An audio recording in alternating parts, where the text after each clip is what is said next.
The Sketch Book of Geoffrey Crayon. By Washington Irving. The author's account of himself. I am of this mind with Homer. That as the snail that crept out of her shell was turned eftsoons into a toad and thereby was forced to make a stool to sit on. So the traveller that straggleth from his own country is in a short time transformed into so monstrous a shape, that he is fain to alter his mansion with his manners, and to live where he can, not where he would. Lylys. I was always fond of visiting new scenes, and observing strange characters and manners.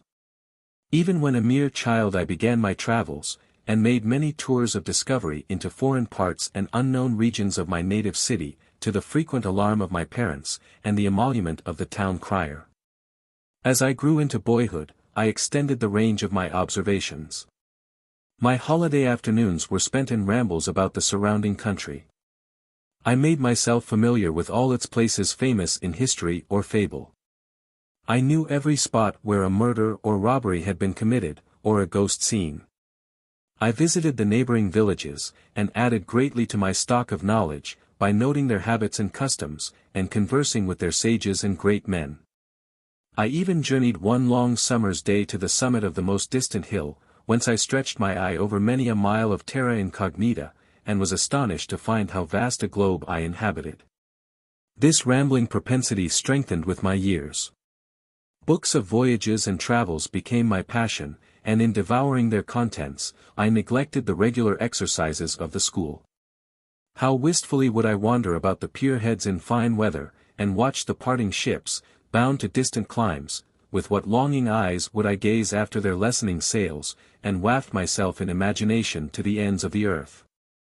Further reading and thinking, though they brought this vague inclination into more reasonable bounds, only served to make it more decided.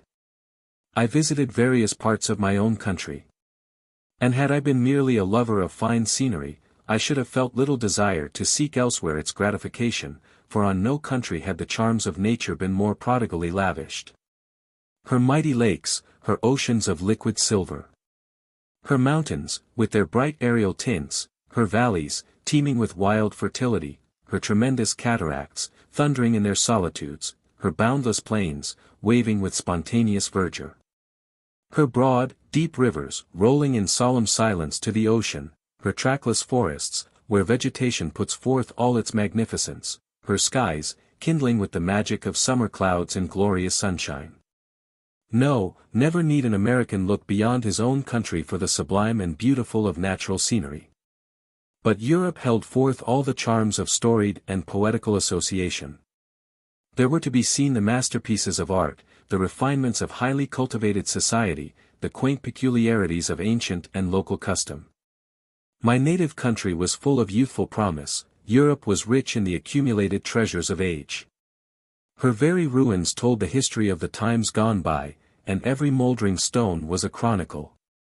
I longed to wander over the scenes of renowned achievement, to tread, as it were, in the footsteps of antiquity, to loiter about the ruined castle, to meditate on the falling tower, to escape, in short, from the commonplace realities of the present.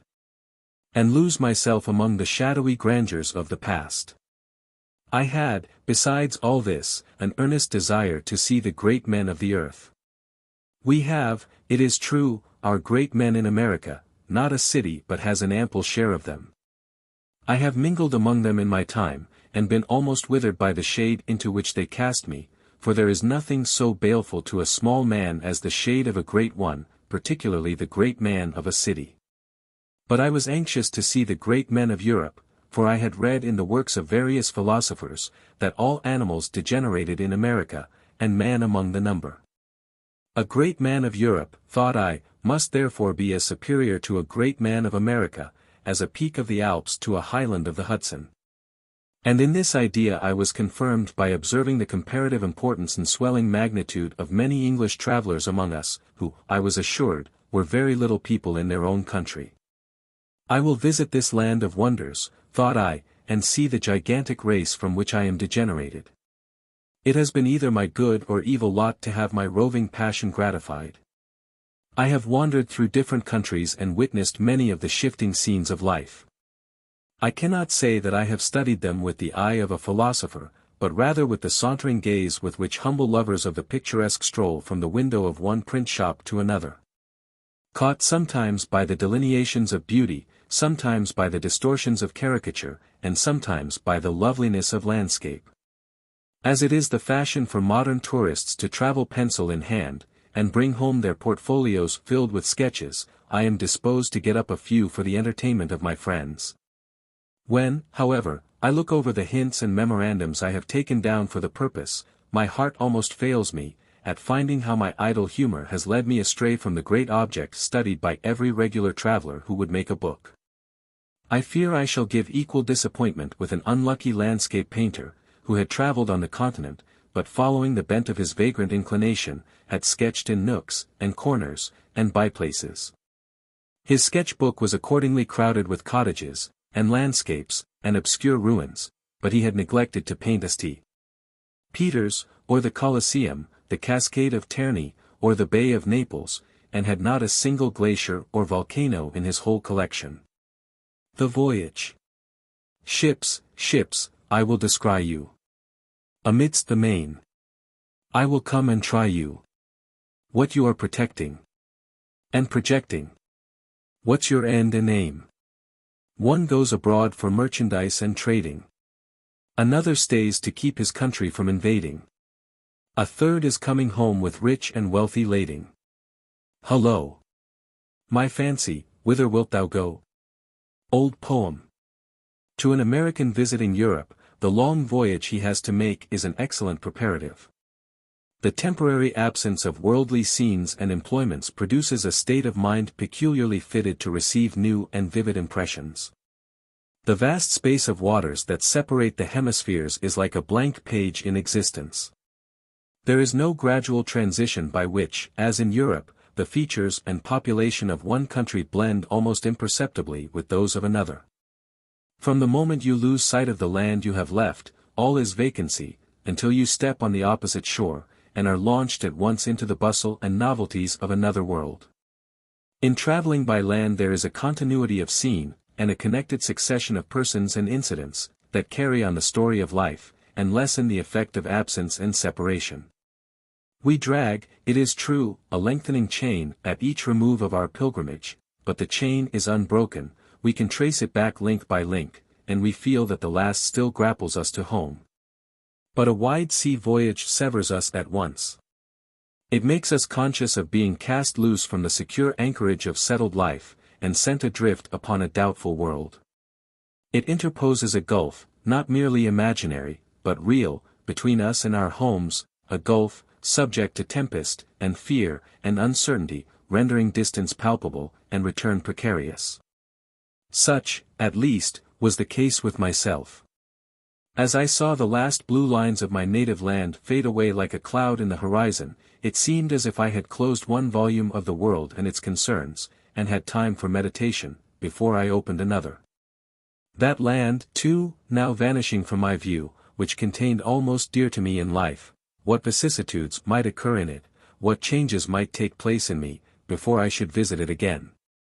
Who can tell, when he sets forth to wander, whither he may be driven by the uncertain currents of existence, or when he may return, or whether it may be ever his lot to revisit the scenes of his childhood. I said, that at sea all is vacancy.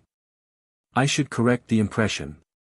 To one given to daydreaming, and fond of losing himself in reveries, a sea voyage is full of subjects for meditation. But then they are the wonders of the deep and of the air, and rather tend to abstract the mind from worldly themes. I delighted to loll over the quarter railing or climb to the main top, of a calm day, and muse for hours together on the tranquil bosom of a summer sea. To gaze upon the piles of golden clouds just peering above the horizon, fancy them some fairy realms, and people them with a creation of my own. To watch the gently undulating billows rolling their silver volumes, as if to die away on those happy shores. There was a delicious sensation of mingled security and awe with which I looked down, from my giddy height, on the monsters of the deep at their uncouth gambols, shoals of porpoises tumbling about the bow of the ship. The grampus, slowly heaving his huge form above the surface, or the ravenous shark, darting, like a spectre, through the blue waters. My imagination would conjure up all that I had heard or read of the watery world beneath me. Of the finny herds that roam its fathomless valleys, of the shapeless monsters that lurk among the very foundations of the earth, and of those wild phantasms that swell the tales of fishermen and sailors. Sometimes a distant sail, gliding along the edge of the ocean, would be another theme of idle speculation. How interesting this fragment of a world, hastening to rejoin the great mass of existence. What a glorious monument of human invention! Which has in a manner triumphed over wind and wave, has brought the ends of the world into communion, has established an interchange of blessings, pouring into the sterile regions of the north all the luxuries of the south. Has diffused the light of knowledge, and the charities of cultivated life, and has thus bound together those scattered portions of the human race, between which nature seemed to have thrown an insurmountable barrier. We one day descried some shapeless object drifting at a distance. At sea, everything that breaks the monotony of the surrounding expanse attracts attention. It proved to be the mast of a ship that must have been completely wrecked. For there were the remains of handkerchiefs, by which some of the crew had fastened themselves to this spar, to prevent their being washed off by the waves. There was no trace by which the name of the ship could be ascertained. The wreck had evidently drifted about for many months, clusters of shellfish had fastened about it, and long seaweeds flaunted at its sides. But where, thought I, is the crew? Their struggle has long been over, they have gone down amidst the roar of the tempest, their bones lie whitening among the caverns of the deep. Silence, oblivion, like the waves, have closed over them, and no one can tell the story of their end. What sighs have been wafted after that ship? What prayers offered up at the deserted fireside of home? How often has the mistress, the wife, the mother, pored over the daily news, to catch some casual intelligence of this rover of the deep? How has expectation darkened into anxiety, anxiety into dread, and dread into despair? Alas! Not one memento may ever return for love to cherish. All that may ever be known, is that she sailed from her port, and was never heard of more. The sight of this wreck, as usual, gave rise to many dismal anecdotes. This was particularly the case in the evening, when the weather, which had hitherto been fair, began to look wild and threatening, and gave indications of one of those sudden storms that will sometimes break in upon the serenity of a summer voyage. As we sat round the dull light of a lamp, in the cabin, that made the gloom more ghastly, everyone had his tale of shipwreck and disaster. I was particularly struck with a short one related by the captain. As I was once sailing, said he, in a fine, stout ship, across the banks of Newfoundland. One of those heavy fogs that prevail in those parts rendered it impossible for us to see far ahead, even in the daytime. But at night the weather was so thick that we could not distinguish any object at twice the length of the ship. I kept lights at the masthead, and a constant watch forward to look out for fishing smacks, which are accustomed to anchor of the banks. The wind was blowing a smacking breeze, and we were going at a great rate through the water. Suddenly the watch gave the alarm of a sail ahead. It was scarcely uttered before we were upon her. She was a small schooner, at anchor, with her broadside toward us. The crew were all asleep, and had neglected to hoist a light. We struck her just amidships. The force, the size, and weight of our vessel, bore her down below the waves. We passed over her and were hurried on our course. As the crashing wreck was sinking beneath us, I had a glimpse of 2 or 3 half-naked wretches, rushing from her cabin. They just started from their beds to be swallowed shrieking by the waves. I heard their drowning cry mingling with the wind. The blast that bore it to our ears, swept us out of all further hearing. I shall never forget that cry. It was some time before we could put the ship about, she was under such headway. We returned, as nearly as we could guess, to the place where the smack had anchored. We cruised about for several hours in the dense fog. We fired signal guns, and listened if we might hear the halloo of any survivors, but all was silent. We never saw or heard anything of them more. I confess these stories, for a time, put an end to all my fine fancies. The storm increased with the night. The sea was lashed into tremendous confusion. There was a fearful, sullen sound of rushing waves and broken surges. Deep called unto deep. At times the black volume of clouds overhead seemed rent asunder by flashes of lightning which quivered along the foaming billows, and made the succeeding darkness doubly terrible. The thunders bellowed over the wild waste of waters, and were echoed and prolonged by the mountain waves. As I saw the ship staggering and plunging among these roaring caverns, it seemed miraculous that she regained her balance, or preserved her buoyancy. Her yards would dip into the water, her bow was almost buried beneath the waves. Sometimes an impending surge appeared ready to overwhelm her, and nothing but a dexterous movement of the helm preserved her from the shock. When I retired to my cabin, the awful scene still followed me. The whistling of the wind through the rigging sounded like funereal wailings. The creaking of the masts, the straining and groaning of bulkheads, as the ship labored in the weltering sea, were frightful. As I heard the waves rushing along the side of the ship, and roaring in my very ear, it seemed as if death were raging around this floating prison, seeking for his prey. The mere starting of a nail, the yawning of a seam, might give him entrance. A fine day, however, with a tranquil sea and favoring breeze, soon put all these dismal reflections to flight. It is impossible to resist the gladdening influence of fine weather and fair wind at sea. When the ship is decked out in all her canvas, every sail swelled, and careering gaily over the curling waves, how lofty, how gallant, she appears, how she seems to lord it over the deep. I might fill a volume with the reveries of a sea voyage. For with me it is almost a continual reverie, but it is time to get to shore. It was a fine sunny morning when the thrilling cry of "Land" was given from the masthead. None but those who have experienced it can form an idea of the delicious throng of sensations which rush into an American's bosom, when he first comes in sight of Europe. There is a volume of associations with the very name. It is the land of promise, teeming with everything of which his childhood has heard, or on which his studious years have pondered. From that time, until the moment of arrival, it was all feverish excitement. The ships of war, that prowled like guardian giants along the coast, the headlands of Ireland, stretching out into the Channel, the Welsh mountains towering into the clouds, all were objects of intense interest. As we sailed up the Mersey, I reconnoitred the shores with a telescope. My eye dwelt with delight on neat cottages, with their trim shrubberies and green grass plots. I saw the mouldering ruin of an abbey overrun with ivy, and the taper spire of a village church rising from the brow of a neighboring hill, all were characteristic of England. The tide and wind were so favorable, that the ship was enabled to come at once to her pier. It was thronged with people, some idle lookers-on, others, eager expectants of friends or relations. I could distinguish the merchant to whom the ship was consigned. I knew him by his calculating brow and restless air. His hands were thrust into his pockets. He was whistling thoughtfully, and walking to and fro, a small space having been accorded him by the crowd, in deference to his temporary importance. There were repeated cheerings and salutations interchanged between the shore and the ship, as friends happened to recognize each other. I particularly noticed one young woman of humble dress, but interesting demeanor.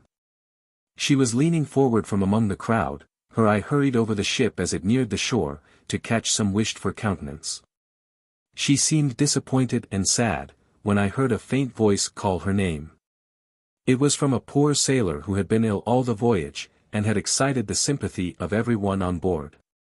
When the weather was fine, his messmates had spread a mattress for him on deck in the shade, but of late his illness had so increased that he had taken to his hammock, and only breathed a wish that he might see his wife before he died.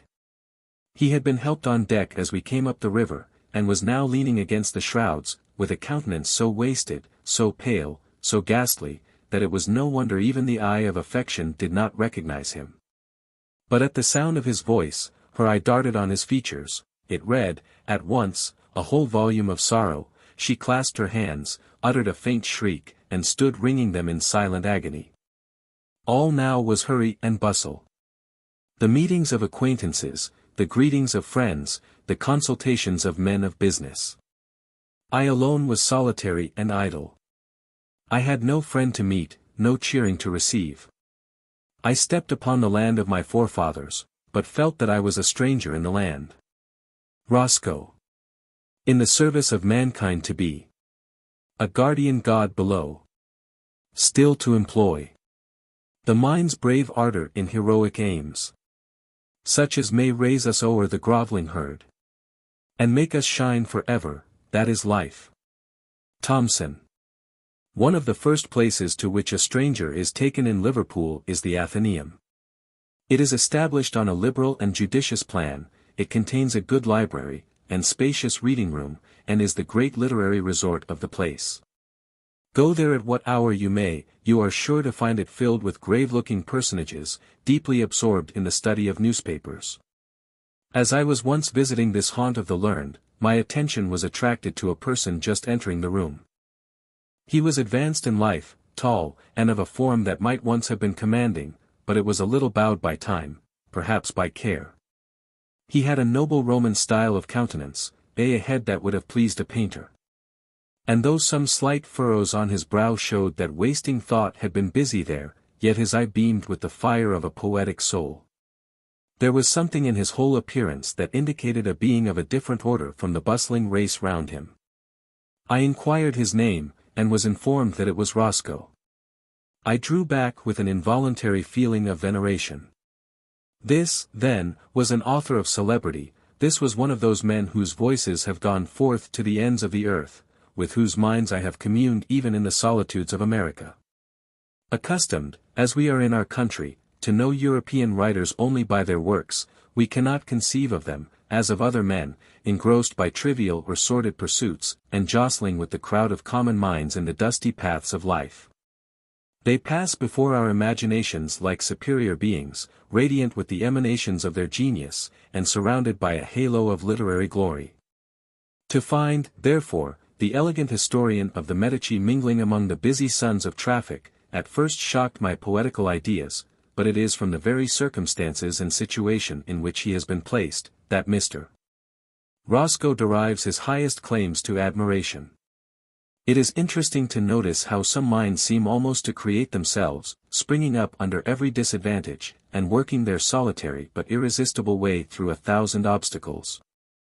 Nature seems to delight in disappointing the assiduities of art, with which it would rear legitimate dullness to maturity, and to glory in the vigor and luxuriance of her chance productions. She scatters the seeds of genius to the winds, and though some may perish among the stony places of the world, and some be choked, by the thorns and brambles of early adversity, yet others will now and then strike root even in the clefts of the rock, struggle bravely up into sunshine, and spread over their sterile birthplace all the beauties of vegetation. Such has been the case with Mr. Roscoe. Born in a place apparently ungenial to the growth of literary talent, in the very marketplace of trade, without fortune, family connections, or patronage. Self-prompted, self-sustained, and almost self-taught, he has conquered every obstacle, achieved his way to eminence, and, having become one of the ornaments of the nation, has turned the whole force of his talents and influence to advance and embellish his native town. Indeed, it is this last trait in his character which has given him the greatest interest in my eyes, and induced me particularly to point him out to my countrymen. Eminent as are his literary merits, he is but one among the many distinguished authors of this intellectual nation. They, however, in general, live but for their own fame, or their own pleasures. Their private history presents no lesson to the world, or, perhaps, a humiliating one of human frailty or inconsistency. At best, they are prone to steal away from the bustle and commonplace of busy existence, to indulge in the selfishness of lettered eas, and to revel in scenes of mental, but exclusive enjoyment. Mr. Roscoe, on the contrary, has claimed none of the accorded privileges of talent.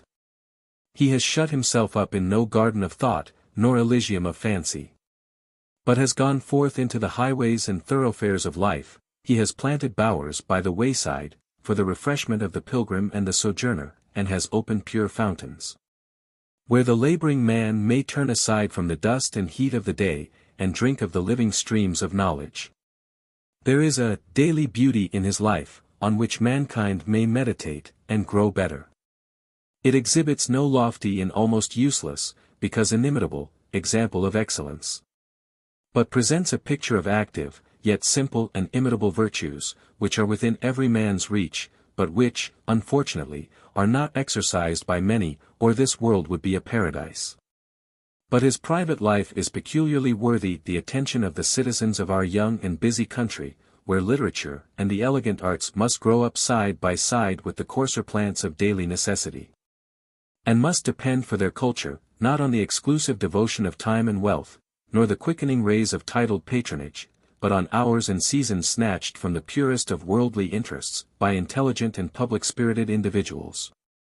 He has shown how much may be done for a place in hours of leisure by one master spirit, and how completely it can give its own impress to surrounding objects.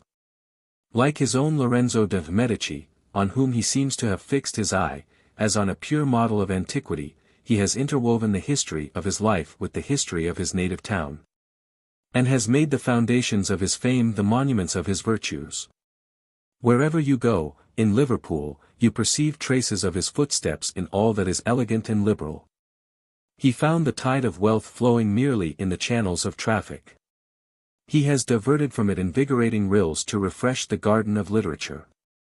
By his own example and constant exertions, he has effected that union of commerce and the intellectual pursuits, so eloquently recommended in one of his latest writings, and has practically proved how beautifully they may be brought to harmonize, and to benefit each other. The noble institutions for literary and scientific purposes, which reflect such credit on Liverpool, and are giving such an impulse to the public mind, have mostly been originated, and have all been effectively promoted, by Mr. Roscoe. And when we consider the rapidly increasing opulence and magnitude of that town, which promises to vie in commercial importance with the metropolis, it will be perceived that in awakening an ambition of mental improvement among its inhabitants, he has effected a great benefit to the cause of British literature. Address on the opening of the Liverpool Institution. In America, we know Mr. Roscoe only as the author. In Liverpool he is spoken of as the banker, and I was told of his having been unfortunate in business. I could not pity him, as I heard some rich men do. I considered him far above the reach of pity. Those who live only for the world, and in the world, may be cast down by the frowns of adversity. But a man like Roscoe is not to be overcome by the reverses of fortune. They do but drive him in upon the resources of his own mind, to the superior society of his own thoughts, which the best of men are apt sometimes to neglect, and to roam abroad in search of less worthy associates. He is independent of the world around him. He lives with antiquity, and with posterity, with antiquity, in the sweet communion of studious retirement, and with posterity, in the generous aspirings after future renown. The solitude of such a mind is its state of highest enjoyment. It is then visited by those elevated meditations which are the proper aliment of noble souls, and are, like manna, sent from heaven, in the wilderness of this world. While my feelings were yet alive on the subject, it was my fortune to light on further traces of Mr. Roscoe. I was riding out with a gentleman, to view the environs of Liverpool, when he turned off, through a gate, into some ornamented grounds. After riding a short distance, we came to a spacious mansion of freestone, built in the Grecian style. It was not in the purest style, yet it had an air of elegance, and the situation was delightful. A fine lawn sloped away from it, studded with clumps of trees, so disposed as to break a soft fertile country into a variety of landscapes. The Mersey was seen winding a broad quiet sheet of water through an expanse of green meadow land, while the Welsh mountains, blended with clouds, and melting into distance, bordered the horizon. This was Roscoe's favorite residence during the days of his prosperity. It had been the seat of elegant hospitality and literary retirement. The house was now silent and deserted. I saw the windows of the study, which looked out upon the soft scenery I have mentioned. The windows were closed, the library was gone. 2 or 3 ill-favored beings were loitering about the place, whom my fancy pictured into retainers of the law. It was like visiting some classic fountain, that had once welled its pure waters in a sacred shade, but finding it dry and dusty, with the lizard and the toad brooding over the shattered marbles. I inquired after the fate of Mr. Roscoe's library, which had consisted of scarce and foreign books, from many of which he had drawn the materials for his Italian histories. It had passed under the hammer of the auctioneer, and was dispersed about the country. The good people of the vicinity thronged like wreckers to get some part of the noble vessel that had been driven on shore. Did such a scene admit of ludicrous associations, we might imagine something whimsical in this strange eruption in the regions of learning. Pygmies rummaging the armory of a giant, and contending for the possession of weapons which they could not wield. We might picture to ourselves some knot of speculators, debating with calculating brow over the quaint binding and illuminated margin of an obsolete author. Of the air of intense, but baffled sagacity, with which some successful purchaser attempted to dive into the black-letter bargain he had secured. It is a beautiful incident in the story of Mr. Roscoe's misfortunes, and one which cannot fail to interest the studious mind, that the parting with his books seems to have touched upon his tenderest feelings, and to have been the only circumstance that could provoke the notice of his muse. The scholar only knows how dear these silent, yet eloquent, companions of pure thoughts and innocent hours become in the season of adversity. When all that is worldly turns to dross around us, these only retain their steady value. When friends grow cold, and the converse of intimates languishes into vapid civility and commonplace, these only continue the unaltered countenance of happier days, and cheer us with that true friendship which never deceived hope, nor deserted sorrow. I do not wish to censure, but, surely, if the people of Liverpool had been properly sensible of what was due to Mr. Roscoe themselves, his library would never have been sold. Good worldly reasons may, doubtless, be given for the circumstance, which it would be difficult to combat with others that might seem merely fanciful. But it certainly appears to me such an opportunity as seldom occurs, of cheering a noble mind struggling under misfortunes by one of the most delicate, but most expressive tokens of public sympathy. It is difficult, however, to estimate a man of genius properly who is daily before our eyes. He becomes mingled and confounded with other men. His great qualities lose their novelty. We become too familiar with the common materials which form the basis even of the loftiest character. Some of Mr. Roscoe's townsmen may regard him merely as a man of business, others, as a politician. All find him engaged like themselves in ordinary occupations, and surpassed, perhaps, by themselves on some points of worldly wisdom. Even that amiable and unostentatious simplicity of character, which gives the nameless grace to real excellence, may cause him to be undervalued by some coarse minds, who do not know that true worth is always void of glare and pretension. But the man of letters, who speaks of Liverpool, speaks of it as the residence of Roscoe. The intelligent traveller who visits it inquires where Roscoe is to be seen. He is the literary landmark of the place, indicating its existence to the distant scholar. He is like Pompey's column at Alexandria, towering alone in classic dignity. The following sonnet, addressed by Mr. Roscoe to his books, on parting with them, has already been alluded to. If anything can add effect to the pure feeling and elevated thought here displayed, it is the conviction, that the who lays no effusion of fancy, but a faithful transcript from the writer's heart. To my books. As one who, destined from his friends to part, regrets his loss, but hopes again erewhile to share their converse and enjoy their smile, and tempers as he may afflictions dart.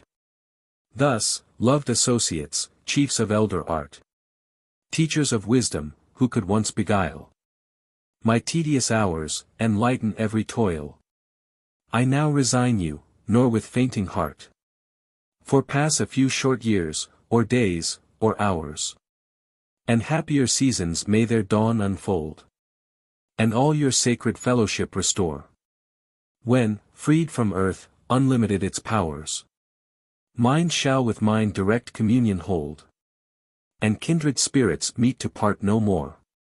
The wife.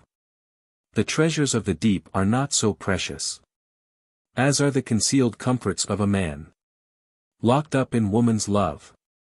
I scent the air of blessings, when I came but near the house. What a delicious breath marriage sends forth! The violet beds no sweeter. Middleton. I have often had occasion to remark the fortitude with which women sustain the most overwhelming reverses of fortune. Those disasters which break down the spirit of a man, and prostrate him in the dust, seem to call forth all the energies of the softer sex, and give such intrepidity and elevation to their character, that at times it approaches to sublimity. Nothing can be more touching, than to behold a soft and tender female, who had been all weakness and dependence, and alive to every trivial roughness, while threading the prosperous paths of life, suddenly rising in mental force to be the comforter and support of her husband under misfortune, and abiding with unshrinking firmness the bitterest blasts of adversity.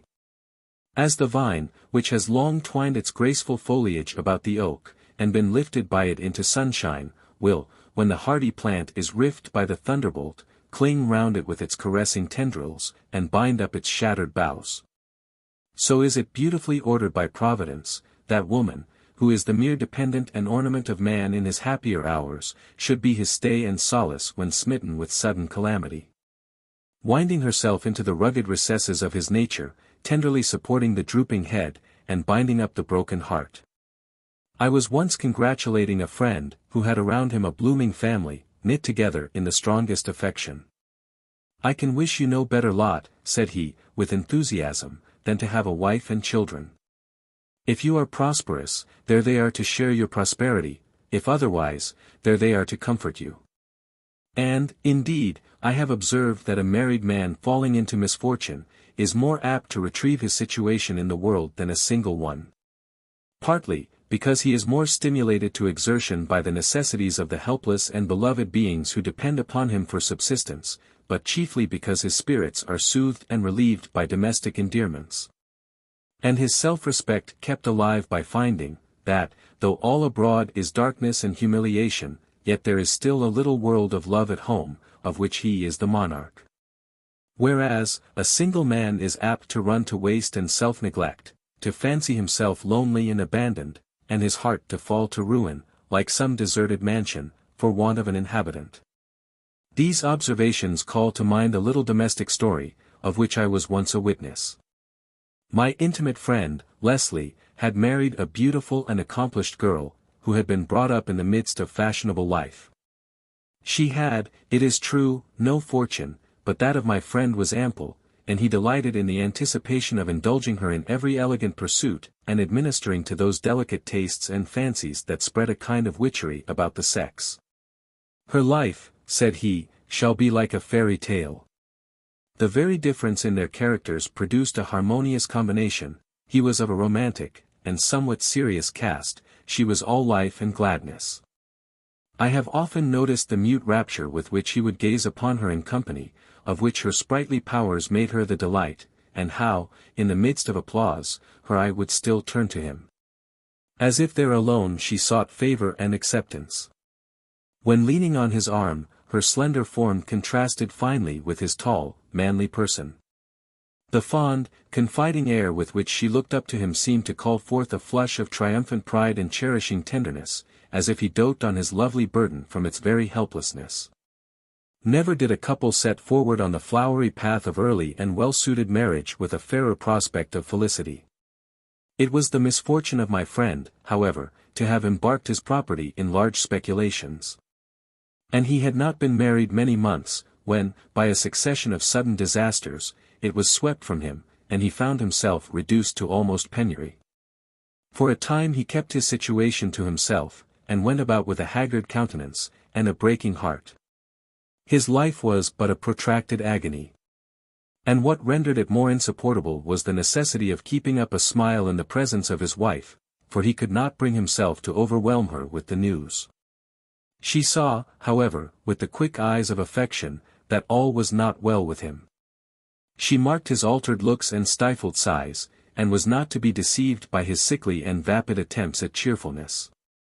She tasked all her sprightly powers and tender blandishments to win him back to happiness, but she only drove the arrow deeper into his soul. The more he saw cause to love her, the more torturing was the thought that he was soon to make her wretched. A little while, thought he, and the smile will vanish from that cheek, the song will die away from those lips, the luster of those eyes will be quenched with sorrow, and the happy heart which now beats lightly in that bosom, will be weighed down, like mine, by the cares and miseries of the world. At length he came to me one day, and related his whole situation in a tone of the deepest despair. When I had heard him through, I inquired, "Does your wife know all this?" At the question he burst into an agony of tears. "For God's sake," cried he, "if you have any pity on me, don't mention my wife, it is the thought of her that drives me almost to madness." "And why not?" said I. "She must know it sooner or later, you cannot keep it long from her, and the intelligence may break upon her in a more startling manner than if imparted by yourself, for the accents of those we love soften the harshest tidings. Besides, you are depriving yourself of the comforts of her sympathy, and not merely that, but also endangering the only bond that can keep hearts together, an unreserved community of thought and feeling. She will soon perceive that something is secretly preying upon your mind, and true love will not brook reserve, it feels undervalued and outraged, when even the sorrows of those it loves are concealed from it. Oh, but my friend! To think what a blow I am to give to all her future prospects, how I am to strike her very soul to the earth, by telling her that her husband is a beggar. That she is to forego all the elegancies of life, all the pleasures of society, to shrink with me into indigence and obscurity. To tell her that I have dragged her down from the sphere in which she might have continued to move in constant brightness, the light of every eye, the admiration of every heart, how can she bear poverty? She has been brought up in all the refinements of opulence. How can she bear neglect? She has been the idol of society. Oh, it will break her heart, it will break her heart. I saw his grief was eloquent, and I let it have its flow. For sorrow relieves itself by words. When his paroxysm had subsided, and he had relapsed into moody silence, I resumed the subject gently, and urged him to break his situation at once to his wife. He shook his head mournfully, but positively. "But how are you to keep it from her? It is necessary she should know it, that you may take the steps proper to the alteration of your circumstances. You must change your style of living, nay," observing a pang to pass across his countenance, "don't let that afflict you. I am sure you have never placed your happiness in outward show, you have yet friends, warm friends, who will not think the worse of you for being less splendidly lodged, and surely it does not require a palace to be happy with Mary." "I could be happy with her," cried he, convulsively, "in a hovel. I could go down with her into poverty in the dust, I could, God bless her, God bless her," cried he, bursting into a transport of grief and tenderness. "And believe me, my friend," said I, stepping up, and grasping him warmly by the hand, "believe me, she can be the same with you. More. It will be a source of pride and triumph to her, it will call forth all the latent energies and fervent sympathies of her nature, for she will rejoice to prove that she loves you for yourself. There is in every true woman's heart a spark of heavenly fire, which lies dormant in the broad daylight of prosperity, but which kindles up, and beams, and blazes in the dark hour of adversity. No man knows what the wife of his bosom is, no man knows what a ministering angel she is, until he has gone with her through the fiery trials of this world." There was something in the earnestness of my manner, and the figurative style of my language, that caught the excited imagination of Leslie. I knew the auditor I had to deal with. And following up the impression I had made, I finished by persuading him to go home and unburden his sad heart to his wife.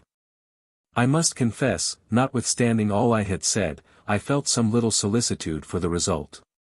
Who can calculate on the fortitude of one whose life has been a round of pleasures? Her gay spirits might revolt at the dark, downward path of low humility suddenly pointed out before her, and might cling to the sunny regions in which they had hitherto revelled. Besides, ruin in fashionable life is accompanied by so many galling mortifications, to which, in other ranks, it is a stranger. In short, I could not meet Leslie, the next morning, without trepidation. He had made the disclosure. And how did she bear it?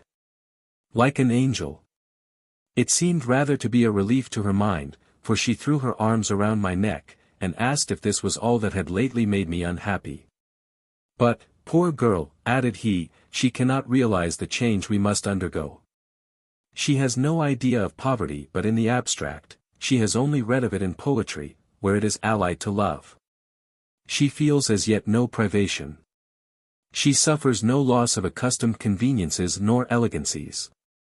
When we come practically to experience its sordid cares, its paltry wants, its petty humiliations, then will be the real trial. But, said I, now that you have got over the severest task, that of breaking it to her, the sooner you let the world into the secret the better. The disclosure may be mortifying. But then it is a single misery, and soon over, whereas you otherwise suffer it, in anticipation, every hour in the day. It is not poverty, so much as pretense, that harasses a ruined man, the struggle between a proud mind and an empty purse, the keeping up a hollow show that must soon come to an end. Have the courage to appear poor, and you disarm poverty of its sharpest sting. On this point I found Leslie perfectly prepared. He had no false pride himself, and as to his wife, she was only anxious to conform to their altered fortunes. Some days afterwards, he called upon me in the evening. He had disposed of his dwelling house, and taken a small cottage in the country, a few miles from town. He had been busied all day in sending out furniture. The new establishment required few articles, and those of the simplest kind. All the splendid furniture of his late residence had been sold, excepting his wife's harp. That, he said, was too closely associated with the idea of herself. It belonged to the little story of their loves. For some of the sweetest moments of their courtship were those when he had leaned over that instrument, and listened to the melting tones of her voice. I could not but smile at this instance of romantic gallantry in a doting husband. He was now going out to the cottage, where his wife had been all day superintending its arrangement. My feelings had become strongly interested in the progress of his family story, and, as it was a fine evening, I offered to accompany him. He was wearied with the fatigues of the day, and, as we walked out, fell into a fit of gloomy musing. Poor Mary, at length broke, with a heavy sigh, from his lips. And what of her, asked I, has anything happened to her? What, said he, darting an impatient glance, is it nothing to be reduced to this paltry situation, to be caged in a miserable cottage, to be obliged to toil almost in the menial concerns of her wretched habitation? Has she then repined at the change? Repined. She has been nothing but sweetness and good humor. Indeed, she seems in better spirits than I have ever known her. She has been to me all love, and tenderness, and comfort. Admirable girl! Exclaimed I. You call yourself poor, my friend, you never were so rich, you never knew the boundless treasures of excellence you possessed in that woman. Oh!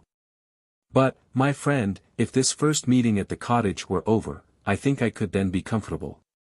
But this is her first day of real experience. She has been introduced into a humble dwelling, she has been employed all day in arranging its miserable equipments, she has, for the first time, known the fatigues of domestic employment, she has, for the first time, looked around her on a home destitute of everything elegant, almost of everything convenient. And may now be sitting down, exhausted and spiritless, brooding over a prospect of future poverty. There was a degree of probability in this picture that I could not gainsay, so we walked on in silence. After turning from the main road up a narrow lane, so thickly shaded with forest trees as to give it a complete air of seclusion, we came in sight of the cottage. It was humble enough in its appearance for the most pastoral poet. And yet it had a pleasing rural look. A wild vine had overrun one end with a profusion of foliage, a few trees threw their branches gracefully over it. And I observed several pots of flowers tastefully disposed about the door, and on the grass plot in front. A small wicket gate opened upon a footpath that wound through some shrubbery to the door. Just as we approached, we heard the sound of music. Leslie grasped my arm, we paused and listened. It was Mary's voice singing, in a style of the most touching simplicity, a little air of which her husband was peculiarly fond. I felt Leslie's hand tremble on my arm. He stepped forward, to hear more distinctly. His step made a noise on the gravel walk. A bright beautiful face glanced out at the window, and vanished, a light footstep was heard, and Mary came tripping forth to meet us. She was in a pretty rural dress of white, a few wild flowers were twisted in her fine hair. A fresh bloom was on her cheek, her whole countenance beamed with smiles, I had never seen her look so lovely. "My dear George," cried she, "I am so glad you are come, I have been watching and watching for you. And running down the lane, and looking out for you. I've set out a table under a beautiful tree behind the cottage. And I've been gathering some of the most delicious strawberries, for I know you are fond of them, and we have such excellent cream, and everything is so sweet and still here oh," said she, putting her arm within his, and looking up brightly in his face, "oh, we shall be so happy." Poor Leslie was overcome. He caught her to his bosom, he folded his arms round her, he kissed her again and again, he could not speak, but the tears gushed into his eyes. And he has often assured me, that though the world has since gone prosperously with him, and his life has, indeed, been a happy one, yet never has he experienced a moment of more exquisite felicity. Rip Van Winkle. A posthumous writing of Diedrich Knickerbocker. By Woden, god of Saxons. From whence comes Wednesday, that is Woden's-day. Truth is a thing that ever I will keep. Unto thilke day in which I creep into my sepulchre. Cartwright. The following tale was found among the papers of the late Diedrich Knickerbocker, an old gentleman of New York, who was very curious in the Dutch history of the province and the manners of the descendants from its primitive settlers. His historical researches, however, did not lie so much among books as among men, for the former are lamentably scanty on his favorite topics. Whereas he found the old burghers, and still more, their wives, rich in that legendary lore, so invaluable to true history. Whenever, therefore, he happened upon a genuine Dutch family, snugly shut up in its low-roofed farmhouse, under a spreading sycamore, he looked upon it as a little clasped volume of blackletter, and studied it with the zeal of a bookworm. The result of all these researches was a history of the province, during the reign of the Dutch governors, which he published some years since. There have been various opinions as to the literary character of his work, and, to tell the truth, it is not a whit better than it should be. Its chief merit is its scrupulous accuracy, which indeed was a little questioned on its first appearance, but has since been completely established, and it is now admitted into all historical collections, as a book of unquestionable authority. The old gentleman died shortly after the publication of his work, and now that he is dead and gone, it cannot do much harm to his memory to say that his time might have been much better employed in weightier labors. He, however, was apt to ride his hobby his own way. And though it did now and then kick up the dust a little in the eyes of his neighbors, and grieve the spirit of some friends, for whom he felt the truest deference and affection, yet his errors and follies are remembered more in sorrow than in anger, and it begins to be suspected, that he never intended to injure or offend. But however his memory may be appreciated by critics, it is still held dear among many folks, whose good opinion is well worth having. Particularly by certain biscuit bakers, who have gone so far as to imprint his likeness on their New Year cakes, and have thus given him a chance for immortality, almost equal to the being stamped on a Waterloo medal, or a Queen Anne's farthing. Whoever has made a voyage up the Hudson must remember the Catskill Mountains. They are a dismembered branch of the great Appalachian family, and are seen away to the west of the river, swelling up to a noble height and lording it over the surrounding country. Every change of season, every change of weather, indeed, every hour of the day produces some change in the magical hues and shapes of these mountains, and they are regarded by all the good wives, far and near, as perfect barometers. When the weather is fair and settled, they are clothed in blue and purple, and print their bold outlines on the clear evening sky. But sometimes, when the rest of the landscape is cloudless, they will gather a hood of grey vapours about their summits, which, in the last rays of the setting sun, will glow and light up like a crown of glory. At the foot of these fairy mountains, the voyager may have descried the light smoke curling up from a village, whose shingle roofs gleam among the trees, just where the blue tints of the upland melt away into the fresh green of the nearer landscape. It is a little village of great antiquity, having been founded by some of the Dutch colonists, in the early times of the province, just about the beginning of the government of the good Peter Stuyvesant, may he rest in peace.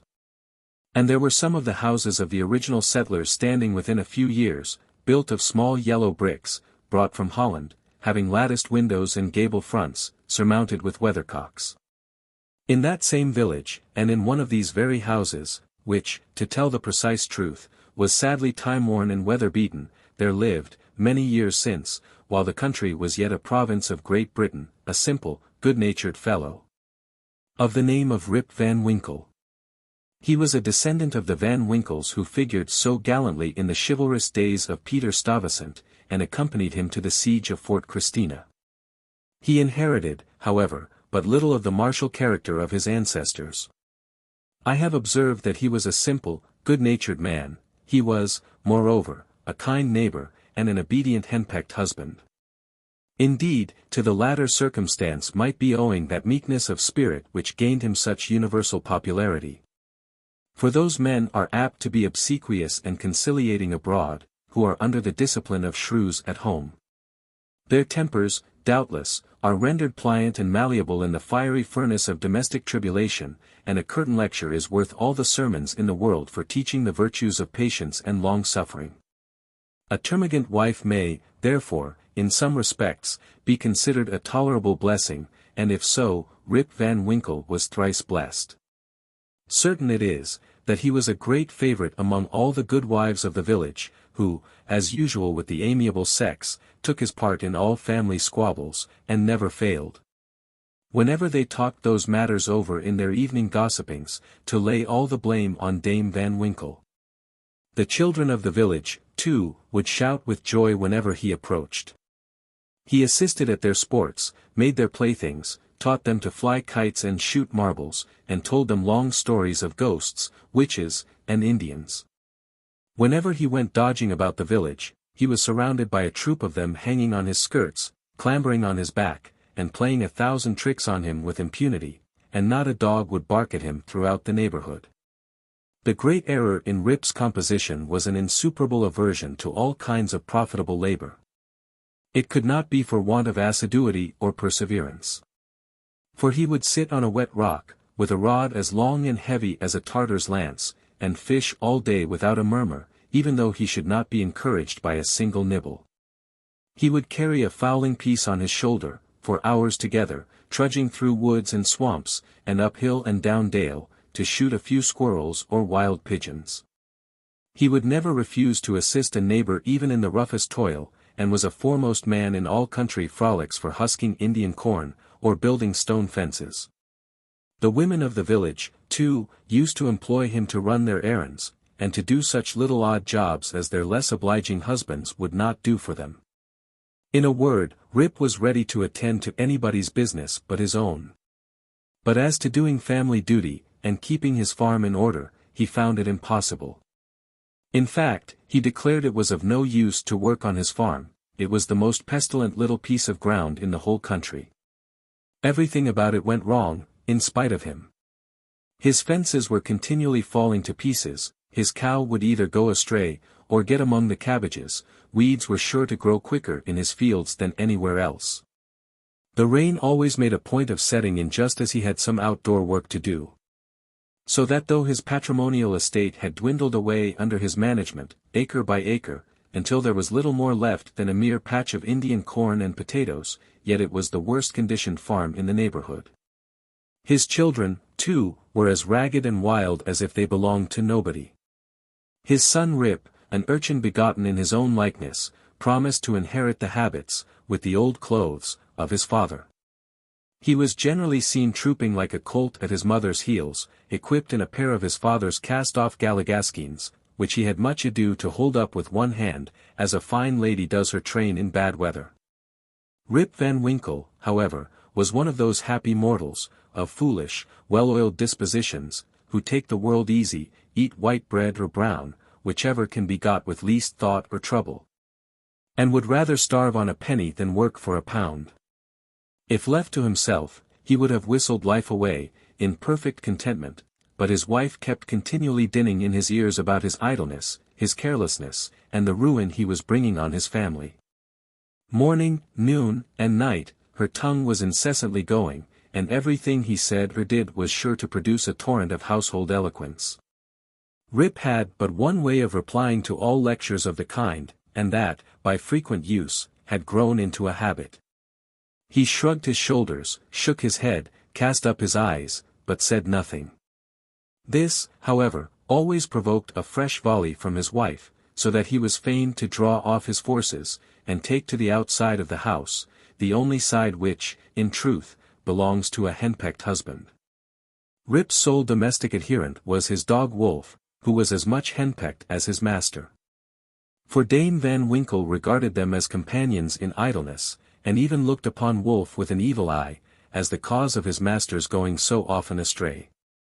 True it is, in all points of spirit befitting an honorable dog, he was as courageous an animal as ever scoured the woods, but what courage can withstand the evil-doing and all-besetting terrors of a woman's tongue?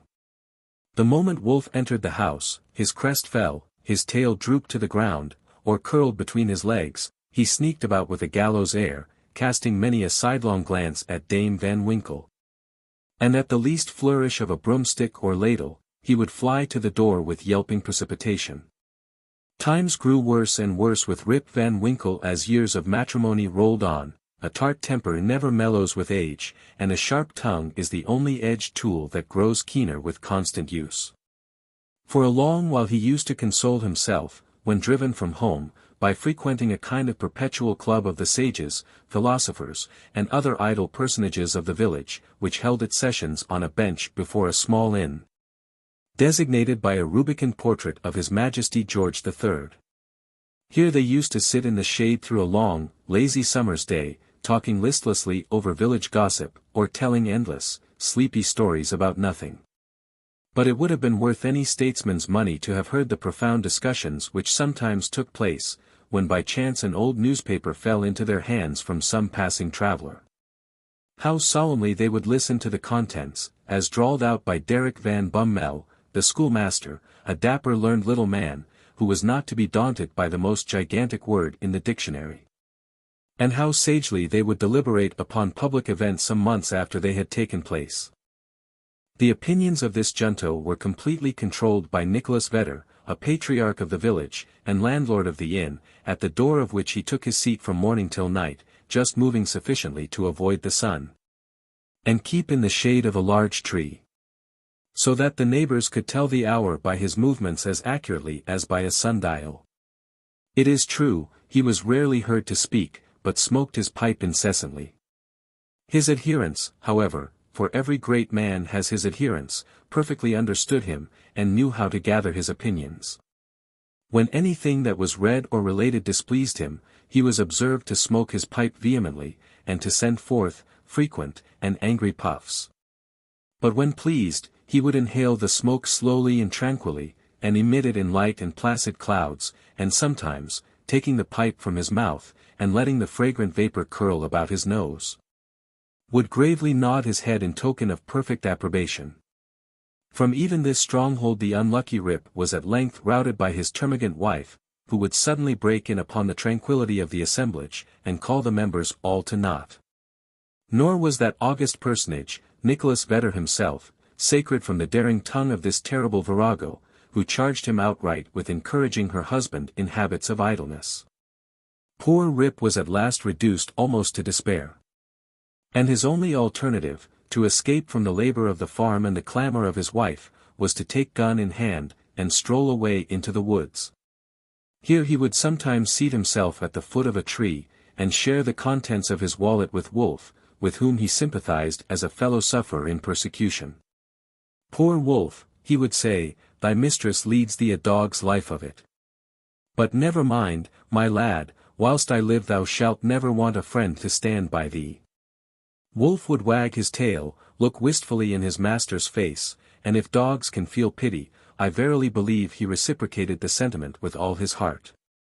In a long ramble of the kind, on a fine autumnal day, Rip had unconsciously scrambled to one of the highest parts of the Catskill Mountains. He was after his favorite sport of squirrel shooting, and the still solitudes had echoed and re-echoed with the reports of his gun. Panting and fatigued, he threw himself, late in the afternoon, on a green knoll, covered with mountain herbage, that crowned the brow of a precipice. From an opening between the trees, he could overlook all the lower country for many a mile of rich woodland. He saw at a distance the lordly Hudson, far, far below him, moving on its silent but majestic course, with the reflection of a purple cloud, or the sail of a lagging bark. Here and there sleeping on its glassy bosom and at last losing itself in the blue highlands. On the other side he looked down into a deep mountain glen, wild, lonely, and shagged, the bottom filled with fragments from the impending cliffs, and scarcely lighted by the reflected rays of the setting sun. For some time Rip lay musing on this scene. Evening was gradually advancing, the mountains began to throw their long blue shadows over the valleys, he saw that it would be dark long before he could reach the village. And he heaved a heavy sigh when he thought of encountering the terrors of Dame Van Winkle. As he was about to descend, he heard a voice from a distance hallooing, "Rip Van Winkle! Rip Van Winkle!" He looked around, but could see nothing but a crow winging its solitary flight across the mountain. He thought his fancy must have deceived him, and turned again to descend, when he heard the same cry ring through the still evening air, "Rip Van Winkle! Rip Van Winkle!" At the same time Wolf bristled up his back, and giving a low growl, skulked to his master's side, looking fearfully down into the glen. Rip now felt a vague apprehension stealing over him. He looked anxiously in the same direction, and perceived a strange figure slowly toiling up the rocks, and bending under the weight of something he carried on his back. He was surprised to see any human being in this lonely and unfrequented place, but supposing it to be some one of the neighborhood in need of his assistance, he hastened down to yield it. On nearer approach, he was still more surprised at the singularity of the stranger's appearance. He was a short, square-built old fellow, with thick bushy hair, and a grizzled beard. His dress was of the antique Dutch fashion, a cloth jerkin strapped round the waist, several pairs of breeches, the outer one of ample volume, decorated with rows of buttons down the sides, and bunches at the knees. He bore on his shoulders a stout keg, that seemed full of liquor, and made signs for Rip to approach and assist him with the load.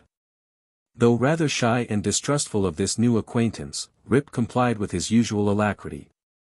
And mutually relieving each other, they clambered up a narrow gully, apparently the dry bed of a mountain torrent.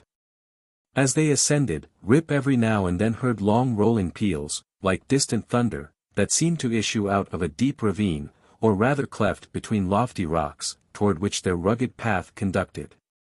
He paused for an instant, but supposing it to be the muttering of one of those transient thunder showers which often take place in the mountain heights, he proceeded. Passing through the ravine, they came to a hollow, like a small amphitheater, surrounded by perpendicular precipices, over the brinks of which impending trees shot their branches, so that you only caught glimpses of the azure sky and the bright evening cloud. During the whole time Rip and his companion had labored on in silence. For though the former marveled greatly what could be the object of carrying a keg of liquor up this wild mountain, yet there was something strange and incomprehensible about the unknown, that inspired awe, and checked familiarity. On entering the amphitheater, new objects of wonder presented themselves. On a level spot in the center was a company of odd-looking personages playing at ninepins. They were dressed in quaint outlandish fashion. Some wore short doublets, others jerkins, with long knives in their belts, and most of them had enormous breeches, of similar style with that of the guides. Their visages, too, were peculiar. One had a large head, broad face, and small piggish eyes. The face of another seemed to consist entirely of nose, and was surmounted by a white sugar-loaf hat, set off with a little red cock's tail. They all had beards, of various shapes and colors. There was one who seemed to be the commander. He was a stout old gentleman, with a weather-beaten countenance. He wore a laced doublet, broad belt and hanger, high-crowned hat and feather, red stockings, and high-heeled shoes, with roses in them. The whole group reminded Rip of the figures in an old Flemish painting, in the parlour of Dominie van Schaik, the village parson, and which had been brought over from Holland at the time of the settlement. What seemed particularly odd to Rip was, that though these folks were evidently amusing themselves, yet they maintained the gravest faces, the most mysterious silence, and were, withal, the most melancholy party of pleasure he had ever witnessed. Nothing interrupted the stillness of the scene but the noise of the balls, which, whenever they were rolled, echoed along the mountains like rumbling peals of thunder. As Rip and his companion approached them, they suddenly desisted from their play, and stared at him with such a fixed statue-like gaze, and such strange uncouth, lackluster countenances, that his heart turned within him. And his knees smote together. His companion now emptied the contents of the keg into large flagons, and made signs to him to wait upon the company. He obeyed with fear and trembling. They quaffed the liquor in profound silence, and then returned to their game. By degrees, Rip's awe and apprehension subsided. He even ventured, when no eye was fixed upon him, to taste the beverage which he found had much of the flavor of excellent Hollands. He was naturally a thirsty soul, and was soon tempted to repeat the draught. One taste provoked another. And he reiterated his visits to the flagon so often, that at length his senses were overpowered, his eyes swam in his head gradually declined, and he fell into a deep sleep. On waking, he found himself on the green knoll whence he had first seen the old man of the glen. He rubbed his eyes. It was a bright sunny morning. The birds were hopping and twittering among the bushes, and the eagle was wheeling aloft, and breasting the pure mountain breeze. Surely, thought Rip, I have not slept here all night. He recalled the occurrences before he fell asleep. The strange man with the keg of liquor, the mountain ravine, the wild retreat among the rocks, the woebegone party at Ninepins, the flagon, oh! That flagon! That wicked flagon, thought Rip, what excuse shall I make to Dame Van Winkle?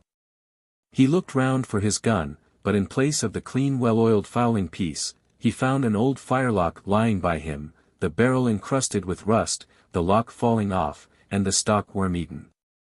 He now suspected that the grave roisterers of the mountains had put a trick upon him, and, having dosed him with liquor, had robbed him of his gun. Wolf, too, had disappeared, but he might have strayed away after a squirrel or partridge. He whistled after him and shouted his name, but all in vain. The echoes repeated his whistle and shout, but no dog was to be seen. He determined to revisit the scene of the last evening's gamble, and if he met with any of the party, to demand his dog and gun. As he rose to walk, he found himself stiff in the joints, and wanting in his usual activity. These mountain beds do not agree with me, thought Rip, and if this frolic should lay me up with a fit of the rheumatism, I shall have a blessed time with Dame Van Winkle. With some difficulty he got down into the glen. He found the gully up which he and his companion had ascended the preceding evening. But to his astonishment a mountain stream was now foaming down it, leaping from rock to rock, and filling the glen with babbling murmurs. He, however, made shift to scramble up its sides, working his toilsome way through thickets of birch, sassafras, and witch hazel. And sometimes tripped up or entangled by the wild grapevines that twisted their coils and tendrils from tree to tree, and spread a kind of network in his path. At length he reached to where the ravine had opened through the cliffs to the amphitheatre, but no traces of such opening remained. The rocks presented a high impenetrable wall, over which the torrent came tumbling in a sheet of feathery foam, and fell into a broad deep basin, black from the shadows of the surrounding forest. Here, then, poor Rip was brought to a stand. He again called and whistled after his dog. He was only answered by the cawing of a flock of idle crows, sporting high in the air about a dry tree that overhung a sunny precipice. And who, secure in their elevation, seemed to look down and scoff at the poor man's perplexities. What was to be done? The morning was passing away, and Rip felt famished for want of his breakfast. He grieved to give up his dog and gun. He dreaded to meet his wife, but it would not do to starve among the mountains. He shook his head, shouldered the rusty firelock, and, with a heart full of trouble and anxiety, turned his steps homeward. As he approached the village, he met a number of people, but none whom he knew, which somewhat surprised him, for he had thought himself acquainted with every one in the country round. Their dress, too, was of a different fashion from that to which he was accustomed. They all stared at him with equal marks of surprise, and whenever they cast eyes upon him, invariably stroked their chins. The constant recurrence of this gesture, induced Rip, involuntarily, to do the same, when, to his astonishment, he found his beard had grown a foot long. He had now entered the skirts of the village. A troop of strange children ran at his heels, hooting after him, and pointing at his grey beard. The dogs, too, not one of which he recognized for an old acquaintance, barked at him as he passed. The very village was altered, it was larger and more populous. There were rows of houses which he had never seen before, and those which had been his familiar haunts had disappeared. Strange names were over the doors, strange faces at the windows, everything was strange. His mind now misgave him, he began to doubt whether both he and the world around him were not bewitched. Surely this was his native village, which he had left but a day before. There stood the Catskill Mountains, there ran the silver Hudson at a distance, there was every hill and dale precisely as it had always been. Rip was sorely perplexed. That flagon last night, thought he, has addled my poor head sadly. It was with some difficulty that he found the way to his own house, which he approached with silent awe, expecting every moment to hear the shrill voice of Dame Van Winkle. He found the house gone to decay, the roof had fallen in, the windows shattered, and the doors off the hinges. A half-starved dog, that looked like Wolf, was skulking about it. Rip called him by name, but the cur snarled, showed his teeth, and passed on. This was an unkind cut indeed. My very dog, sighed poor Rip, has forgotten me. He entered the house, which, to tell the truth, Dame Van Winkle had always kept in neat order. It was empty, forlorn, and apparently abandoned. This desolateness overcame all his connubial fears. He called loudly for his wife and children, the lonely chambers rang for a moment with his voice, and then all again was silence.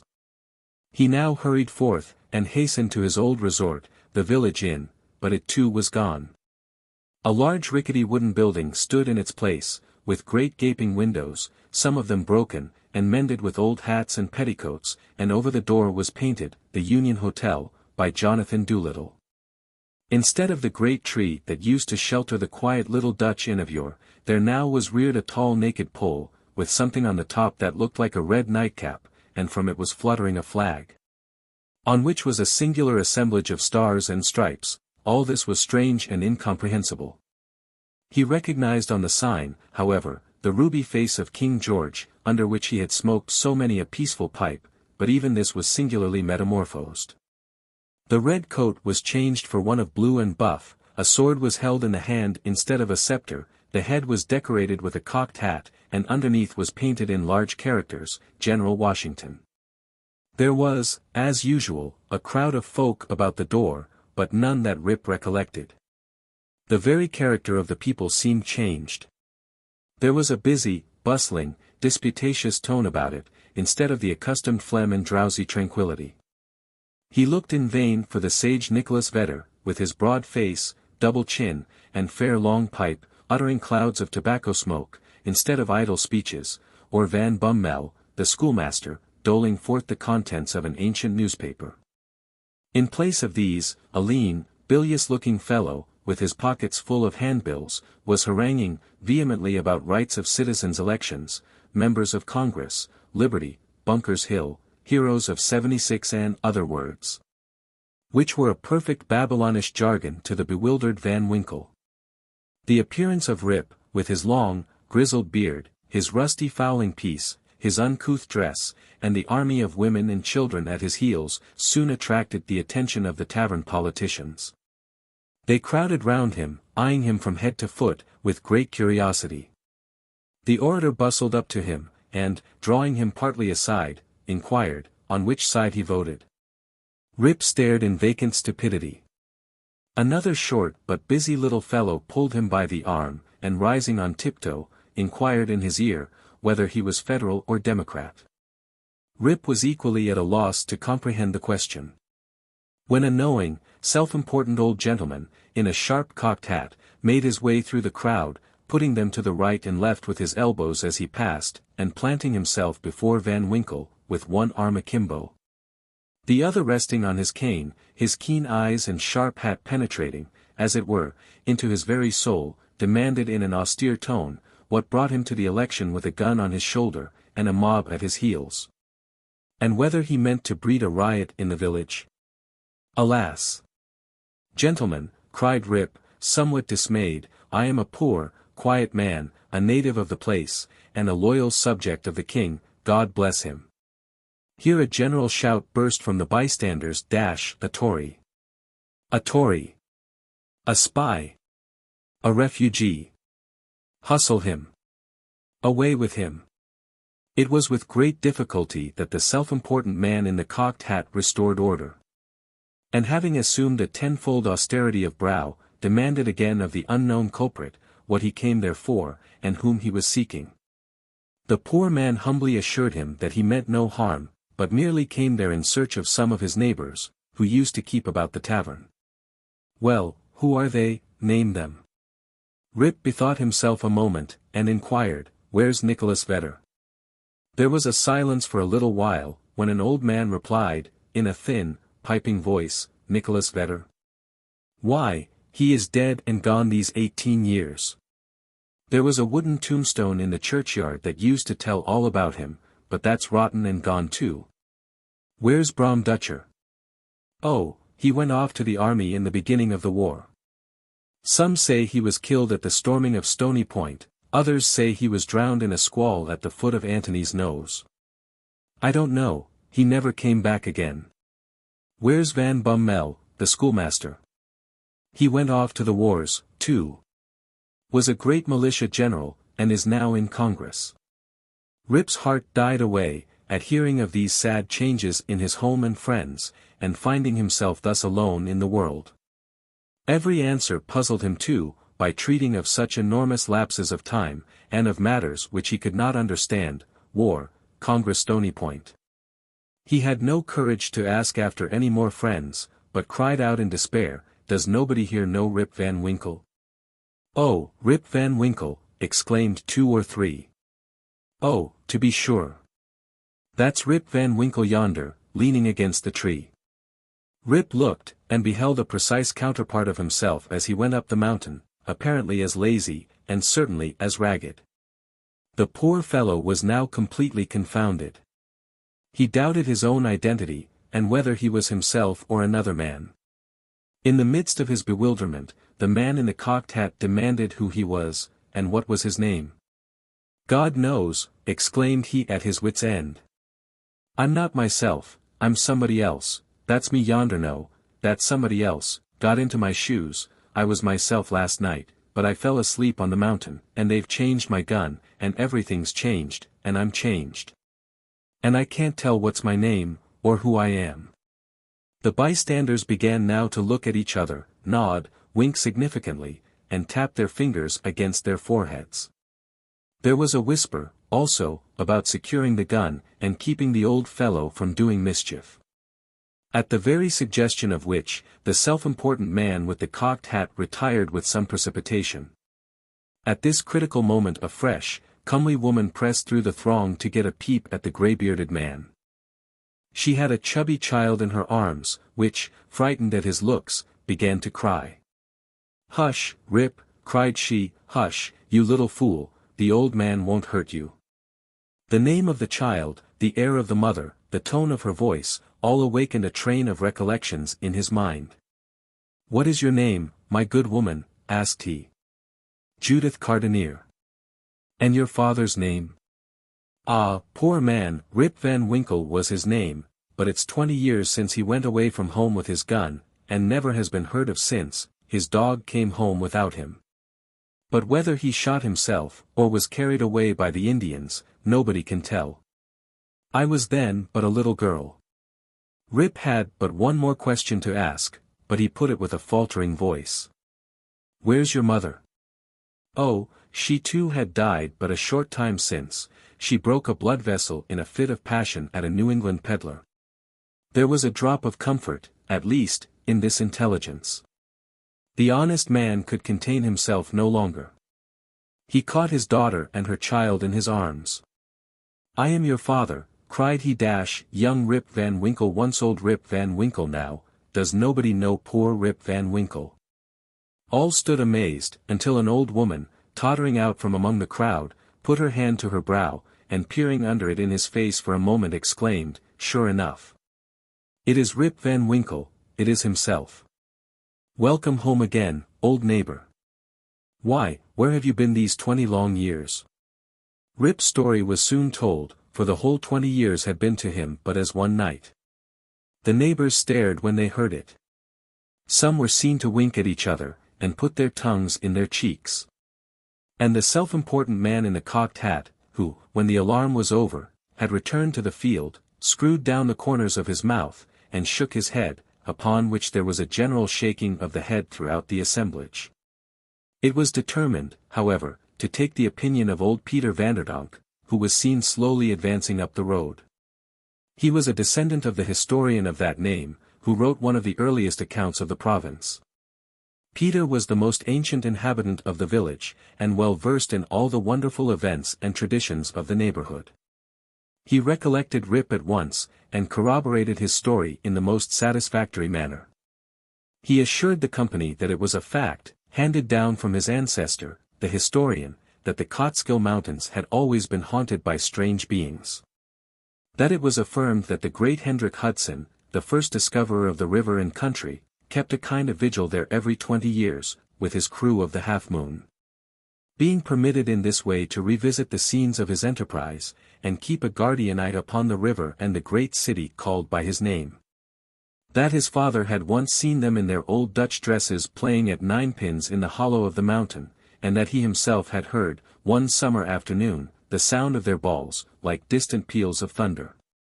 To make a long story short, the company broke up, and returned to the more important concerns of the election. Rip's daughter took him home to live with her. She had a snug, well-furnished house, and a stout cheery farmer for a husband, whom Rip recollected for one of the urchins that used to climb upon his back. As to Rip's son and heir, who was the ditto of himself, seen leaning against the tree, he was employed to work on the farm, but evinced an hereditary disposition to attend to anything else but his business. Rip now resumed his old walks and habits. He soon found many of his former cronies, though all rather the worse for the wear and tear of time, and preferred making friends among the rising generation, with whom he soon grew into great favor. Having nothing to do at home, and being arrived at that happy age when a man can be idle with impunity, he took his place once more on the bench, at the inn door, and was reverenced as one of the patriarchs of the village. And a chronicle of the old times, before the war. It was some time before he could get into the regular track of gossip, or could be made to comprehend the strange events that had taken place during his torpor. How that there had been a revolutionary war, that the country had thrown off the yoke of old England, and that, instead of being a subject to His Majesty George III, he was now a free citizen of the United States. Rip, in fact, was no politician. The changes of states and empires made but little impression on him, but there was one species of despotism under which he had long groaned, and that was petticoat government. Happily, that was at an end. He had got his neck out of the yoke of matrimony, and could go in and out whenever he pleased, without dreading the tyranny of Dame Van Winkle. Whenever her name was mentioned, however, he shook his head, shrugged his shoulders, and cast up his eyes, which might pass either for an expression of resignation to his fate, or joy at his deliverance. He used to tell his story to every stranger had arrived at Mr. Doolittle's hotel. He was observed, at first, to vary on some points every time he told it, which was, doubtless, owing to his having so recently awaked. It at last settled down precisely to the tale I have related, and not a man, woman, or child in the neighborhood, but knew it by heart. Some always pretended to doubt the reality of it, and insisted that Rip had been out of his head, and that this was one point on which he always remained flighty. The old Dutch inhabitants, however, almost universally gave it full credit. Even to this day, they never hear a thunderstorm of a summer afternoon about the Catskill, but they say Hendrik Hudson and his crew are at their game of ninepins. And it is a common wish of all henpecked husbands in the neighborhood, when life hangs heavy on their hands, that they might have a quieting draught out of Rip Van Winkle's flagon. Note. The foregoing tale, one would suspect, had been suggested to Mr. Knickerbocker by a little German superstition about the Emperor Frederick der Rothbart and the Kiphauser mountain. The subjoined note, however, which had appended to the tale, shows that it is an absolute fact, narrated with his usual fidelity. The story of Rip Van Winkle may seem incredible to many, but nevertheless I give it my full belief, for I know the vicinity of our old Dutch settlements to have been very subject to marvelous events and appearances. Indeed, I have heard many stranger stories than this, in the villages along the Hudson, all of which were too well authenticated to admit of a doubt. I have even talked with Rip Van Winkle myself, who, when last I saw him, was a very venerable old man, and so perfectly rational and consistent on every other point, that I think no conscientious person could refuse to take this into the bargain. Nay, I have seen a certificate on the subject taken before a country justice, and signed with cross, in the justice's own handwriting. The story, therefore, is beyond the possibility of doubt. D.K. Postscript. The following are traveling notes from a memorandum book of Mr. Knickerbocker. The Cotsberg or Catskill Mountains have always been a region full of fable.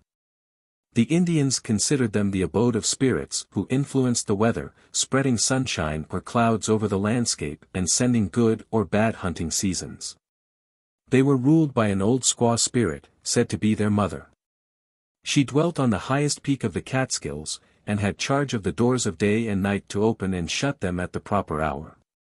She hung up the new moons in the skies, and cut up the old ones into stars. In times of drought, if properly propitiated, she would spin light summer clouds out of cobwebs and morning dew, and send them off from the crest of the mountain, flake after flake, like flakes of carded cotton, to float in the air. Until, dissolved by the heat of the sun, they would fall in gentle showers, causing the grass to spring, the fruits to ripen, and the corn to grow an inch an hour. If displeased, however, she would brew up clouds black as ink, sitting in the midst of them like a bottle-bellied spider in the midst of its web, and when these clouds broke, woe betide the valleys.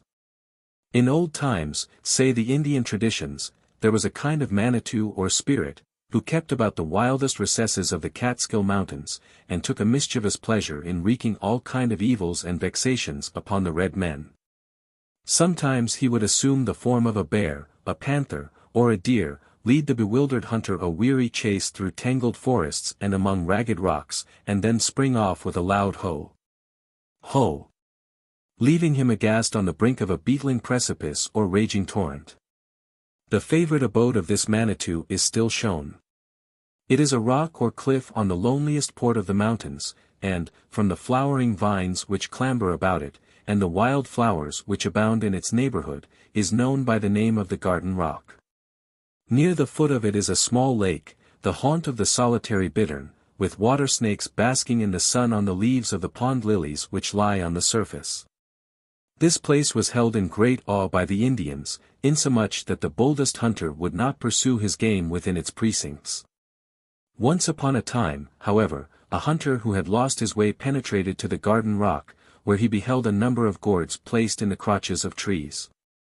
One of these he seized and made off with it, but in the hurry of his retreat he let it fall among the rocks, when a great stream gushed forth, which washed him away and swept him down precipices, where he was dished to pieces.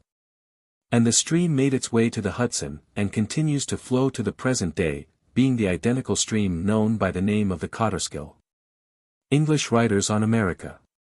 Methinks I see in my mind a noble and puissant nation, rousting herself like a strong man after sleep, and shaking her invincible locks. Methinks I see her as an eagle, mewing her mighty youth, and kindling her in-dazzled eyes at the full midday beam. Milton on the Liberty of the Press. It is with feelings of deep regret that I observe the literary animosity daily growing up between England and America. Great curiosity has been awakened of late with respect to the United States, and the London press has teemed with volumes of travels through the Republic, but they seem intended to diffuse error rather than knowledge. And so successful have they been, that, notwithstanding the constant intercourse between the nations, there is no people concerning whom the great mass of the British public have less pure information, or entertain more numerous prejudices. English travelers are the best and the worst in the world. Where no motives of pride or interest intervene, none can equal them for profound and philosophical views of society, or faithful and graphical description of external objects. But when either the interest or reputation of their own country comes in collision with that of another, they go to the opposite extreme, and forget their usual probity and candor, in the indulgence of splenetic remark. and in a liberal spirit of ridicule. Hence, their travels are more honest and accurate, the more remote the country described. I would place implicit confidence in an Englishman's description of the regions beyond the cataracts of the Nile, of unknown islands in the Yellow Sea, of the interior of India, or of any other tract which other travelers might be apt to picture out with the illusions of their fancies. But I would cautiously receive his account of his immediate neighbors, and of those nations with which he is in habits of most frequent intercourse. However I might be disposed to trust his probity, I dare not trust his prejudices. It has also been the peculiar lot of our country to be visited by the worst kind of English travelers.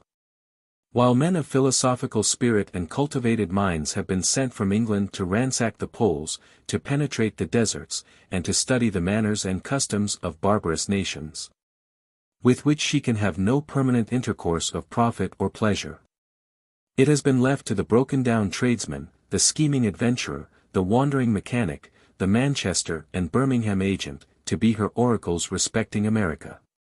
From such sources she is content to receive her information respecting a country in a singular state of moral and physical development, a country in which one of the greatest political experiments in the history of the world is now performing, and which presents the most profound and momentous studies to the statesman and the philosopher. That such men should give prejudicial accounts of America, is not a matter of surprise. The themes it offers for contemplation are too vast and elevated for their capacities. The national character is yet in a state of fermentation, it may have its frothiness and sediment, but its ingredients are sound and wholesome. It has already given proofs of powerful and generous qualities, and the whole promises to settle down into something substantially excellent. But the causes which are operating to strengthen and ennoble it, and its daily indications of admirable properties, are all lost upon these purblind observers, who are only affected by the little asperities incident to its present situation. They are capable of judging only of the surface of things, of those matters which come in contact with their private interests and personal gratifications. They miss some of the snug conveniences and petty comforts which belong to an old, highly finished, and overpopulous state of society, where the ranks of useful labor are crowded, and many earn a painful and servile subsistence, by studying the very caprices of appetite and self-indulgence. These minor comforts, however, are all important in the estimation of narrow minds, which either do not perceive, or will not acknowledge, that they are more than counterbalanced among us, by great and generally diffused blessings. They may, perhaps, have been disappointed in some unreasonable expectation of sudden gain. They may have pictured America to themselves an El Dorado, where gold and silver abounded, and the natives were lacking in sagacity, and where they were to become strangely and suddenly rich, in some unforeseen but easy manner. The same weakness of mind that indulges absurd expectations, produces petulance in disappointment. Such persons become embittered against the country on finding that there, as everywhere else, a man must sow before he can reap, must win wealth by industry and talent, and must contend with the common difficulties of nature, and the shrewdness of an intelligent and enterprising people. Perhaps, through mistaken or ill-directed hospitality, or from the prompt disposition to cheer and countenance the stranger, prevalent among my countrymen, they may have been treated with unwonted respect in America.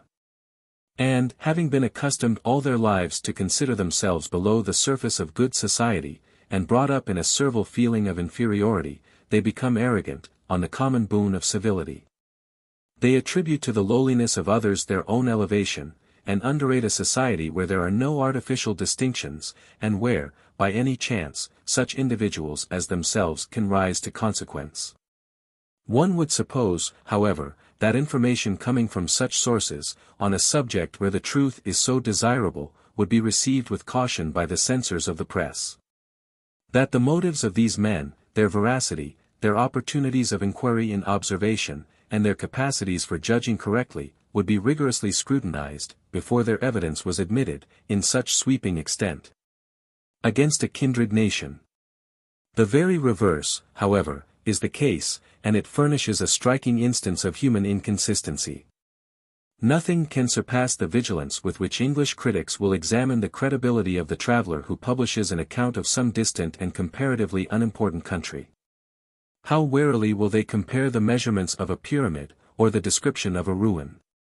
And how sternly will they censure any inaccuracy in these contributions of merely curious knowledge, while they will receive, with eagerness and unhesitating faith, the gross misrepresentations of coarse and obscure writers concerning a country with which their own is placed in the most important and delicate relations. Nay, they will even make these apocryphal volumes textbooks, on which to enlarge, with a zeal and an ability worthy of a more generous cause. I shall not, however, dwell on this irksome and hackneyed topic. Nor should I have adverted to it, but for the undue interest apparently taken in it by my countrymen, and certain injurious effects which I apprehend it might produce upon the national feeling. We attach too much consequence to these attacks. They cannot do us any essential injury. The tissue of misrepresentations attempted to be woven round us, are like cobwebs woven round the limbs of an infant giant. Our country continually outgrows them. One falsehood after another falls off of itself. We have but to live on, and every day we live a whole volume of refutation. All the writers of England united, if we could for a moment suppose their great minds stooping to so unworthy a combination, could not conceal our rapidly growing importance and matchless prosperity. They could not conceal that these are owing, not merely to physical and local, but also to moral causes, to the political liberty, the general diffusion of knowledge, the prevalence of sound, moral, and religious principles, which give force and sustained energy to the character of a people, and which in fact, have been the acknowledged and wonderful supporters of their own national power and glory. But why are we so exquisitely alive to the aspersions of England? Why do we suffer ourselves to be so affected by the contumely she has endeavored to cast upon us? It is not in the opinion of England alone that honor lives, and reputation has its being.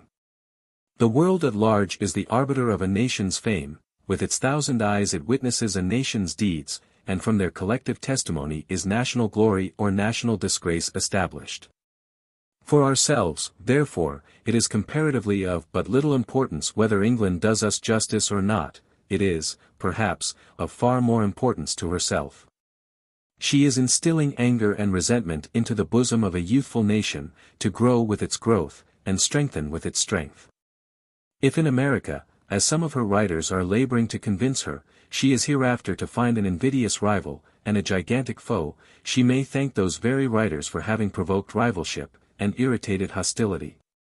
Every one knows the all-pervading influence of literature at the present day, and how much the opinions and passions of mankind are under its control. The mere contests of the sword are temporary. Their wounds are but in the flesh, and it is the pride of the generous to forgive and forget them, but the slanders of the pen pierce to the heart, they rankle longest in the noblest spirits. They dwell ever present in the mind, and render it morbidly sensitive to the most trifling collision. It is but seldom that any one overt act produces hostilities between two nations. There exists, most commonly, a previous jealousy and ill will, a predisposition to take offense. Trace these to their cause, and how often will they be found to originate in the mischievous effusions of mercenary writers, who, secure in their closets, and for ignominious bread, concoct and circulate the venom that is to inflame the generous and the brave. I am not laying too much stress upon this point, for it applies most emphatically to our particular case. Over no nation does the press hold a more absolute control than over the people of America. For the universal education of the poorest classes makes every individual a reader. There is nothing published in England on the subject of our country, that does not circulate through every part of it. There is not a calumny dropped from an English pen, nor an unworthy sarcasm uttered by an English statesman, that does not go to blight goodwill, and add to the mass of latent resentment. Possessing, then, as England does, the fountainhead whence the literature of the language flows, how completely is it in her power, and how truly is it her duty to make it the medium of amiable and magnanimous feeling, a stream where the two nations might meet together and drink in peace and kindness. Should she, however, persist in turning it to waters of bitterness, the time may come when she may repent her folly. The present friendship of America may be of but little moment to her. But the future destinies of that country do not admit of a doubt, over those of England, there lower some shadows of uncertainty. Should, then, a day of gloom arrive, should those reverses overtake her, from which the proudest empires have not been exempt, she may look back with regret at her infatuation, in repulsing from her side a nation she might have grappled to her bosom, and thus destroying her only chance for real friendship beyond the boundaries of her own dominions. There is a general impression in England, that the people of the United States are inimical to the parent country. It is one of the errors which have been diligently propagated by designing writers. There is, doubtless, considerable political hostility, and a general soreness at the illiberality of the English press, but, collectively speaking, the prepossessions of the people are strongly in favor of England. Indeed, at one time they amounted, in many parts of the Union, to an absurd degree of bigotry. The bare name of Englishman was a passport to the confidence and hospitality of every family, and too often gave a transient currency to the worthless and the ungrateful. Throughout the country, there was something of enthusiasm connected with the idea of England. We looked to it with a hallowed feeling of tenderness and veneration, as the land of our forefathers, the august repository of the monuments and antiquities of our race, the birthplace and mausoleum of the sages and heroes of our paternal history. After our own country, there was none in whose glory we more delighted, none whose good opinion we were more anxious to possess, none toward which our hearts yearned with such throbbings of warm consanguinity. Even during the late war, whenever there was the least opportunity for kind feelings to spring forth, it was the delight of the generous spirits of our country to show that, in the midst of hostilities, they still kept alive the sparks of future friendship. Is all this to be at an end? Is this golden band of kindred sympathies, so rare between nations, to be broken forever? Perhaps it is for the best. It may dispel an illusion which might have kept us in mental vassalage, which might have interfered occasionally with our true interests, and prevented the growth of proper national pride. But it is hard to give up the kindred tie. And there are feelings dearer than interest, closer to the heart than pride, that will still make us cast back a look of regret as we wander farther and farther from the paternal roof, and lament the waywardness of the parent that would repel the affections of the child. Short-sighted and injudicious, however, as the conduct or England may be in this system of aspersion, recrimination on our part would be equally ill-judged. I speak not of a prompt and spirited vindication of our country, or the keenest castigation of her slanderers, but I allude to a disposition to retaliate in kind, to retort sarcasm and inspire prejudice, which seems to be spreading widely among our writers. Let us guard particularly against such a temper, for it would double the evil, instead of redressing the wrong. Nothing is so easy and inviting as the retort of abuse and sarcasm, but it is a paltry and an unprofitable contest. It is the alternative of a morbid mind, fretted into petulance, rather than warmed into indignation. If England is willing to permit the mean jealousies of trade, or the rancorous animosities of politics, to deprave the integrity of her press, and poison the fountain of public opinion, let us beware of her example. She may deem it her interest to diffuse error, and engender antipathy. For the purpose of checking emigration, we have no purpose of the kind to serve. Neither have we any spirit of national jealousy to gratify. For as yet, in all our rivalships with England, we are the rising and the gaining party. There can be no end to answer, therefore, but the gratification of resentment, a mere spirit of retaliation, and even that is impotent. Our retorts are never republished in England, they fall short, therefore, of their aim, but they foster a querulous and peevish temper among our writers. They sour the sweet flow of our early literature, and sow thorns and brambles among its blossoms. What is still worse, they circulate through our own country, and, as far as they have effect, excite virulent national prejudices. This last is the evil most especially to be deprecated. Governed, as we are, entirely by public opinion, the utmost care should be taken to preserve the purity of the public mind. Knowledge is power, and truth is knowledge. Whoever, therefore, knowingly propagates a prejudice, willfully saps the foundation of his country's strength. The members of a republic, above all other men, should be candid and dispassionate. They are, individually, portions of the sovereign mind and sovereign will, and should be enabled to come to all questions of national concern with calm and unbiased judgments. From the peculiar nature of our relations with England, we must have more frequent questions of a difficult and delicate character with her, than with any other nation, questions that affect the most acute and excitable feelings, and as in the adjustment of these, our national measures must ultimately be determined by popular sentiment, we cannot be too anxiously attentive to purify it from all latent passion or prepossession. Opening, too, as we do, an asylum for strangers every portion of the earth, we should receive all with impartiality. It should be our pride to exhibit an example of one nation, at least, destitute of national antipathies, and exercising, not merely the overt acts of hospitality, but those more rare and noble courtesies which spring from liberality of opinion. What have we to do with national prejudices? They are the inveterate diseases of old countries, contracted in rude and ignorant ages, when nations knew but little of each other, and looked beyond their own boundaries with distrust and hostility. We, on the contrary, have sprung into national existence in an enlightened and philosophic age, when the different parts of the habitable world, and the various branches of the human family, have been indefatigably studied and made known to each other. And we forego the advantages of our birth, if we do not shake off the national prejudices, as we would the local superstitions, of the old world. But above all let us not be influenced by any angry feelings, so far as to shut our eyes to the perception of what is really excellent and amiable in the English character. We are a young people, necessarily an imitative one, and must take our examples and models, in a great degree, from the existing nations of Europe. There is no country more worthy of our study than England. The spirit of her constitution is most analogous to ours. The manners of her people, their intellectual activity, their freedom of opinion, their habits of thinking on those subjects which concern the dearest interests and most sacred charities of private life, are all congenial to the American character. And, in fact, are all intrinsically excellent, for it is in the moral feeling of the people that the deep foundations of British prosperity are laid.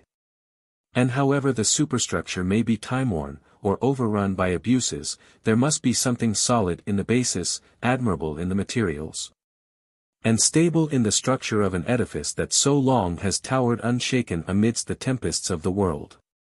Let it be the pride of our writers, therefore, discarding all feelings of irritation, and disdaining to retaliate the illiberality of British authors, to speak of the English nation without prejudice, and with determined candor. While they rebuke the indiscriminating bigotry with which some of our countrymen admire and imitate everything English, merely because it is English, let them frankly point out what is really worthy of approbation. We may thus place England before us as a perpetual volume of reference, wherein are recorded sound deductions from ages of experience. And while we avoid the errors and absurdities which may have crept into the page, we may draw thence golden maxims of practical wisdom, wherewith to strengthen and to embellish our national character. Rural life in England. Oh! Friendly to the best pursuits of man. Friendly to thought, to virtue and to peace. Domestic life in rural pleasures past. Cooper. The stranger who would form a correct opinion of the English character, must not confine his observations to the metropolis. He must go forth into the country, he must sojourn in villages and hamlets. He must visit castles, villas, farmhouses, cottages, he must wander through parks and gardens, along hedges and green lanes, he must loiter about country churches, attend wakes and fairs, and other rural festivals, and cope with the people in all their conditions, and all their habits and humors. In some countries, the large cities absorb the wealth and fashion of the nation. They are the only fixed abodes of elegant and intelligent society, and the country is inhabited almost entirely by boorish peasantry. In England, on the contrary, the metropolis is a mere gathering place, or general rendezvous, of the polite classes, where they devote a small portion of the year to a hurry of gaiety and dissipation, and, having indulged this kind of carnival, return again to the apparently more congenial habits of rural life. The various orders of society are therefore diffused over the whole surface of the kingdom, and the more retired neighborhoods afford specimens of the different ranks.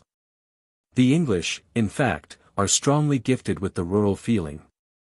They possess a quick sensibility to the beauties of nature, and a keen relish for the pleasures and employments of the country. This passion seems inherent in them. Even the inhabitants of cities, born and brought up among brick walls and bustling streets, enter with facility into rural habits, and evince a tact for rural occupation. The merchant has his snug retreat in the vicinity of the metropolis, where he often displays as much pride and zeal in the cultivation of his flower garden, and the maturing of his fruits, as he does in the conduct of his business, and the success of a commercial enterprise. Even those less fortunate individuals, who are doomed to pass their lives in the midst of din and traffic, contrive to have something that shall remind them of the green aspect of nature. In the most dark and dingy quarters of the city, the drawing-room window resembles frequently a bank of flowers. Every spot capable of vegetation has its grassplot and flower bed, and every square its mimic park, laid out with picturesque taste, and gleaming with refreshing verdure. Those who see the Englishman only in town, are apt to form an unfavorable opinion of his social character. He is either absorbed in business, or distracted by the thousand engagements that dissipate time, thought, and feeling, in this huge metropolis. He has, therefore, too commonly, a look of hurry and abstraction. Wherever he happens to be, he is on the point of going somewhere else. At the moment he is talking on one subject, his mind is wandering to another. And while paying a friendly visit, he is calculating how he shall economize time so as to pay the other visits allotted to the morning. An immense metropolis, like London, is calculated to make men selfish and uninteresting. In their casual and transient meetings, they can but deal briefly in commonplaces. They present but the cold superficies of character, its rich and genial qualities have no time to be warmed into a flow. It is in the country that the Englishman gives scope to his natural feelings. He breaks loose gladly from the cold formalities and negative civilities of town, throws off his habits of shy reserve, and becomes joyous and free-hearted. He manages to collect round him all the conveniences and elegancies of polite life, and to banish its restraints. His country seat abounds with every requisite, either for studious retirement, tasteful gratification, or rural exercise. Books, paintings, music, horses, dogs, and sporting implements of all kinds, are at hand. He puts no constraint, either upon his guests or himself, but, in the true spirit of hospitality, provides the means of enjoyment, and leaves every one to partake according to his inclination. The taste of the English in the cultivation of land, and in what is called landscape gardening, is unrivaled. They have studied nature intently, and discovered an exquisite sense of her beautiful forms and harmonious combinations. Those charms which, in other countries, she lavishes in wild solitudes, are here assembled round the haunts of domestic life. They seem to have caught her coy and furtive graces, and spread them, like witchery, about their rural abodes. Nothing can be more imposing than the magnificence of English park scenery. Vast lawns that extend like sheets of vivid green, with here and there clumps of gigantic trees, heaping up rich piles of foliage. The solemn pomp of groves and woodland glades, with the deer trooping in silent herds across them, the hare, bounding away to the covert, or the pheasant, suddenly bursting upon the wing. The brook, taught to wind in natural meanderings, or expand into a glassy lake, the sequestered pool, reflecting the quivering trees, with the yellow leaf sleeping on its bosom, and the trout roaming fearlessly about its limpid waters. While some rustic temple, or sylvan statue, grown green and dank with age, gives an air of classic sanctity to the seclusion. These are but a few of the features of park scenery. But what most delights me, is the creative talent with which the English decorate the unostentatious abodes of middle life. The rudest habitation, the most unpromising and scanty portion of land, in the hands of an Englishman of taste, becomes a little paradise. With a nicely discriminating eye, he seizes at once upon its capabilities, and pictures in his mind the future landscape.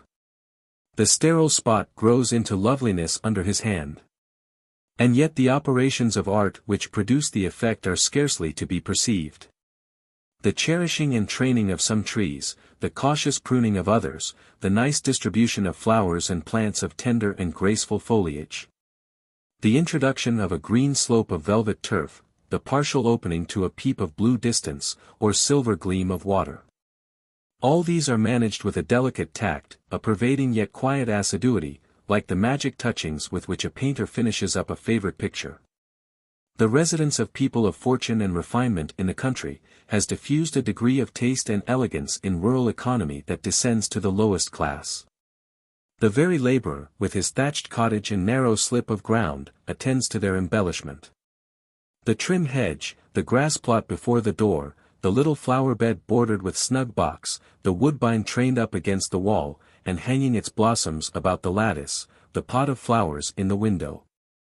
The holly, providently planted about the house, to cheat winter of its dreariness, and to throw in a semblance of green summer to cheer the fireside.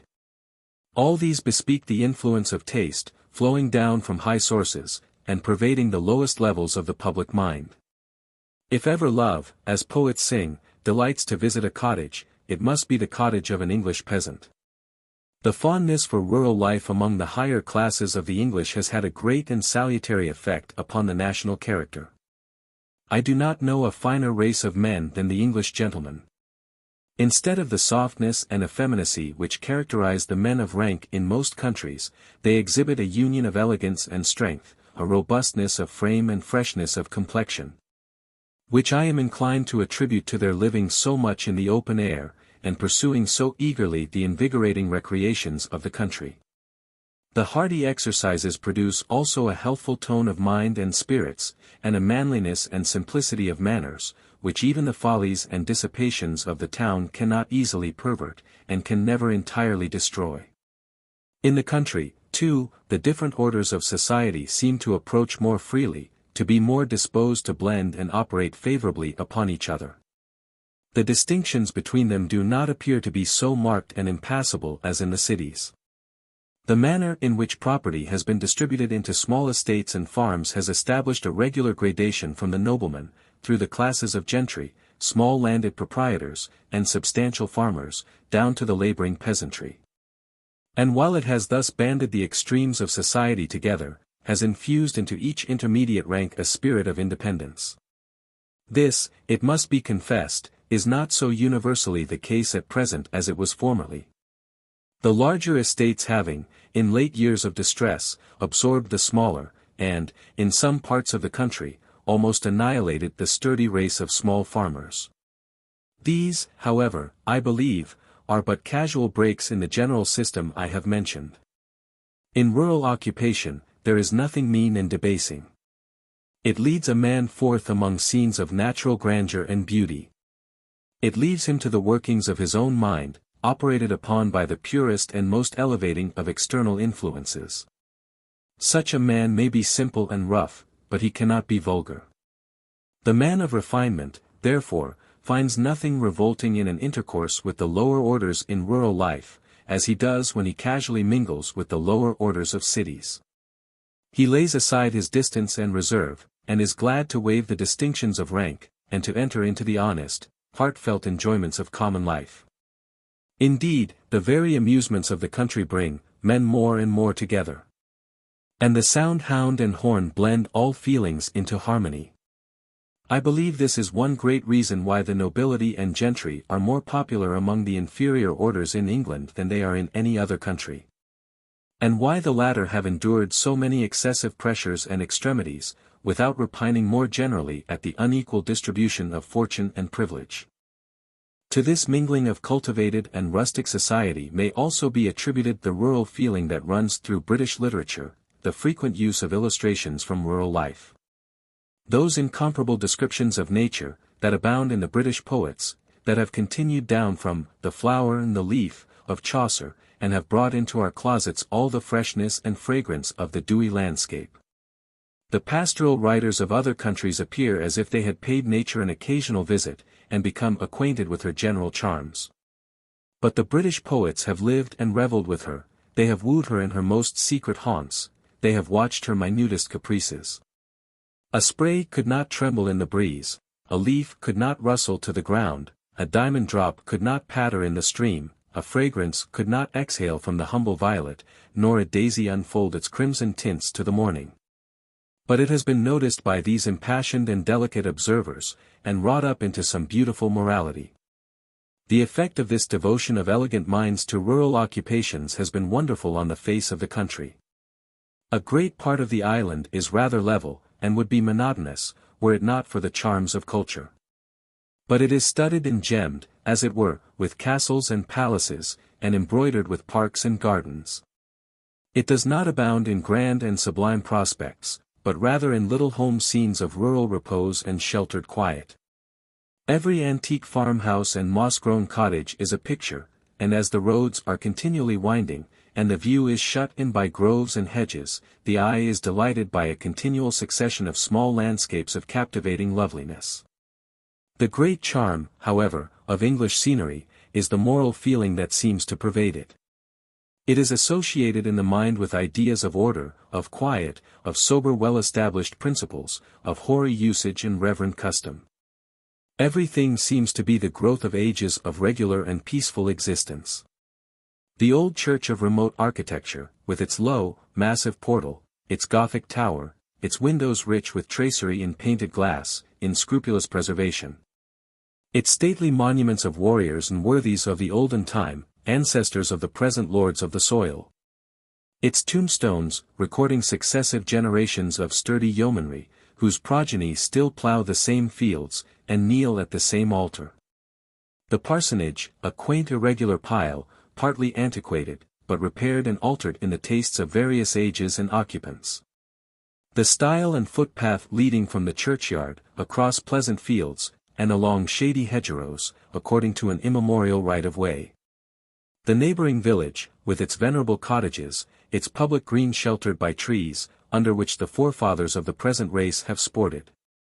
The antique family mansion, standing apart in some little rural domain, but looking down with a protecting air on the surrounding scene.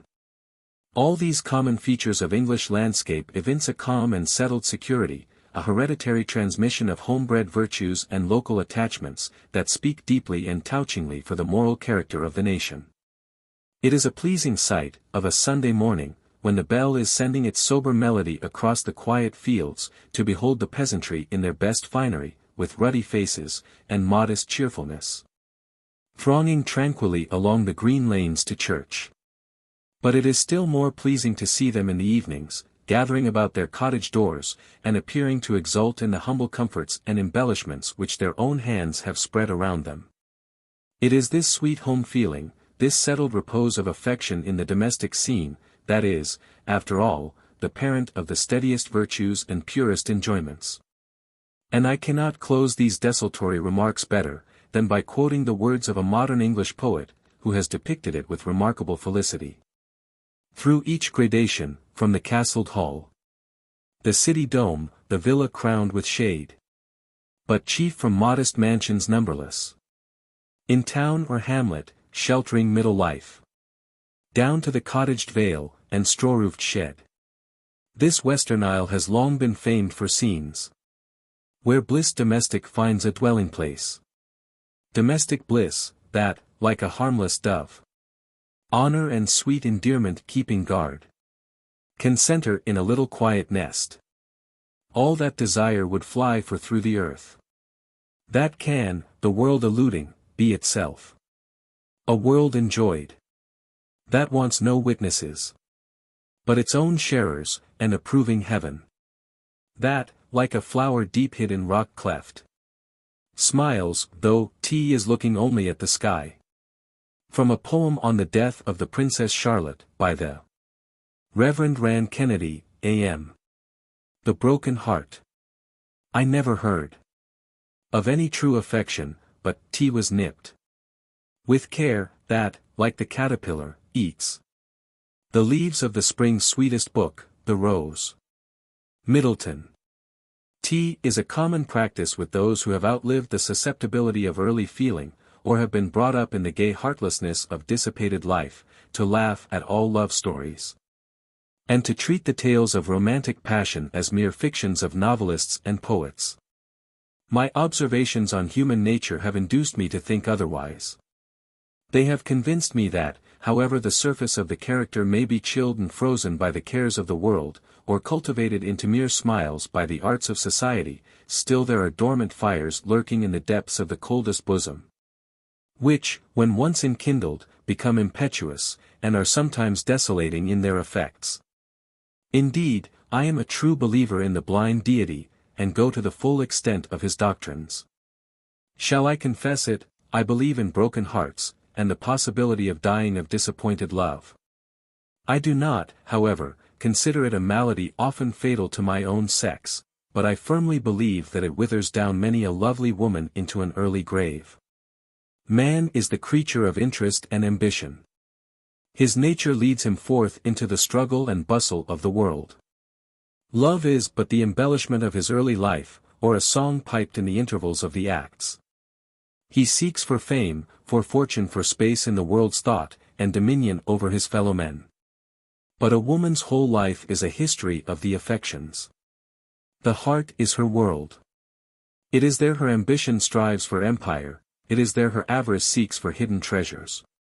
She sends forth her sympathies on adventure, she embarks her whole soul in the traffic of affection. And if shipwrecked, her case is hopeless, for it is a bankruptcy of the heart. To a man, the disappointment of love may occasion some bitter pangs, it wounds some feelings of tenderness, it blasts some prospects of felicity. But he is an active being, he may dissipate his thoughts in the whirl of varied occupation, or may plunge into the tide of pleasure. Or, if the scene of disappointment be too full of painful associations, he can shift his abode at will, and taking, as it were, the wings of the morning, can fly to the uttermost parts of the earth, and be at rest. But woman's is comparatively a fixed, a secluded, and meditative life. She is more the companion of her own thoughts and feelings, and if they are turned to ministers of sorrow, where shall she look for consolation? Her lot is to be wooed and won. And if unhappy in her love, her heart is like some fortress that has been captured, and sacked, and abandoned, and left desolate. How many bright eyes grow dim, how many soft cheeks grow pale, how many lovely forms fade away into the tomb, and none can tell the cause that blighted their loveliness. As the dove will clasp its wings to its side, and cover and conceal the arrow that is preying on its vitals, so is it the nature of woman, to hide from the world the pangs of wounded affection.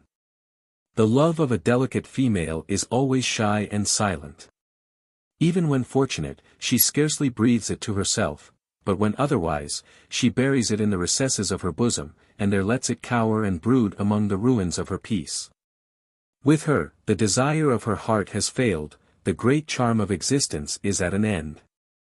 She neglects all the cheerful exercises which gladden the spirits, quicken the pulses, and send the tide of life in healthful currents through the veins. Her rest is broken, the sweet refreshment of sleep is poisoned by melancholy dreams, dry sorrow drinks her blood, until her enfeebled frame sinks under the slightest external injury.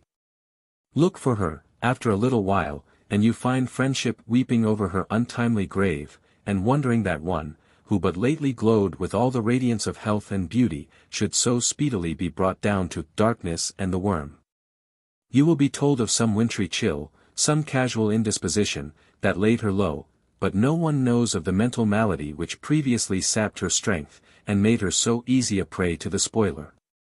She is like some tender tree, the pride and beauty of the grove, graceful in its form, bright in its foliage, but with the worm preying at its heart.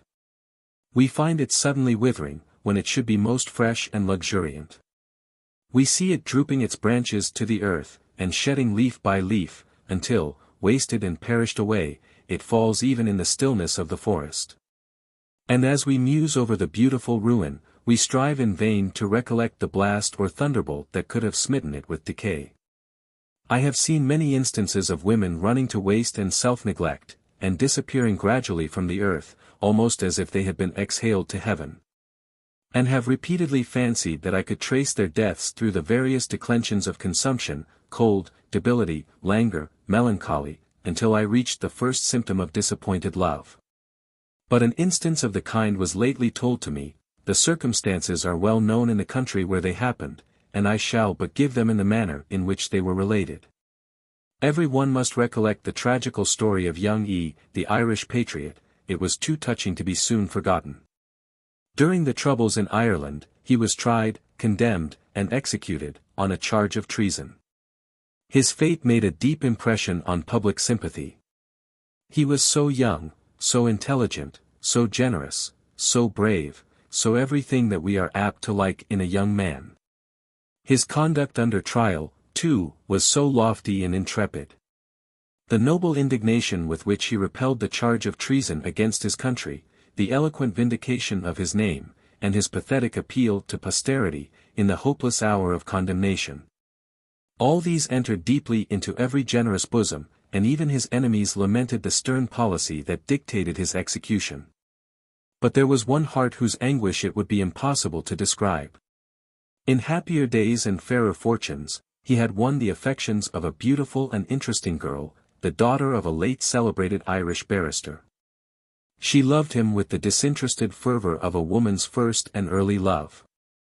When every worldly maxim arrayed itself against him. When blasted in fortune, and disgrace and danger darkened around his name, she loved him the more ardently for his very sufferings. If, then, his fate could awaken the sympathy even of his foes, what must have been the agony of her, whose whole soul was occupied by his image?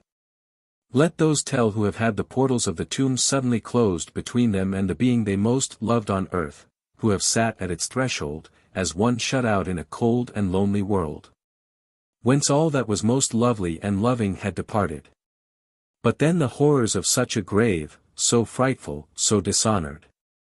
There was nothing for memory to dwell on that could suit the pang of separation, none of those tender, though melancholy circumstances which endear the parting scene, nothing to melt sorrow into those blessed tears, sent like the dews of heaven, to revive the heart in the parting hour of anguish.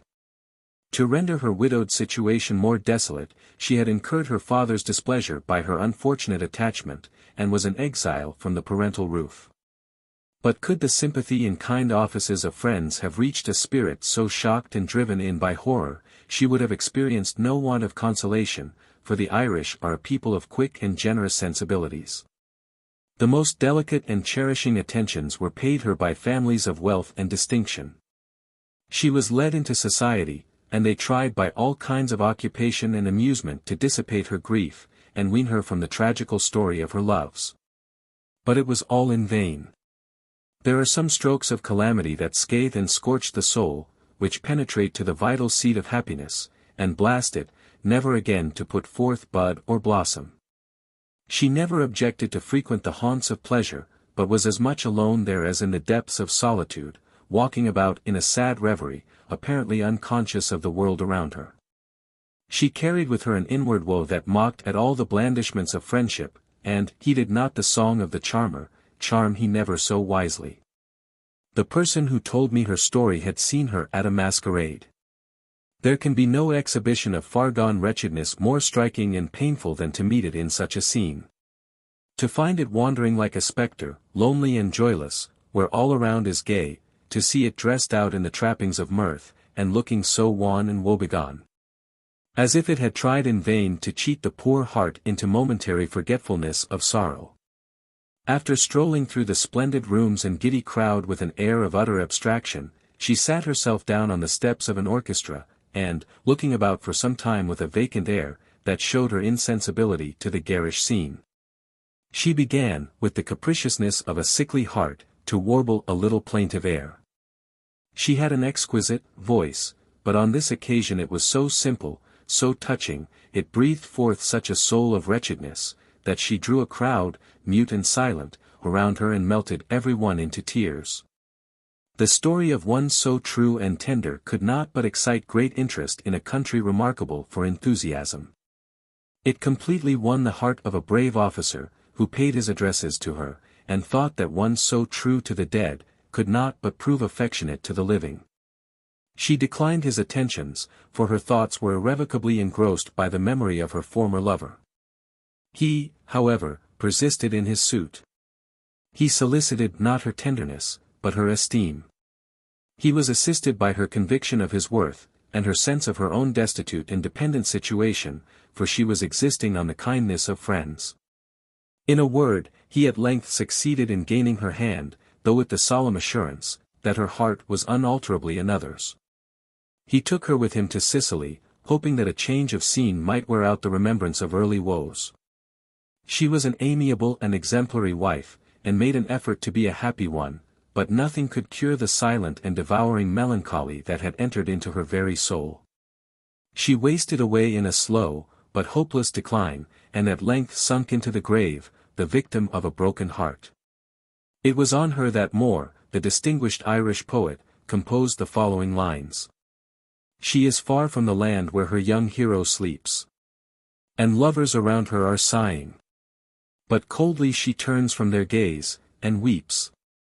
For her heart in his grave is lying. She sings the wild song of her dear native plains.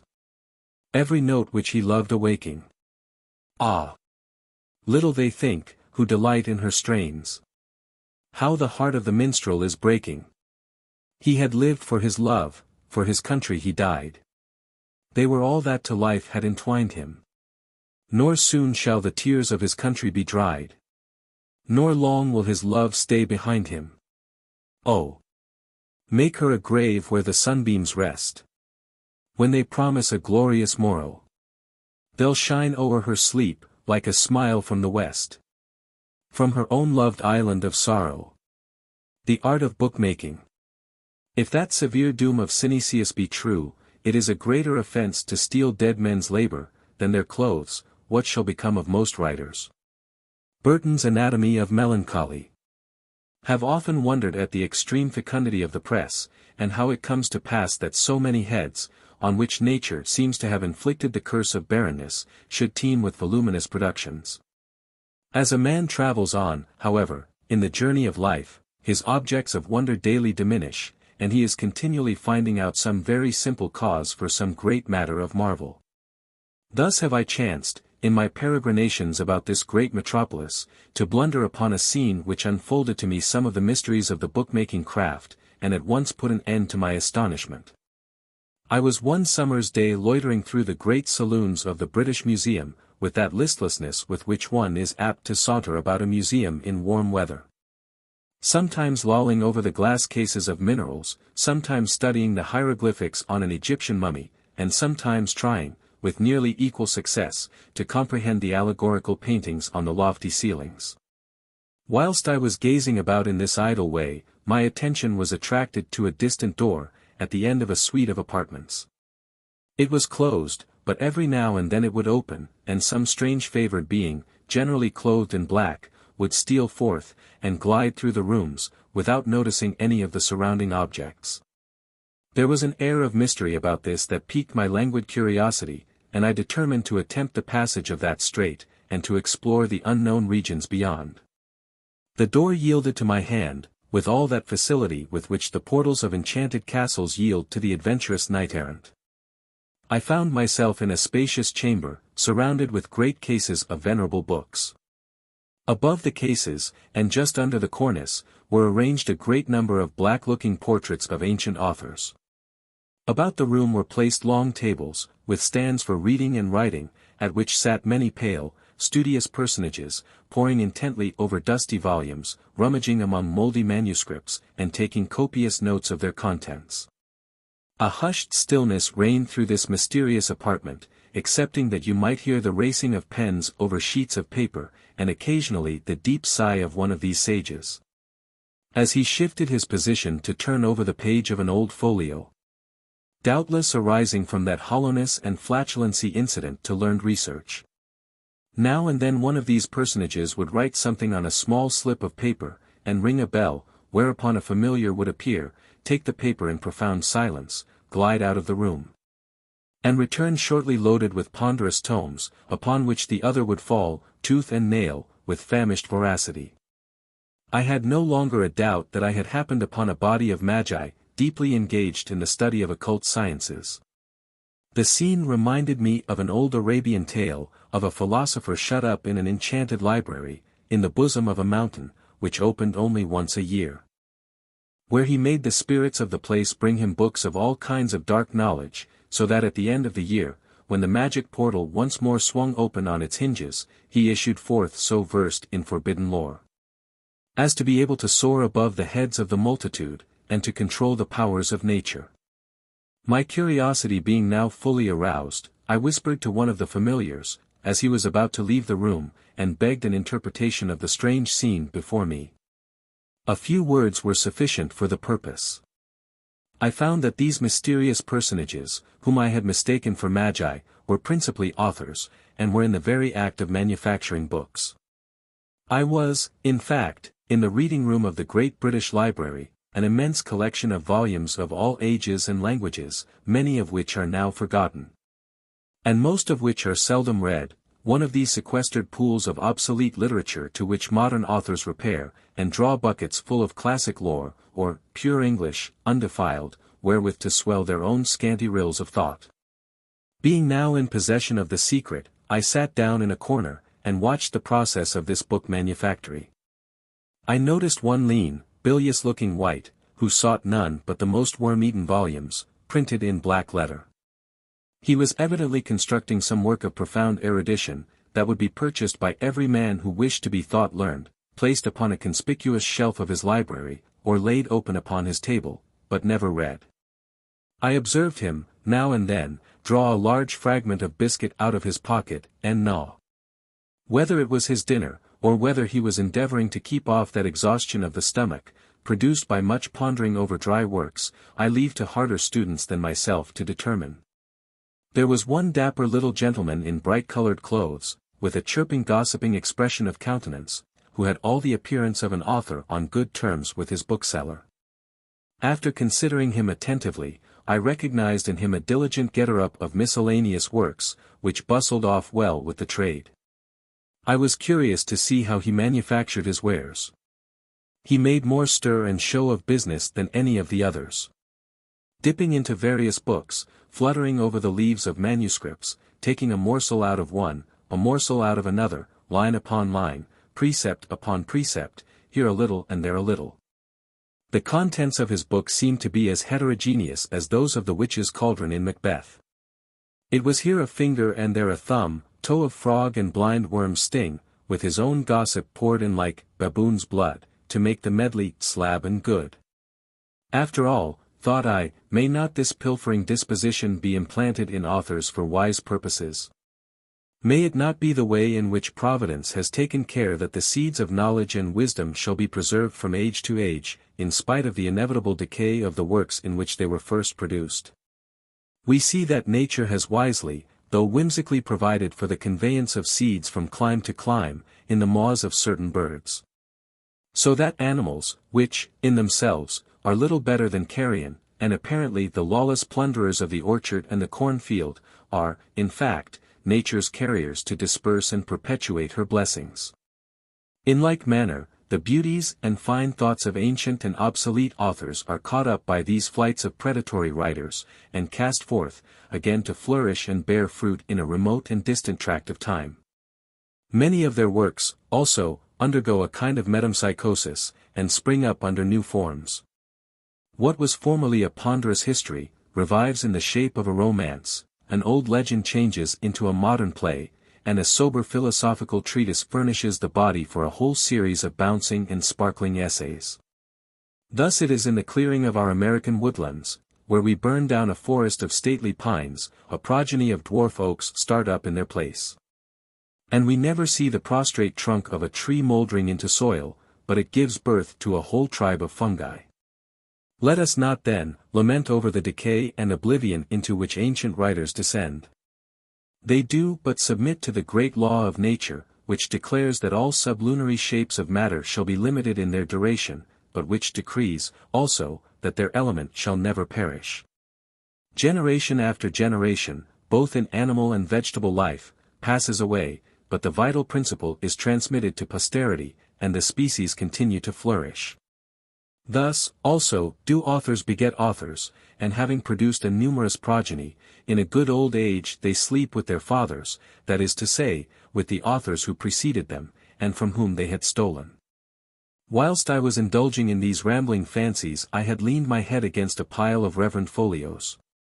Whether it was owing to the soporific emanations for these works, or to the profound quiet of the room, or to the lassitude arising from much wandering, or to an unlucky habit of napping at improper times and places, with which I am grievously afflicted, so it was, that I fell into a doze. Still, however, my imagination continued busy, and indeed the same scene continued before my mind's eye, only a little changed in some of the details.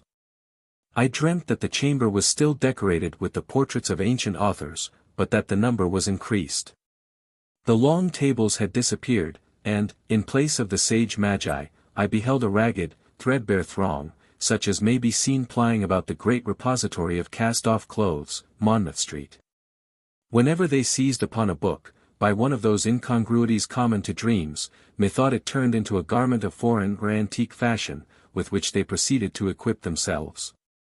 I noticed, however, that no one pretended to clothe himself from any particular suit, but took a sleeve from one, a cape from another, a skirt from a third, thus decking himself out piecemeal, while some of his original rags would peep out from among his borrowed finery. There was a portly, rosy, well-fed parson, whom I observed ogling several mouldy polemical writers through an eyeglass. He soon contrived to slip on the voluminous mantle of one of the old fathers, and having purloined the grey beard of another, endeavoured to look exceedingly wise. But the smirking commonplace of his countenance set at naught all the trappings of wisdom. One sickly-looking gentleman was busied embroidering a very flimsy garment with gold thread drawn out of several old court dresses of the reign of Queen Elizabeth. Another had trimmed himself magnificently from an illuminated manuscript, had stuck a nosegay in his bosom, culled from the Paradise of Dainty Devices, and having put Sir Philip Sidney's hat on one side of his head, strutted off with an exquisite air of vulgar elegance. A third, who was but of puny dimensions, had bolstered himself out bravely with the spoils from several obscure tracts of philosophy, so that he had a very imposing front, but he was lamentably tattered in rear. And I perceived that he had patched his small clothes with scraps of parchment from a Latin author. There were some well-dressed gentlemen, it is true, who only helped themselves to a gem or so, which sparkled among their own ornaments, without eclipsing them. Some, too, seemed to contemplate the costumes of the old writers, merely to imbibe their principles of taste, and to catch their air and spirit. But I grieve to say, that too many were apt to array themselves, from top to toe, in the patchwork manner I have mentioned.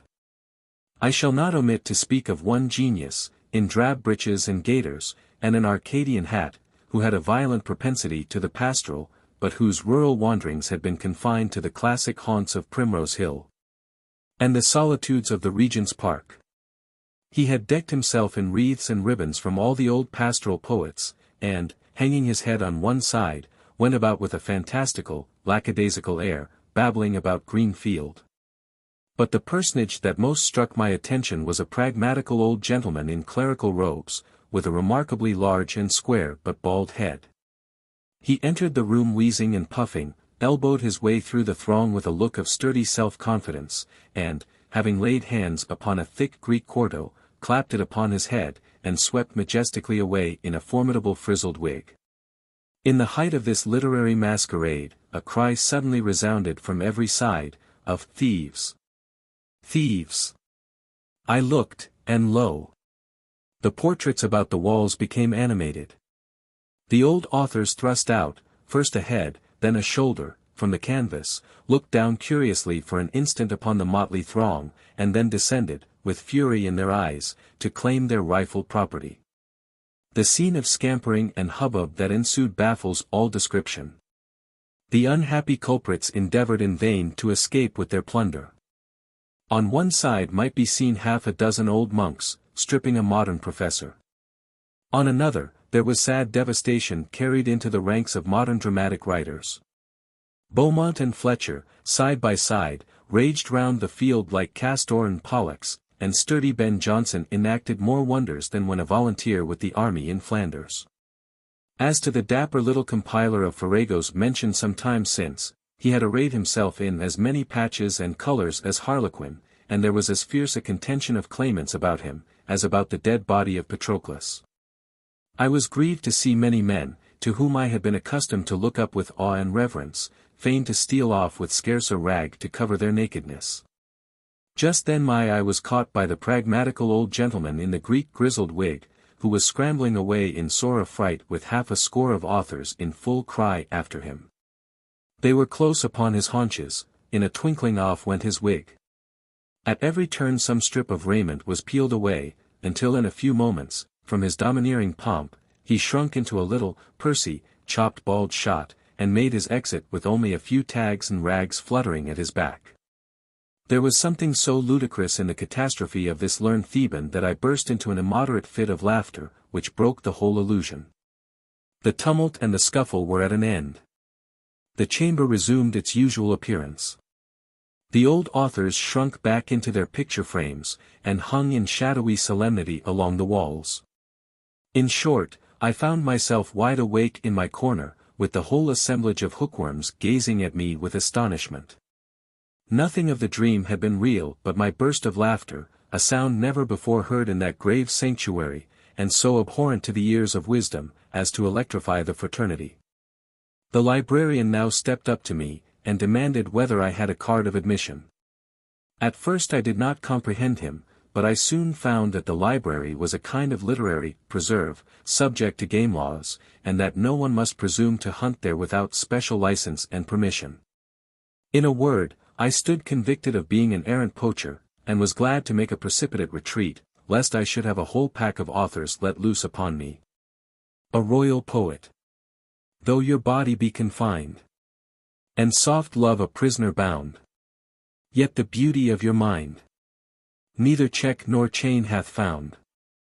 Look out nobly, then, and dare even the fetters that you wear. Fletcher. A soft sunny morning in the genial month of May I made an excursion to Windsor Castle. It is a place full of storied and poetical associations.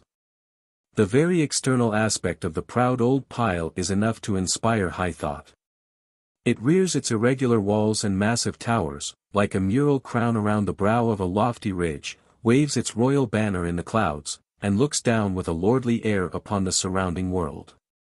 On this morning, the weather was of that voluptuous vernal kind which calls forth all the latent romance of a man's temperament, filling his mind with music, and disposing him to quote poetry and dream of beauty. In wandering through the magnificent saloons and long echoing galleries of the castle I passed with indifference by whole rows of portraits of warriors and statesmen, but lingered in the chamber where hang the likenesses of the beauties which graced the gay court of Charles II. And as I gazed upon them, depicted with amorous, half-dishevelled tresses, and the sleepy eye of love, I blessed the pencil of Sir Peter Lely, which had thus enabled me to bask in the reflected rays of beauty. In traversing also the large green courts, with sunshine beaming on the grey walls and glancing along the velvet turf, my mind was engrossed with the image of the tender, the gallant, but hapless Surrey. And his account of his loiterings about them in his stripling days, when enamoured of the Lady Geraldine. With eyes cast up unto the maiden's tower. With easy sighs, such as men draw in love. In this mood of mere poetical susceptibility, I visited the ancient keep of the castle, where James I of Scotland, the pride and theme of Scottish poets and historians, was for many years of his youth detained a prisoner of state. It is a large grey tower, that has stood the brunt of ages, and is still in good preservation. It stands on a mound which elevates it above the other parts of the castle, and a great flight of steps leads to the interior. In the armory, a Gothic hall furnished with weapons of various kinds and ages, I was shown a coat of armor hanging against the wall, which had once belonged to James. Hence I was conducted up a staircase to a suite of apartments, of faded magnificence, hung with storied tapestry, which formed his prison, and the scene of that passionate and fanciful amour, which has woven into the web of his story the magical hues of poetry and fiction. The whole history of this amiable but unfortunate prince is highly romantic. At the tender age of 11, he was sent from home by his father, Robert III. And destined for the French court, to be reared under the eye of the French monarch, secure from the treachery and danger that surrounded the royal house of Scotland. It was his mishap, in the course of his voyage, to fall into the hands of the English, and he was detained prisoner by Henry IV, notwithstanding that a truce existed between the two countries. The intelligence of his capture, coming in the train of many sorrows and disasters, proved fatal to his unhappy father. The news, we are told, was brought to him while at supper, and did so overwhelm him with grief that he was almost ready to give up the ghost into the hands of the servants that attended him. But being carried to his bedchamber, he abstained from all food, and in 3 days died of hunger and grief at Rothsay. Buchanan. James was detained in captivity above 18 years. But, though deprived of personal liberty, he was treated with the respect due to his rank. Care was taken to instruct him in all the branches of useful knowledge cultivated at that period, and to give him those mental and personal accomplishments deemed proper for a prince. Perhaps in this respect his imprisonment was an advantage, as it enabled him to apply himself the more exclusively to his improvement, and quietly to imbibe that rich fund of knowledge and to cherish those elegant tastes which have given such a lustre to his memory. The picture drawn of him in early life by the Scottish historians is highly captivating, and seems rather the description of a hero of romance than of a character in real history. He was well learnt, we are told, to fight with the sword, to joust, to tourney, to wrestle, to sing and dance. He was an expert mediciner, right crafty in playing both of lute and harp, and sundry other instruments of music, and was expert in grammar, oratory, and poetry. Ballandon's translation of Hector Boyce. With this combination of manly and delicate accomplishments, fitting him to shine both in active and elegant life, and calculated to give him an intense relish for joyous existence, it must have been a severe trial. In an age of bustle and chivalry, to pass the springtime of his years in monotonous captivity. It was the good fortune of James, however, to be gifted with a powerful poetic fancy, and to be visited in his prison by the choicest inspirations of the muse. Some minds corrode, and grow inactive, under the loss of personal liberty. Others grow morbid and irritable, but it is the nature of the poet to become tender and imaginative in the loneliness of confinement. He banquets upon the honey of his own thoughts, and, like the captive bird, pours forth his soul in melody. Have you not seen the nightingale? A pilgrim cooped into a cage. How doth she chant her wonted tale? In that her lonely hermitage. Even there her charming melody doth prove that all her boughs are trees, her cage a grove, plus Roger Lestrange. Indeed, it is the divine attribute of the imagination, that it is irrepressible, unconfinable, that when the real world is shut out, it can create a world for itself, and, with a necromantic power, can conjure up glorious shapes and forms and brilliant visions, to make solitude populous, and irradiate the gloom of the dungeon. Such was the world of pomp and pageant that lived round Tasso in his dismal cell at Ferrara, when he conceived the splendid scenes of his Jerusalem. And we may consider the King's Quair, composed by James during his captivity at Windsor, as another of those beautiful breakings forth of the soul from the restraint and gloom of the prison house. The subject of the poem is his love for the Lady Jane Beaufort, daughter of the Earl of Somerset, and a princess of the blood royal of England, of whom he became enamored in the course of his captivity. What gives it a peculiar value, is, that it may be considered a transcript of the royal bard's true feelings, and the story of his real loves and fortunes. It is not often that sovereigns write poetry or that poets deal in fact. It is gratifying to the pride of a common man, to find a monarch thus suing, as it were, for admission into his closet, and seeking to win his favor by administering to his pleasures. It is a proof of the honest equality of intellectual competition, which strips off all the trappings of factitious dignity, brings the candidate down to a level with his fellow-men, and obliges him to depend on his own native powers for distinction.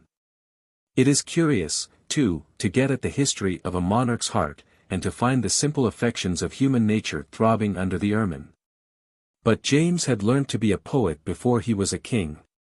He was schooled in adversity, and reared in the company of his own thoughts. Monarchs have seldom time to parley with their hearts or to meditate their minds into poetry.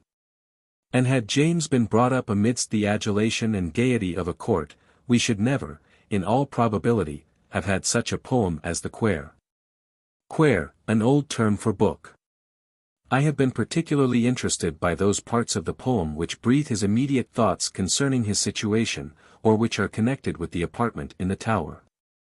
They have thus a personal and local charm, and are given with such circumstantial truth as to make the reader present with the captive in his prison and the companion of his meditations.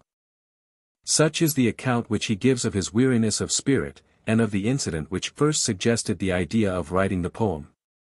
It was the still mid-watch of a clear moonlight night. The stars, he says, were twinkling as fire in the high vault of heaven, and Cynthia rinsing her golden locks in Aquarius. He lay in bed wakeful and restless, and took a book to beguile the tedious hours. The book he chose was Boëtius' Consolations of Philosophy, a work popular among the writers of that day, and which had been translated by his great prototype, Chaucer. From the high eulogium in which he indulges, it is evident this was one of his favorite volumes while in prison, and indeed it is an admirable textbook for meditation under adversity. It is the legacy of a noble and enduring spirit, purified by sorrow and suffering, bequeathing to its successors in calamity the maxims of sweet morality, and the trains of eloquent but simple reasoning, by which it was enabled to bear up against the various ills of life. It is a talisman, which the unfortunate may treasure up in his bosom, or, like the good King James, lay upon his nightly pillow. After closing the volume he turns its contents over in his mind, and gradually falls into a fit of musing on the fickleness of fortune, the vicissitudes of his own life, and the evils that had overtaken him even in his tender youth. Suddenly he hears the bell ringing to matins, but its sound, chiming in with his melancholy fancies, seems to him like a voice exhorting him to write his story. In the spirit of poetic errantry he determines to comply with this intimation. He therefore takes pen in hand, makes with it a sign of the cross to implore a benediction, and sallies forth into the fairyland of poetry. There is something extremely fanciful in all this. And it is interesting as furnishing a striking and beautiful instance of the simple manner in which whole trains of poetical thought are sometimes awakened and literary enterprises suggested to the mind. In the course of his poem, he more than once bewails the peculiar hardness of his fate, thus doomed to lonely and inactive life, and shut up from the freedom and pleasure of the world in which the meanest animal indulges unrestrained. There is a sweetness, however, in his very complaints. They are the lamentations of an amiable and social spirit at being denied the indulgence of its kind and generous propensities. There is nothing in them harsh nor exaggerated. They flow with a natural and touching pathos, and are perhaps rendered more touching by their simple brevity. They contrast finely with those elaborate and iterated repinings which we sometimes meet with in poetry, the effusions of morbid minds sickening under miseries of their own creating, and venting their bitterness upon an unoffending world. James speaks of his privations with acute sensibility, but having mentioned them passes on, as if his manly mind disdained to brood over unavoidable calamities. When such a spirit breaks forth into complaint, however brief, we are aware how great must be the suffering that extorts the murmur. We sympathize with James, a romantic, active, and accomplished prince, cut off in the lustihood of youth from all the enterprise, the noble uses, and vigorous delights of life, as we do with Milton. Alive to all the beauties of nature and glories of art, when he breathes forth brief but deep-toned lamentations over his perpetual blindness. Had not James evinced a deficiency of poetic artifice, we might almost have suspected that these lowerings of gloomy reflection were meant as preparative to the brightest scene of his story. And to contrast with that refulgence of light and loveliness, that exhilarating accompaniment of bird and song, and foliage and flower, and all the revel of the year, with which he ushers in the lady of his heart. It is this scene, in particular, which throws all the magic of romance about the old castle keep. He had risen, he says, at daybreak, according to custom, to escape from the dreary meditations of a sleepless pillow.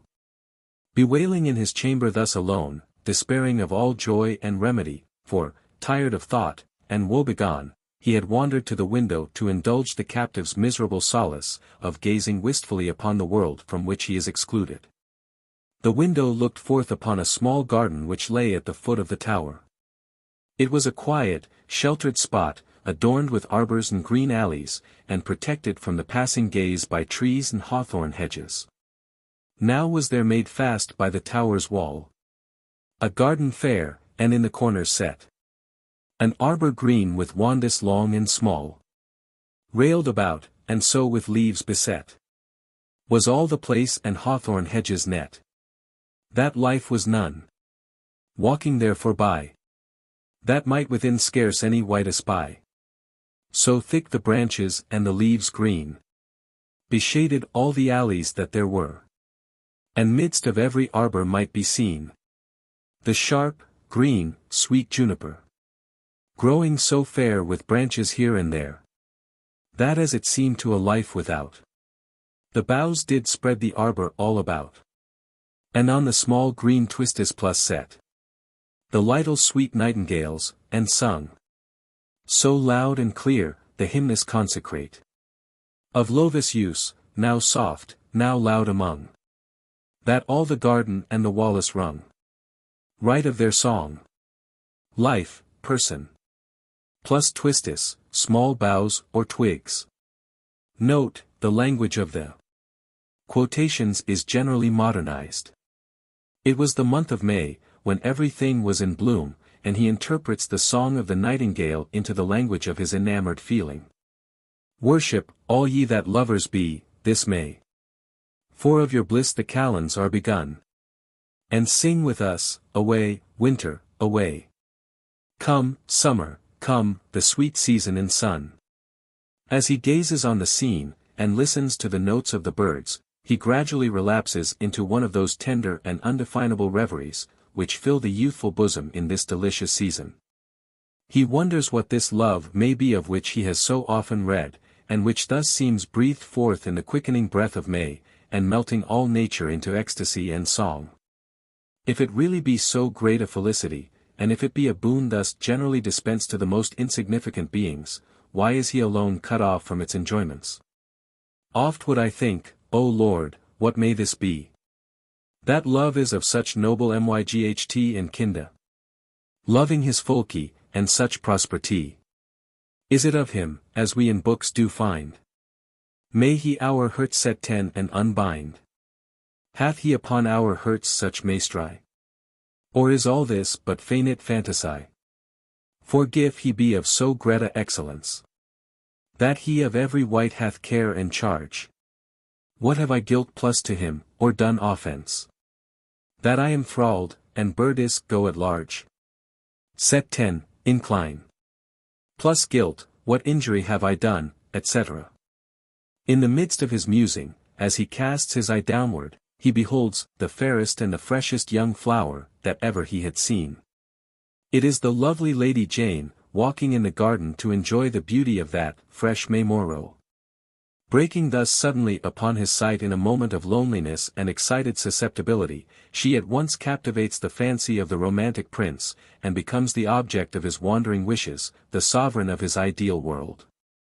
There is, in this charming scene, an evident resemblance to the early part of Chaucer's Knight's Tale, where Palamon and Arcite fall in love with Emilia, whom they see walking in the garden of their prison. Perhaps the similarity of the actual fact to the incident which he had read in Chaucer may have induced James to dwell on it in his poem. His description of the Lady Jane is given in the picturesque and minute manner of his master, and, being doubtless taken from the life, is a perfect portrait of a beauty of that day. He dwells with the fondness of a lover on every article of her apparel, from the net of pearl, splendent with emeralds and sapphires, that confined her golden hair, even to the goodly shen of small orfevrerie about her neck. Whereby there hung a ruby in shape of a heart, that seemed, he says, like a spark of fire burning upon her white bosom. Her dress of white tissue was looped up to enable her to walk with more freedom. She was accompanied by 2 female attendants, and about her sported a little hound decorated with bells, probably the small Italian hound of exquisite symmetry which was a parlor favorite and pet among the fashionable dames of ancient times. James closes his description by a burst of general eulogium. In her was youth, beauty, with humble port, bounty, richesse, and womanly feature. God better knows than my pen can report. Wisdom, largesse, plus estate, plus and cunning and sure. In every point so guided her measure. In word, in deed, in shape, in countenance. That nature might no more her child advance. Wrought gold. Plus largesse, bounty. Plus estate, dignity. And cunning, discretion. The departure of the Lady Jane from the garden puts an end to this transient riot of the heart. With her departs the amorous illusion that had shed a temporary charm over the scene of his captivity, and he relapses into loneliness, now rendered tenfold more intolerable by this passing beam of unattainable beauty. Through the long and weary day he repines at his unhappy lot, and when evening approaches, and Phoebus, as he beautifully expresses it, had bade farewell to every leaf and flower, he still lingers at the window, and, laying his head upon the cold stone, gives vent to a mingled flow of love and sorrow, until, gradually lulled by the mute melancholy of the twilight hour, he lapses, half sleeping, half swoon, into a vision, which occupies the remainder of the poem, and in which is allegorically shadowed out the history of his passion. When he wakes from his trance, he rises from his stony pillow, and, pacing his apartment, full of dreary reflections, questions his spirit, whither it has been wandering. Whether, indeed, all that has passed before his dreaming fancy has been conjured up by preceding circumstances, or whether it is a vision intended to comfort and assure him in his despondency. If the latter, he prays that some token may be sent to confirm the promise of happier days, given him in his slumbers. Suddenly, a turtle-dove of the purest whiteness comes flying in at the window, and alights upon his hand, bearing in her bill a branch of red gillyflower, on the leaves of which is written, in letters of gold, the following sentence. Awake! Awake! I bring, lover, I bring. The newest glad, that blissful is and sure. Of thy comfort, now laugh, and play, and sing. For in the heaven decreted is thy cure. He receives the branch with mingled hope and dread, reads it with rapture. And this he says was the first token of his succeeding happiness. Whether this is a mere poetic fiction, or whether the Lady Jane did actually send him a token of her favor in this romantic way, remains to be determined according to the fate or fancy of the reader. He concludes his poem by intimating that the promise conveyed in the vision and by the flower, is fulfilled by his being restored to liberty, and made happy in the possession of the sovereign of his heart. Such is the poetical account given by James of his love adventures in Windsor Castle. How much of it is absolute fact, and how much the embellishment of fancy, it is fruitless to conjecture. Let us not, however, reject every romantic incident as incompatible with real life, but let us sometimes take a poet at his word. I have noticed merely those parts of the poem immediately connected with the tower, and have passed over a large part which was in the allegorical vein, so much cultivated at that day. The language, of course, is quaint and antiquated, so that the beauty of many of its golden phrases will scarcely be perceived at the present day, but it is impossible not to be charmed with the genuine sentiment. The delightful artlessness and urbanity, which prevail throughout it. The descriptions of nature too, with which it is embellished, are given with a truth, a discrimination, and a freshness, worthy of the most cultivated periods of the art. As an amatory poem, it is edifying, in these days of coarser thinking, to notice the nature, refinement, and exquisite delicacy which pervade it. Banishing every gross thought, or immodest expression, and presenting female loveliness, clothed in all its chivalrous attributes of almost supernatural purity and grace. James flourished nearly about the time of Chaucer and Gower, and was evidently an admirer and studier of their writings. Indeed, in one of his stanzas he acknowledges them as his masters. And in some parts of his poem we find traces of similarity to their productions, more especially to those of Chaucer.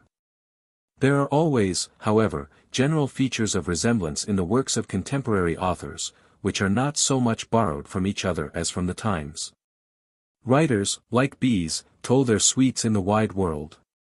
They incorporate with their own conceptions, the anecdotes and thoughts current in society, and thus each generation has some features in common, characteristic of the age in which it lives. James belongs to one of the most brilliant eras of our literary history, and establishes the claims of his country to a participation in its primitive honors.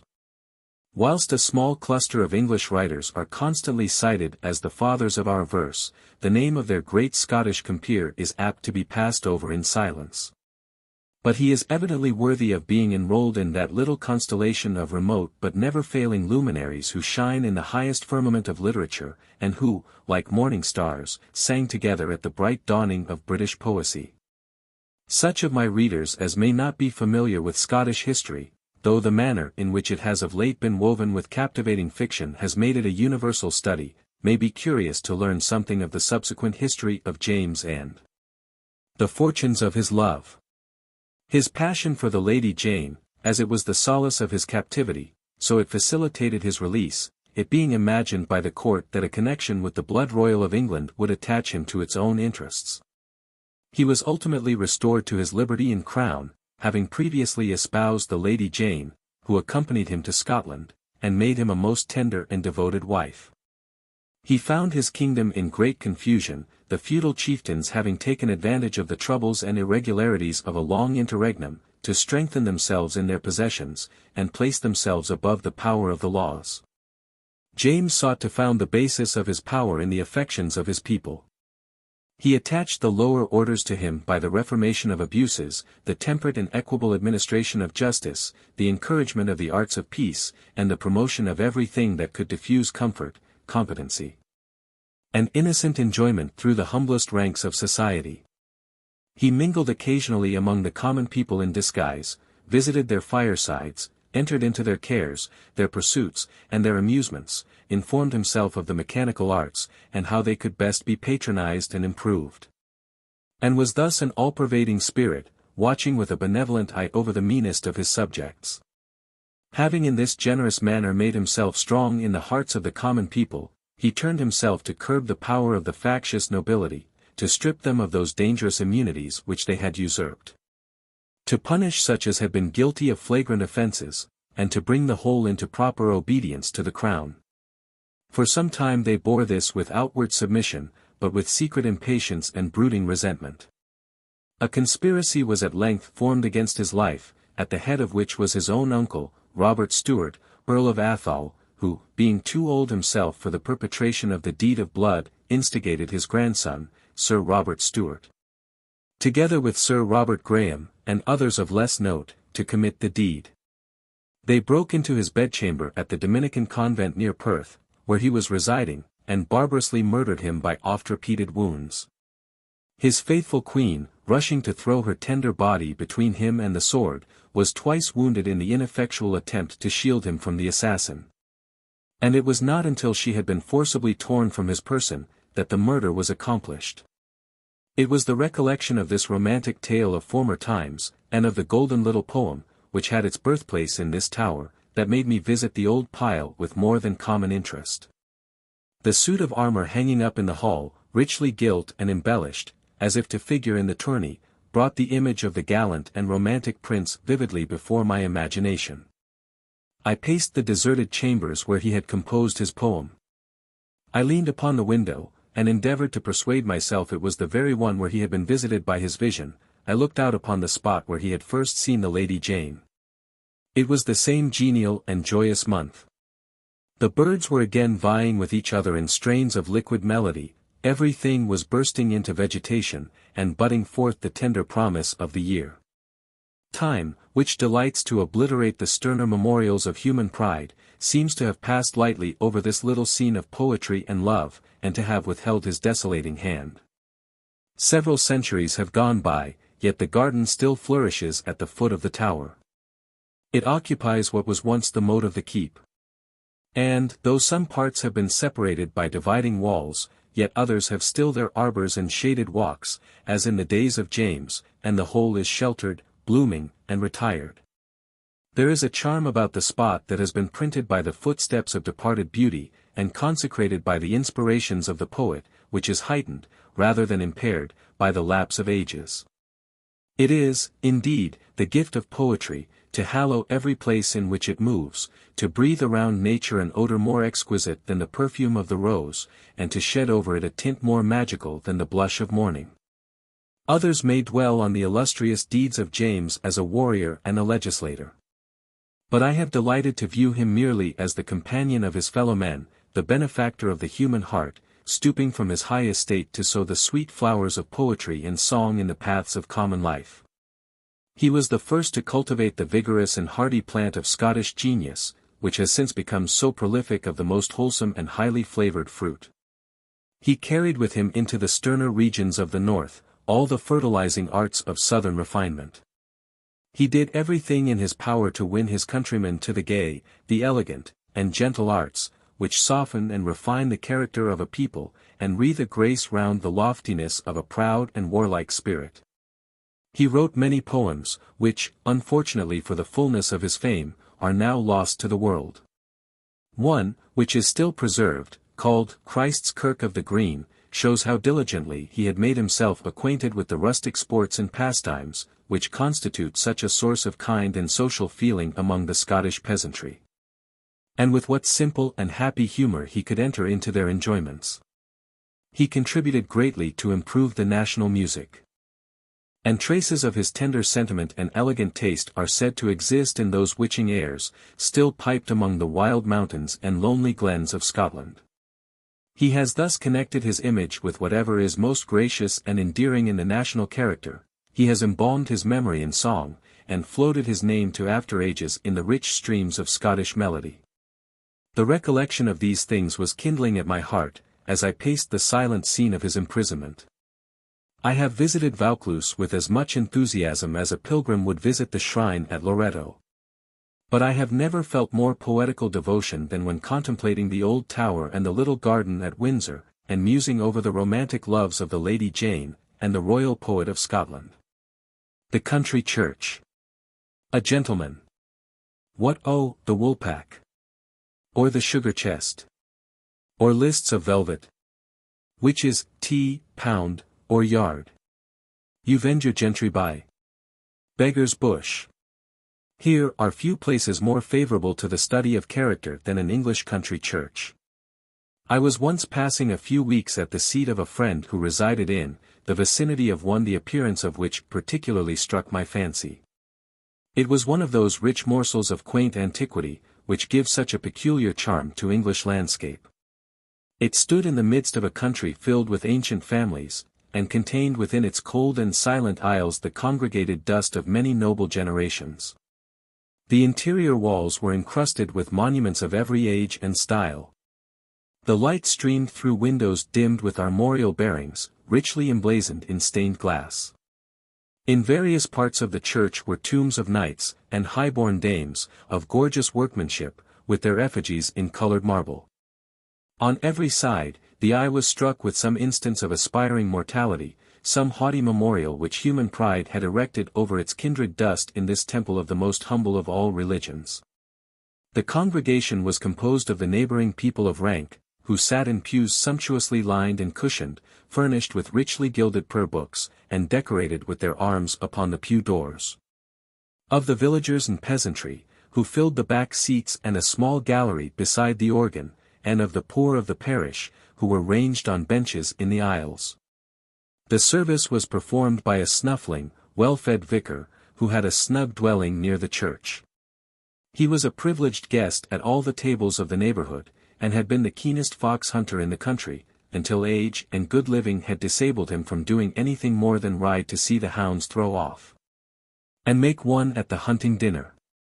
Under the ministry of such a pastor, I found it impossible to get into the train of thought suitable to the time and place.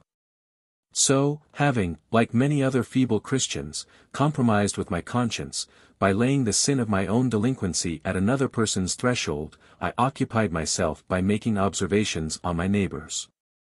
I was as yet a stranger in England, and curious to notice the manners of its fashionable classes. I found, as usual, that there was the least pretension where there was the most acknowledged title to respect. I was particularly struck, for instance, with the family of a nobleman of high rank, consisting of several sons and daughters. Nothing could be more simple and unassuming than their appearance. They generally came to church in the plainest equipage, and often on foot. The young ladies would stop and converse in the kindest manner with the peasantry, caress the children, and listen to the stories of the humble cottagers. Their countenances were open and beautifully fair, with an expression of high refinement, but at the same time a frank cheerfulness and engaging affability. Their brothers were tall, and elegantly formed. They were dressed fashionably, but simply, with strict neatness and propriety, but without any mannerism or foppishness. Their whole demeanor was easy and natural, with that lofty grace and noble frankness which bespeak free-born souls that have never been checked in their growth by feelings of inferiority. There is a healthful hardiness about real dignity, that never dreads contact and communion with others, however humble. It is only spurious pride that is morbid and sensitive, and shrinks from every touch. I was pleased to see the manner in which they would converse with the peasantry about those rural concerns and field sports in which the gentlemen of the country so much delight. In these conversations there was neither haughtiness on the one part, nor servility on the other, and you were only reminded of the difference of rank by the habitual respect of the peasant. In contrast to these was the family of a wealthy citizen, who had amassed a vast fortune, and, having purchased the estate and mansion of a ruined nobleman in the neighborhood, was endeavoring to assume all the style and dignity of an hereditary lord of the soil. The family always came to church en prince. They were rolled majestically along in a carriage emblazoned with arms. The crest glittered in silver radiance from every part of the harness where a crest could possibly be placed. A fat coachman, in a three-cornered hat richly laced in a flaxen wig, curling close round his rosy face, was seated on the box, with a sleek Danish dog beside him. 2 footmen in gorgeous liveries, with huge bouquets, and gold-headed canes, lolled behind. The carriage rose and sunk on its long springs with a peculiar stateliness of motion. The very horses champed their bits, arched their necks, and glanced their eyes more proudly than common horses, either because they had caught a little of the family feeling, or were reined up more tightly than ordinary. I could not but admire the style with which this splendid pageant was brought up to the gate of the churchyard. There was a vast effect produced at the turning of an angle of the wall, a great smacking of the whip, straining and scrambling of the horses, glistening of harness, and flashing of wheels through gravel. This was the moment of triumph and vainglory to the coachman. The horses were urged and checked, until they were fretted into a foam. They threw out their feet in a prancing trot, dashing about pebbles at every step. The crowd of villagers sauntering quietly to church opened precipitately to the right and left, gaping in vacant admiration. On reaching the gate, the horses were pulled up with a suddenness that produced an immediate stop, and almost threw them on their haunches. There was an extraordinary hurry of the footmen to alight, pull down the steps, and prepare everything for the descent on earth of this august family.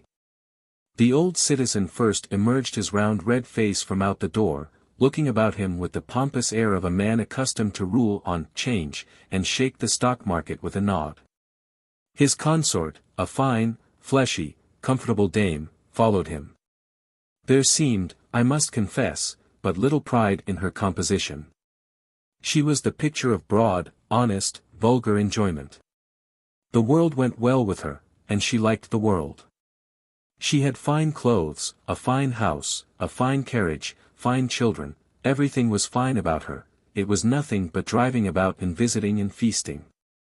Life was to her a perpetual revel, it was one long Lord Mayor's day.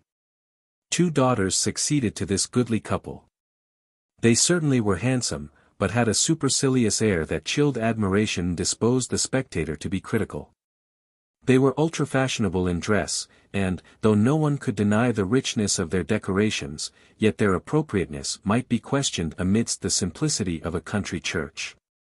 They descended loftily from the carriage, and moved up the line of peasantry with a step that seemed dainty of the soil it trod on. They cast an excursive glance around, that passed coldly over the burly faces of the peasantry, until they met the eyes of the nobleman's family, when their countenances immediately brightened into smiles. And they made the most profound and elegant courtesies, which were returned in a manner that showed they were but slight acquaintances.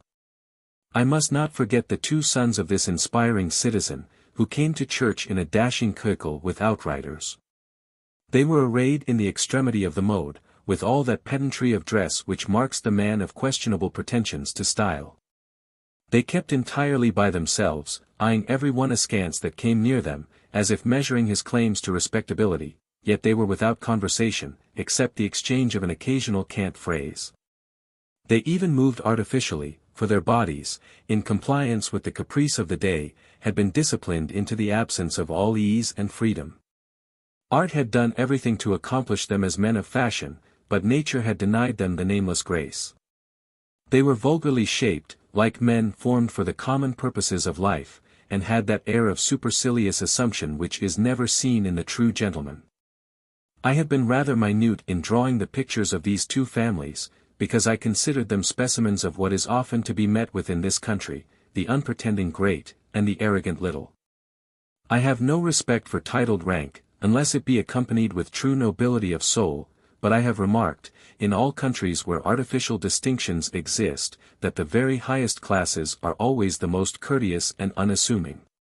Those who are well assured of their own standing are least apt to trespass on that of others, whereas, nothing is so offensive as the aspirings of vulgarity, which thinks to elevate itself by humiliating its neighbor.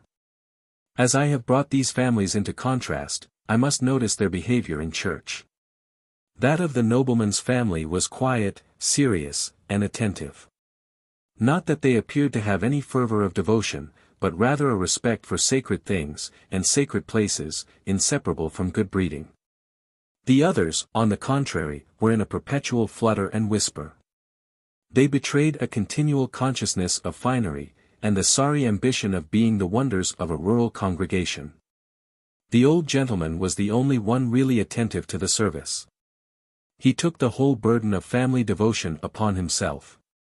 Standing bolt upright, and uttering the responses with a loud voice that might be heard all over the church. It was evident that he was one of these thorough church-and-king men, who connect the idea of devotion and loyalty. Who consider the deity, somehow or other, of the government party, and religion a very excellent sort of thing, that ought to be countenanced and kept up. When he joined so loudly in the service, it seemed more by way of example to the lower orders, to show them that, though so great and wealthy, he was not above being religious. As I have seen a turtle-fed alderman swallow publicly a basin of charity soup, smacking his lips at every mouthful and pronouncing it excellent food for the poor. When the service was at an end, I was curious to witness the several exits of my groups. The young noblemen and their sisters, as the day was fine, preferred strolling home across the fields, chatting with the country people as they went. The others departed as they came, in grand parade. Again were the equipages wheeled up to the gate. There was again the smacking of whips, the clattering of hoofs, and the glittering of harness. The horses started off almost at a bound. The villagers again hurried to right and left, the wheels threw up a cloud of dust, and the Aspirin family was wrapped out of sight in a whirlwind. The widow and her son. Hittite old age, within whose silver hairs honor and reverence evermore have reigned. Marlowe's Tamburlaine. Those who are in the habit of remarking such matters must have noticed the passive quiet of an English landscape on Sunday. The clacking of the mill, the regularly recurring stroke of the flail, the din of the blacksmith's hammer, the whistling of the ploughman, the rattling of the cart, and all other sounds of rural labor are suspended. The very farm dogs bark less frequently, being less disturbed by passing travelers. At such times I have almost fancied the wind sunk into quiet, and that the sunny landscape, with its fresh green tints melting into blue haze, enjoyed the hallowed calm. Sweet day, so pure, so calm, so bright. The bridal of the earth and sky. Well was it ordained that the day of devotion should be a day of rest. The holy repose which reigns over the face of nature has its moral influence. Every restless passion is charmed down, and we feel the natural religion of the soul gently springing up within us. For my part, there are feelings that visit me, in a country church, amid the beautiful serenity of nature, which I experience nowhere else, and if not a more religious, I think I am a better man on Sunday than on any other day of the 7. During my recent residence in the country, I used frequently to attend at the old village church. Its shadowy aisles, its mouldering monuments, its dark oaken paneling, all reverend with the gloom of departed years, seemed to fit it for the haunt of solemn meditation. But, being in a wealthy, aristocratic neighborhood, the glitter of fashion penetrated even into the sanctuary, and I felt myself continually thrown back upon the world, by the frigidity and pomp of the poor worms around me. The only being in the whole congregation who appeared thoroughly to feel the humble and prostrate piety of a true Christian was a poor decrepit old woman, bending under the weight of years and infirmities. She bore the traces of something better than abject poverty. The lingerings of decent pride were visible in her appearance. Her dress, though humble in the extreme, was scrupulously clean. Some trivial respect, too, had been awarded her, for she did not take her seat among the village poor, but sat alone on the steps of the altar. She seemed to have survived all love, all friendship, all society, and to have nothing left her but the hopes of heaven. When I saw her feebly rising and bending her aged form in prayer, habitually conning her prayer book, which her palsied hand and failing eyes could not permit her to read, but which she evidently knew by heart, I felt persuaded that the faltering voice of that poor woman arose to heaven far before the responses of the clerk, the swell of the organ, or the chanting of the choir. I am fond of loitering about country churches, and this was so delightfully situated, that it frequently attracted me. It stood on a knoll, round which a small stream made a beautiful bend and then wound its way through a long reach of soft meadow scenery. The church was surrounded by yew trees, which seemed almost coeval with itself. Its tall Gothic spire shot up lightly from among them, with rooks and crows generally wheeling about it. I was seated there one still sunny morning watching two laborers who were digging a grave. They had chosen one of the most remote and neglected corners of the churchyard, where, from the number of nameless graves around, it would appear that the indigent and friendless were huddled into the earth. I was told that the new-made grave was for the only son of a poor widow. While I was meditating on the distinctions of worldly rank, which extend thus down into the very dust, the toll of the bell announced the approach of the funeral. They were the obsequies of poverty, with which pride had nothing to do. A coffin of the plainest materials, without pall or other covering, was borne by some of the villagers. The sexton walked before with an air of cold indifference. There were no mock mourners in the trappings of affected woe, but there was one real mourner who feebly tottered after the corpse. It was the aged mother of the deceased, the poor old woman whom I had seen seated on the steps of the altar. She was supported by a humble friend who was endeavoring to comfort her. A few of the neighboring poor had joined the train, and some children of the village were running hand in hand, now shouting with unthinking mirth, and now pausing to gaze, with childish curiosity on the grief of the mourner. As the funeral train approached the grave, the parson issued from the church porch, arrayed in the surplice, with prayer book in hand, and attended by the clerk. The service, however, was a mere act of charity. The deceased had been destitute, and the survivor was penniless. It was shuffled through, therefore, in form, but coldly and unfeeling. The well-fed priest moved but a few steps from the church door, his voice could scarcely be heard at the grave. And never did I hear the funeral service, that sublime and touching ceremony, turned into such a frigid mummery of words. I approached the grave. The coffin was placed on the ground. On it were inscribed the name and age of the deceased, George Summers, aged 26 years. The poor mother had been assisted to kneel down at the head of it. Her withered hands were clasped, as if in prayer. But I could perceive, by a feeble rocking of the body, and a convulsive motion of the lips, that she was gazing on the last relics of her son with the yearnings of a mother's heart. Preparations were made to deposit the coffin in the earth. There was that bustling stir, which breaks so harshly on the feelings of grief and affection, directions given in the cold tones of business, the striking of spades into sand and gravel, which, at the grave of those we love, is, of all sounds, the most withering. The bustle around seemed to waken the mother from a wretched reverie. She raised her glazed eyes, and looked about with a faint wildness. As the men approached with cords to lower the coffin into the grave, she wrung her hands, and broke into an agony of grief. The poor woman who attended her took her by the arm endeavoring to raise her from the earth, and to whisper something like consolation, nay, now, don't take it so sorely to heart. She could only shake her head, and wring her hands, as one not to be comforted. As they lowered the body into the earth, the creaking of the cords seemed to agonize her. But when, on some accidental obstruction, there was a jostling of the coffin, all the tenderness of the mother burst forth, as if any harm could come to him who was far beyond the reach of worldly suffering. I could see no more, my heart swelled into my throat, my eyes filled with tears, I felt as if I were acting a barbarous part in standing by and gazing idly on this scene of maternal anguish.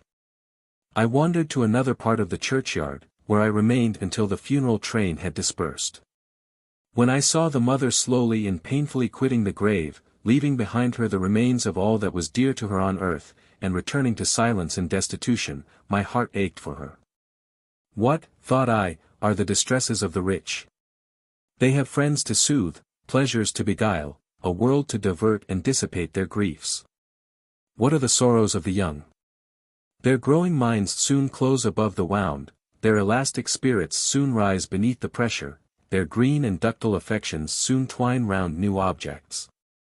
But the sorrows of the poor, who have no outward appliances to soothe, the sorrows of the aged, with whom life at best is but a wintry day, and who can look for no aftergrowth of joy, the sorrows of a widow, aged, solitary, destitute, mourning over an only son, the last solace of her years, these are indeed sorrows which make us feel the impotency of consolation.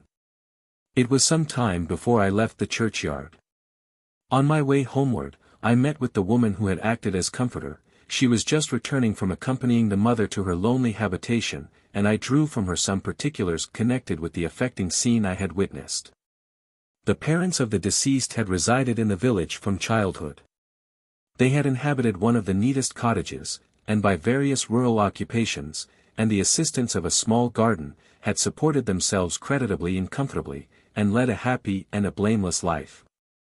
They had one son, who had grown up to be the staff and pride of their age. "Oh, sir," said the good woman, "he was such a comely lad, so sweet-tempered, so kind to every one around him, so dutiful to his parents. It did one's heart good to see him of a Sunday, dressed out in his best, so tall, so straight, so cheery, supporting his old mother to church, for she was always fonder of leaning on George's arm than on her good man's. And, poor soul, she might well be proud of him, for a finer lad there was not in the country round. Unfortunately, the son was tempted, during a year of scarcity and agricultural hardship, to enter into the service of one of the small craft that plied on a neighboring river. He had not been long in this employ, when he was entrapped by a press gang, and carried off to sea. His parents received tidings of his seizure, but beyond that they could learn nothing. It was the loss of their main prop. The father, who was already infirm, grew heartless and melancholy and sunk into his grave. The widow, left lonely in her age and feebleness, could no longer support herself, and came upon the parish. Still there was a kind feeling towards her throughout the village, and a certain respect as being one of the oldest inhabitants. As no one applied for the cottage in which she had passed so many happy days, she was permitted to remain in it, where she lived solitary and almost helpless. The few wants of nature were chiefly supplied from the scanty productions of her little garden, which the neighbors would now and then cultivate for her. It was but a few days before the time at which these circumstances were told me, that she was gathering some vegetables for her repast, when she heard the cottage door which faced the garden, suddenly opened. A stranger came out, and seemed to be looking eagerly and wildly around. He was dressed in seaman's clothes, was emaciated and ghastly pale, and bore the air of one broken by sickness and hardships. He saw her and hastened towards her, but his steps were faint and faltering. He sank on his knees before her and sobbed like a child. The poor woman gazed upon him with a vacant and wandering eye. "Oh, my dear, dear mother! Don't you know your son? Your poor boy, George?" It was, indeed, the wreck of her once noble lad, who, shattered by wounds, by sickness and foreign imprisonment, had, at length, dragged his wasted limbs homeward, to repose among the scenes of his childhood. I will not attempt to detail the particulars of such a meeting, where sorrow and joy were so completely blended. Still, he was alive. He was come home. He might yet live to comfort and cherish her old age. Nature, however, was exhausted in him. And if anything had been wanting to finish the work of fate, the desolation of his native cottage would have been sufficient. He stretched himself on the pallet on which his widowed mother had passed many a sleepless night, and he never rose from it again. The villagers, when they heard that George Somers had returned, crowded to see him, offering every comfort and assistance that their humble means afforded. He was too weak, however, to talk, he could only look his thanks. His mother was his constant attendant, and he seemed unwilling to be helped by any other hand. There is something in sickness that breaks down the pride of manhood, that softens the heart, and brings it back to the feelings of infancy. Who that has languished, even in advanced life, in sickness and despondency, who that has pined on a weary bed in the neglect and loneliness of a foreign land, but has thought on the mother, that looked on his childhood, that smoothed his pillow, and administered to his helplessness? Oh, there is an enduring tenderness in the love of a mother to a son, that transcends all other affections of the heart. It is neither to be chilled by selfishness, nor daunted by danger, nor weakened by worthlessness, nor stifled by ingratitude.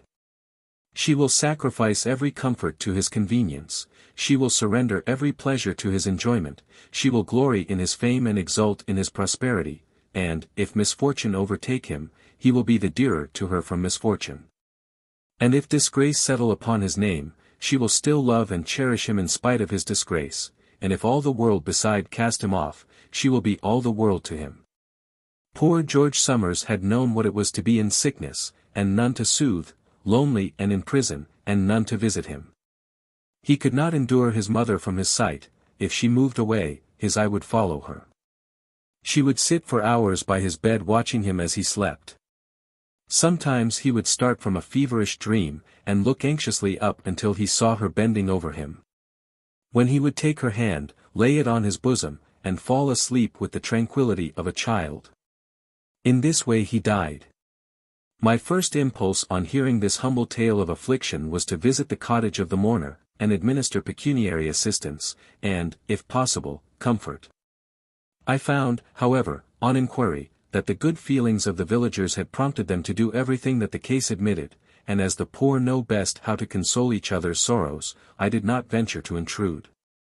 The next Sunday I was at the village church, when, to my surprise, I saw the poor old woman tottering down the aisle to her accustomed seat on the steps of the altar. She had made an effort to put on something like mourning for her son. And nothing could be more touching than this struggle between pious affection and utter poverty, a black ribbon or so, a faded black handkerchief, and one or two more such humble attempts to express by outward signs that grief which passes show.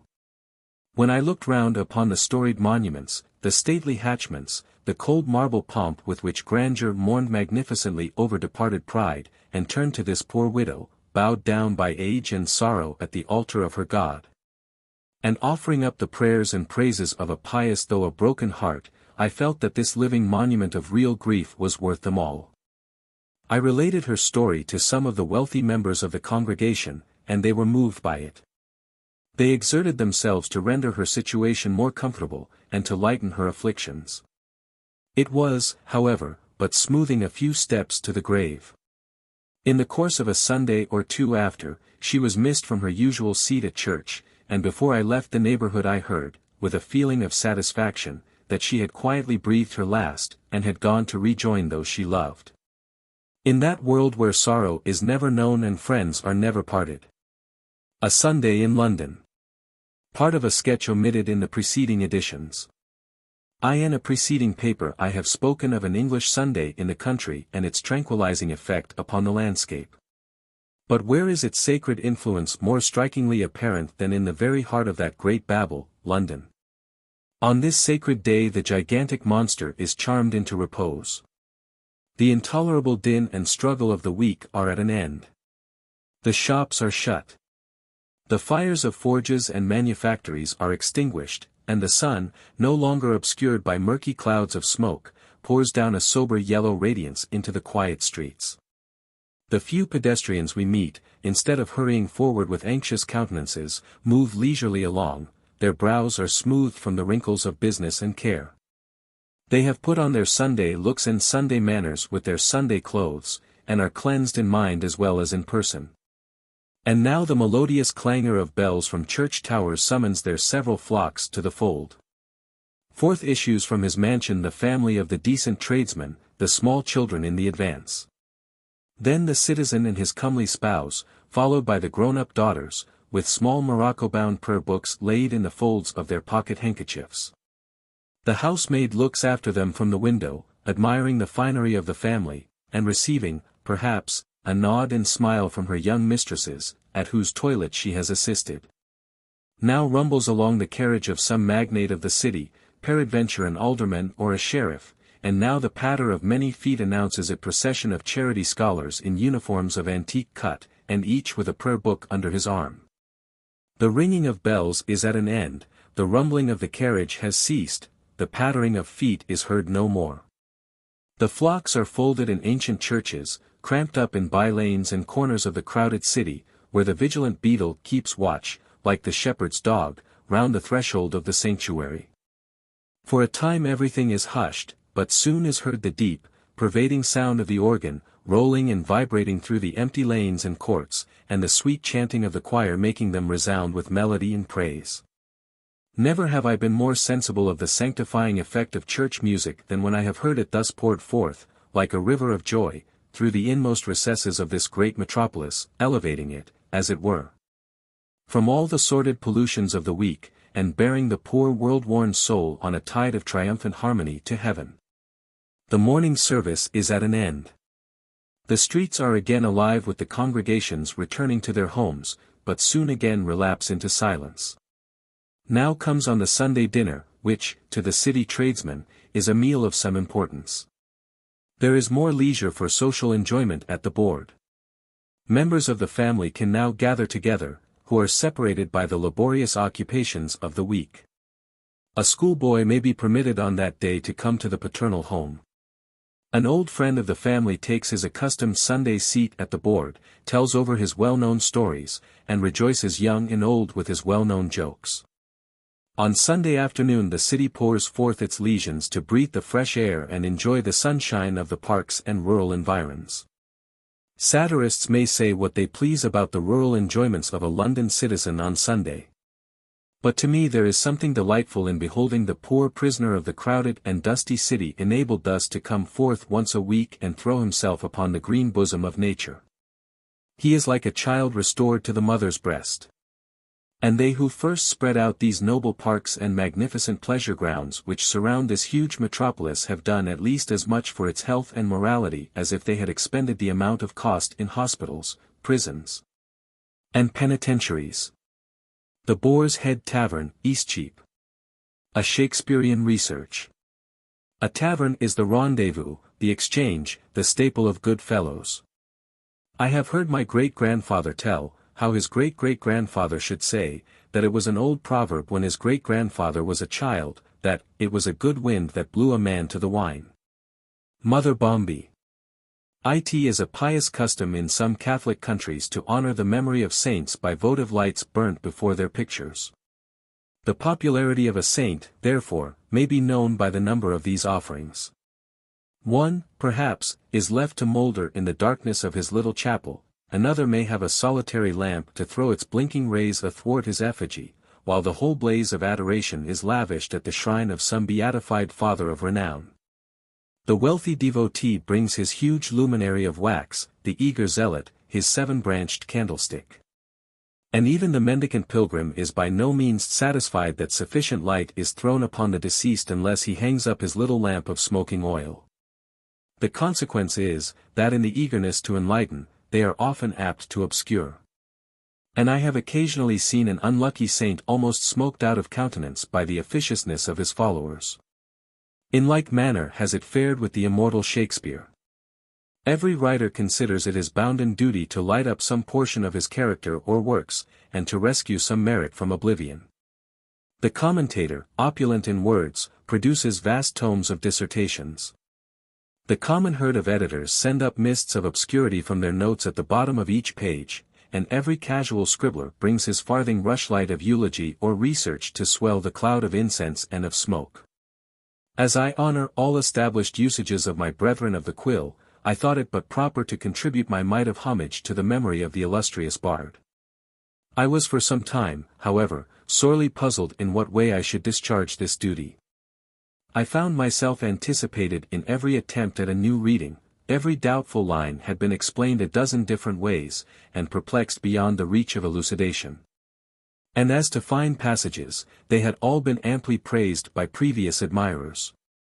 Nay, so completely had the bard, of late, been overlarded with panegyric by a great German critic that it was difficult now to find even a fault that had not been argued into a beauty.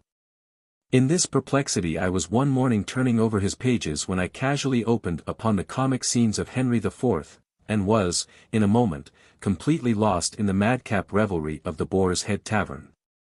So vividly and naturally are these scenes of humor depicted, and with such force and consistency are the characters sustained, that they become mingled up in the mind with the facts and personages of real life. To few readers does it occur that these are all ideal creations of a poet's brain, and that, in sober truth, no such knot of merry roisterers ever enlivened the dull neighborhood of Eastcheap. For my part, I love to give myself up to the illusions of poetry. A hero of fiction that never existed is just as valuable to me as a hero of history that existed 1,000 years since and, if I may be excused such an insensibility to the common ties of human nature, I would not give up Fat Jack for half the great men of ancient chronicle. What have the heroes of yore done for me or men like me? They have conquered countries of which I do not enjoy an acre, or they have gained laurels of which I do not inherit a leaf, or they have furnished examples of hare-brained prowess, which I have neither the opportunity nor the inclination to follow. But, old Jack Falstaff, kind Jack Falstaff, sweet Jack Falstaff, has enlarged the boundaries of human enjoyment. He has added vast regions of wit and good humor, in which the poorest man may revel, and has bequeathed a never-failing inheritance of jolly laughter, to make mankind merrier and better to the latest posterity. A thought suddenly struck me. I will make a pilgrimage to Eastcheap, said I, closing the book, and see if the old Boar's Head Tavern still exists. Who knows but I may light upon some legendary traces of Dame Quickly and her guests. At any rate, there will be a kindred pleasure in treading the halls once vocal with their mirth to that the toper enjoys in smelling to the empty cask, once filled with generous wine. The resolution was no sooner formed than put in execution. I forbear to treat of the various adventures and wonders I encountered in my travels, of the haunted regions of Cock Lane, of the faded glories of Little Britain and the parts adjacent, what perils I ran in Cat-Eaton Street and Old Jewry. Of the renowned Guildhall and its two stunted giants, the pride and wonder of the city and the terror of all unlucky urchins, and how I visited London Stone, and struck my staff upon it in imitation of that arch-rebel Jack Cade. Let it suffice to say, that I at length arrived in merry Eastcheap, that ancient region of wit and wassail, where the very names of the streets relished of good cheer, as Pudding Lane bears testimony even at the present day. For Eastcheap, says old Stowe, was always famous for its convivial doings.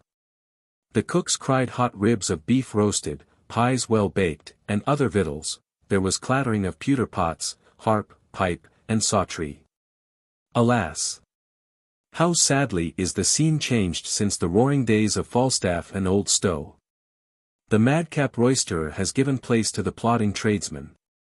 The clattering of pots and the sound of harp and psaltery, to the din of carts and the accursed dinging of the dustman's bell, and no song is heard, save, haply, the strain of some siren from Billingsgate, chanting the eulogy of deceased mackerel.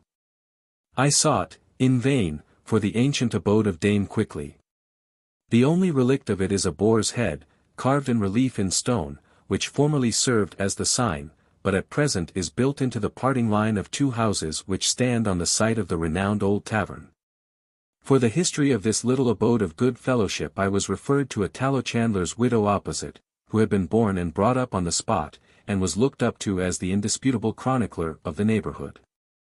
I found her seated in a little back parlor, the window of which looked out upon a yard about 8 feet square laid out as a flower garden, while a glass door opposite afforded a distant view of the street.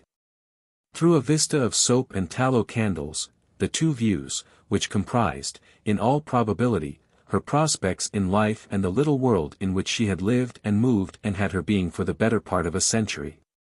To be versed in the history of Eastcheap, great and little, from London Stone even unto the monument, was doubtless, in her opinion, to be acquainted with the history of the universe. Yet, with all this, she possessed the simplicity of true wisdom, and that liberal communicative disposition which I have generally remarked in intelligent old ladies knowing in the concerns of their neighborhood. Her information, however, did not extend far back into antiquity. She could throw no light upon the history of the Boar's Head from the time that Dame quickly espoused the valiant pistol until the great fire of London when it was unfortunately burnt down.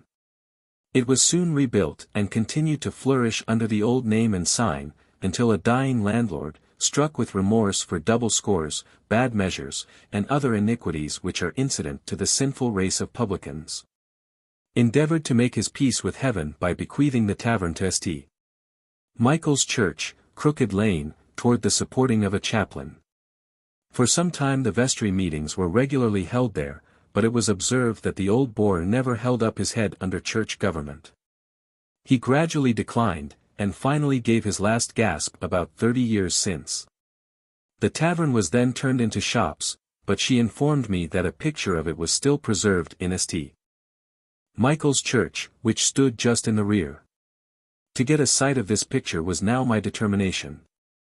So, having informed myself of the abode of the sexton, I took my leave of the venerable chronicler of Eastcheap. My visit having doubtless raised greatly her opinion of her legendary lore and furnished an important incident in the history of her life. It cost me some difficulty and much curious inquiry to ferret out the humble hanger-on to the church. I had to explore Crooked Lane and divers little alleys and elbows and dark passages with which this old city is perforated like an ancient cheese, or a worm-eaten chest of drawers. At length I traced him to a corner of a small court surrounded by lofty houses, where the inhabitants enjoy about as much of the face of heaven as a community of frogs at the bottom of a well. The sexton was a meek, acquiescing little man, of a bowing, lowly habit, yet he had a pleasant twinkling in his eye, and if encouraged, would now and then hazard a small pleasantry, such as a man of his low estate might venture to make in the company of high churchwardens and other mighty men of the earth. I found him in company with the deputy organist, seated apart, like Milton's angels, discoursing, no doubt, on high doctrinal points, and settling the affairs of the church over a friendly pot of ale. For the lower classes of English seldom deliberate on any weighty matter without the assistance of a cool tankard to clear their understandings. I arrived at the moment when they had finished their ale and their argument, and were about to repair to the church to put it in order, so, having made known my wishes, I received their gracious permission to accompany them. The Church of St. Michael's, Crooked Lane, standing a short distance from Billingsgate, is enriched with the tombs of many fishmongers of renown. And as every profession has its galaxy of glory and its constellation of great men, I presume the monument of a mighty fishmonger of the olden time is regarded with as much reverence by succeeding generations of the craft, as poets feel on contemplating the tomb of Virgil or soldiers the monument of a Marlborough or Turin. I cannot but turn aside, while thus speaking of illustrious men, to observe that St. Michael's, Crooked Lane, contains also the ashes of that doughty champion, William Walworth, knight, who so manfully clove down the sturdy wight, Wat Tyler, in Smithfield, a hero worthy of honourable blazon. As almost the only Lord Mayor on record famous for deeds of arms, the sovereigns of Cockney being generally renowned as the most pacific of all potentates.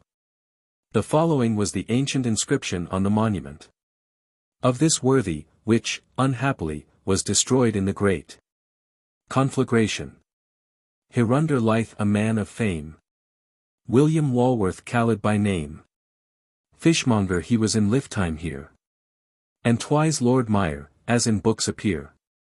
Who, with courage stout and manly myght, slew Jack Straw in Kwengy Richard's sight. For which act done, and true intent, the Kwengy made him Knyght incontinent, and gave him arms, as here you see, to declare his fact and chivalry. He left this Lyff the year of our God, 1383 odd. An error in the foregoing inscription has been corrected by the venerable Stowe. Whereas, saith he, it hath been far spread abroad by vulgar opinion, that the rebel smitten down so manfully by Sir William Walworth, the then worthy Lord Mayor, was named Jack Straw, and not Wat Tyler. I thought good to reconcile this rash conceived doubt by such testimony as I find in ancient and good records. The principal leaders, or captains, of the Commons, were Wat Tyler, as the first man, the second was John, or Jack, Straw, etc., etc. Stowe's London. Adjoining the church, in a small cemetery, immediately under the back window of what was once the Boar's Head, stands the tombstone of Robert Preston, whilom drawer at the tavern. It is now nearly a century since this trusty drawer of good liquor closed his bustling career and was thus quietly deposited within call of his customers.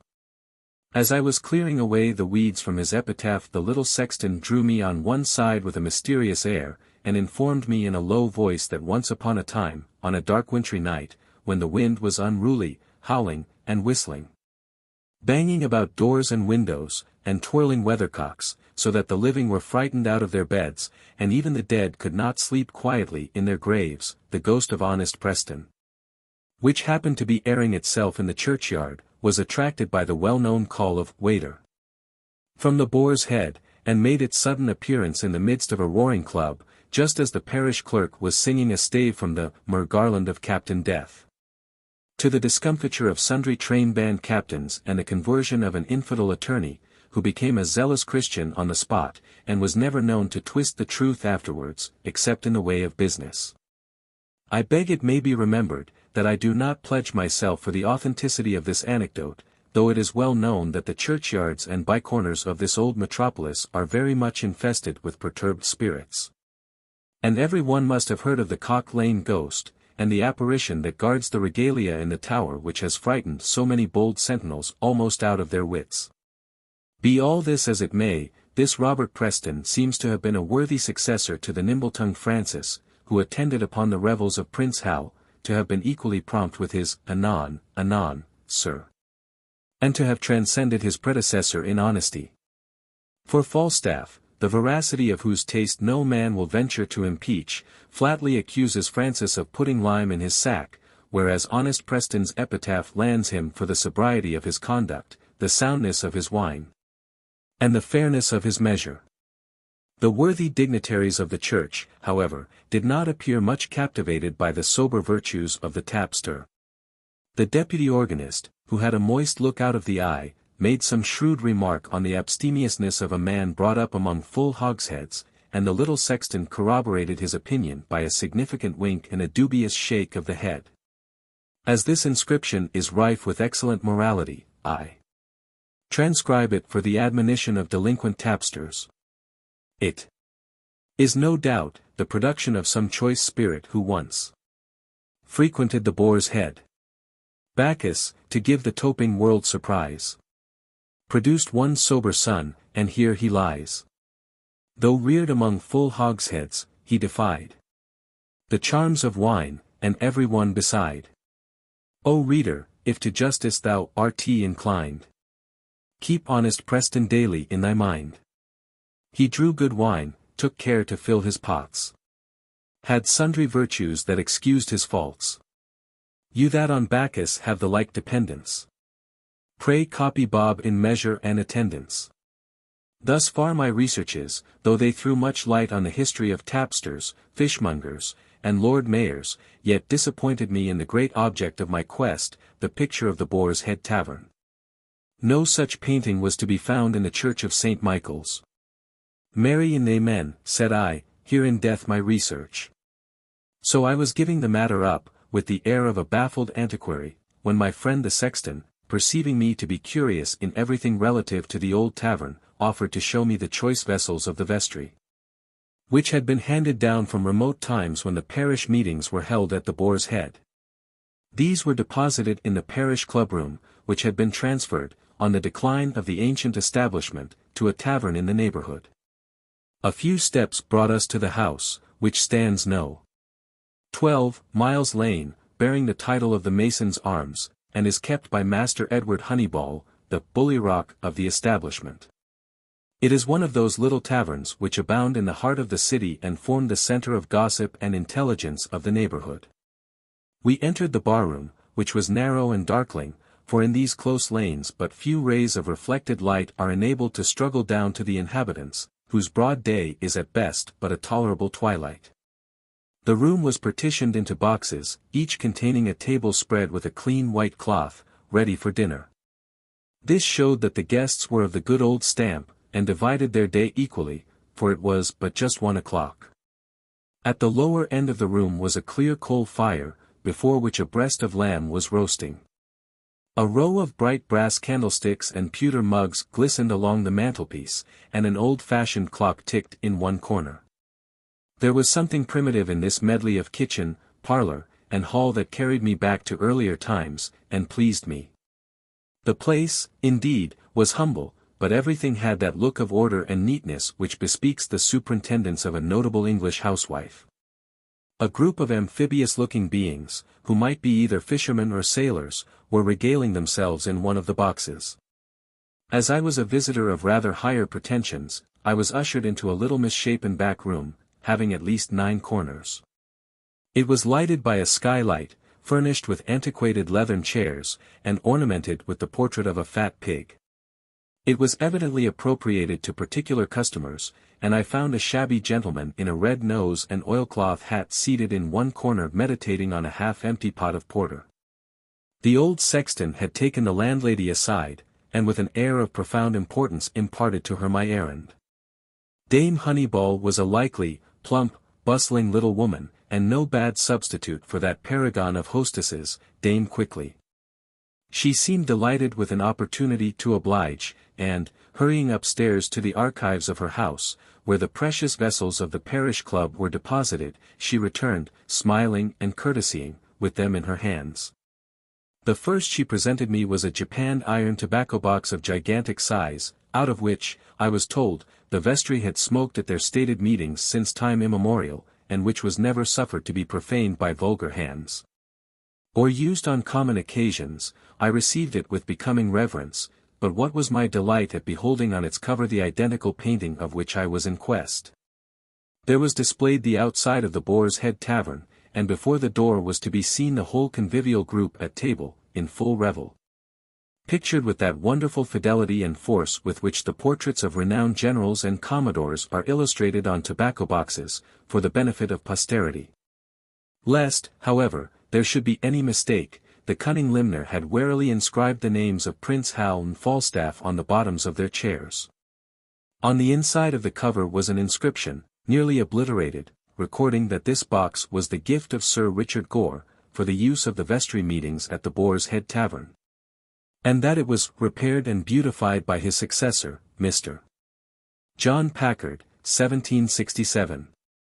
Such is a faithful description of this august and venerable relic, and I question whether the learned Scriblerius contemplated his Roman shield, or the Knights of the Round Table the long-sought Sangreal, with more exultation.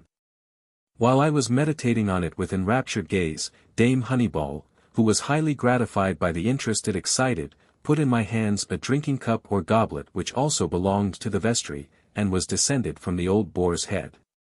It bore the inscription of having been the gift of Francis Withers, Knight, and was held, she told me, in exceeding great value, being considered very antique. This last opinion was strengthened by the shabby gentleman with the red nose and oilcloth hat, and whom I strongly suspected of being a lineal descendant from the variant Bardolph.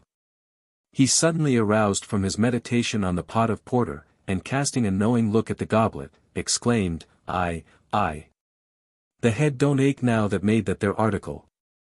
The great importance attached to this memento of ancient revelry by modern churchwardens, at first puzzled me, but there is nothing sharpens the apprehension so much as antiquarian research.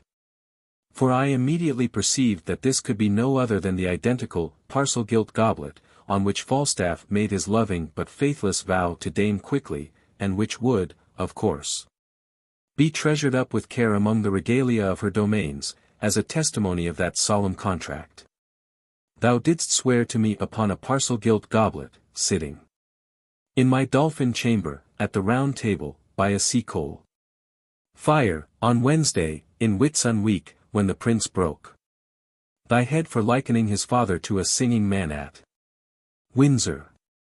Thou didst swear to me then, as I was washing thy wound, to marry me, and make me my lady, thy wife. Canst thou deny it? Henry IV, Part 2. Mine hostess, indeed, gave me a long history how the goblet had been handed down from generation to generation. She also entertained me with many particulars concerning the worthy vestrymen who have seated themselves thus quietly on the stools of the ancient roisterers of Eastcheap, and, like so many commentators, utter clouds of smoke in honor of Shakespeare. These I forbear to relate, lest my readers should not be as curious in these matters as myself. Suffice it to say, the neighbors, one and all, about Eastcheap, believe that Falstaff and his merry crew actually lived and revelled there. Nay, there are several legendary anecdotes concerning him still extant among the oldest frequenters of the Mason's Arms, which they give as transmitted down from their forefathers, and Mr. M'Cash, an Irish hairdresser, whose shop stands on the site of the Old Boar's Head, has several dry jokes of Fat Jacks, not laid down in the books, with which he makes his customers ready to die of laughter. I now turn to my friend the sexton to make some further inquiries, but I found him sunk in pensive meditation. His head had declined a little on one side. A deep sigh heaved from the very bottom of his stomach, and, though I could not see a tear trembling in his eye, yet a moisture was evidently stealing from a corner of his mouth. I followed the direction of his eye through the door which stood open, and found it fixed wistfully on the savory breast of lamb, roasting in dripping richness before the fire. I now called to mind that in the eagerness of my recondite investigation, I was keeping the poor man from his dinner. My bowels yearned with sympathy, and putting in his hand a small token of my gratitude and goodness, I departed with a hearty benediction on him, Dame Honeyball, and the parish club of Crooked Lane, not forgetting my shabby, but sententious friend in the oilcloth hat and copper nose. Thus have I given a tedious brief account of this interesting research, for which, if it prove too short and unsatisfactory, I can only plead my inexperience in this branch of literature, so deservedly popular at the present day. I am aware that a more skilful illustrator of the immortal bard would have swelled the materials I have touched upon to a good merchantable bulk, comprising the biographies of William Walworth, Jack Straw, and Robert Preston. Some notice of the eminent fishmongers of St. Michael's, the history of Eastcheap, great and little, private anecdotes of Dame Honeyball and her pretty daughter, whom I have not even mentioned. To say nothing of a damsel tending the breast of lamb, and whom, by the way, I remarked to be a comely lass with a neat foot and ankle, the whole enlivened by the riots of Wat Tyler, and illuminated by the great fire of London. All this I leave, as a rich mine, to be worked by future commentators, nor do I despair of seeing the tobacco box, and the parcel gilt goblet, which I have thus brought to light the subject of future engravings. And almost as fruitful of voluminous dissertations and disputes as the Shield of Achilles or the far-famed Portland vase. The mutability of literature. A colloquy in Westminster Abbey. I know that all beneath the moon decays. And what by mortals in this world is brought, in time's great periods shall return to naught. I know that all the muses heavenly raise, with toil of sprite which are so dearly bought, as idle sounds, of few or none are sought, that there is nothing lighter than mere praise. Drummond of Hawthornden. There are certain half-dreaming moods of mind in which we naturally steal away from noise and glare, and seek some quiet haunt where we may indulge our reveries and build our air castles undisturbed. In such a mood I was loitering about the old grey cloisters of Westminster Abbey, enjoying that luxury of wandering thought which one is apt to dignify with the name of reflection, when suddenly an irruption of madcap boys from Westminster School, playing at football, broke in upon the monastic stillness of the place, making the vaulted passages and mouldering tombs echo with their merriment. I sought to take refuge from their noise by penetrating still deeper into the solitudes of the pile, and applied to one of the vergers for admission to the library. He conducted me through a portal rich with the crumbling sculpture of former ages, which opened upon a gloomy passage leading to the chapter house and the chamber in which Doomsday Book is deposited. Just within the passage is a small door on the left. To this the verger applied a key, it was double locked, and opened with some difficulty, as if seldom used. We now ascended a dark narrow staircase, and, passing through a second door, entered the library. I found myself in a lofty antique hall, the roof supported by massive joists of Old English oak. It was soberly lighted by a row of Gothic windows at a considerable height from the floor, and which apparently opened upon the roofs of the cloisters. An ancient picture of some reverend dignitary of the church in his robes hung over the fireplace. Around the hall and in a small gallery were the books, arranged in carved oaken cases. They consisted principally of old polemical writers, and were much more worn by time than use. In the center of the library was a solitary table with 2 or 3 books on it, an inkstand without ink, and a few pens parched by long disuse. The place seemed fitted for quiet study and profound meditation. It was buried deep among the massive walls of the abbey and shut up from the tumult of the world. I could only hear now and then the shouts of the schoolboys faintly swelling from the cloisters, and the sound of a bell tolling for prayers echoing soberly along the roofs of the abbey. By degrees the shouts of merriment grew fainter and fainter, and at length died away, the bell ceased to toll, and a profound silence reigned through the dusky hall. I had taken down a little thick quarto, curiously bound in parchment, with brass clasps, and seated myself at the table in a venerable elbow chair. Instead of reading, however, I was beguiled by the solemn monastic air and lifeless quiet of the place, into a train of musing. As I looked around upon the old volumes in their mouldering covers, thus ranged on the shelves and apparently never disturbed in their repose, I could not but consider the library a kind of literary catacomb, where authors, like mummies, are piously entombed and left to blacken and moulder in dusty oblivion. How much, thought I, has each of these volumes, now thrust aside with such indifference, cost some aching head? How many weary days? How many sleepless nights?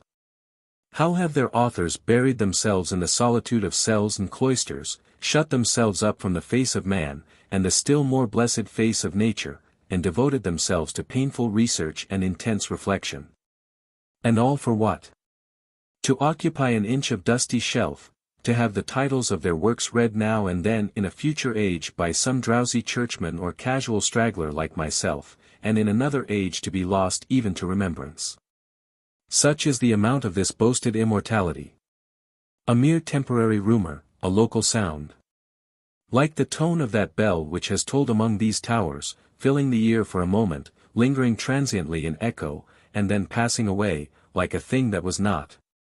While I sat half murmuring, half meditating, these unprofitable speculations with my head resting on my hand, I was thrumming with the other hand upon the quarto, until I accidentally loosened the clasps. When, to my utter astonishment, the little book gave 2 or 3 yawns, like one awaking from a deep sleep, then a husky hem, and at length began to talk. At first its voice was very hoarse and broken, being much troubled by a cobweb which some studious spider had woven across it, and having probably contracted a cold from long exposure to the chills and damps of the abbey. In a short time, however, it became more distinct, and I soon found it an exceedingly fluent, conversable little tome. Its language, to be sure, was rather quaint and obsolete, and its pronunciation what, in the present day, would be deemed barbarous, but I shall endeavor, as far as I am able, to render it in modern parlance. It began with railings about the neglect of the world, about merit being suffered to languish in obscurity, and other such commonplace topics of literary repining. And complained bitterly that it had not been opened for more than 2 centuries, that the dean only looked now and then into the library, sometimes took down a volume or 2, trifled with them for a few moments, and then returned them to their shelves. What a plague do they mean? Said the little quarto, which I began to perceive was somewhat choleric. What a plague do they mean by keeping several thousand volumes of us shut up here, and watched by a set of old vergers, like so many beauties in a harem? Merely to be looked at now and then by the dean. Books were written to give pleasure and to be enjoyed, and I would have a rule passed that the dean should pay each of us a visit at least once a year. Or, if he is not equal to the task, let them once in a while turn loose the whole school of Westminster among us, that at any rate we may now and then have an airing. Softly, my worthy friend, replied I. You are not aware how much better you are off than most books of your generation. By being stored away in this ancient library you are like the treasured remains of those saints and monarchs which lie enshrined in the adjoining chapels, while the remains of their contemporary mortals, left to the ordinary course of nature, have long since returned to dust. Sir, said the little tome, ruffling his leaves and looking big, I was written for all the world, not for the bookworms of an abbey. I was intended to circulate from hand to hand, like other great contemporary works. But here have I been clasped up for more than 2 centuries. And might have silently fallen a prey to these worms that are playing the very vengeance with my intestines if you had not by chance given me an opportunity of uttering a few last words before I go to pieces. My good friend, rejoined I, had you been left to the circulation of which you speak, you would long ere this have been no more.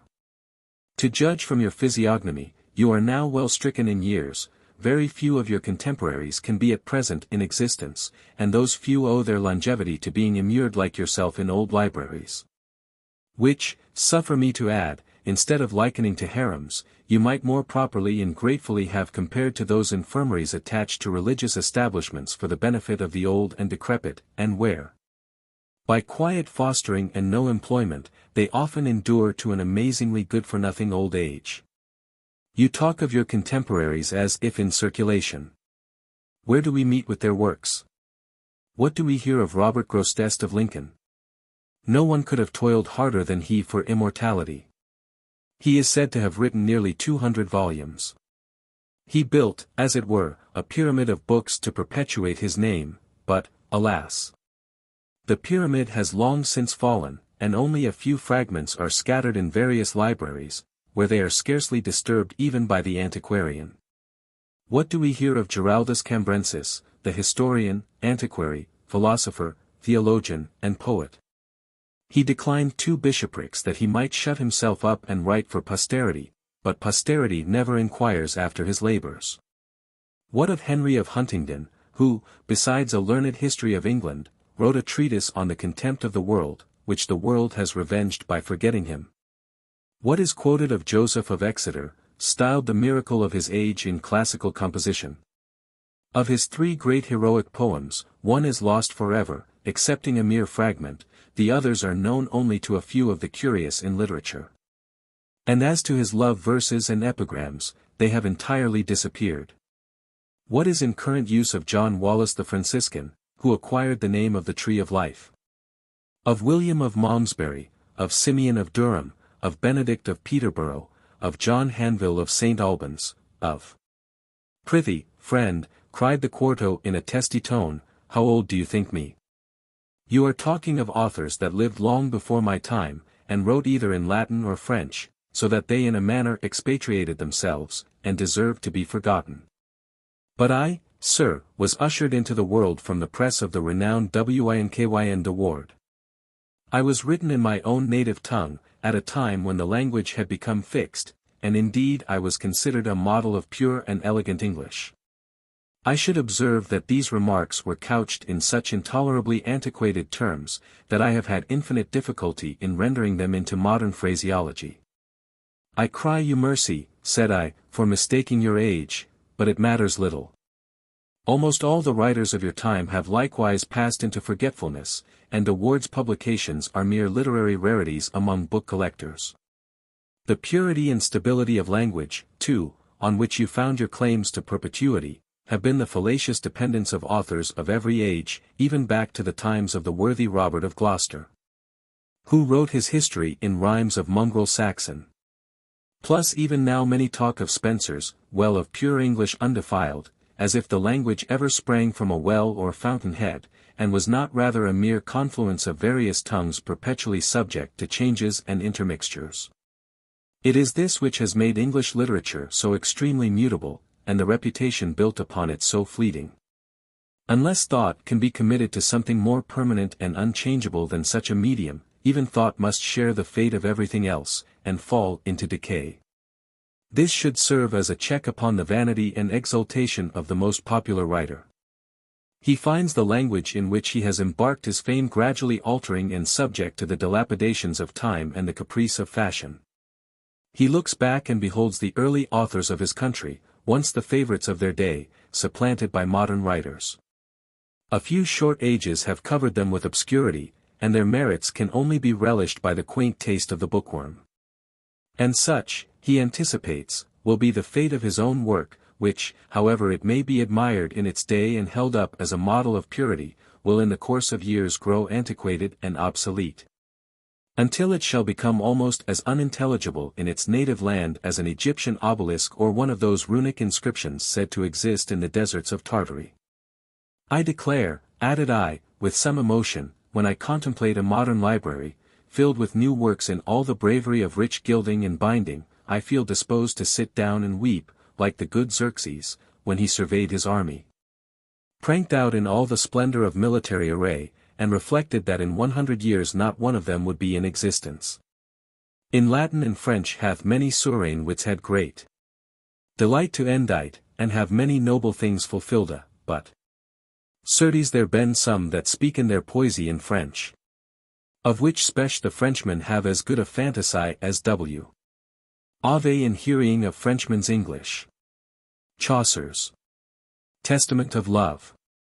Plus Holinshed in his Chronicle, observes, afterwards, also, by diligent vel F. Geoffrey Chaucer and John Gower, in the time of Richard II, and after them of John Scogan, and John Lydgate, Monkey of Berry. Our said tongue was brought to an excellent passé, notwithstanding that it never came unto the type of perfection until the time of Queen Elizabeth, wherein John Jewel, Bishop of Sarum, John Fox, and sundry learned and excellent writers have fully accomplished the ornature of the same to their great praise and mortal commendation. Ah, said the little Quarto, with a heavy sigh, I see how it is, these in modern scribblers have superseded all the good old authors. I suppose nothing is read nowadays but Sir Philip Sidney's Arcadia, Sackville's stately plays and Mirror for Magistrates, or the fine-spun euphuisms of the unparalleled John Lilly. There you are again mistaken, said I. The writers whom you suppose in vogue, because they happened to be so when you were last in circulation, have long since had their day. Sir Philip Sidney's Arcadia, the immortality of which was so fondly predicted by his admirers, and which, in truth, was full of noble thoughts, delicate images, and graceful turns of language, is now scarcely ever mentioned. Sackville has strutted into obscurity, and even Lilly, though his writings were once the delight of a court, and apparently perpetuated by a proverb, is now scarcely known even by name. A whole crowd of authors who wrote and wrangled at the time, have likewise gone down with all their writings and their controversies. Wave after wave of succeeding literature has rolled over them, until they are buried so deep, that it is only now and then that some industrious diver after fragments of antiquity brings up a specimen for the gratification of the curious. Live ever sweet book, the simple image of his gentle wit, and the golden pillar of his noble courage. And ever notify unto the world that thy writer was the secretary of eloquence, the breath of the muses, the honey bee of the daintiest flowers of wit and arte, the pith of morale and intellectual virtues, the arm of Bellona in the field, the tongue of Suada in the chamber, the spirits of practice in esse, and the paragon of excellence in print. Harvey Pierce's supererogation. For my part, I continued, I consider this mutability of language a wise precaution of Providence for the benefit of the world at large and of authors in particular. To reason from analogy, we daily behold the varied and beautiful tribes of vegetables springing up, flourishing, adorning the fields for a short time, and then fading into dust, to make way for their successors. Were not this the case, the fecundity of nature would be a grievance instead of a blessing. The earth would groan with rank and excessive vegetation, and its surface become a tangled wilderness. In like manner, the works of genius and learning decline and make way for subsequent productions. Language gradually varies, and with it fade away the writings of authors who have flourished their allotted time. Otherwise the creative powers of genius would overstock the world, and the mind would be completely bewildered in the endless mazes of literature. Formerly there were some restraints on this excessive multiplication. Works had to be transcribed by hand, which was a slow and laborious operation. They were written either on parchment, which was expensive, so that one work was often erased to make way for another, or on papyrus, which was fragile and extremely perishable. Authorship was a limited and unprofitable craft, pursued chiefly by monks in the leisure and solitude of their cloisters. The accumulation of manuscripts was slow and costly, and confined almost entirely to monasteries. To these circumstances it may, in some measure, be owing that we have not been inundated by the intellect of antiquity, that the fountains of thought have not been broken up, and modern genius drowned in the deluge.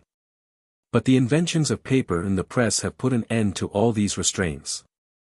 They have made everyone a writer, and enabled every mind to pour itself into print, and diffuse itself over the whole intellectual world. The consequences are alarming. The stream of literature has swollen into a torrent, augmented into a river, expanded into a sea. A few centuries since 500 or 600 manuscripts constituted a great library. But what would you say to libraries, such as actually exist, containing 300,000 or 400,000 volumes, legions of authors at the same time busy, and the press going on with fearfully increasing activity, to double and quadruple the number? Unless some unforeseen mortality should break out among the progeny of the Muse, now that she has become so prolific, I tremble for posterity. I fear the mere fluctuation of language will not be sufficient. Criticism may do much. It increases with the increase of literature, and resembles one of those salutary checks on population spoken of by economists. All possible encouragement, therefore, should be given to the growth of critics, good or bad. But I fear all will be in vain. Let criticism do what it may, writers will write, printers will print, and the world will inevitably be overstocked with good books. It will soon be the employment of a lifetime merely to learn their names. Many a man of passable information at the present day reads scarcely anything but reviews, and before long a man of erudition will be little better than a mere walking catalogue. My very good sir, said the little Quarto, yawning most drearily in my face, excuse my interrupting you, but I perceive you are rather given to prose. I would ask the fate of an author who was making some noise just as I left the world. His reputation, however, was considered quite temporary. The learned shook their heads at him, for he was a poor, half-educated varlet, that knew little of Latin, and nothing of Greek, and had been obliged to run the country for deer stealing.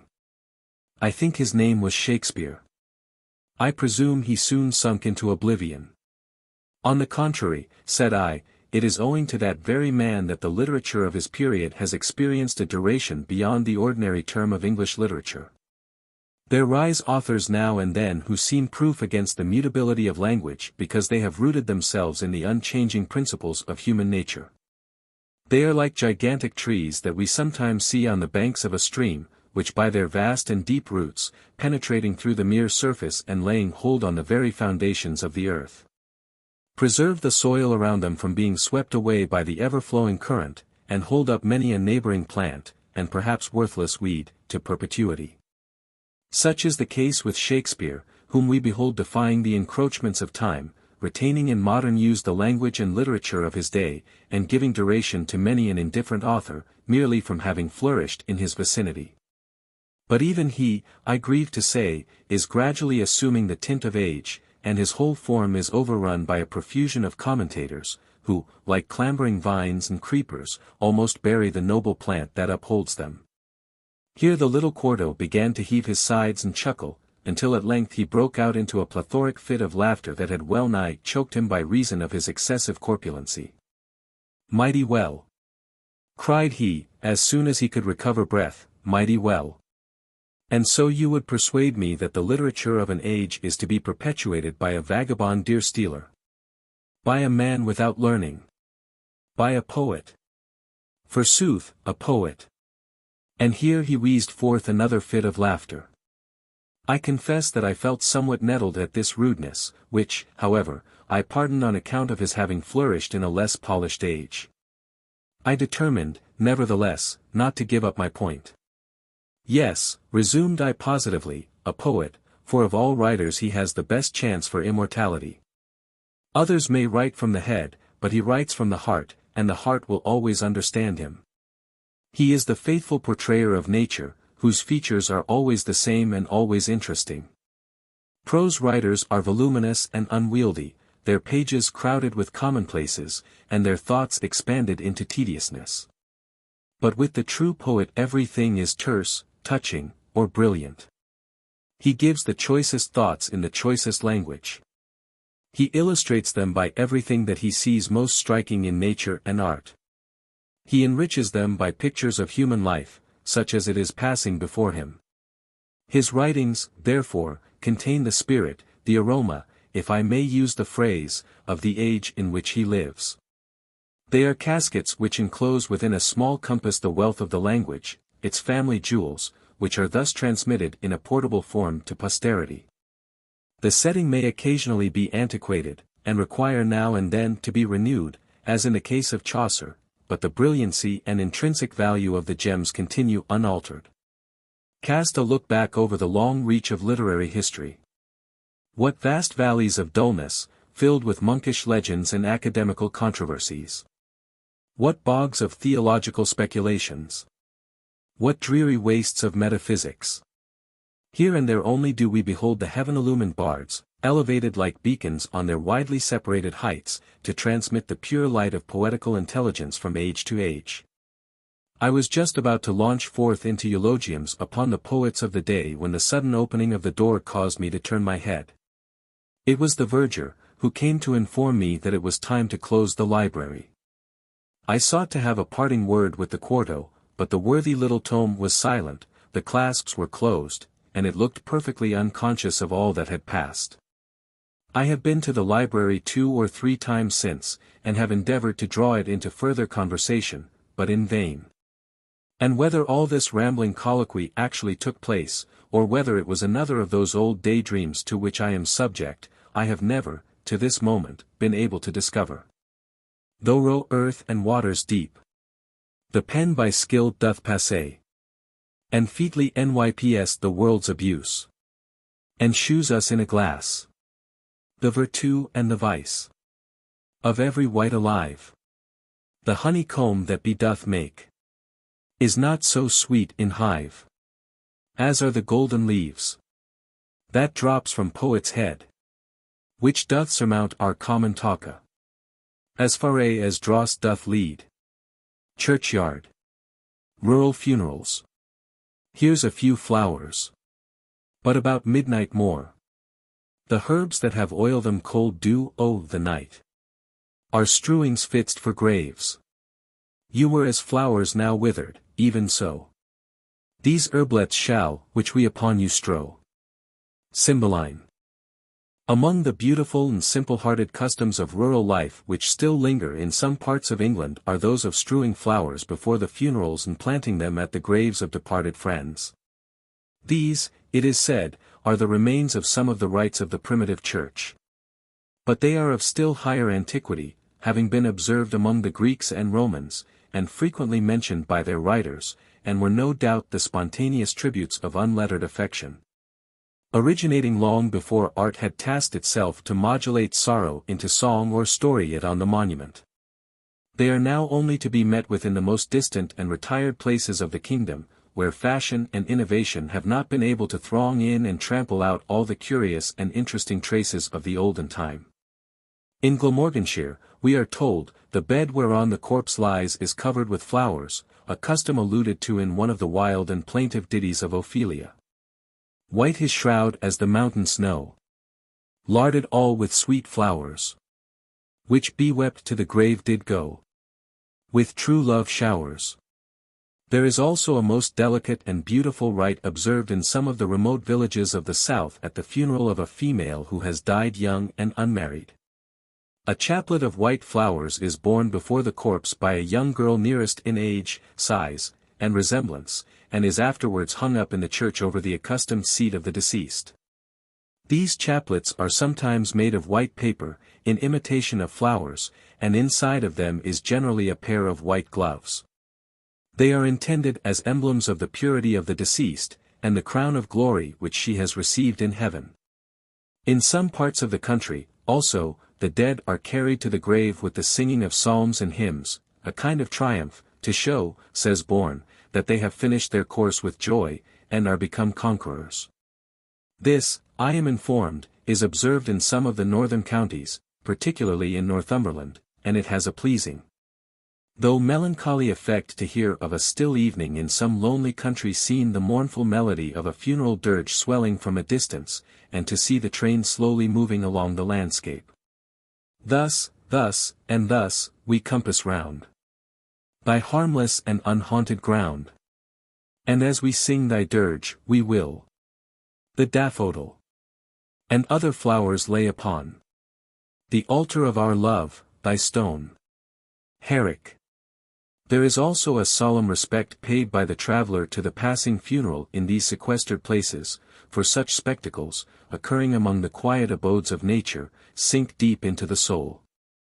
As the morning train approaches he pauses, uncovered, to let it go by, he then follows silently in the rear. Sometimes quite to the grave, at other times for a few hundred yards, and, having paid this tribute of respect to the deceased, turns and resumes his journey. The rich vein of melancholy which runs through the English character, and gives it some of its most touching and ennobling graces, is finely evidenced in these pathetic customs, and in the solicitude shown by the common people for an honored and a peaceful grave. The humblest peasant, whatever may be his lowly lot while living, is anxious that some little respect may be paid to his remains. Sir Thomas Overbury, describing the fair and happy milkmaid, observes, thus lives she, and all her care is, that she may die in the springtime, to have store of flowers stuck upon her winding sheet. The poets, too, who always breathe the feeling of a nation, continually advert to this fond solicitude about the grave.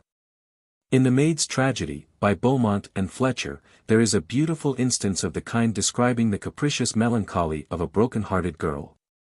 When she sees a bank stuck full of flowers, she, with a sigh, will tell her servants what a pretty place it were to bury lovers in, and made her maids pluck and strew her over like a corse. The custom of decorating graves was once universally prevalent. Osiers were carefully bent over them to keep the turf uninjured, and about them were planted evergreens and flowers.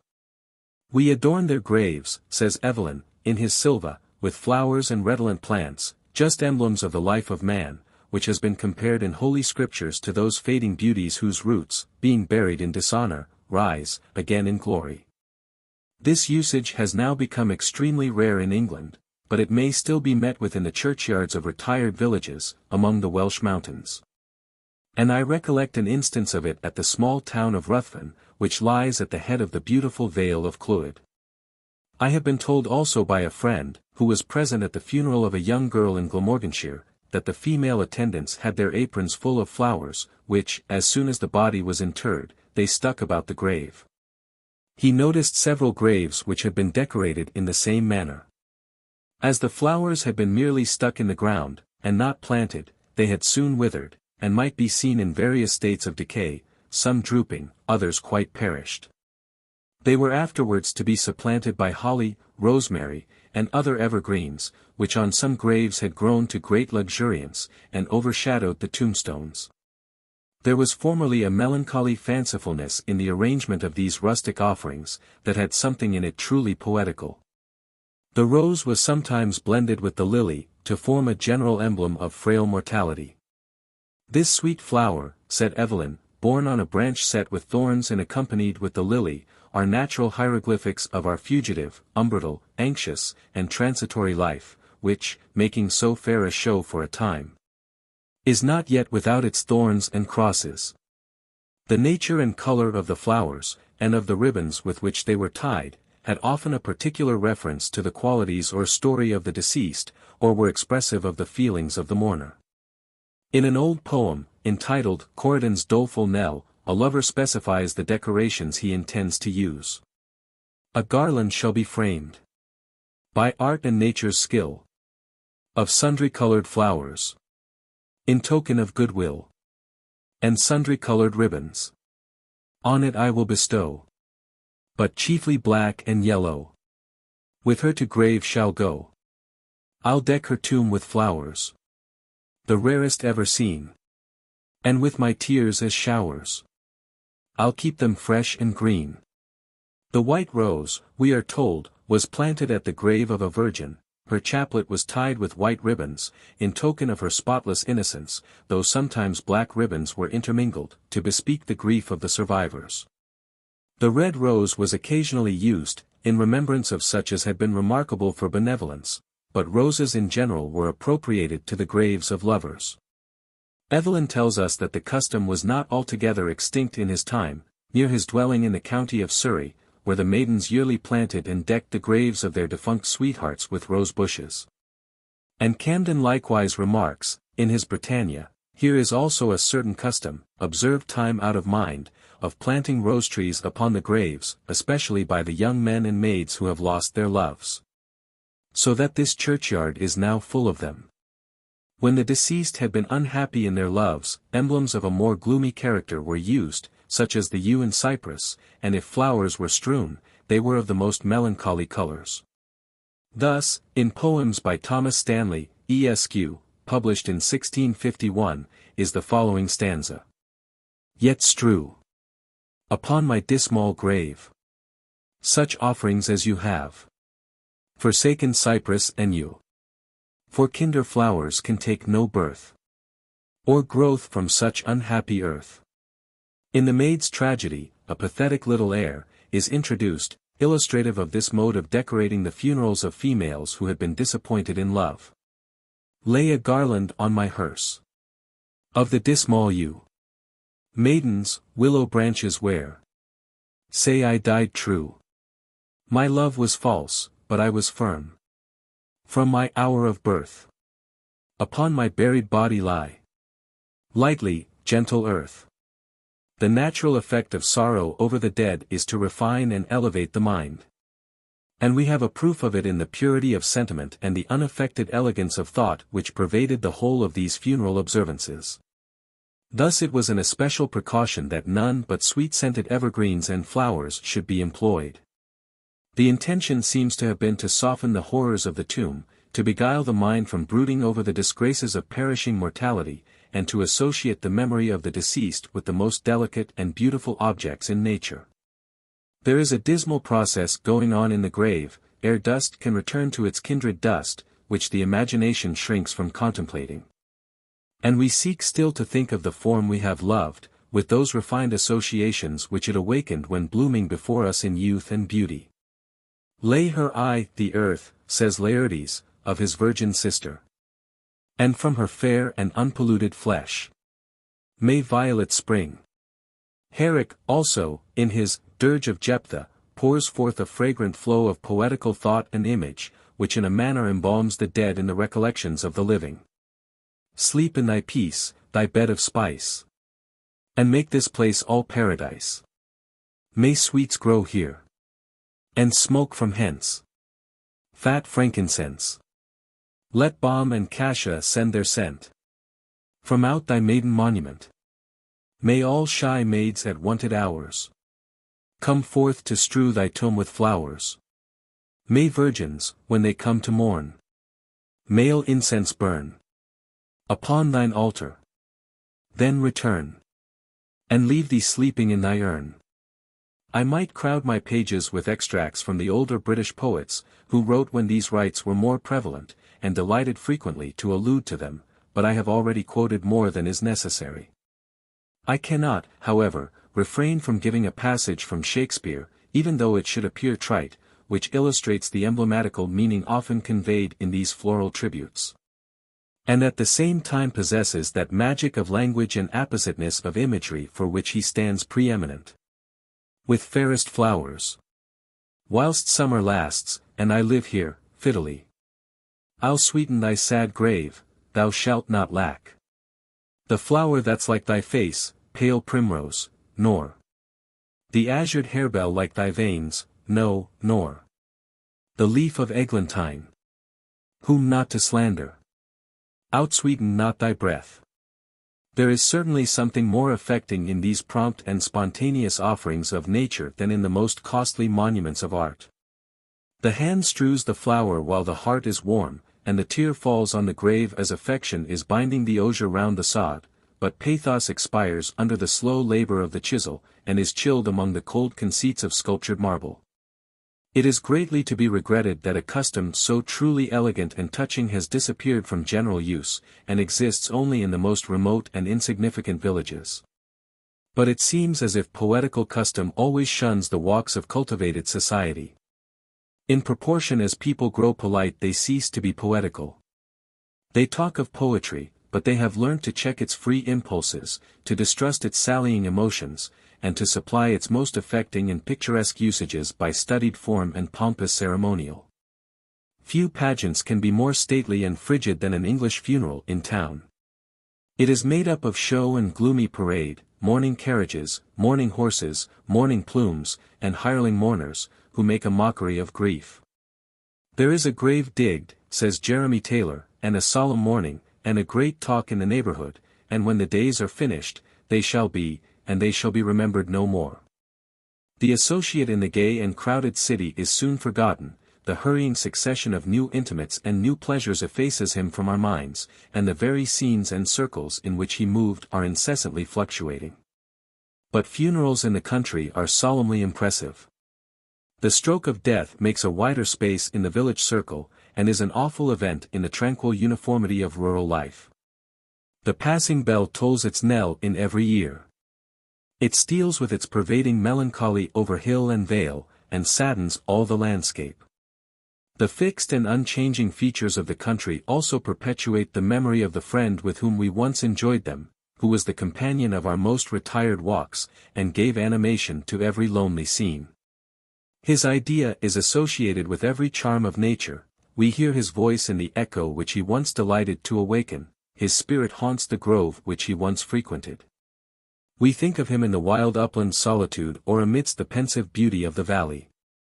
In the freshness of joyous morning we remember his beaming smiles and bounding gaiety. And when sober evening returns with its gathering shadows and subduing quiet, we call to mind many a twilight hour of gentle talk and sweet-souled melancholy. Each lonely place shall him restore. For him the tear be duly shed. Beloved till life can charm no more. And mourn till pity's self be dead. Another cause that perpetuates the memory of the deceased in the country is that the grave is more immediately in sight of the survivors. They pass it on their way to prayer, it meets their eyes when their hearts are softened by the exercises of devotion. They linger about it on the Sabbath, when the mind is disengaged from worldly cares and most disposed to turn aside from present pleasures and present loves and to sit down among the solemn mementos of the past. In North Wales the peasantry kneel and pray over the graves of their deceased friends for several Sundays after the interment. And where the tender rite of strewing and planting flowers is still practiced, it is always renewed on Easter, Whitsuntide, and other festivals, when the season brings the companion of former festivity more vividly to mind. It is also invariably performed by the nearest relatives and friends, no menials nor hirelings are employed, and if a neighbor yields assistance, it would be deemed an insult to offer compensation. I have dwelt upon this beautiful rural custom, because as it is one of the last, so is it one of the holiest, offices of love.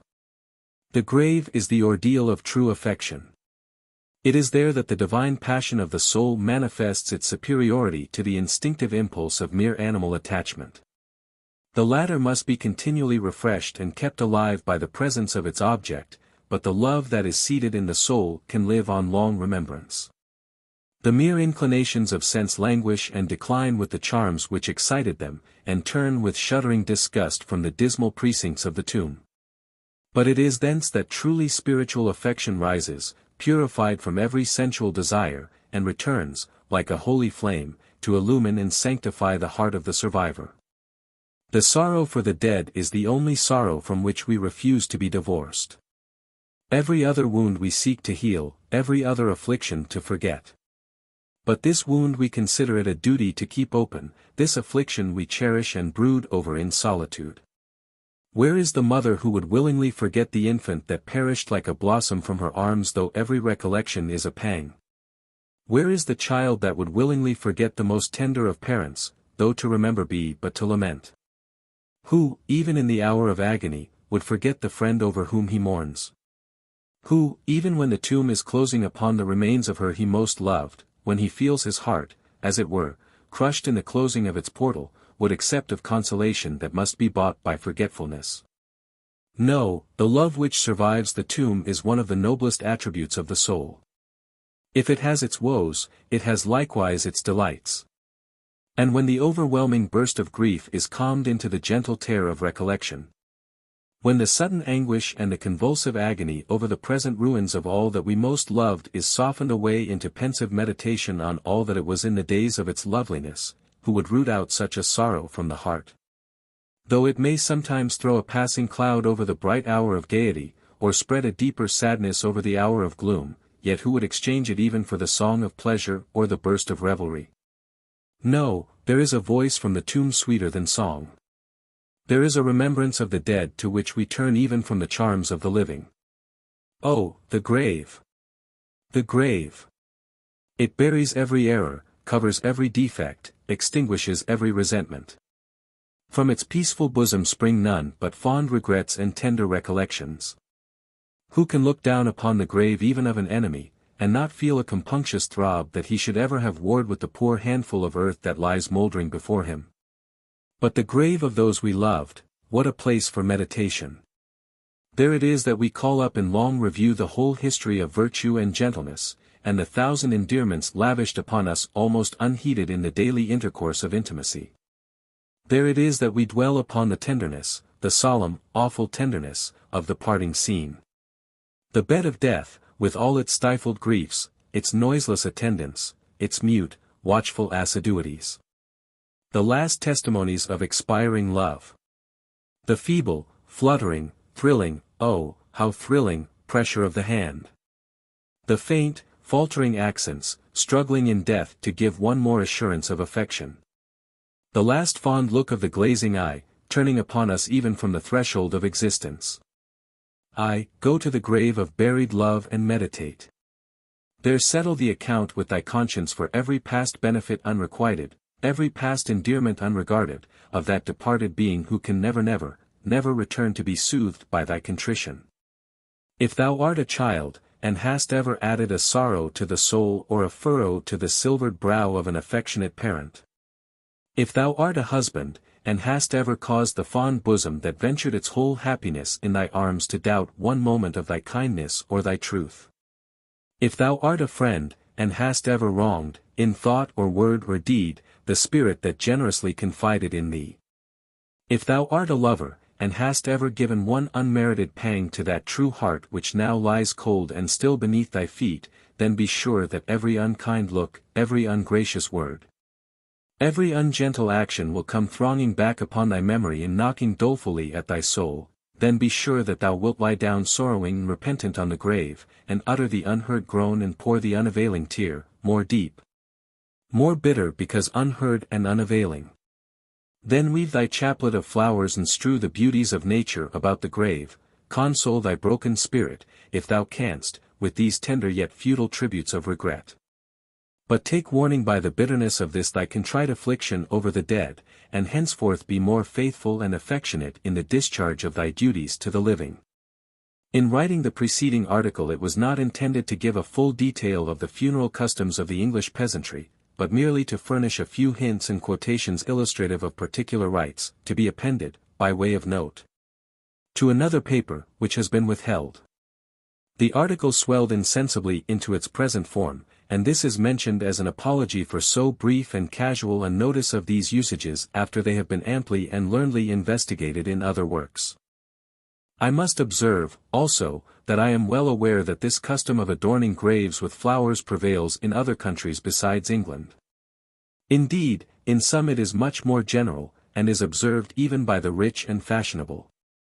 But it is then apt to lose its simplicity and to degenerate into affectation.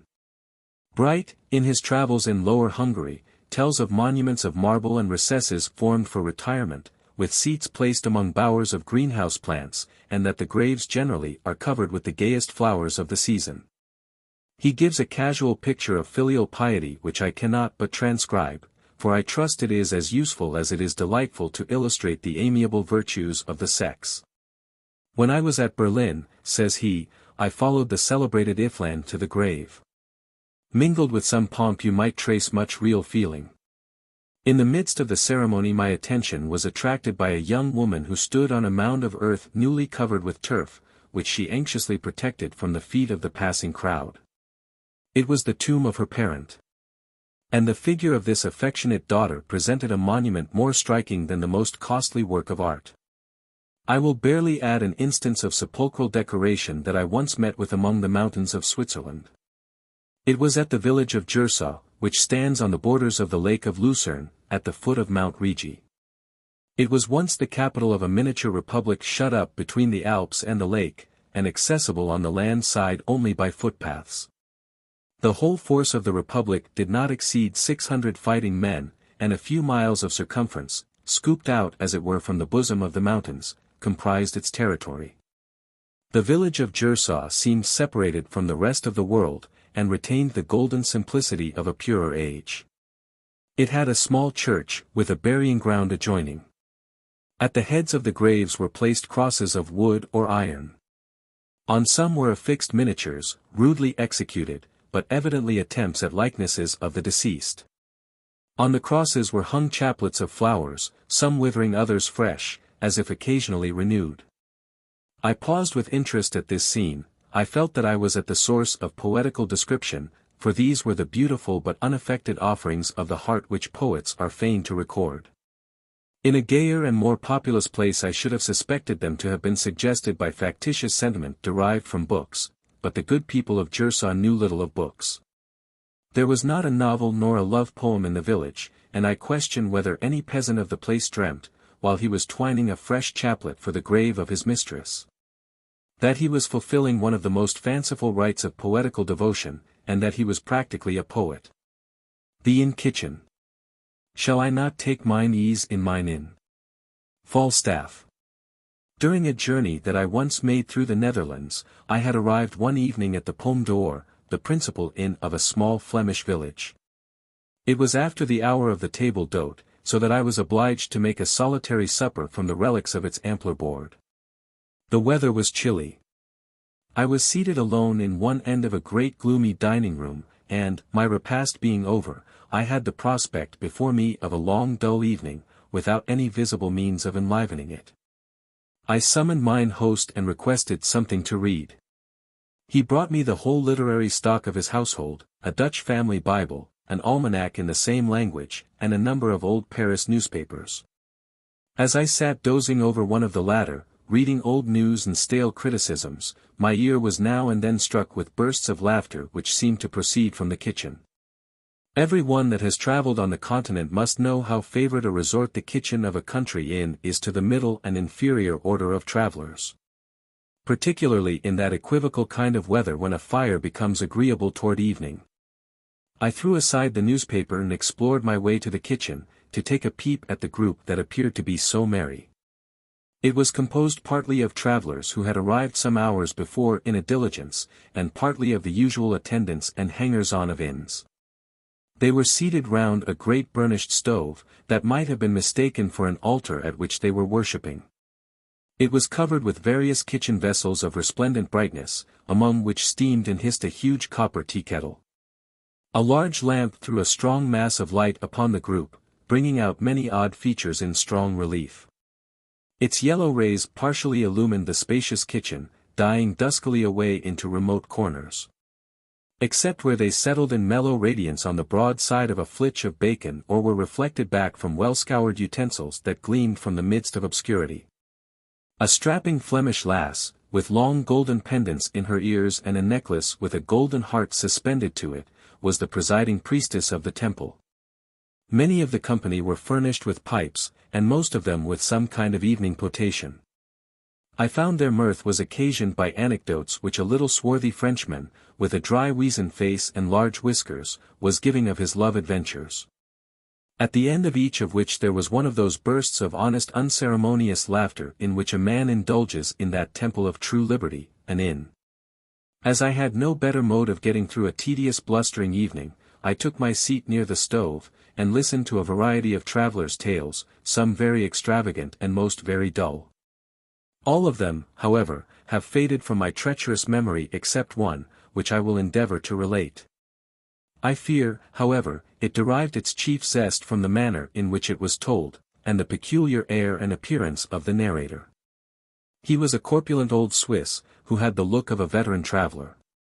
He was dressed in a tarnished green traveling jacket, with a broad belt round his waist, and a pair of overalls with buttons from the hips to the ankles. He was of a full rubicund countenance, with a double chin, aquiline nose, and a pleasant twinkling eye. His hair was light, and curled from under an old green velvet traveling cap stuck on one side of his head. He was interrupted more than once by the arrival of guests or the remarks of his auditors, and paused now and then to replenish his pipe, at which times he had generally a roguish leer and a sly joke for the buxom kitchen maid. I wish my readers could imagine the old fellow lolling in a huge armchair, one arm akimbo, the other holding a curiously twisted tobacco pipe formed of genuine écume de mer, decorated with silver chain and silken tassel. His head cocked on one side, and a whimsical cut of the eye occasionally as he related the following story. The Spectre Bridegroom. A Traveller's Tale. He that supper for his dight. He lies full cold, I trow, this night. Yestreen to chamber I him led. This night grey steel has made his bed. Sir Ager, Sir Graham, and Sir Grey Steel. On the summit of one of the heights of the Odenwald, a wild and romantic tract of Upper Germany that lies not far from the confluence of the Main and the Rhine, there stood many, many years since the castle of the Baron von Landshort. It is now quite fallen to decay, and almost buried among beech trees and dark firs. Above which, however, its old watchtower may still be seen struggling, like the former possessor I have mentioned, to carry a high head and look down upon the neighboring country. The Baron was a dry branch of the great family of Katzenelnbogen, plus and inherited the relics of the property and all the pride of his ancestors. Though the warlike disposition of his predecessors had much impaired the family possessions, yet the Baron still endeavored to keep up some show of former state. The times were peaceable, and the German nobles in general had abandoned their inconvenient old castles, perched like eagles' nests among the mountains, and had built more convenient residences in the valleys. Still, the Baron remained proudly drawn up in his little fortress, cherishing with hereditary inveteracy all the old family feuds, so that he was on ill terms with some of his nearest neighbors, on account of disputes that had happened between their great-great-grandfathers. The erudite reader, well versed in good-for-nothing lore, will perceive that the above tale must have been suggested to the old Swiss by a little French anecdote, a circumstance said to have taken place in Paris. Plus i.e. Cat's Elbow, the name of a family of those parts, and very powerful in former times. The appellation, we are told, was given in compliment to a peerless dame of the family, celebrated for a fine arm. The Baron had but one child, a daughter, but nature, when she grants but one child, always compensates by making it a prodigy, and so it was with the daughter of the Baron. All the nurses, gossips, and country cousins assured her father that she had not her equal for beauty in all Germany, and who should know better than they? She had, moreover, been brought up with great care under the superintendence of two maiden aunts, who had spent some years of their early life at one of the little German courts, and were skilled in all branches of knowledge necessary to the education of a fine lady. Under their instructions she became a miracle of accomplishments. By the time she was 18 she could embroider to admiration, and had worked whole histories of the saints in tapestry with such strength of expression in their countenances that they looked like so many souls in purgatory. She could read without great difficulty, and had spelled her way through several church legends and almost all the chivalric wonders of the Heldenbuch. She had even made considerable proficiency in writing. Could sign her own name without missing a letter, and so legibly that her aunts could read it without spectacles. She excelled in making little elegant good-for-nothing, ladylike knickknacks of all kinds, was versed in the most abstruse dancing of the day, played a number of airs on the harp and guitar, and knew all the tender ballads of the Minnelieders by heart. Her aunts, too, having been great flirts and coquettes in their younger days, were admirably calculated to be vigilant guardians and strict censors of the conduct of their niece. For there is no duenna so rigidly prudent and inexorably decorous as a superannuated coquette. She was rarely suffered out of their sight, never went beyond the domains of the castle unless well attended, or rather well watched. Had continual lectures read to her about strict decorum and implicit obedience, and, as to the men, she was taught to hold them at such a distance and in such absolute distrust that, unless properly authorized, she would not have cast a glance upon the handsomest cavalier in the world, no, not if he were even dying at her feet. The good effects of this system were wonderfully apparent. The young lady was a pattern of docility and correctness. While others were wasting their sweetness in the glare of the world, and liable to be plucked and thrown aside by every hand, she was coyly blooming into fresh and lovely womanhood under the protection of those immaculate spinsters. Like a rosebud blushing forth among guardian thorns. Her aunts looked upon her with pride and exultation, and vaunted that, though all the other young ladies in the world might go astray, yet thank heaven, nothing of the kind could happen to the heiress of Katzenelnbogen. But, however scantily the Baron von Landshort might be provided with children, his household was by no means a small one, for Providence had enriched him with abundance of poor relations. They, one and all, possessed the affectionate disposition common to humble relatives, were wonderfully attached to the Baron, and took every possible occasion to come in swarms and enliven the castle. All family festivals were commemorated by these good people at the Baron's expense, and when they were filled with good cheer they would declare that there was nothing on earth so delightful as these family meetings, these jubilees of the heart. The Baron, though a small man, had a large soul, and it swelled with satisfaction at the consciousness of being the greatest man in the little world about him. He loved to tell long stories about the stark old warriors whose portraits looked grimly down from the walls around, and he found no listeners equal to those who fed at his expense. He was much given to the marvelous and a firm believer in all those supernatural tales with which every mountain and valley in Germany abounds. The faith of his guests exceeded even his own, they listened to every tale of wonder with open eyes and mouth, and never failed to be astonished, even though repeated for the 100th time. Thus lived the Baron von Landshort, the oracle of his table, the absolute monarch of his little territory, and happy, above all things, in the persuasion that he was the wisest man of the age. At the time of which my story treats there was a great family gathering at the castle on an affair of the utmost importance. It was to receive the destined bridegroom of the Baron's daughter. A negotiation had been carried on between the father and an old nobleman of Bavaria to unite the dignity of their houses by the marriage of their children. The preliminaries had been conducted with proper punctilio. The young people were betrothed without seeing each other, and the time was appointed for the marriage ceremony. The young Count von Altenburg had been recalled from the army for the purpose, and was actually on his way to the Baron's to receive his bride. Missives had even been received from him from Würzburg, where he was accidentally detained, mentioning the day and hour when he might be expected to arrive. The castle was in a tumult of preparation to give him a suitable welcome. The fair bride had been decked out with uncommon care. The two aunts had superintended her toilet, and quarrelled the whole morning about every article of her dress. The young lady had taken advantage of their contest to follow the bent of her own taste, and fortunately it was a good one. She looked as lovely as youthful bridegroom could desire, and the flutter of expectation heightened the luster of her charms. The suffusions that mantled her face and neck, the gentle heaving of the bosom, the eye now and then lost in reverie, all betrayed the soft tumult that was going on in her little heart. The aunts were continually hovering around her, for maiden aunts are apt to take great interest in affairs of this nature. They were giving her a world of staid counsel how to deport herself, what to say, and in what manner to receive the expected lover. The Baron was no less busied in preparations. He had, in truth, nothing exactly to do. But he was naturally a fuming, bustling little man, and could not remain passive when all the world was in a hurry. He worried from top to bottom of the castle with an air of infinite anxiety. He continually called the servants from their work to exhort them to be diligent, and buzzed about every hall and chamber, as idly restless and importunate as a bluebottle fly on a warm summer's day. In the meantime the fatted calf had been killed, the forests had rung with the clamor of the huntsman, the kitchen was crowded with good cheer, the cellars had yielded up whole oceans of Rhine wine and Ferré wine.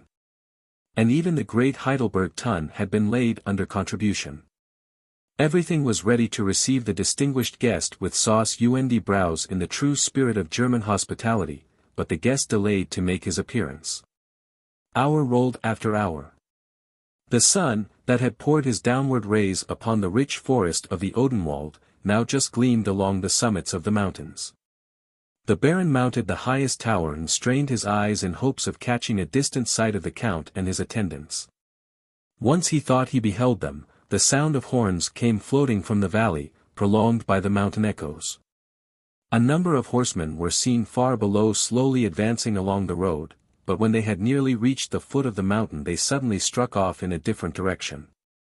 The last ray of sunshine departed, the bats began to flit by in the twilight, the road grew dimmer and dimmer to the view, and nothing appeared stirring in it but now and then a peasant lagging homeward from his labor. While the old castle of Landshort was in this state of perplexity, a very interesting scene was transacting in a different part of the Odenwald. The young Count von Altenburg was tranquilly pursuing his route in that sober jog-trot way in which a man travels toward matrimony when his friends have taken all the trouble and uncertainty of courtship off his hands and a bride is waiting for him. As certainly as a dinner at the end of his journey.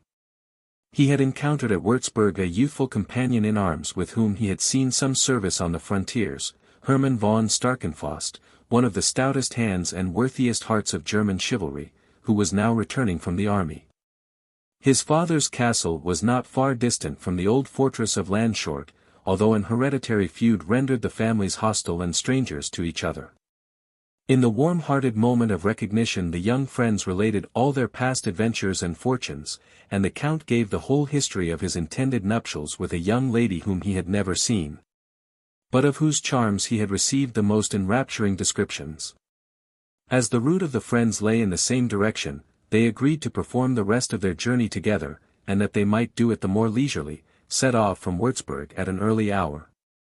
The Count having given directions for his retinue to follow and overtake him.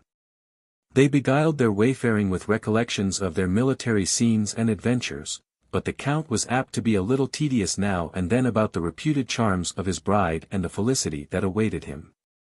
In this way they had entered among the mountains of the Odenwald, and were traversing one of its most lonely and thickly wooded passes. It is well known that the forests of Germany have always been as much infested by robbers as its castles by spectres, and at this time the former were particularly numerous, from the hordes of disbanded soldiers wandering about the country. It will not appear extraordinary, therefore, that the cavaliers were attacked by a gang of these stragglers, in the midst of the forest. They defended themselves with bravery, but were nearly overpowered when the Count's retinue arrived to their assistance.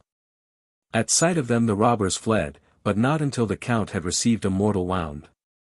He was slowly and carefully conveyed back to the city of Würzburg, and a friar summoned from a neighboring convent who was famous for his skill in administering to both soul and body, but half of his skill was superfluous.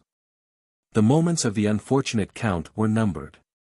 With his dying breath he entreated his friend to repair instantly to the castle of Landshort and explain the fatal cause of his not keeping his appointment with his bride. Though not the most ardent of lovers, he was one of the most punctilious of men, and appeared earnestly solicitous that his mission should be speedily and courteously executed. "Unless this is done," said he, "I shall not sleep quietly in my grave." He repeated these last words with peculiar solemnity. A request at a moment so impressive admitted no hesitation. Starkenfaust endeavored to soothe him to calmness, promised faithfully to execute his wish, and gave him his hand in solemn pledge. The dying man pressed it in acknowledgment, but soon lapsed into delirium, raved about his bride, his engagements, his plighted word, ordered his horse, that he might ride to the castle of Landshort, and expired in the fancied act of vaulting into the saddle. Starkenfaust bestowed a sigh and a soldier's tear on the untimely fate of his comrade and then pondered on the awkward mission he had undertaken. His heart was heavy and his head perplexed. For he was to present himself an unbidden guest among hostile people, and to damp their festivity with tidings fatal to their hopes. Still, there were certain whisperings of curiosity in his bosom to see this far-famed beauty of Katzenelnbogen, so cautiously shut up from the world. For he was a passionate admirer of the sex, and there was a dash of eccentricity and enterprise in his character that made him fond of all singular adventure. Previous to his departure he made all due arrangements with the holy fraternity of the convent for the funeral solemnities of his friend, who was to be buried in the cathedral of Würzburg near some of his illustrious relatives. And the mourning retinue of the count took charge of his remains. It is now high time that we should return to the ancient family of Katzenelnbogen, who were impatient for their guest, and still more for their dinner, and to the worthy little baron, whom we left airing himself on the watchtower. Night closed in, but still no guest arrived. The baron descended from the tower in despair. The banquet, which had been delayed from hour to hour, could no longer be postponed. The meats were already overdone, the cook in an agony, and the whole household had the look of a garrison, that had been reduced by famine. The baron was obliged reluctantly to give orders for the feast without the presence of the guest.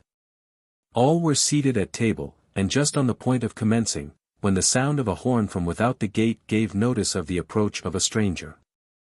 Another long blast filled the old courts of the castle with its echoes, and was answered by the warder from the walls. The baron hastened to receive his future son-in-law. The drawbridge had been let down, and the stranger was before the gate. He was a tall gallant cavalier, mounted on a black steed. His countenance was pale, but he had a beaming, romantic eye and an air of stately melancholy. The baron was a little mortified that he should have come in this simple, solitary style. His dignity for a moment was ruffled, and he felt disposed to consider it a want of proper respect for the important occasion and the important family with which he was to be connected. He pacified himself, however, with the conclusion that it must have been youthful impatience which had induced him thus to spur on sooner than his attendants. "I am sorry," said the stranger, "to break in upon you thus unseasonably." Here the baron interrupted him with a world of compliments and greetings, for, to tell the truth, he prided himself upon his courtesy and eloquence.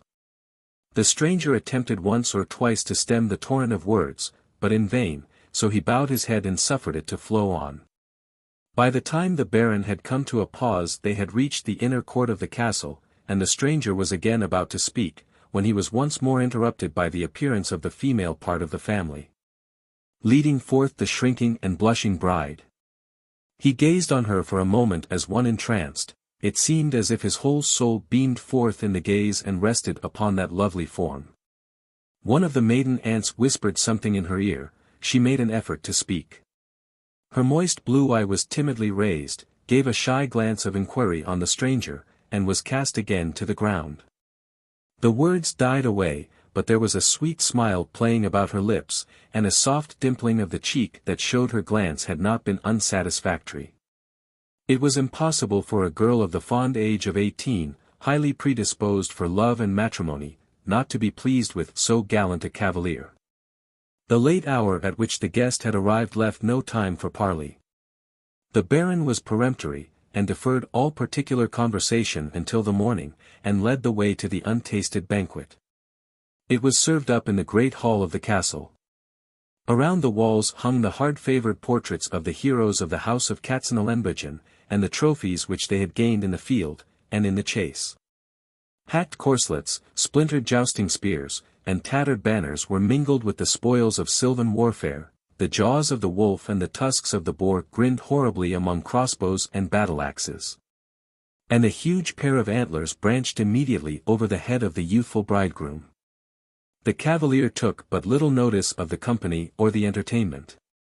He scarcely tasted the banquet, but seemed absorbed in admiration of his bride. He conversed in a low tone that could not be overheard, for the language of love is never loud. But where is the female ear so dull that it cannot catch the softest whisper of the lover? There was a mingled tenderness and gravity in his manner that appeared to have a powerful effect upon the young lady. Her color came and went as she listened with deep attention. Now and then she made some blushing reply, and when his eye was turned away she would steal a sidelong glance at his romantic countenance, and heave a gentle sigh of tender happiness. It was evident that the young couple were completely enamored. The aunts, who were deeply versed in the mysteries of the heart, declared that they had fallen in love with each other at first sight.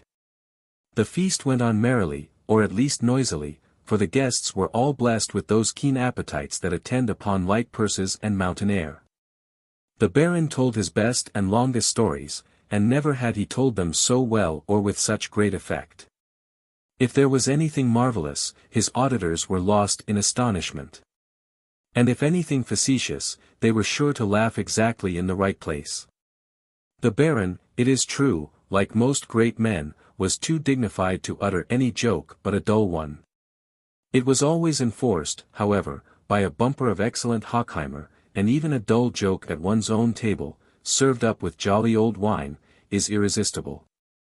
Many good things were said by poorer and keener wits that would not bear repeating, except on similar occasions, many sly speeches whispered in ladies' ears that almost convulsed them with suppressed laughter. And a song or two roared out by a poor but merry and broad-faced cousin of the Baron that absolutely made the maiden aunts hold up their fans.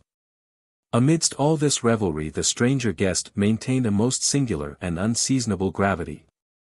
His countenance assumed a deeper cast of dejection as the evening advanced, and, strange as it may appear, even the Baron's jokes seemed only to render him the more melancholy. At times he was lost in thought, and at times there was a perturbed and restless wandering of the eye that bespoke a mind but ill at ease. His conversations with the bride became more and more earnest and mysterious. Lowering clouds began to steal over the fair serenity of her brow, and tremors to run through her tender frame. All this could not escape the notice of the company. Their gaiety was chilled by the unaccountable gloom of the bridegroom.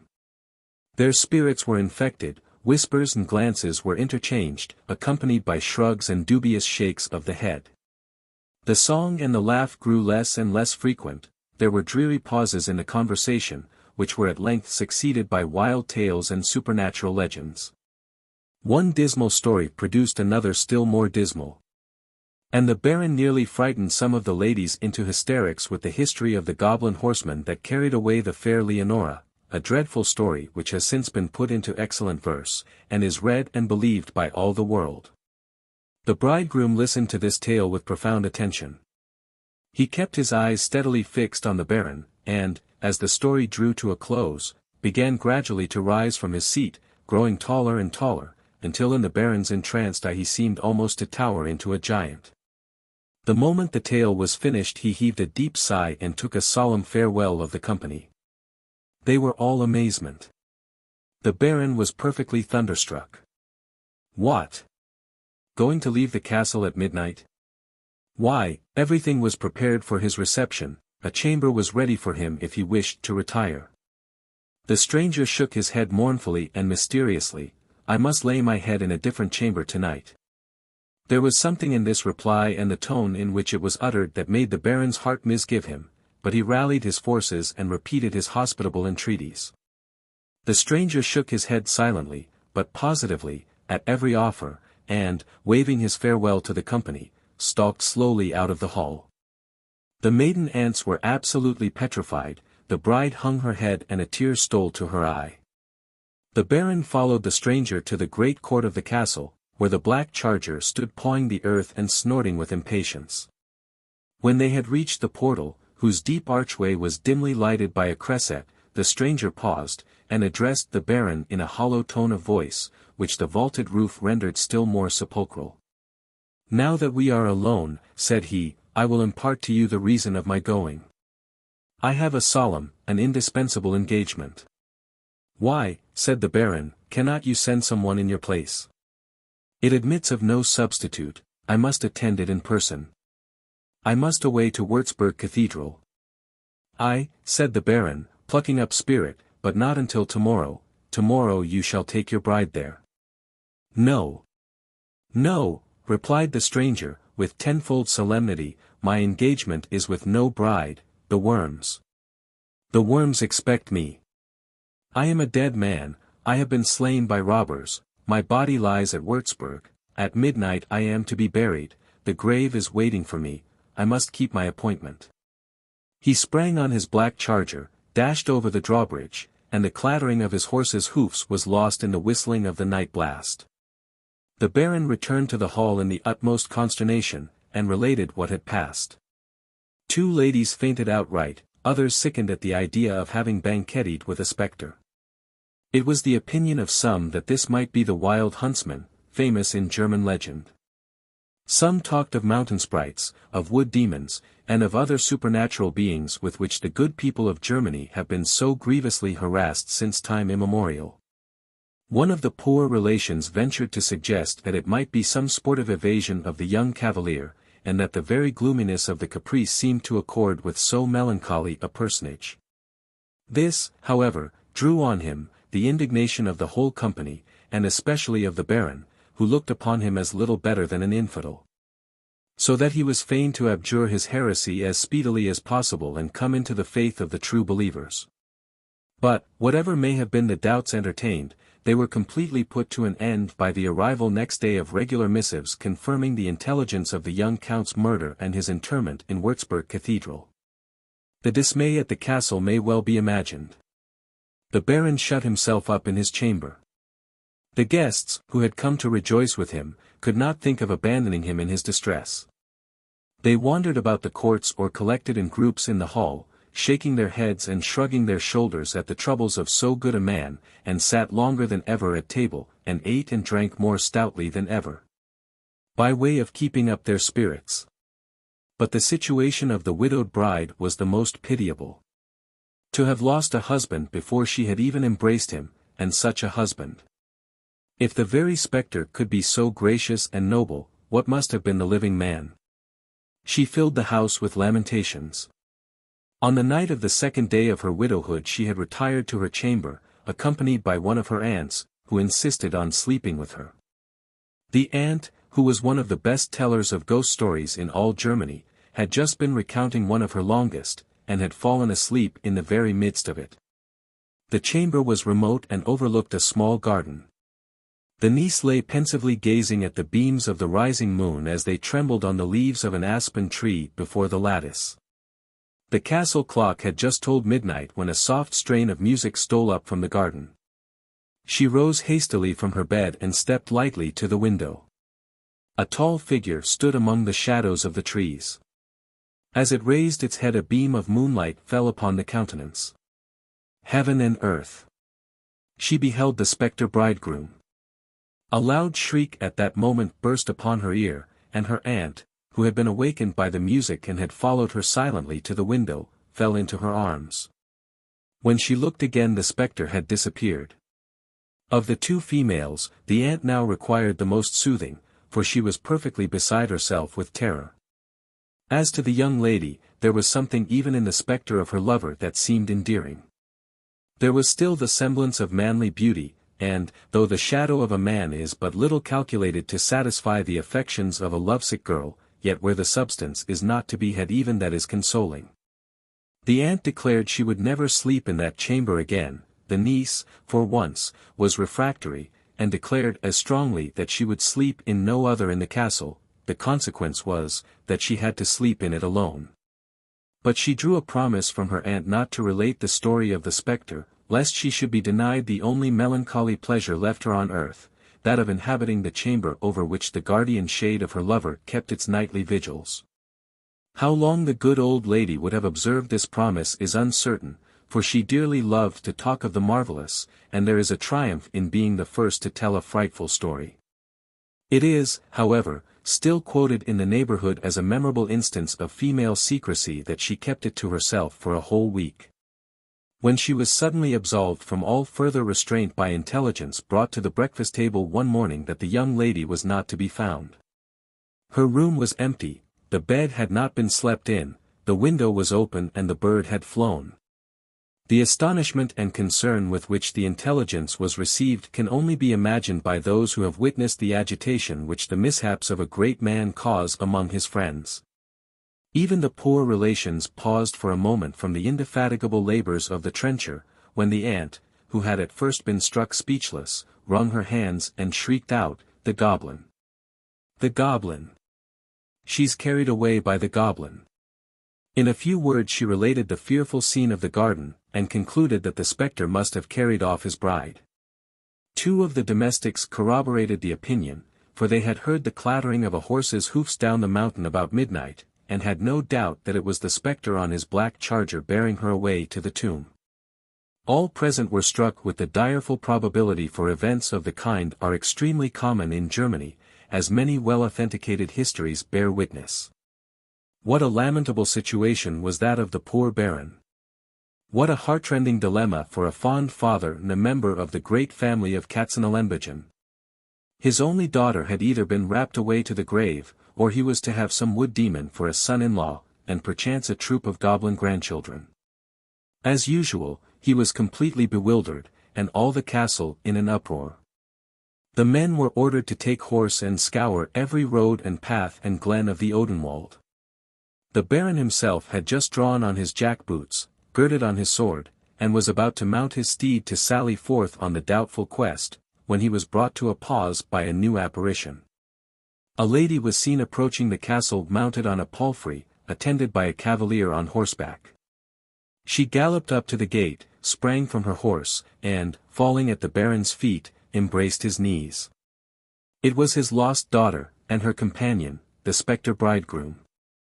The Baron was astounded. He looked at his daughter, then at the spectre, and almost doubted the evidence of his senses. The latter, too, was wonderfully improved in his appearance since his visit to the world of spirits. His dress was splendid, and set off a noble figure of manly symmetry. He was no longer pale and melancholy. His fine countenance was flushed with the glow of youth, and joy rioted in his large dark eye. The mystery was soon cleared up. The cavalier, for, in truth, as you must have known all the while, he was no goblin, announced himself as Sir Hermann von Starkenfaust. He related his adventure with the young count. He told how he had hastened to the castle to deliver the unwelcome tidings, but that the eloquence of the Baron had interrupted him in every attempt to tell his tale. How the sight of the bride had completely captivated him, and that to pass a few hours near her he had tacitly suffered the mistake to continue. How he had been sorely perplexed in what way to make a decent retreat, until the Baron's goblin stories had suggested his eccentric exit. How, fearing the feudal hostility of the family, he had repeated his visits by stealth, had haunted the garden beneath the young lady's window, had wooed, had won, had borne away in triumph, and, in a word, had wedded the fair. Under any other circumstances the Baron would have been inflexible, for he was tenacious of paternal authority and devoutly obstinate in all family feuds, but he loved his daughter, he had lamented her as lost, he rejoiced to find her still alive. And, though her husband was of a hostile house, yet, thank heaven, he was not a goblin. There was something, it must be acknowledged, that did not exactly accord with his notions of strict veracity in the joke the knight had passed upon him of his being a dead man. But several old friends present, who had served in the wars, assured him that every stratagem was excusable in love, and that the cavalier was entitled to a special privilege, having lately served as a trooper. Matters, therefore, were happily arranged. The Baron pardoned the young couple on the spot. The revels at the castle were resumed. The poor relations overwhelmed this new member of the family with loving kindness. He was so gallant, so generous, and so rich. The aunts, it is true, were somewhat scandalized that their system of strict seclusion and passive obedience should be so badly exemplified, but attributed it all to their negligence in not having the windows grated. One of them was particularly mortified at having her marvelous story marred, and that the only spectre she had ever seen should turn out a counterfeit, but the niece seemed perfectly happy at having found him substantial flesh and blood. And so the story ends. Westminster Abbey. When I behold, with deep astonishment, to famous Westminster how their resort, living in brass or stony monument, the princes and the worthies of all sort, do not I see reformed nobility, without contempt, or pride, or ostentation, and look upon a fenceless majesty, naked of pomp or earthly domination, and how a play game of a painted stone Contents the quiet now and silent sprites. Home all the world which late they stood upon. Could not content nor quench their appetites. Life is a frost of cold felicity. And death the thaw of all our vanity. Cristolero's Epigrams, by T.B. 1598. On one of those sober and rather melancholy days in the latter part of autumn when the shadows of morning and evening almost mingle together, and throw a gloom over the decline of the year, I passed several hours in rambling about Westminster Abbey. There was something congenial to the season in the mournful magnificence of the old pile, and as I passed its threshold it seemed like stepping back into the regions of antiquity and losing myself among the shades of former ages. I entered from the inner court of Westminster School, through a long, low, vaulted passage that had an almost subterranean look, being dimly lighted in one part by circular perforations in the massive walls. Through this dark avenue I had a distant view of the cloisters, with the figure of an old verger in his black gown moving along their shadowy vaults, and seeming like a spectre from one of the neighboring tombs. The approach to the abbey through these gloomy monastic remains prepares the mind for its solemn contemplation. The cloisters still retain something of the quiet and seclusion of former days. The grey walls are discolored by damps and crumbling with age. A coat of hoary moss has gathered over the inscriptions of the mural monuments, and obscured the death's heads and other funeral emblems. The sharp touches of the chisel are gone from the rich tracery of the arches, the roses which adorned the keystones have lost their leafy beauty. Everything bears marks of the gradual dilapidations of time, which yet has something touching and pleasing in its very decay. The sun was pouring down a yellow autumnal ray into the square of the cloisters, beaming upon a scanty plot of grass in the center, and lighting up an angle of the vaulted passage with a kind of dusky splendor. From between the arcades the eye glanced up to a bit of blue sky or a passing cloud, and beheld the sun-gilt pinnacles of the abbey towering into the azure heaven. As I paced the cloisters, sometimes contemplating this mingled picture of glory and decay, and sometimes endeavoring to decipher the inscriptions on the tombstones which formed the pavement beneath my feet, my eye was attracted to three figures rudely carved in relief, but nearly worn away by the footsteps of many generations. They were the effigies of three of the early abbots. The epitaphs were entirely effaced, the names alone remained, having no doubt been renewed in later times: Vitalis Abbas 1082, and Giselbertus Crispinus Abbas 1114, and Laurentius Abbas 1176. I remained some little while, musing over these casual relics of antiquity thus left like wrecks upon this distant shore of time, telling no tale but that such beings had been and had perished. Teaching no moral but the futility of that pride which hopes still to exact homage in its ashes and to live in an inscription. A little longer, and even these faint records will be obliterated and the monument will cease to be a memorial. Whilst I was yet looking down upon the gravestones I was roused by the sound of the abbey clock, reverberating from buttress to buttress and echoing among the cloisters. It is almost startling to hear this warning of departed times sounding among the tombs and telling the lapse of the hour, which, like a billow, has rolled us onward towards the grave. I pursued my walk to an arched door opening to the interior of the abbey.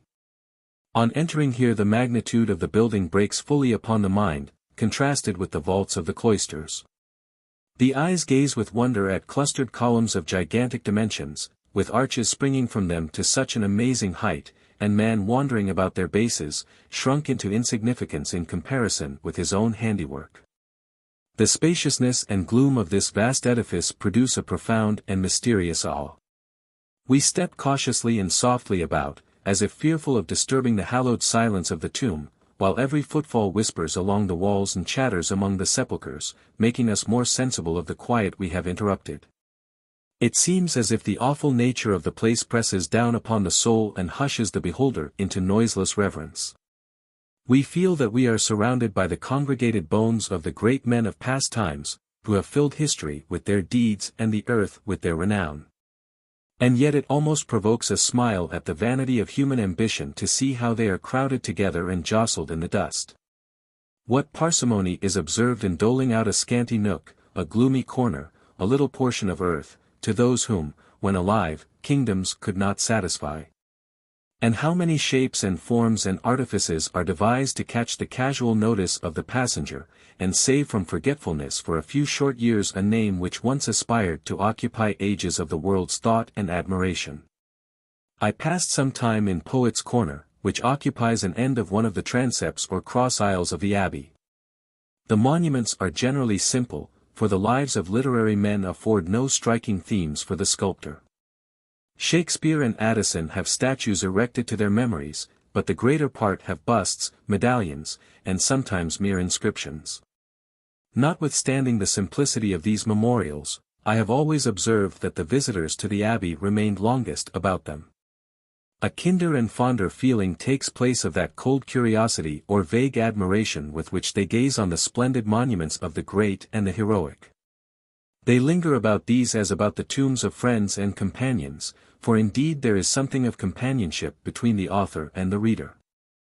Other men are known to posterity only through the medium of history, which is continually growing faint and obscure, but the intercourse between the author and his fellow men is ever new, active, and immediate. He has lived for them more than for himself, he has sacrificed surrounding enjoyments, and shut himself up from the delights of social life, that he might the more intimately commune with distant minds and distant ages. Well may the world cherish his renown, for it has been purchased not by deeds of violence and blood, but by the diligent dispensation of pleasure. Well may posterity be grateful to his memory, for he has left it an inheritance not of empty names and sounding actions, but whole treasures of wisdom, bright gems of thought, and golden veins of language. From Poets' Corner I continued my stroll towards that part of the abbey which contains the sepulchres of the kings. I wandered among what once were chapels, but which are now occupied by the tombs and monuments of the great. At every turn I met with some illustrious name or the cognizance of some powerful house renowned in history. As the eye darts into these dusky chambers of death it catches glimpses of quaint effigies, some kneeling in niches, as if in devotion. Others stretched upon the tombs, with hands piously pressed together, warriors in armor, as if reposing after battle, prelates, with croziers and mitres, and nobles in robes and coronets, lying as it were in state. In glancing over this scene, so strangely populous, yet where every form is so still and silent, it seems almost as if we were treading a mansion of that fabled city where every being had been suddenly transmuted into stone. I paused to contemplate a tomb on which lay the effigy of a knight in complete armor. A large buckler was on one arm, the hands were pressed together in supplication upon the breast, the face was almost covered by the morion. The legs were crossed, in token of the warriors having been engaged in the holy war. It was the tomb of a crusader, of one of those military enthusiasts who so strangely mingled religion and romance, and whose exploits form the connecting link between fact and fiction, between the history and the fairy tale. There is something extremely picturesque in the tombs of these adventurers, decorated as they are with rude armorial bearings and Gothic sculpture. They comport with the antiquated chapels in which they are generally found. And in considering them the imagination is apt to kindle with the legendary associations, the romantic fiction, the chivalrous pomp and pageantry which poetry has spread over the wars for the sepulchre of Christ. They are the relics of times utterly gone by, of beings passed from recollection, of customs and manners with which ours have no affinity. They are like objects from some strange and distant land of which we have no certain knowledge, and about which all our conceptions are vague and visionary. There is something extremely solemn and awful in those effigies on Gothic tombs, extended as if in the sleep of death or in the supplication of the dying hour. They have an effect infinitely more impressive on my feelings than the fanciful attitudes, the overwrought conceits, the allegorical groups which abound on modern monuments. I have been struck, also, with the superiority of many of the old sepulchral inscriptions. There was a noble way in former times of saying things simply, and yet saying them proudly. And I do not know an epitaph that breathes a loftier consciousness of family worth and honorable lineage than one which affirms of a noble house that all the brothers were brave and all the sisters virtuous. In the opposite transept to Poets' Corner stands a monument which is among the most renowned achievements of modern art, but which to me appears horrible rather than sublime. It is the tomb of Mrs. Nightingale, by Robillick. The bottom of the monument is represented as throwing open its marble doors, and a sheeted skeleton is starting forth. The shroud is falling from his fleshless frame as he launches his dart at his victim. She is sinking into her affrighted husband's arms, who strives with vain and frantic effort to avert the blow. The whole is executed with terrible truth and spirit. We almost fancy we hear the gibbering yell of triumph bursting from the distended jaws of the spectre. But why should we thus seek to clothe death with unnecessary terrors, and to spread horrors round the tomb of those we love? The grave should be surrounded by everything that might inspire tenderness and veneration for the dead, or that might win the living to virtue. It is the place not of disgust and dismay, but of sorrow and meditation. While wandering about these gloomy vaults and silent aisles, studying the records of the dead, the sound of busy existence from without occasionally reaches the ear, the rumbling of the passing equipage, the murmur of the multitude. Or perhaps the light laugh of pleasure. The contrast is striking with the death-like repose around, and it has a strange effect upon the feelings thus to hear the surges of active life hurrying along and beating against the very walls of the sepulchre. I continued in this way to move from tomb to tomb and from chapel to chapel. The day was gradually wearing away, the distant tread of loiterers about the abbey grew less and less frequent, the sweet-tongued bell was summoning to evening prayers. And I saw at a distance the choristers in their white surplices crossing the aisle and entering the choir. I stood before the entrance to Henry VII's chapel. A flight of steps leads up to it through a deep and gloomy but magnificent arch. Great gates of brass, richly and delicately wrought, turn heavily upon their hinges, as if proudly reluctant to admit the feet of common mortals into this most gorgeous of sepulchres. On entering the eye is astonished by the pomp of architecture and the elaborate beauty of sculptured detail. The very walls are wrought into universal ornament encrusted with tracery, and scooped into niches crowded with the statues of saints and martyrs. Stone seems, by the cunning labor of the chisel, to have been robbed of its weight and density, suspended aloft as if by magic, and the fretted roof achieved with the wonderful minuteness and airy security of a cobweb. Along the sides of the chapel are the lofty stalls of the Knights of the Bath, richly carved of oak, though with the grotesque decorations of Gothic architecture. On the pinnacles of the stalls are affixed the helmets and crests of the knights, with their scarfs and swords, and above them are suspended their banners, emblazoned with armorial bearings. And contrasting the splendor of gold and purple and crimson with the cold grey fretwork of the roof. In the midst of this grand mausoleum stands the sepulchre of its founder, his effigy, with that of his queen, extended on a sumptuous tomb, and the whole surrounded by a superbly wrought brazen railing.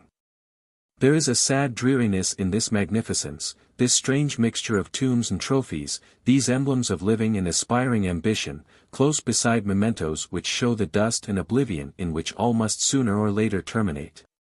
Nothing impresses the mind with a deeper feeling of loneliness than to tread the silent and deserted scene of former throng and pageant. On looking round on the vacant stalls of the knights and their esquires, and on the rows of dusty but gorgeous banners that were once borne before them, my imagination conjured up the scene when this hall was bright with the valor and beauty of the land, glittering with the splendor of jeweled rank and military array, alive with the tread of many feet and the hum of an admiring multitude. All had passed away. The silence of death had settled again upon the place, interrupted only by the casual chirping of birds, which had found their way into the chapel and built their nests among its friezes and pendants, sure signs of solitariness and desertion. When I read the names inscribed on the banners, they were those of men scattered far and wide about the world, some tossing upon distant seas, some under arms in distant lands. Some mingling in the busy intrigues of courts and cabinets, all seeking to deserve one more distinction in this mansion of shadowy honors, the melancholy reward of a monument.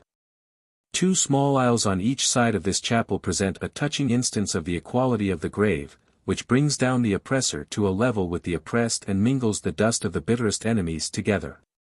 In one is the sepulchre of the haughty Elizabeth, in the other is that of her victim, the lovely and unfortunate Mary. Not an hour in the day but some ejaculation of pity is uttered over the fate of the latter, mingled with indignation at her oppressor. The walls of Elizabeth's sepulchre continually echo with the sighs of sympathy heaved at the grave of her rival. A peculiar melancholy reigns over the aisle where Mary lies buried. The light struggles dimly through windows darkened by dust. The greater part of the place is in deep shadow, and the walls are stained and tinted by time and weather. A marble figure of Mary is stretched upon the tomb, round which is an iron railing, much corroded, bearing her national emblem, the thistle. I was weary with wandering, and sat down to rest myself by the monument, revolving in my mind the checkered and disastrous story of poor Mary. The sound of casual footsteps had ceased from the abbey. I could only hear, now and then, the distant voice of the priest repeating the evening service and the faint responses of the choir. These paused for a time, and all was hushed. The stillness, the desertion, and obscurity that were gradually prevailing around gave a deeper and more solemn interest to the place. For in the silent grave no conversation. No joyful tread of friends, no voice of lovers. No careful father's counsel, nothing's heard. For nothing is, but all oblivion. Dust, and an endless darkness. Suddenly the notes of the deep laboring organ burst upon the ear, falling with doubled and redoubled intensity, and rolling, as it were, huge billows of sound. How well do their volume and grandeur accord with this mighty building! With what pomp do they swell through its vast vaults, and breathe their awful harmony through these caves of death, and make the silent sepulchre vocal. And now they rise in triumphant acclamation, heaving higher and higher their accordant notes and piling sound on sound. And now they pause, and the soft voices of the choir break out into sweet gushes of melody. They soar aloft and warble along the roof, and seem to play about these lofty vaults like the pure airs of heaven. Again the pealing organ heaves its thrilling thunders, compressing air into music, and rolling it forth upon the soul. What long-drawn cadences! What solemn sweeping concords! It grows more and more dense and powerful, it fills the vast pile and seems to jar the very walls, the ear is stunned, the senses are overwhelmed. And now it is winding up in full jubilee, it is rising from the earth to heaven, the very soul seems wrapped away and floated upwards on this swelling tide of harmony. I sat for some time lost in that kind of reverie which a strain of music is apt sometimes to inspire. The shadows of evening were gradually thickening round me, the monuments began to cast deeper and deeper gloom. And the distant clock again gave token of the slowly waning day. I rose and prepared to leave the abbey. As I descended the flight of steps which lead into the body of the building, my eye was caught by the shrine of Edward the Confessor, and I ascended the small staircase that conducts to it. To take from thence a general survey of this wilderness of tombs. The shrine is elevated upon a kind of platform, and close around it are the sepulchres of various kings and queens. From this eminence the eye looks down between pillars and funeral trophies to the chapels and chambers below, crowded with tombs, where warriors, prelates, courtiers, and statesmen lie mouldering in their beds of darkness. Close by me stood the great chair of coronation, rudely carved of oak in the barbarous taste of a remote and Gothic age. The scene seemed almost as if contrived with theatrical artifice to produce an effect upon the beholder. Here was a type of the beginning and the end of human pomp and power, here it was literally but a step from the throne to the sepulchre. Would not one think that these incongruous mementos had been gathered together as a lesson to living greatness? To show it, even in the moment of its proudest exaltation, the neglect and dishonor to which it must soon arrive, how soon that crown which encircles its brow must pass away, and it must lie down in the dust and disgraces of the tomb, and be trampled upon by the feet of the meanest of the multitude. For, strange to tell, even the grave is here no longer a sanctuary. There is a shocking levity in some natures which leads them to sport with awful and hallowed things, and there are base minds which delight to revenge on the illustrious dead the abject homage and grovelling servility which they pay to the living. The coffin of Edward the Confessor has been broken open, and his remains despoiled of their funereal ornaments, the sceptre has been stolen from the hand of the imperious Elizabeth. And the effigy of Henry V lies headless. Not a royal monument but bears some proof how false and fugitive is the homage of mankind. Some are plundered, some mutilated, some covered with ribaldry and insult, all more or less outraged and dishonored. The last beams of day were now faintly streaming through the painted windows in the high vaults above me, the lower parts of the abbey were already wrapped in the obscurity of twilight. The chapels and aisles grew darker and darker. The effigies of the kings faded into shadows, the marble figures of the monuments assumed strange shapes in the uncertain light, the evening breeze crept through the aisles like the cold breath of the grave. And even the distant footfall of a verger, traversing the poet's corner, had something strange and dreary in its sound. I slowly retraced my morning's walk, and as I passed out at the portal of the cloisters, the door, closing with a jarring noise behind me, filled the whole building with echoes. I endeavored to form some arrangement in my mind of the objects I had been contemplating, but found they were already falling into indistinctness and confusion. Names, inscriptions, trophies, had all become confounded in my recollection, though I had scarcely taken my foot from off the threshold. What, thought I, is this vast assemblage of sepulchres but a treasury of humiliation, a huge pile of reiterated homilies on the emptiness of renown and the certainty of oblivion? It is, indeed, the empire of death. His great shadowy palace where he sits in state mocking at the relics of human glory and spreading dust and forgetfulness on the monuments of princes. How idle a boast, after all, is the immortality of a name. Time is ever silently turning over his pages, we are too much engrossed by the story of the present to think of the characters and anecdotes that gave interest to the past, and each age is a volume thrown aside to be speedily forgotten. The idol of today pushes the hero of yesterday out of our recollection, and will in turn be supplanted by his successor of tomorrow. Our fathers, says Sir Thomas Browne, find their graves in our short memories, and sadly tell us how we may be buried in our survivors. History fades into fable, fact becomes clouded with doubt and controversy. The inscription moulders from the tablet, the statue falls from the pedestal. Columns, arches, pyramids, what are they but heaps of sand, and their epitaphs but characters written in the dust? What is the security of a tomb or the perpetuity of an embalmment?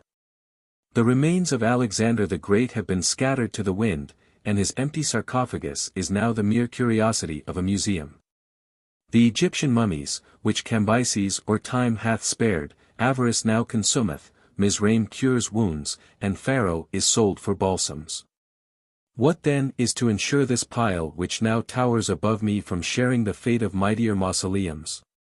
The time must come when its gilded vaults which now spring so loftily, shall lie in rubbish beneath the feet, when instead of the sound of melody and praise the wind shall whistle through the broken arches and the owl hoot from the shattered tower.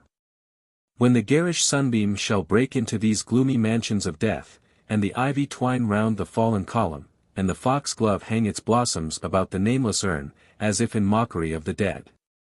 Thus man passes away. His name passes from record and recollection, his history is as a tale that is told, and his very monument becomes a ruin. Sir T. Browne. Christmas. But is old, good old Christmas gone? Nothing but the hair of his good, grey old head and beard left. Well, I will have that, seeing I cannot have more of him. Hue and cry after Christmas. A man might then behold. At Christmas, in each hall. Good fires to curb the cold. And meat for great and small. The neighbors were friendly bidden. And all had welcome true. The poor from the gates were not chidden. When this old cap was new. Old song. Nothing in England exercises a more delightful spell over my imagination than the lingerings of the holiday customs and rural games of former times. They recall the pictures my fancy used to draw in the May morning of life, when as yet I only knew the world through books, and believed it to be all that poets had painted it. And they bring with them the flavor of those honest days of yore, in which, perhaps with equal fallacy, I am apt to think the world was more homebred, social, and joyous than at present. I regret to say that they are daily growing more and more faint, being gradually worn away by time, but still more obliterated by modern fashion. They resemble those picturesque morsels of Gothic architecture which we see crumbling in various parts of the country, partly dilapidated by the waste of ages and partly lost in the additions and alterations of latter days. Poetry, however, clings with cherishing fondness about the rural game and holiday revel from which it has derived so many of its themes, as the ivy winds its rich foliage about the Gothic arch and mouldering tower, gratefully repaying their support by clasping together their tottering remains, and, as it were, embalming them in verdure. Of all the old festivals, however, that of Christmas awakens the strongest and most heartfelt associations. There is a tone of solemn and sacred feeling that blends with our conviviality and lifts the spirit to a state of hallowed and elevated enjoyment. The services of the Church about this season are extremely tender and inspiring. They dwell on the beautiful story of the origin of our faith and the pastoral scenes that accompanied its announcement.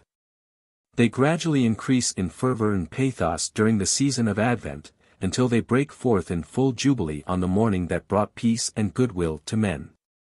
I do not know a grander effect of music on the moral feelings than to hear the full choir and the pealing organ performing a Christmas anthem in a cathedral, and filling every part of the vast pile with triumphant harmony. It is a beautiful arrangement, also, derived from days of yore, that this festival, which commemorates the announcement of the religion of peace and love, has been made the season for gathering together of family connections, and drawing closer again those bands of kindred hearts which the cares and pleasures and sorrows of the world are continually operating to cast loose. Of calling back the children of a family who have launched forth in life and wandered widely asunder, once more to assemble about the paternal hearth, that rallying place of the affections, there to grow young and loving again among the endearing mementos of childhood. There is something in the very season of the year that gives a charm to the festivity of Christmas.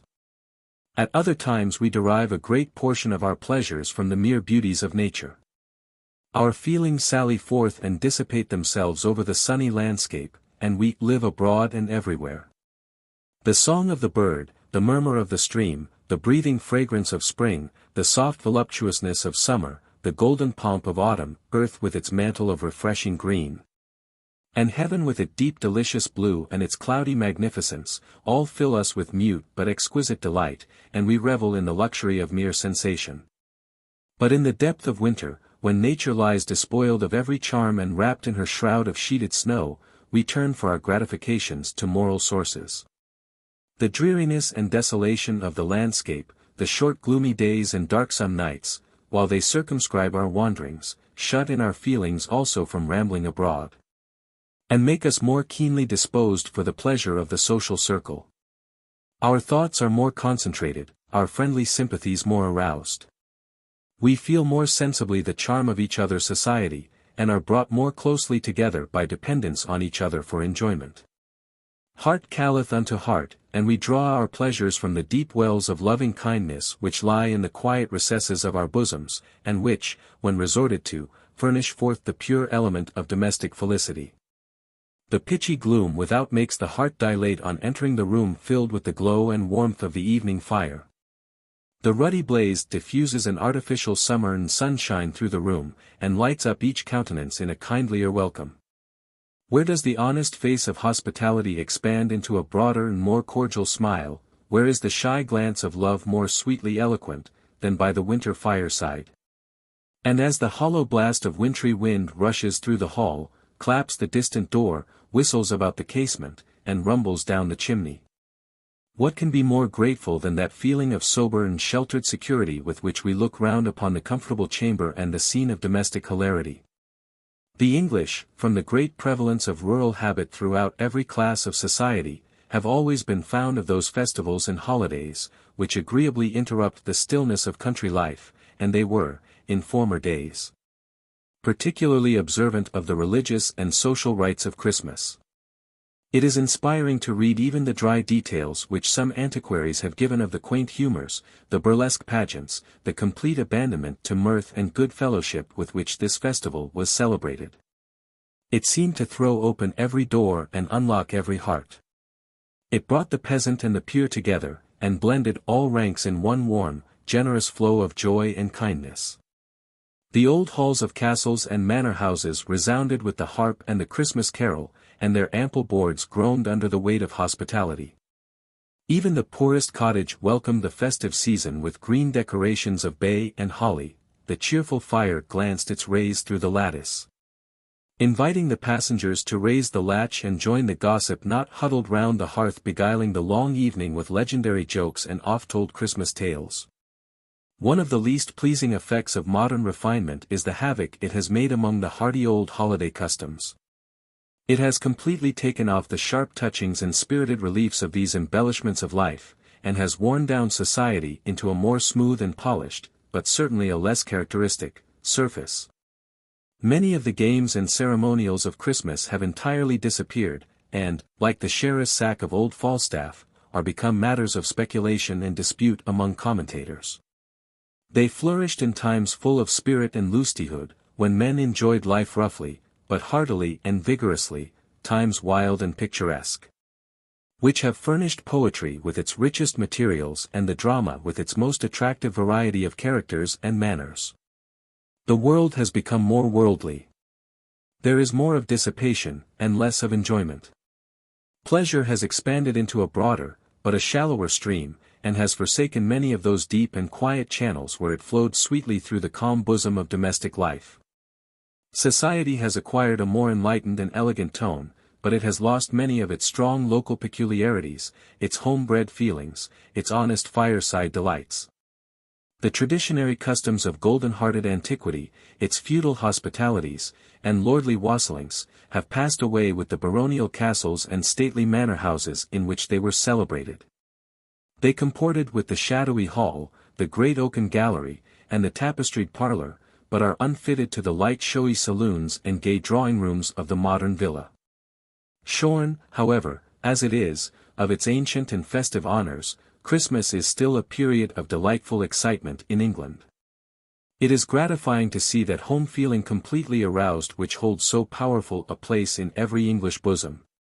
The preparations making on every side for the social board that is again to unite friends and kindred, the presence of good cheer passing and repassing, those tokens of regard and quickeners of kind feelings. The evergreens distributed about houses and churches, emblems of peace and gladness, all these have the most pleasing effect in producing fond associations and kindling benevolent sympathies. Even the sound of the waits, rude as may be their minstrelsy, breaks upon the mid-watches of a winter night with the effect of perfect harmony.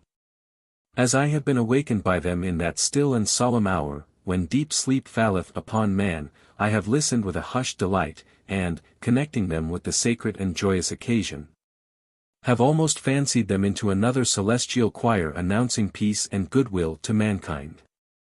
How delightfully the imagination, when wrought upon by these moral influences, turns everything to melody and beauty. The very crowing of the cock, heard sometimes in the profound repose of the country, telling the night watches to his feathery dames, was thought by the common people to announce the approach of this sacred festival. Some say that ever gainst that season comes, wherein our Saviour's birth is celebrated. This bird of dawning singeth all night long. And then, they say, no spirit dares stir abroad. The nights are wholesome, then no planet strike.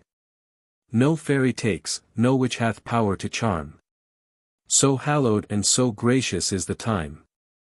Amidst the general call to happiness, the bustle of the spirits, and stir of the affections which prevail at this period, what bosom can remain insensible? It is, indeed, the season of regenerated feeling, the season for kindling not merely the fire of hospitality in the hall, but the genial flame of charity in the heart. The scene of early love again rises green to memory beyond the sterile waste of years. And the idea of home, fraught with the fragrance of home-dwelling joys, reanimates the drooping spirit, as the Arabian breeze will sometimes waft the freshness of the distant fields to the weary pilgrim of the desert. Stranger and sojourner as I am in the land, though for me no social hearth may blaze, no hospitable roof throw open its doors, nor the warm grasp of friendship welcome me at the threshold. Yet I feel the influence of the season beaming into my soul from the happy looks of those around me. Surely happiness is reflective, like the light of heaven, and every countenance, bright with smiles and glowing with innocent enjoyment, is a mirror transmitting to others the rays of a supreme and ever-shining benevolence. He who can turn churlishly away from contemplating the felicity of his fellow beings, and can sit down darkling and repining in his loneliness when all around is joyful, may have his moments of strong excitement and selfish gratification. But he wants the genial and social sympathies which constitute the charm of a merry Christmas. The stage-coach. Omni bene. Sine pena. Tempua est ladendi. Venit ora. Absci mora. Libros deponendi. Old Holiday School Song. In the preceding paper I have made some general observations on the Christmas festivities of England, and am tempted to illustrate them by some anecdotes of a Christmas passed in the country. In perusing which I would most courteously invite my reader to lay aside the austerity of wisdom, and to put on that genuine holiday spirit which is tolerant of folly and anxious only for amusement. In the course of a December tour in Yorkshire, I rode for a long distance in one of the public coaches on the day preceding Christmas. The coach was crowded, both inside and out, with passengers who, by their talk, seemed principally bound to the mansions of relations or friends to eat the Christmas dinner. It was loaded also with hampers of game and baskets and boxes of delicacies, and hares hung dangling their long ears about the coachman's box, presents from distant friends for the impending feast. I had 3 fine rosy-cheeked schoolboys for my fellow passengers inside, full of the buxom health and manly spirit which I have observed in the children of this country. They were returning home for the holidays in high glee, and promising themselves a world of enjoyment. It was delightful to hear the gigantic plans of the little rogues, and the impracticable feats they were to perform during their 6 weeks' emancipation from the abhorred thraldom of book, birch, and pedagogue. They were full of anticipations of the meeting with the family and household, down to the very cat and dog, and of the joy they were to give their little sisters by the presents with which their pockets were crammed. But the meeting to which they seemed to look forward with the greatest impatience was with Bantam, which I found to be a pony, and, according to their talk, possessed of more virtues than any steed since the days of Bucephalus. How he could trot! How he could run! And then such leaps as he would take, there was not a hedge in the whole country that he could not clear. They were under the particular guardianship of the coachman, to whom, whenever an opportunity presented, they addressed a host of questions, and pronounced him one of the best fellows in the world. Indeed, I could not but notice the more than ordinary air of bustle and importance of the coachman, who wore his hat a little on one side and had a large bunch of Christmas greens stuck in the buttonhole of his coat. He is always a personage full of mighty care and business, but he is particularly so during this season, having so many commissions to execute in consequence of the great interchange of presents. And here, perhaps, it may not be unacceptable to my untravelled readers to have a sketch that may serve as a general representation of this very numerous and important class of functionaries, who have a dress, a manner, a language, an air peculiar to themselves and prevalent throughout the fraternity. So that wherever an English stage coachman may be seen he cannot be mistaken for one of any other craft or mystery. He has commonly a broad, full face, curiously mottled with red, as if the blood had been forced by hard feeding into every vessel of the skin. He is swelled into jolly dimensions by frequent potations of malt liquors, and his bulk is still further increased by a multiplicity of coats, in which he is buried like a cauliflower, the upper one reaching to his heels. He wears a broad-brimmed, low-crowned hat, a huge roll of colored handkerchief about his neck, knowingly knotted and tucked in at the bosom, and has in summer-time a large bouquet of flowers in his buttonhole, the present, most probably, of some enamored country lass. His waistcoat is commonly of some bright color, striped, and his small clothes extend far below the knees, to meet a pair of jockey boots which reach about halfway up his legs. All this costume is maintained with much precision. He has a pride in having his clothes of excellent materials, and, notwithstanding the seeming grossness of his appearance, there is still discernible that neatness and propriety of person which is almost inherent in an Englishman. He enjoys great consequence and consideration along the road, has frequent conferences with the village housewives, who look upon him as a man of great trust and dependence. And he seems to have a good understanding with every bright-eyed country lass. The moment he arrives where the horses are to be changed, he throws down the reins with something of an air and abandons the cattle to the care of the ostler, his duty being merely to drive from one stage to another. When off the box his hands are thrust into the pockets of his great coat, and he rolls about the inn-yard with an air of the most absolute lordliness. Here he is generally surrounded by an admiring throng of ostlers, stable-boys, shoeblacks, and those nameless hangers-on that infest inns and taverns, and run errands and do all kind of odd jobs for the privilege of battening on the drippings of the kitchen and the leakage of the tap-room. These all look up to him as to an oracle, treasure up his cant phrases, echo his opinions about horses and other topics of jockey lore, and, above all, endeavor to imitate his air and carriage. Every ragamuffin that has a coat to his back thrusts his hands in the pockets, rolls in his gait, talks slang, and is an embryo Koshi. Perhaps it might be owing to the pleasing serenity that reigned in my own mind that I fancied I saw cheerfulness in every countenance throughout the journey. A stage coach, however, carries animation always with it, and puts the world in motion as it whirls along. The horn, sounded at the entrance of the village, produces a general bustle. Some hasten forth to meet friends. Some with bundles and bandboxes to secure places, and in the hurry of the moment can hardly take leave of the group that accompanies them. In the meantime the coachman has a world of small commissions to execute. Sometimes he delivers a hare or pheasant, sometimes jerks a small parcel or newspaper to the door of a public house. And sometimes, with knowing leer and words of sly import, hands to some half-blushing, half-laughing housemaid an odd-shaped billet-doux from some rustic admirer. As the coach rattles through the village every one runs to the window, and you have glances on every side of fresh country faces and blooming giggling girls. At the corners are assembled juntos of village idlers and wise men, who take their stations there for the important purpose of seeing company pass. But the sagest knot is generally at the blacksmith's, to whom the passing of the coach is an event fruitful of much speculation. The smith, with the horse's heel in his lap, pauses as the vehicle whirls by. The cyclops round the anvil suspend their ringing hammers and suffer the iron to grow cool. And the sooty spectre in brown paper cap laboring at the bellows leans on the handle for a moment, and permits the asthmatic engine to heave a long-drawn sigh, while he glares through the murky smoke and sulphurous gleams of the smithy. Perhaps the impending holiday might have given a more than usual animation to the country, for it seemed to me as if everybody was in good looks and good spirits. Game, poultry, and other luxuries of the table were in brisk circulation in the villages, the grocers', butchers', and fruiterers' shops were thronged with customers. The housewives were stirring briskly about, putting their dwellings in order, and the glossy branches of holly with their bright red berries began to appear at the windows. The scene brought to mind an old writer's account of Christmas preparation, now capons and hens, besides turkeys, geese, and ducks, with beef and mutton, must all die, for in 12 days a multitude of people will not be fed with a little. Now plums and spice, sugar and honey, square it among pies and broth. Now or never must music be in tune, for the youth must dance and sing to get them a heat, while the aged sit by the fire.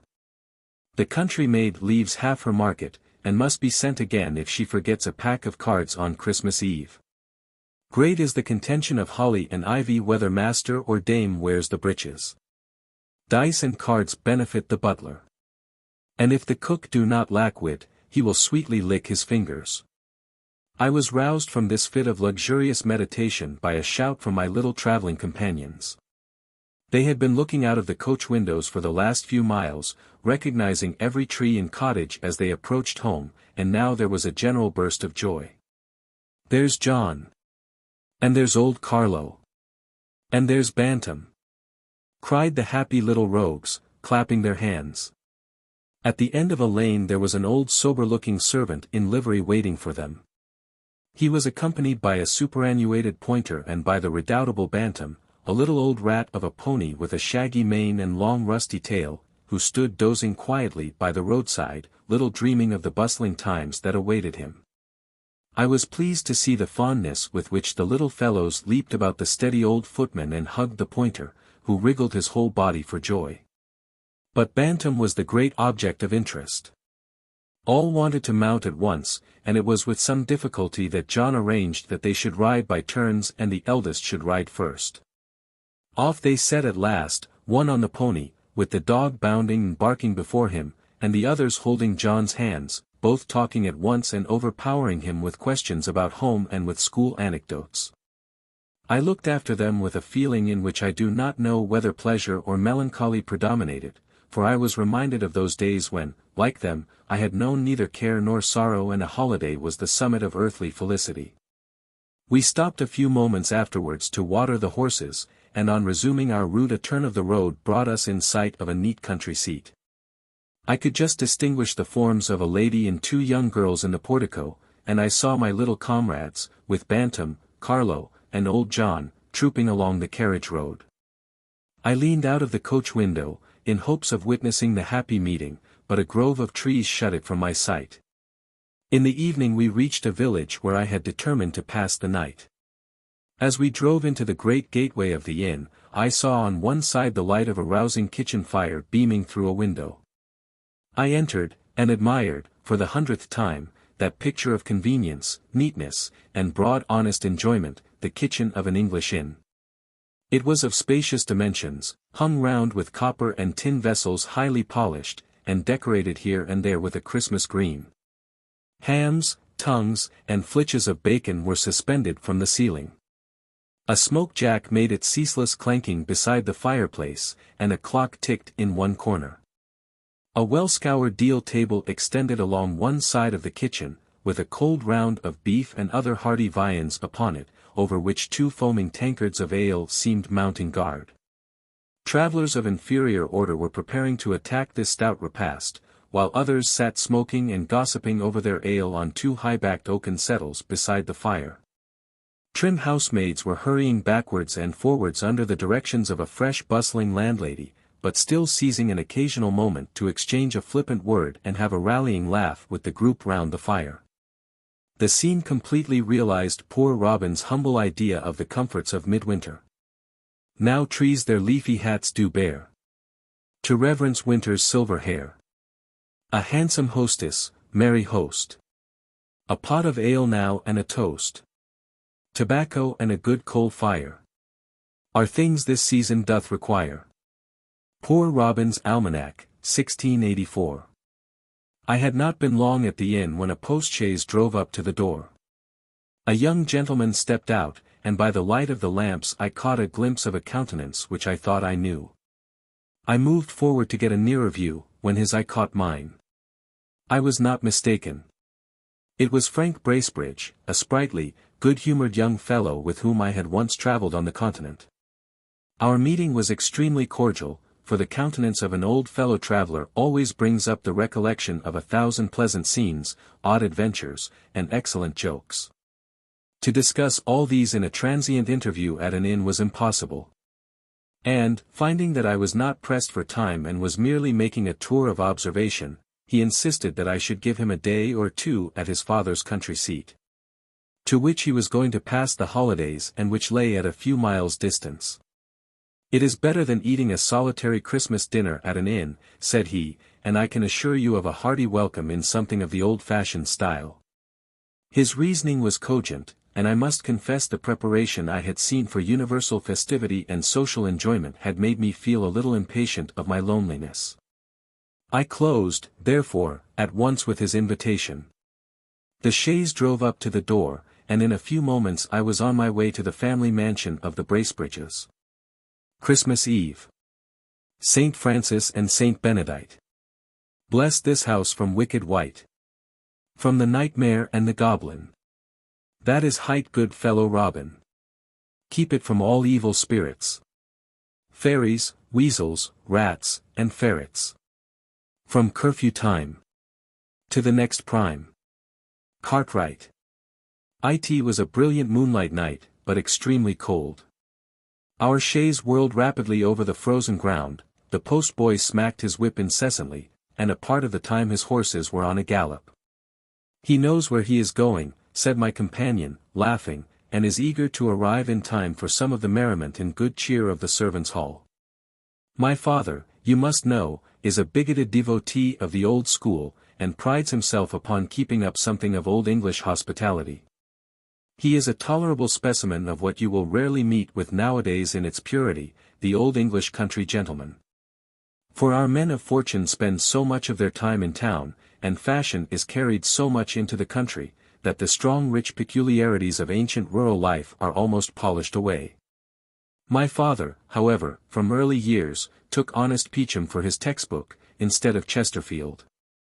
He determined in his own mind that there was no condition more truly honorable and enviable than that of a country gentleman on his paternal lands, and therefore passes the whole of his time on his estate. He is a strenuous advocate for the revival of the old rural games and holiday observances, and is deeply read in the writers, ancient and modern, who have treated on the subject. Indeed, his favorite range of reading is among the authors who flourished at least 2 centuries since, who, he insists, wrote and thought more like true Englishmen than any of their successors. He even regrets sometimes that he had not been born a few centuries earlier, when England was itself and had its peculiar manners and customs. As he lives at some distance from the main road, in rather a lonely part of the country, without any rival gentry near him, he has that most enviable of all blessings to an Englishman, an opportunity of indulging the bent of his own humor without molestation. Being representative of the oldest family in the neighborhood, and a great part of the peasantry being his tenants, he is much looked up to, and in general is known simply by the appellation of the Squire, a title which has been accorded to the head of the family since time immemorial. I think it best to give you these hints about my worthy old father, to prepare you for any eccentricities that might otherwise appear absurd. Peacham's Complete Gentleman, 1622. We had passed for some time along the wall of a park, and at length the chaise stopped at the gate. It was in a heavy, magnificent old style, of iron bars fancifully wrought at top into flourishes and flowers. The huge square columns that supported the gate were surmounted by the family crest. Close adjoining was the porter's lodge, sheltered under dark fir trees and almost buried in shrubbery. The postboy rang a large porter's bell, which resounded through the still frosty air, and was answered by the distant barking of dogs, with which the mansion house seemed garrisoned. An old woman immediately appeared at the gate. As the moonlight fell strongly upon her, I had a full view of a little primitive dame, dressed very much in the antique taste, with a neat kerchief and stomacher, and her silver hair peeping from under a cap of snowy whiteness. She came curtsying forth, with many expressions of simple joy at seeing her young master. Her husband, it seemed, was up at the house keeping Christmas Eve in the servants' hall. They could not do without him, as he was the best hand at a song and story in the household. My friend proposed that we should alight and walk through the park to the hall, which was at no great distance, while the chaise should follow on. Our road wound through a noble avenue of trees, among the naked branches of which the moon glittered as she rolled through the deep vault of a cloudless sky. The lawn beyond was sheeted with a slight covering of snow, which here and there sparkled as the moonbeams caught a frosty crystal. And at a distance might be seen a thin transparent vapor stealing up from the low grounds and threatening gradually to shroud the landscape. My companion looked around him with transport. "How often," said he, "have I scampered up this avenue on returning home on school vacations? How often have I played under these trees when a boy? I feel a degree of filial reverence for them, as we look up to those who have cherished us in childhood. My father was always scrupulous in exacting our holidays and having us around him on family festivals. He used to direct and superintend our games with the strictness that some parents do the studies of their children. He was very particular that we should play the old English games according to their original form, and consulted old books for precedent and authority for every merry disport, yet I assure you there never was pedantry so delightful. It was the policy of the good old gentleman to make his children feel that home was the happiest place in the world, and I value this delicious home feeling as one of the choicest gifts a parent could bestow. We were interrupted by the clamor of a troop of dogs of all sorts and sizes, mongrel, puppy, whelp, and hound, and curs of lower degree, that disturbed by the ring of the porter's bell and the rattling of the chaise, came bounding, open-mouthed, across the lawn. The little dogs and all, Tray, Blanche, and Sweetheart, see, they bark at me. cried Bracebridge, laughing. At the sound of his voice the bark was changed into a yelp of delight, and in a moment he was surrounded and almost overpowered by the caresses of the faithful animals. We had now come in full view of the old family mansion, partly thrown in deep shadow and partly lit up by the cold moonshine. It was an irregular building of some magnitude, and seemed to be of the architecture of different periods. One wing was evidently very ancient, with heavy stone-shafted bow windows jutting out and overrun with ivy, from among the foliage of which the small diamond-shaped panes of glass glittered with the moonbeams. The rest of the house was in the French taste of Charles II's time, having been repaired and altered, as my friend told me, by one of his ancestors who returned with that monarch at the Restoration. The grounds about the house were laid out in the old formal manner of artificial flower beds, clipped shrubberies, raised terraces, and heavy stone balustrades ornamented with urns, a leaden statue or two, and a jet of water. The old gentleman, I was told, was extremely careful to preserve this obsolete finery in all its original state. He admired this fashion in gardening, it had an air of magnificence, was courtly and noble, and befitting good old family style. The boasted imitation of nature in modern gardening had sprung up with modern republican notions, but did not suit a monarchical government, it smacked of the leveling system. I could not help smiling at this introduction of politics into gardening, though I expressed some apprehension that I should find the old gentleman rather intolerant in his creed. Frank assured me, however, that it was almost the only instance in which he had ever heard his father meddle with politics, and he believed that he had got this notion from a member of Parliament who once passed a few weeks with him. The squire was glad of any argument to defend his clipped yew trees and formal terraces, which had been occasionally attacked by modern landscape gardeners. As we approached the house we heard the sound of music, and now and then a burst of laughter from one end of the building. This, Bracebridge said, must proceed from the servants' hall, where a great deal of revelry was permitted, and even encouraged, by the squire throughout the 12 days of Christmas, provided everything was done conformably to ancient usage. Here were kept up the old games of Hoodman Blind, Shoe the Wild Mare, Hot Cockles, Steal the White Loaf, Bob Apple, and Snap Dragon. The Yule clog and Christmas candle were regularly burnt, and the mistletoe with its white berries hung up, to the imminent peril of all the pretty housemaids. The mistletoe is still hung up in farmhouses and kitchens at Christmas, and the young men have the privilege of kissing the girls under it, plucking each time a berry from the bush. When the berries are all plucked the privilege ceases. So intent were the servants upon their sports that we had to ring repeatedly before we could make ourselves heard. On our arrival being announced the squire came out to receive us, accompanied by his 2 other sons, one a young officer in the army, home on a leave of absence, the other an Oxonian, just from the university. The squire was a fine healthy-looking old gentleman, with silver hair curling lightly round an open florid countenance, in which the physiognomist, with the advantage, like myself, of a previous hint or two, might discover a singular mixture of whim and benevolence. The family meeting was warm and affectionate. As the evening was far advanced, the squire would not permit us to change our travelling dresses, but ushered us at once to the company, which was assembled in a large old-fashioned hall. It was composed of different branches of a numerous family connection, where there were the usual proportion of old uncles and aunts, comfortable married dames, superannuated spinsters, blooming country cousins, half-fledged striplings, and bright-eyed boarding-school hoydens. They were variously occupied, some at a round game of cards, others conversing around the fireplace. At one end of the hall was a group of the young folks, some nearly grown up, others of a more tender and budding age, fully engrossed by a merry game. And a profusion of wooden horses, penny trumpets, and tattered dolls about the floor showed traces of a troop of little fairy beings who, having frolicked through a happy day, had been carried off to slumber through a peaceful night. While the mutual greetings were going on between young Bracebridge and his relatives I had time to scan the apartment. I have called it a hall, for so it had certainly been in old times, and the squire had evidently endeavoured to restore it to something of its primitive state. Over the heavy projecting fireplace was suspended a picture of a warrior in armour, standing by a white horse, and on the opposite wall hung a helmet, buckler, and lance.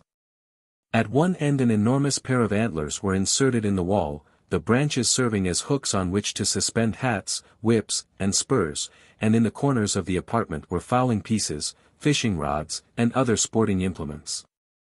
The furniture was of the cumbrous workmanship of former days, though some articles of modern convenience had been added and the oaken floor had been carpeted, so that the whole presented an odd mixture of parlour and hall. The grate had been removed from the wide overwhelming fireplace to make way for a fire of wood, in the midst of which was an enormous log glowing and blazing, and sending forth a vast volume of light and heat. This, I understood, was the Yule clog, which the squire was particular in having brought in and illumined on a Christmas Eve, according to ancient custom. The Yule clog is a great log of wood, sometimes the root of a tree, brought into the house with great ceremony on Christmas Eve, laid in the fireplace, and lighted with the brand of last year's clog. While it lasted there was great drinking, singing, and telling of tales. Sometimes it was accompanied by Christmas candles, but in the cottages the only light was from the ruddy blaze of the great wood fire. The Yule clog was to burn all night. If it went out, it was considered a sign of ill luck.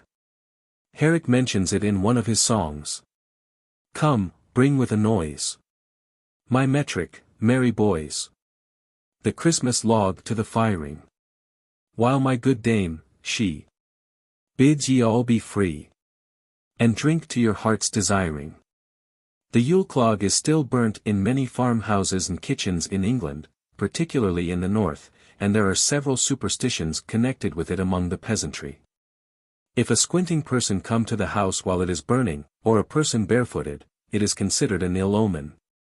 The brand remaining from the Yule clog is carefully put away to light the next year's Christmas fire. It was really delightful to see the old squire seated in his hereditary elbow chair by the hospitable fireside of his ancestors, and looking around him like the sun of a system, beaming warmth and gladness to every heart.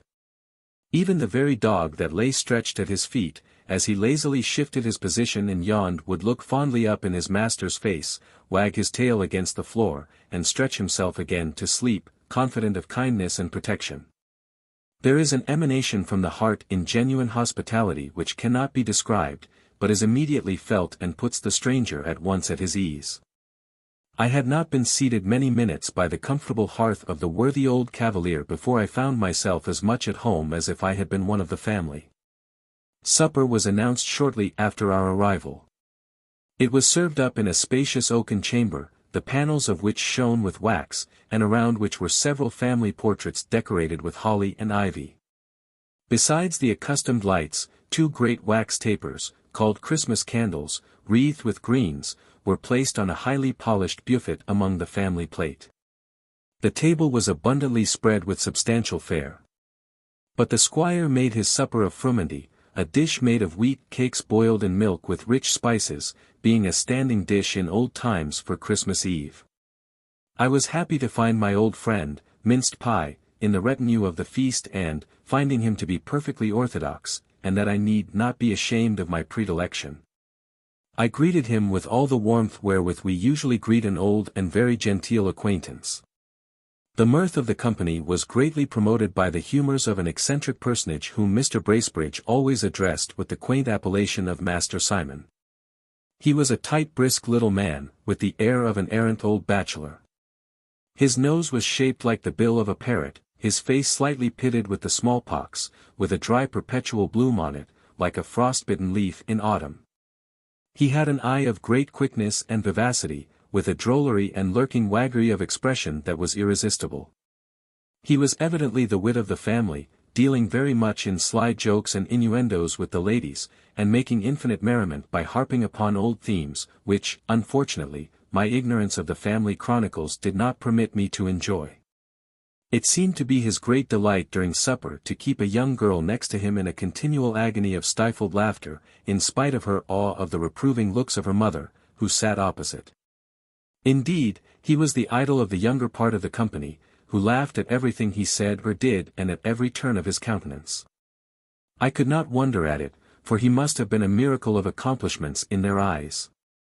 He could imitate Punch and Judy, make an old woman of his hand, with the assistance of a burnt cork and pocket handkerchief, and cut an orange into such a ludicrous caricature that the young folks were ready to die with laughing.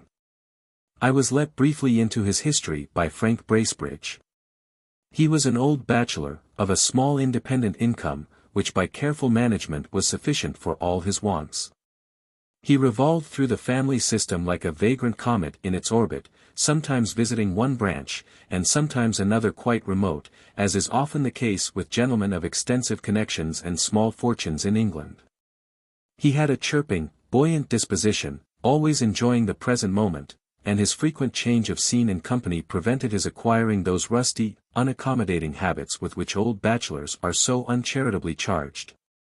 He was a complete family chronicle, being versed in the genealogy, history, and intermarriages of the whole house of Bracebridge, which made him a great favourite with the old folks. He was a beau of all the elder ladies and superannuated spinsters, among whom he was habitually considered rather a young fellow. And he was master of the revels among the children, so that there was not a more popular being in the sphere in which he moved than Mr. Simon Bracebridge. Of late years he had resided almost entirely with the squire, to whom he had become a factotum, and whom he particularly delighted by jumping with his humour in respect to old times and by having a scrap of an old song to suit every occasion. We had presently a specimen of his last-mentioned talent, for no sooner was supper removed and spiced wines and other beverages peculiar to the season introduced, than Master Simon was called on for a good old Christmas song. He bethought himself for a moment, and then, with a sparkle of the eye and a voice that was by no means bad, excepting that it ran occasionally into a falsetto like the notes of a split reed, he quavered forth a quaint old ditty. Now Christmas is come. Let us beat up the drum, and call all our neighbours together. And when they appear, let us make them such cheer as will keep out the wind and the weather, and the supper had disposed every one to gaiety, and an old harper was summoned from the servants' hall, where he had been strumming all the evening, and to all appearance comforting himself with some of the squire's home brewed. He was a kind of hanger-on, I was told, of the establishment, and, though ostensibly a resident of the village, was oftener to be found in the squire's kitchen than his own home, the old gentleman being fond of the sound of harp in hall. The dance, like most dances after supper, was a merry one. Some of the older folks joined in it, and the squire himself figured down several couple with a partner with whom he affirmed he had danced at every Christmas for nearly half a century. Master Simon, who seemed to be a kind of connecting link between the old times and the new, and to be withal a little antiquated in the taste of his accomplishments, evidently piqued himself on his dancing, and was endeavouring to gain credit by the heel and toe, rigadoon, and other graces of the ancient school.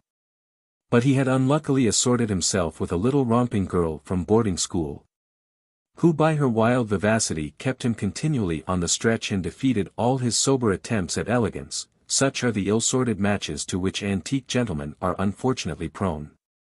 The young Oxonian, on the contrary, had led out one of his maiden aunts, on whom the rogue played 1,000 little knaveries with impunity. He was full of practical jokes, and his delight was to tease his aunts and cousins, yet, like all madcap youngsters, he was a universal favourite among the women. The most interesting couple in the dance was the young officer and a ward of the squire's, a beautiful blushing girl of 17. From several shy glances which I had noticed in the course of the evening I suspected there was a little kindness growing up between them, and indeed the young soldier was just the hero to captivate a romantic girl. He was tall, slender, and handsome, and, like most young British officers of late years, had picked up various small accomplishments on the continent. He could talk French and Italian, draw landscapes, sing very tolerably, dance divinely, but, above all, he had been wounded at Waterloo. What girl of 17, well read in poetry and romance, could resist such a mirror of chivalry and perfection? The moment the dance was over he caught up a guitar, and, lolling against the old marble fireplace in an attitude which I am half inclined to suspect was studied, began the little French air of the troubadour. The squire, however, exclaimed against having anything on Christmas Eve but good old English. Upon which the young minstrel, casting up his eye for a moment as if in an effort of memory, struck into another strain, and with a charming air of gallantry gave Herrick's night piece to Julia. Her eyes the glowworm lend thee. The shooting stars attend thee. And the elves also, whose little eyes glow like the sparks of fire, befriend thee. No will-o'-the-wisp mislight thee, nor snake nor slow worm bite thee, but on thy way, not making a stay, since ghost there is none to affright thee. Then let not the dark thee cumber. What though the moon does slumber? The stars of the night will lend thee their light, like tapers clear without number. Then, Julia, let me woo thee. Thus to come unto me. And when I shall meet thy silvery feet, my soul I'll pour into thee. The song might or might not have been intended in compliment to the fair Julia, for so I found his partner was called. She, however, was certainly unconscious of any such application, for she never looked at the singer, but kept her eyes cast upon the floor. Her face was suffused, it is true, with a beautiful blush, and there was a gentle heaving of the bosom, but all that was doubtless caused by the exercise of the dance. Indeed, so great was her indifference that she amused herself with plucking to pieces a choice bouquet of hothouse flowers, and by the time the song was concluded the nosegay lay in ruins on the floor. The party now broke up for the night with the kind-hearted old custom of shaking hands. As I passed through the hall on my way to my chamber, the dying embers of the Yule clog still sent forth a dusky glow, and had it not been the season when no spirit dares stir abroad, I should have been half tempted to steal from my room at midnight and peep whether the fairies might not be at their revels about the hearth. My chamber was in the old part of the mansion, the ponderous furniture of which might have been fabricated in the days of the giants. The room was panelled, with cornices of heavy carved work, in which flowers and grotesque faces were strangely intermingled, and a row of black-looking portraits stared mournfully at me from the walls. The bed was of rich though faded damask, with a lofty tester, and stood in a niche opposite a bow window. I had scarcely got into bed when a strain of music seemed to break forth in the air just below the window. I listened, and found it proceeded from a band which I concluded to be the waits from some neighboring village. They went round the house, playing under the windows. I drew aside the curtains to hear them more distinctly. The moonbeams fell through the upper part of the casement, partially lighting up the antiquated apartment. The sounds, as they receded, became more soft and aerial, and seemed to accord with the quiet and moonlight. I listened and listened, they became more and more tender and remote, and, as they gradually died away, my head sunk upon the pillow and I fell asleep. Christmas Day. Dark and dull night, fly hence away, and give the honor to this day that sees December turn to May. Why does the chilling winter's morn smile like a field beset with corn, or smell like to a mead new shorn? Thus on the sudden, come and see the cause why things thus fragrant be. Herrick. When I woke the next morning it seemed as if all the events of the preceding evening had been a dream, and nothing but the identity of the ancient chamber convinced me of their reality. While I lay musing on my pillow I heard the sound of little feet pattering outside of the door, and a whispering consultation. Presently a choir of small voices chanted forth an old Christmas carol, the burden of which was, "Rejoice, our Saviour he was born on Christmas Day in the morning." I rose softly, slipped on my clothes, opened the door suddenly, and beheld one of the most beautiful little fairy groups that a painter could imagine. It consisted of a boy and two girls, the eldest not more than 6, and lovely as seraphs. They were going the rounds of the house and singing at every chamber door, but my sudden appearance frightened them into mute bashfulness. They remained for a moment playing on their lips with their fingers, and now and then stealing a shy glance from under their eyebrows, until, as if by one impulse, they scampered away. And as they turned an angle of the gallery I heard them laughing in triumph at their escape. Everything conspired to produce kind and happy feelings in this stronghold of old-fashioned hospitality. The window of my chamber looked out upon what in summer would have been a beautiful landscape. There was a sloping lawn, a fine stream winding at the foot of it, and a tract of park beyond, with noble clumps of trees and herds of deer. At a distance was a neat hamlet, with the smoke from the cottage chimneys hanging over it, and a church with its dark spire in strong relief against the clear cold sky. The house was surrounded with evergreens, according to the English custom, which would have given almost an appearance of summer, but the morning was extremely frosty. The light vapor of the preceding evening had been precipitated by the cold, and covered all the trees and every blade of grass with its fine crystallizations. The rays of a bright morning sun had a dazzling effect among the glittering foliage. A robin, perched upon the top of a mountain ash that hung its clusters of red berries just before my window, was basking himself in the sunshine and piping a few querulous notes. And a peacock was displaying all the glories of his train and strutting with the pride and gravity of a Spanish grandee on the terrace walk below. I had scarcely dressed myself when a servant appeared to invite me to family prayers. He showed me the way to a small chapel in the old wing of the house, where I found the principal part of the family already assembled in a kind of gallery furnished with cushions, hassocks, and large prayer books. The servants were seated on benches below. The old gentleman read prayers from a desk in front of the gallery, and Master Simon acted as clerk and made the responses. And I must do him the justice to say that he acquitted himself with great gravity and decorum. The service was followed by a Christmas carol, which Mr. Bracebridge himself had constructed from a poem of his favourite author, Herrick, and it had been adapted to an old church melody by Master Simon. As there were several good voices among the household, the effect was extremely pleasing, but I was particularly gratified by the exaltation of heart and sudden sally of grateful feeling with which the worthy squire delivered one stanza.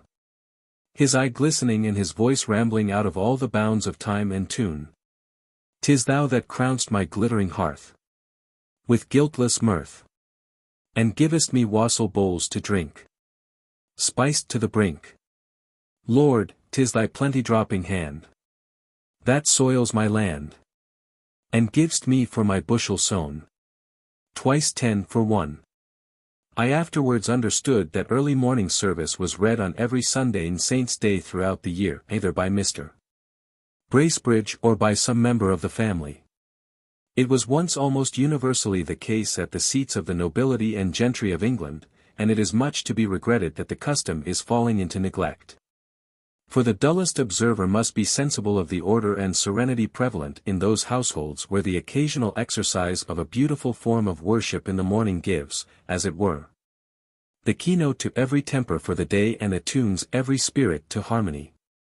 Our breakfast consisted of what the squire denominated true Old English fare. He indulged in some bitter lamentations over modern breakfasts of tea and toast, which he censured as among the causes of modern effeminacy and weak nerves and the decline of Old English heartiness. And, though he admitted them to his table to suit the palates of his guests, yet there was a brave display of cold meats, wine, and ale on the sideboard. After breakfast I walked about the grounds with Frank Bracebridge and Master Simon, or Mr. Simon, as he was called by everybody but the squire. We were escorted by a number of gentlemanlike dogs, that seemed loungers about the establishment, from the frisking spaniel to the steady old staghound, the last of which was of a race that had been in the family time out of mind. They were all obedient to a dog whistle which hung to Master Simon's buttonhole, and in the midst of their gambols would glance an eye occasionally upon a small switch he carried in his hand. The old mansion had a still more venerable look in the yellow sunshine than by pale moonlight. And I could not but feel the force of the squire's idea that the formal terraces, heavily moulded balustrades, and clipped yew trees carried with them an air of proud aristocracy. There appeared to be an unusual number of peacocks about the place, and I was making some remarks upon what I termed a flock of them that were basking under a sunny wall, when I was gently corrected in my phraseology by Master Simon, who told me that according to the most ancient and approved treatise on hunting I must say a muster of peacocks. In the same way, added he, with a slight air of pedantry, we say a flight of doves or swallows, a bevy of quails, a herd of deer, of wrens, or cranes, a skulk of foxes, or a building of rooks. He went on to inform me that, according to Sir Anthony Fitzherbert, we ought to ascribe to this bird both understanding and glory. For, being praised, he will presently set up his tail, chiefly against the sun, to the intent you may the better behold the beauty thereof. But at the fall of the leaf, when his tail falleth, he will mourn and hide himself in corners till his tail come again as it was. I could not help smiling at this display of small erudition on so whimsical a subject. But I found that the peacocks were birds of some consequence at the Hall, for Frank Bracebridge informed me that they were great favourites with his father, who was extremely careful to keep up the breed. Partly because they belonged to chivalry, and were in great request at the stately banquets of the olden time, and partly because they had a pomp and magnificence about them highly becoming an old family mansion. Nothing, he was accustomed to say, had an air of greater state and dignity than a peacock perched upon an antique stone balustrade. Master Simon had now to hurry off, having an appointment at the parish church with the village choristers, who were to perform some music of his selection. There was something extremely agreeable in the cheerful flow of animal spirits of the little man, and I confess I had been somewhat surprised at his apt quotations from authors who certainly were not in the range of everyday reading. I mentioned this last circumstance to Frank Bracebridge, who told me with a smile that Master Simon's whole stock of erudition was confined to some half a dozen old authors, which the squire had put into his hands, and which he read over and over whenever he had a studious fit, as he sometimes had on a rainy day or a long winter evening. Sir Anthony Fitzherbert's Book of Husbandry, Markham's Country Contentments, the Treatise of Hunting, by Sir Thomas Cockaine, Knight, Isaac Walton's Angler, and 2 or 3 more such ancient worthies of the pen were his standard authorities. And, like all men who know but a few books, he looked up to them with a kind of idolatry and quoted them on all occasions. As to his songs, they were chiefly picked out of old books in the squire's library, and adapted to tunes that were popular among the choice spirits of the last century. His practical application of scraps of literature, however, had caused him to be looked upon as a prodigy of book knowledge by all the grooms, huntsmen, and small sportsmen of the neighborhood. While we were talking we heard the distant toll of the village bell, and I was told that the squire was a little particular in having his household at church on a Christmas morning, considering it a day of pouring out of thanks and rejoicing. For, as old Tusser observed, "At Christmas be merry, and thankful withal. And feast thy poor neighbours, the great with the small." "If you are disposed to go to church," said Frank Bracebridge, "I can promise you a specimen of my cousin Simon's musical achievements. As the church is destitute of an organ, he has formed a band from the village amateurs, and established a musical club for their improvement. He has also sorted a choir, as he sorted my father's pack of hounds, according to the directions of Gervase Markham in his Country Contentments. For the bass he has sought out all the deep, solemn mouths. And for the tenor the loud-ringing mouths, among the country bumpkins, and for sweet mouths, he has culled with curious taste among the prettiest lasses in the neighborhood. Though these last, he affirms, are the most difficult to keep in tune, your pretty female singer being exceedingly wayward and capricious, and very liable to accident. As the morning, though frosty, was remarkably fine and clear, the most of the family walked to the church, which was a very old building of grey stone, and stood near a village about half a mile from the park gate. Adjoining it was a low snug parsonage which seemed coeval with the church. The front of it was perfectly matted with a yew tree that had been trained against its walls, through the dense foliage of which apertures had been formed to admit light into the small antique lattices. As we passed this sheltered nest the parson issued forth and preceded us. I had expected to see a sleek well-conditioned pastor, such as is often found in a snug living in the vicinity of a rich patron's table, but I was disappointed.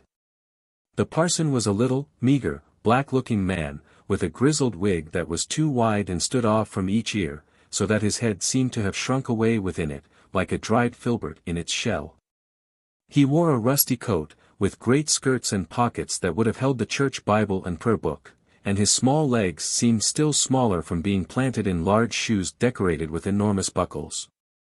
I was informed by Frank Bracebridge that the parson had been a chum of his father's at Oxford, and had received this living shortly after the latter had come to his estate. He was a complete black-letter hunter, and would scarcely read a work printed in the Roman character. The editions of Caxton and Wynkyn de Ward were his delight, and he was indefatigable in his researches after such old English writers as have fallen into oblivion from their worthlessness. In deference, perhaps, to the notions of Mr. Bracebridge, he had made diligent investigations into the festive rites and holiday customs of former times, and had been as zealous in the inquiry as if he had been a boon companion. But it was merely with that plodding spirit with which men of a dust temperament follow up any track of study, merely because it is denominated learning. Indifferent to its intrinsic nature, whether it be the illustration of the wisdom or of the ribaldry and obscenity of antiquity. He had pored over these old volumes so intensely that they seemed to have been reflected into his countenance. Which, if the face be indeed an index of the mind, might be compared to a title page of black letter. On reaching the church porch we found the parson rebuking the grey-headed sexton for having used mistletoe among the greens with which the church was decorated. It was, he observed, an unholy plant, profaned by having been used by the Druids in their mystic ceremonies. And, though it might be innocently employed in the festive ornamenting of halls and kitchens, yet it had been deemed by the fathers of the church as unhallowed and totally unfit for sacred purposes. So tenacious was he on this point that the poor sexton was obliged to strip down a great part of the humble trophies of his taste before the parson would consent to enter upon the service of the day. The interior of the church was venerable, but simple. On the walls were several mural monuments of the Bracebridges, and just beside the altar was a tomb of ancient workmanship, on which lay the effigy of a warrior in armor with his legs crossed, a sign of his having been a crusader. I was told it was one of the family who had signalized himself in the Holy Land, and the same whose picture hung over the fireplace in the hall. During service Master Simon stood up in the pew and repeated the responses very audibly, evincing that kind of ceremonious devotion punctually observed by a gentleman of the old school and a man of old family connections. I observed too that he turned over the leaves of a folio prayer book with something of a flourish, possibly to show off an enormous seal ring which enriched one of his fingers and which had the look of a family relic. But he was evidently most solicitous about the musical part of the service, keeping his eye fixed intently on the choir, and beating time with much gesticulation and emphasis. The orchestra was in a small gallery, and presented a most whimsical grouping of heads piled one above the other, among which I particularly noticed that of the village tailor, a pale fellow with a retreating forehead and chin, who played on the clarinet, and seemed to have blown his face to a point. And there was another, a short pursy man, stooping and labouring at a bass viol, so as to show nothing but the top of a round bald head, like the egg of an ostrich. There were 2 or 3 pretty faces among the female singers, to which the keen air of a frosty morning had given a bright rosy tint, but the gentlemen choristers had evidently been chosen, like old Cremona fiddles, more for tone than looks. And as several had to sing from the same book, there were clusterings of odd physiognomies not unlike those groups of cherubs we sometimes see on country tombstones. The usual services of the choir were managed tolerably well, the vocal parts generally lagging a little behind the instrumental. And some loitering fiddler now and then making up for lost time by travelling over a passage with prodigious celerity and clearing more bars than the keenest fox hunter to be in at the death. But the great trial was an anthem that had been prepared and arranged by Master Simon, and on which he had founded great expectation. Unluckily, there was a blunder at the very outset, the musicians became flurried, Master Simon was in a fever. Everything went on lamely and irregularly until they came to a chorus beginning, "Now let us sing with one accord," which seemed to be a signal for parting company. All became discord and confusion, each shifted for himself. And got to the end as well, or, rather, as soon, as he could, excepting one old chorister in a pair of horn spectacles bestriding and pinching a long sonorous nose, who happened to stand a little apart, and, being wrapped up in his own melody, kept on a quavering course, wriggling his head, ogling his book, and winding all up by a nasal solo of at least 3 bars duration. The parson gave us a most erudite sermon on the rites and ceremonies of Christmas, and the propriety of observing it not merely as a day of thanksgiving but of rejoicing. Supporting the correctness of his opinions by the earliest usages of the Church, and enforcing them by the authorities of Theophilus of Caesarea, St. Cyprian, St. Chrysostom, St. Augustine, and a cloud more of saints and fathers, from whom he made copious quotations. I was a little at a loss to perceive the necessity of such a mighty array of forces to maintain a point which no one present seemed inclined to dispute. But I soon found that the good man had a legion of ideal adversaries to contend with, having in the course of his researches on the subject of Christmas got completely embroiled in the sectarian controversies of the Revolution. When the Puritans made such a fierce assault upon the ceremonies of the Church, and poor old Christmas was driven out of the land by proclamation of Parliament. The worthy parson lived but with times past, and knew but little of the present. Shut up among worm-eaten tomes in the retirement of his antiquated little study, the pages of old times were to him as the gazettes of the day, while the era of the Revolution was mere modern history. He forgot that nearly 2 centuries had elapsed since the fiery persecution of poor mince-pie throughout the land. When plum porridge was denounced as mere popery, and roast beef as anti-Christian, and that Christmas had been brought in again triumphantly with the merry court of King Charles at the Restoration. He kindled into warmth with the ardor of his contest and the host of imaginary foes with whom he had to combat. He had a stubborn conflict with old Prynne and 2 or 3 other forgotten champions of the Roundheads on the subject of Christmas festivity. And concluded by urging his hearers, in the most solemn and affecting manner, to stand to the traditional customs of their fathers and feast and make merry on this joyful anniversary of the Church. From the Flying Eagle, a small gazette, published December 24, 1652, the House spent much time this day about the business of the Navy, for settling the affairs at sea. And before they rose, were presented with a terrible remonstrance against Christmas Day, grounded upon divine Scriptures, 2 Cor. v. 16, Icor 15. 14, 17, and in honor of the Lord's Day, grounded upon these Scriptures, John XX. I. Rev I, 10, Psalms XVI. 24, Leviticus 23. 7, 11, Mark 15. 8, Psalms 84. 10, in which Christmas is called anti-Christ's Mass, and those mass-mongers and papists who observe it, etc. In consequence of which Parliament spent some time in consultation about the abolition of Christmas Day, passed orders to that effect, and resolved to sit on the following day, which was commonly called Christmas Day. I have seldom known a sermon attended apparently with more immediate effects, for on leaving the church the congregation seemed one and all possessed with the gaiety of spirit so earnestly enjoined by their pastor. The elder folks gathered in knots in the churchyard, greeting and shaking hands, and the children ran about crying Yule, Yule, and repeating some uncouth rhymes, which the parson, who had joined us, informed me had been handed down from days of yore. The villagers doffed their hats to the squire as he passed, giving him the good wishes of the season with every appearance of heartfelt sincerity, and were invited by him to the hall to take something to keep out the cold of the weather. And I heard blessings uttered by several of the poor, which convinced me that, in the midst of his enjoyments, the worthy old cavalier had not forgotten the true Christmas virtue of charity. Yule, Yule. 3 puddings in a pule. Crack nuts and cry Yule.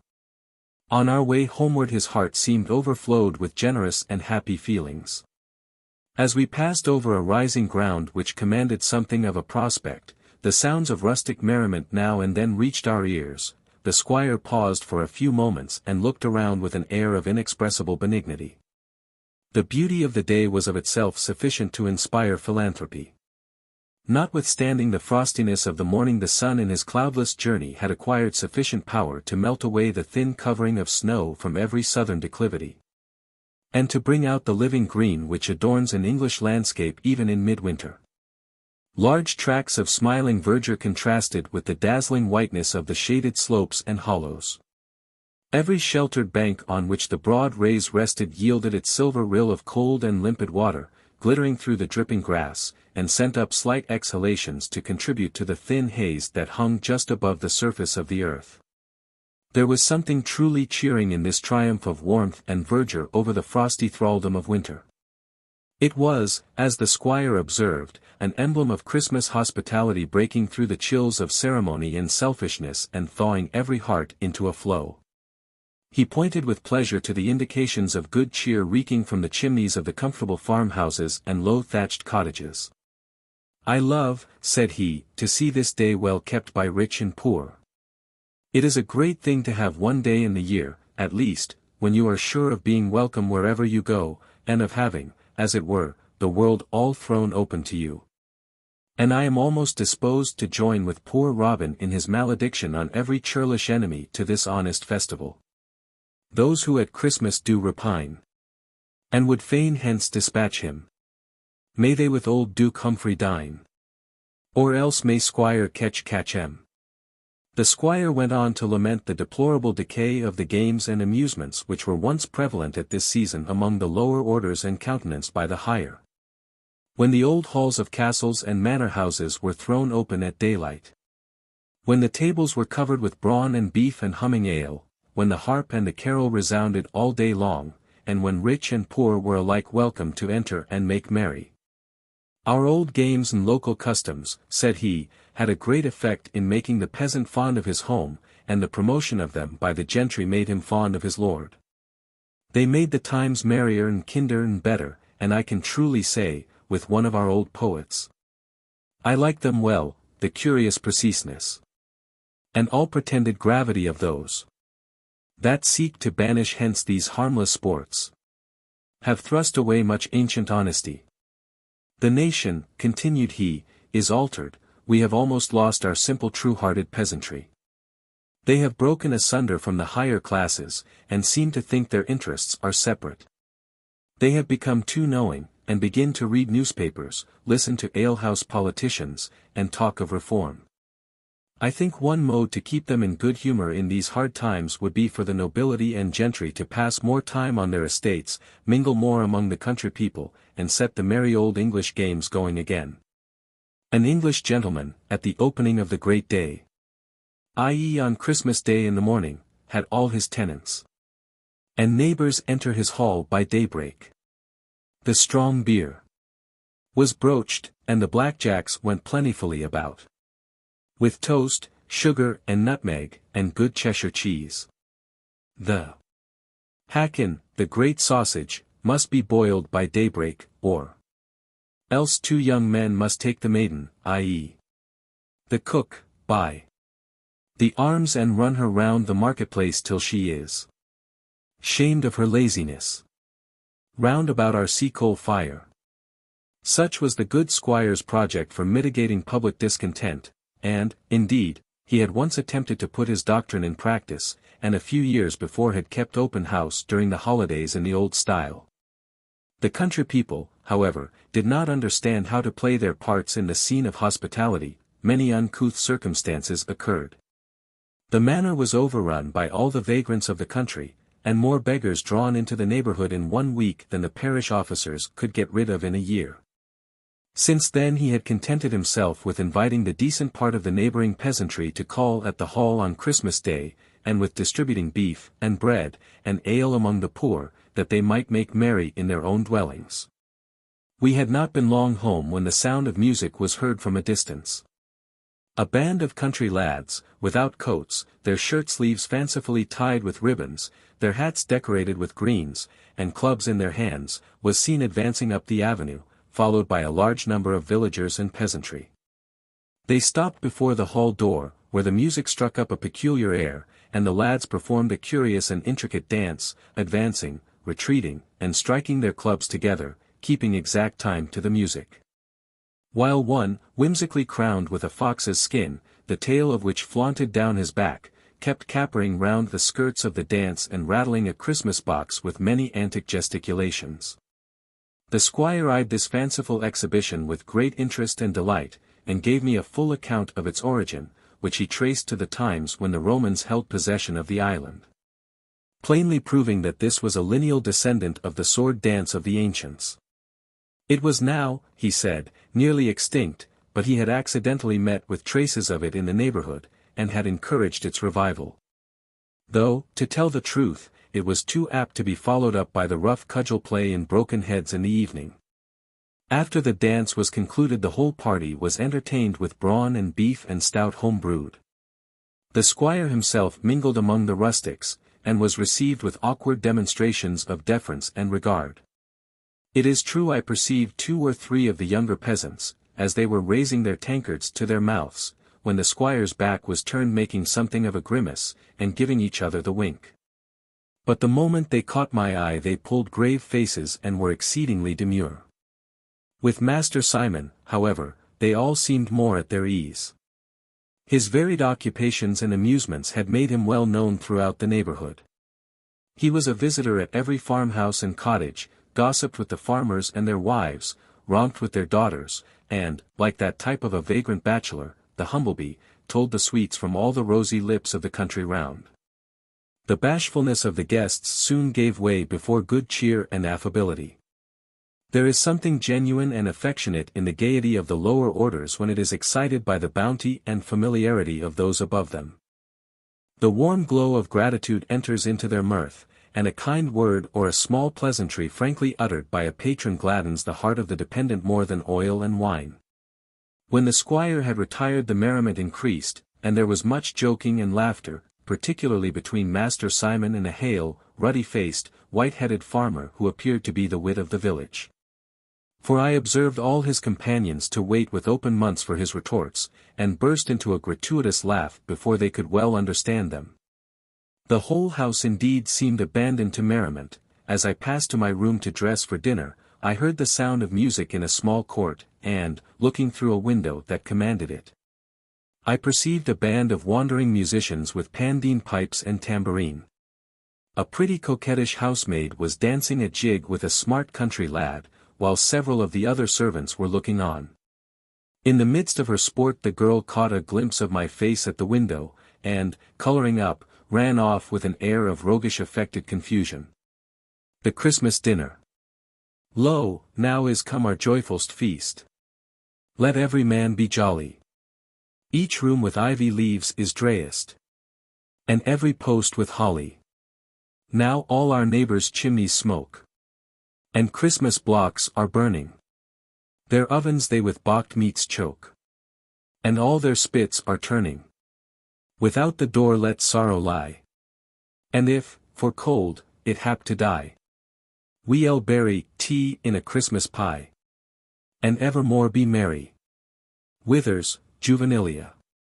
I had finished my toilet, and was loitering with Frank Bracebridge in the library, when we heard a distant thwacking sound, which he informed me was a signal for the serving up of the dinner. The squire kept up old customs in kitchen as well as hall, and the rolling pin, struck upon the dresser by the cook, summoned the servants to carry in the meats. Just in this nick the cook knocked thrice, and all the waiters in a trice his summons did obey. Each serving man, with dish in hand, marched boldly up, like our train band, presented and away. Sir John Suckling. The dinner was served up in the great hall, where the squire always held his Christmas banquet.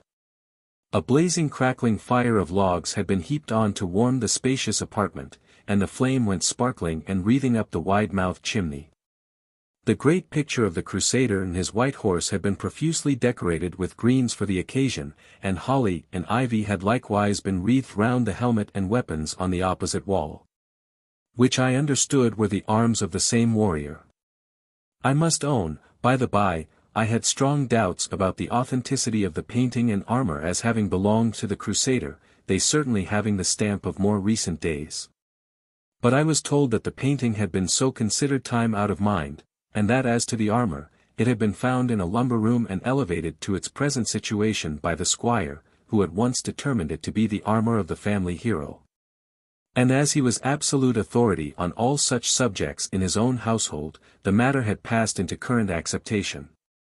A sideboard was set out just under this chivalric trophy, on which was a display of plate that might have vied, at least in variety, with Belshazzar's parade of the vessels of the temple, flagons, cans, cups, beakers, goblets, basins, and ewers. The gorgeous utensils of good companionship that had gradually accumulated through many generations of jovial housekeepers. Before these stood the 2 Yule candles, beaming like 2 stars of the first magnitude, other lights were distributed in branches, and the whole array glittered like a firmament of silver. We were ushered into this banqueting scene with the sound of minstrelsy, the old harper being seated on a stool beside the fireplace and twanging, his instrument with a vast deal more power than melody. Never did Christmas board display a more goodly and gracious assemblage of countenances. Those who were not handsome were at least happy, and happiness is a rare improver of your hard-favoured visage. I always consider an old English family as well worth studying as a collection of Holbein's portraits or Albert Durer's prints. There is much antiquarian lore to be acquired, much knowledge of the physiognomies of former times. Perhaps it may be from having continually before their eyes those rows of old family portraits, with which the mansions of this country are stocked. Certain it is that the quaint features of antiquity are often most faithfully perpetuated in these ancient lines, and I have traced an old family nose through a whole picture gallery. Legitimately handed down from generation to generation almost from the time of the Conquest. Something of the kind was to be observed in the worthy company around me. Many of their faces had evidently originated in a Gothic age, and been merely copied by succeeding generations. And there was one little girl in particular, of staid demeanour, with a high Roman nose and an antique vinegar aspect, who was a great favourite of the squire's, being, as he said, a Bracebridge all over. And the very counterpart of one of his ancestors who figured in the court of Henry VIII. The parson said grace, which was not a short familiar one, such as is commonly addressed to the deity in these unceremonious days, but a long, courtly, well-worded one of the ancient school. There was now a pause, as if something was expected, when suddenly the butler entered the hall with some degree of bustle. He was attended by a servant on each side with a large waxlight, and bore a silver dish on which was an enormous pig's head decorated with rosemary, with a lemon in its mouth, which was placed with great formality at the head of the table. The moment this pageant made its appearance the harper struck up a flourish, at the conclusion of which the young Oxonian, on receiving a hint from the squire, gave, with an air of the most comic gravity, an old carol, the first verse of which was as follows. Caput apri defero. Redens laudes domino.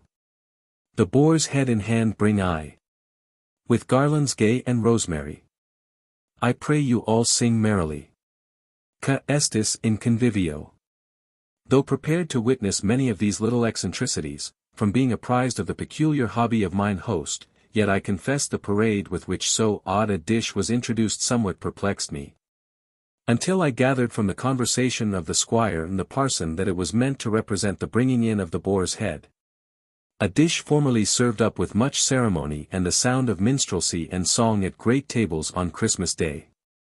I like the old custom, said the squire, not merely because it is stately and pleasing in itself, but because it was observed at the college at Oxford at which I was educated.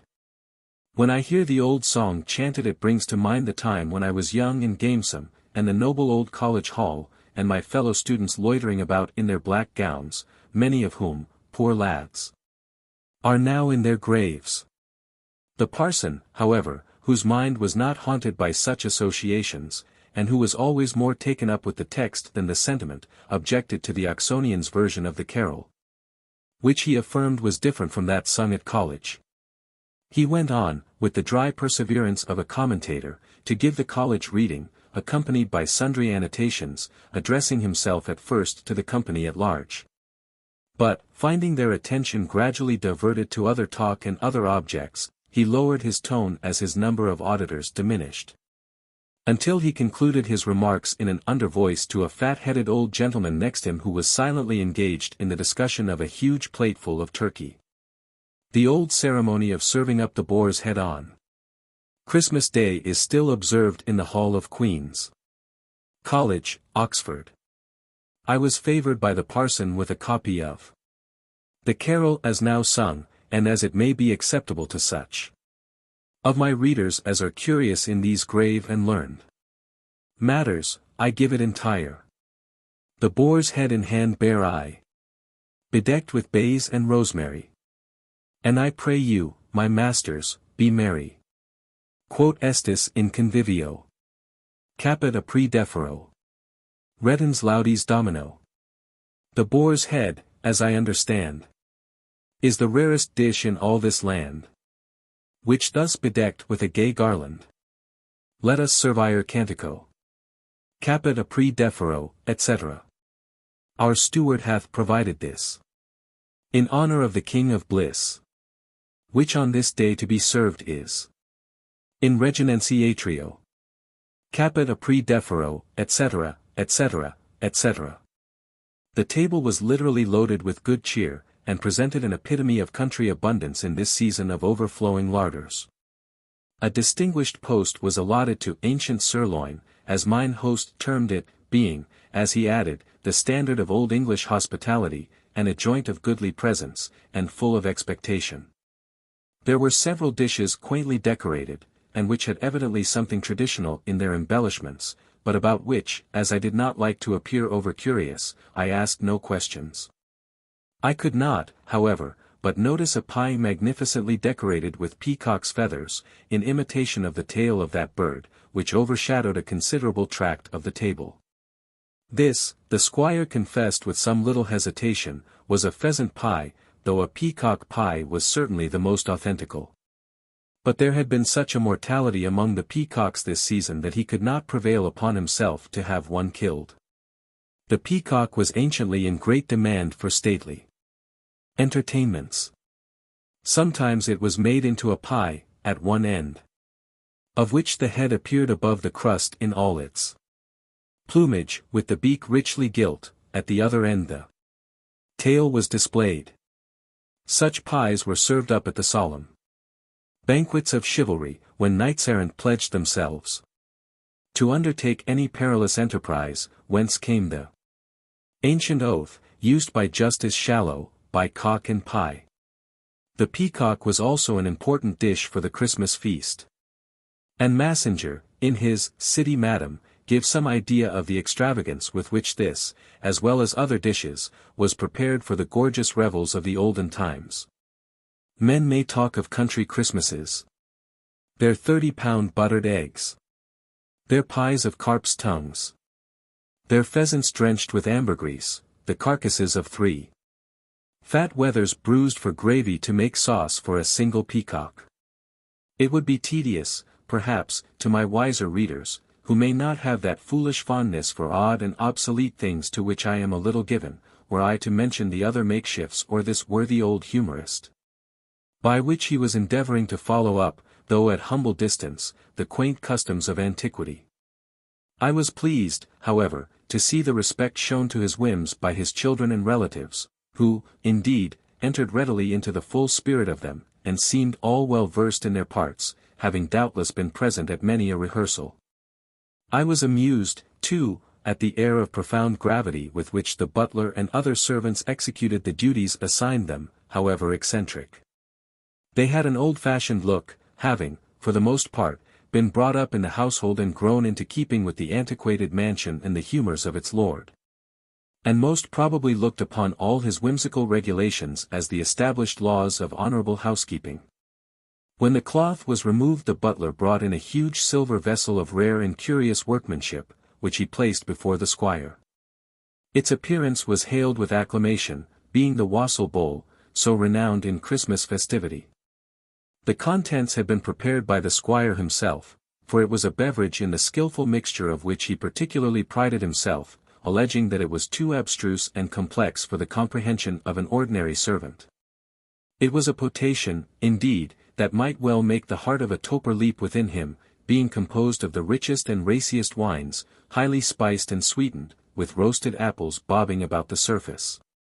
The wassail bowl was sometimes composed of ale instead of wine, with nutmeg, sugar, toast, ginger, and roasted crabs. In this way the nut-brown beverage is still prepared in some old families and round the hearths of substantial farmers at Christmas. It is also called lamb's wool, and is celebrated by Herrick in his 12th Night. Next crown the bowl full with gentle lamb's wool. Add sugar, nutmeg, and ginger, with store of ale too. And thus ye must do, to make the wassail a swinger. The old gentleman's whole countenance beamed with a serene look of indwelling delight as he stirred this mighty bowl. Having raised it to his lips, with a hearty wish of a Merry Christmas to all present, he sent it brimming round the board, for every one to follow his example, according to the primitive style, pronouncing it, the ancient fountain of good feeling, where all hearts met together. The custom of drinking out of the same cup gave place to each having his cup. When the steward came to the door with the wassail, he was to cry 3 times, "Wassail, wassail, wassail," and then the chaplain, was to answer with a song. Archaeologia. There was much laughing and rallying as the honest emblem of Christmas joviality circulated and was kissed rather coyly by the ladies. When it reached Master Simon, he raised it in both hands, and with the air of a boon companion struck up an old wassail chanson. The brown bowl. The merry brown bowl. As it goes round about fill. Still. Let the world say what it will. And drink your fill all out the deep can. The merry deep can. As thou dost freely quaff sing. Fling. Be as merry as a king. And sound a lusty laugh From Poor Robin's Almanac.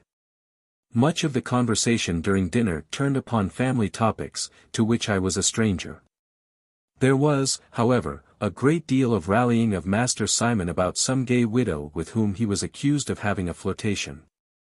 This attack was commenced by the ladies, but it was continued throughout the dinner by the fat-headed old gentleman next the parson with the persevering assiduity of a slow hound, being one of those long-winded jokers who, though rather dull at starting game, are unrivalled for their talents in hunting it down.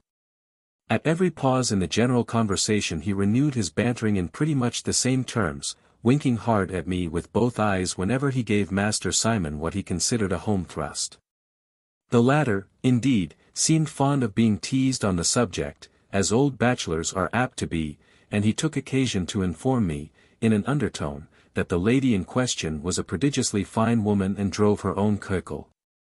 The dinner time passed away in this flow of innocent hilarity, and, though the old hall may have resounded in its time with many a scene of broader rout and revel, yet I doubt whether it ever witnessed more honest and genuine enjoyment. How easy it is for one benevolent being to diffuse pleasure around him.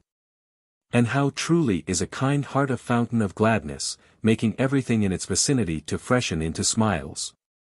The joyous disposition of the worthy squire was perfectly contagious. He was happy himself and disposed to make all the world happy, and the little eccentricities of his humor did but season, in a manner, the sweetness of his philanthropy.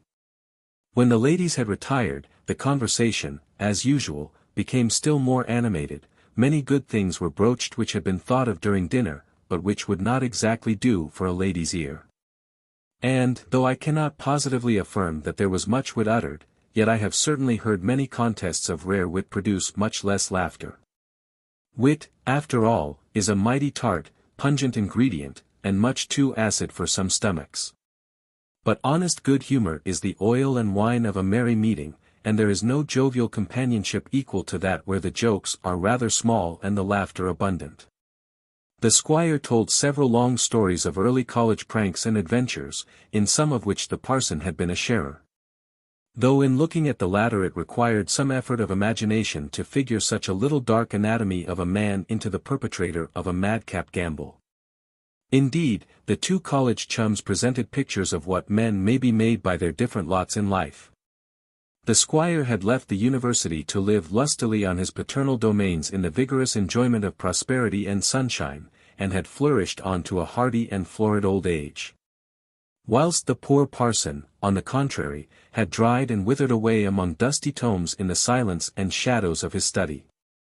Still, there seemed to be a spark of almost extinguished fire feebly glimmering in the bottom of his soul.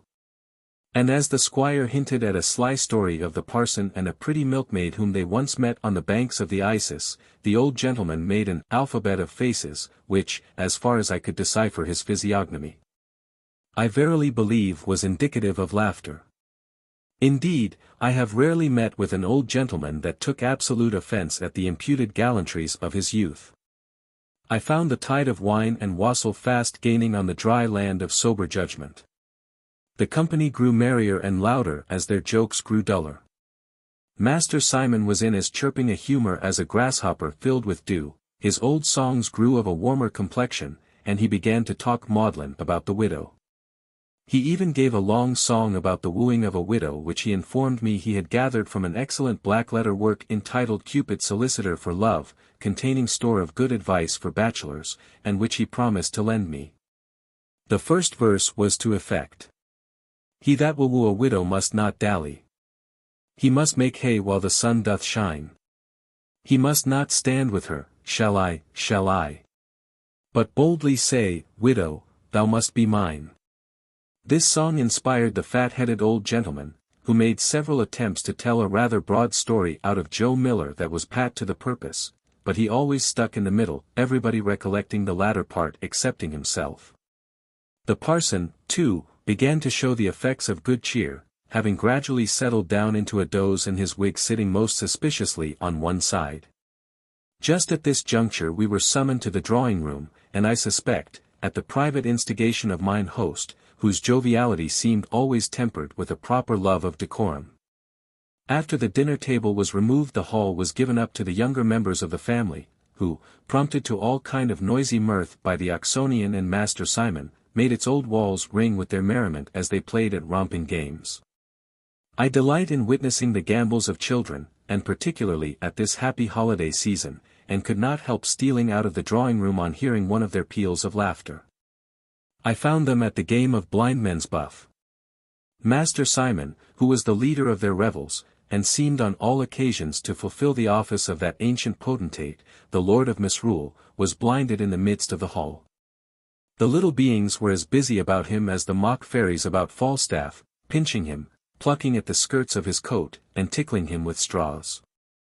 One fine blue-eyed girl of about 13, with her flaxen hair all in beautiful confusion, her frolic face in a glow, her frock half torn off her shoulders, a complete picture of a romp, was the chief tormentor.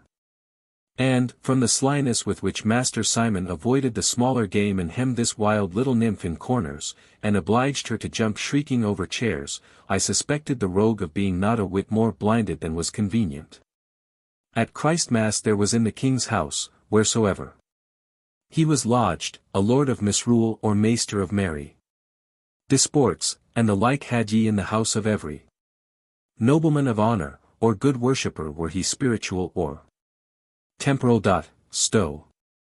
When I returned to the drawing-room I found the company seated round the fire listening to the parson, who was deeply ensconced in a high-backed oaken chair, the work of some cunning artificer of yore, which had been brought from the library for his particular accommodation. From this venerable piece of furniture, with which his shadowy figure and dark weazen face so admirably accorded, he was dealing out strange accounts of the popular superstitions and legends of the surrounding country, with which he had become acquainted in the course of his antiquarian researches. I am half inclined to think that the old gentleman was himself somewhat tinctured with superstition, as men are very apt to be who live a recluse and studious life in a sequestered part of the country and pore over black-letter tracts, so often filled with the marvellous and supernatural. He gave us several anecdotes of the fancies of the neighbouring peasantry concerning the effigy of the Crusader which lay on the tomb by the church altar. As it was the only monument of the kind in that part of the country, it had always been regarded with feelings of superstition by the good wives of the village. It was said to get up from the tomb and walk the rounds of the churchyard in stormy nights, particularly when it thundered. And one old woman, whose cottage bordered on the churchyard, had seen it through the windows of the church, when the moon shone, slowly pacing up and down the aisles. It was the belief that some wrong had been left unredressed by the deceased, or some treasure hidden, which kept the spirit in a state of trouble and restlessness. Some talked of gold and jewels buried in the tomb, over which the spectre kept watch. And there was a story current of a sexton in old times who endeavoured to break his way to the coffin at night, but just as he reached it received a violent blow from the marble hand of the effigy, which stretched him senseless on the pavement. These tales were often laughed at by some of the sturdier among the rustics, yet when night came on there were many of the stoutest unbelievers that were shy of venturing alone in the footpath that led across the churchyard. From these and other anecdotes that followed, the crusader appeared to be the favorite hero of ghost stories throughout the vicinity. His picture, which hung up in the hall, was thought by the servants to have something supernatural about it. For they remarked that in whatever part of the hall you went, the eyes of the warrior were still fixed on you. The old porter's wife, too, at the lodge, who had been born and brought up in the family, and was a great gossip among the maid-servants, affirmed that in her young days she had often heard say that on Midsummer Eve, when it was well known all kinds of ghosts, goblins, and fairies become visible and walk abroad, the crusader used to mount his horse, come down from his picture, ride about the house, down the avenue, and so to the church to visit the tomb. On which occasion the church door most civilly swung open of itself. Not that he needed it, for he rode through closed gates, and even stone walls, and had been seen by one of the dairymaids to pass between two bars of the great park gate, making himself as thin as a sheet of paper. All these superstitions I found had been very much countenanced by the squire, who, though not superstitious himself, was very fond of seeing others so. He listened to every goblin tale of the neighboring gossips with infinite gravity, and held the porter's wife in high favor on account of her talent for the marvelous. He was himself a great reader of old legends and romances, and often lamented that he could not believe in them, for a superstitious person, he thought, must live in a kind of fairyland.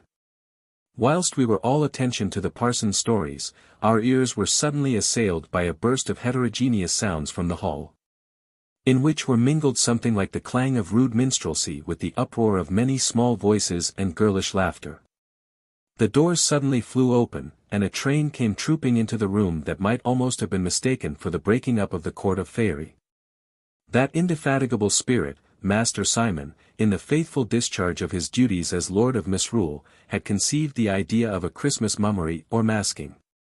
And having called in to his assistance the Oxonian and the young officer, who were equally ripe for anything that should occasion romping and merriment, they had carried it into instant effect. The old housekeeper had been consulted.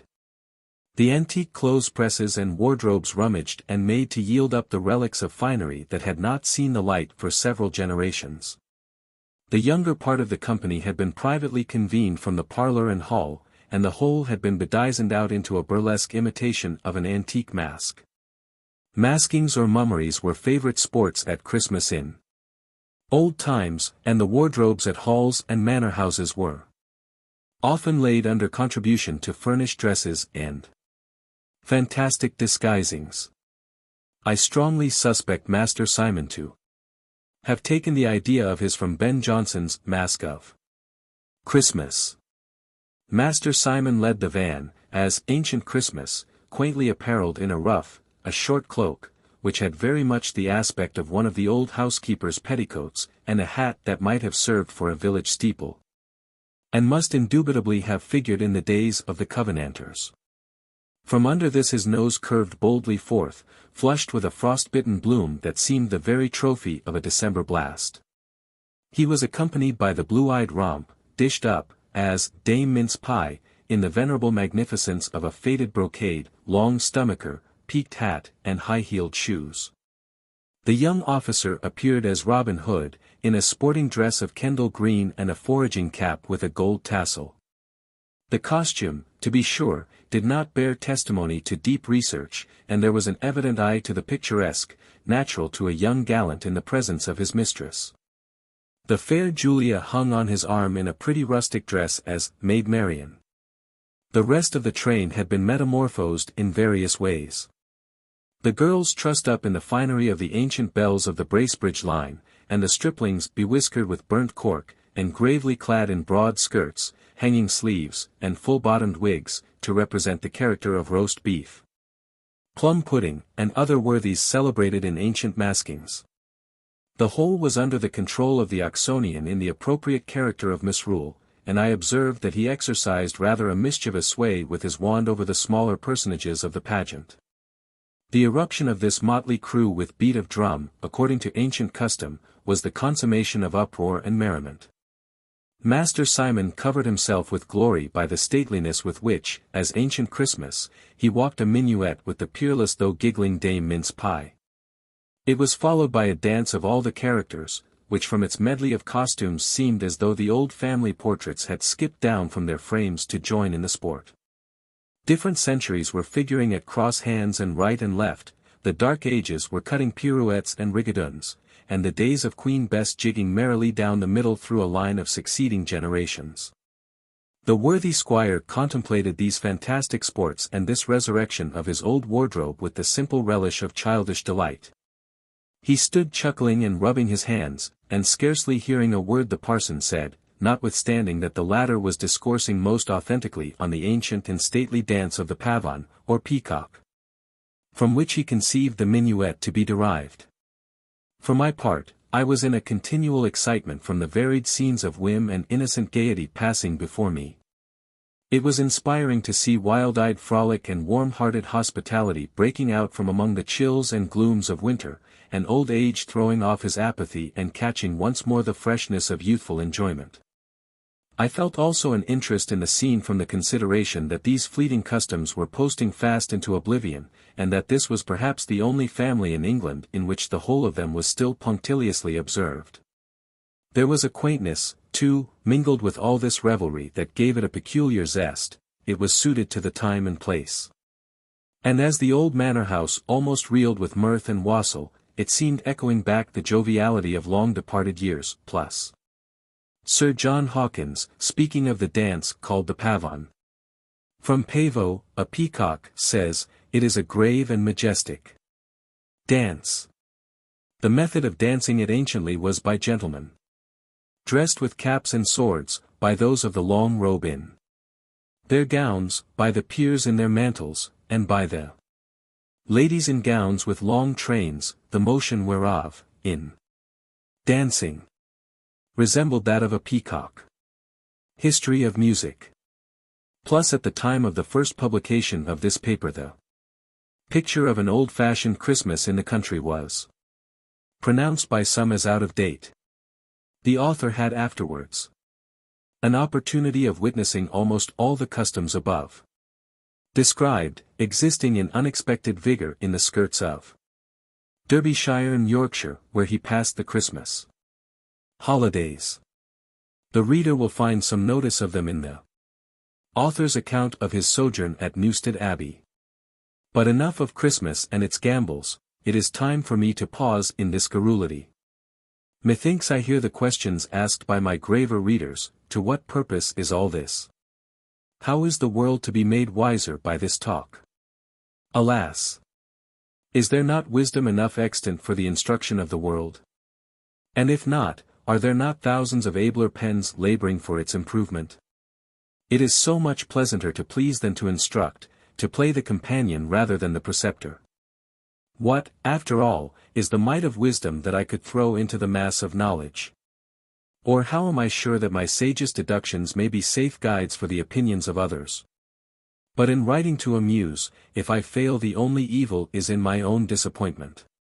If, however, I can by any lucky chance, in these days of evil, rub out one wrinkle from the brow of care or beguile the heavy heart of one moment of sorrow. If I can now and then penetrate through the gathering film of misanthropy, prompt a benevolent view of human nature, and make my reader more in good humor with his fellow beings and himself, surely, I shall not then have written entirely in vain. London Antiques. I do walk, methinks like Guide Vaux, with my dark lantern, stealing to set the town o' fire, country. I should be taken for William O. the Wisp, or Robin Goodfellow. Fletcher. I am somewhat of an antiquity hunter, and am fond of exploring London in quest of the relics of old times. These are principally to be found in the depths of the city, swallowed up and almost lost in a wilderness of brick and mortar, but deriving poetical and romantic interest from the commonplace, prosaic world around them. I was struck with an instance of the kind in the course of a recent summer ramble into the city, for the city is only to be explored to advantage in summertime, when free from the smoke and fog and rain and mud of winter. I had been buffeting for some time against the current of population setting through Fleet Street. The warm weather had unstrung my nerves and made me sensitive to every jar and jostle and discordant sound.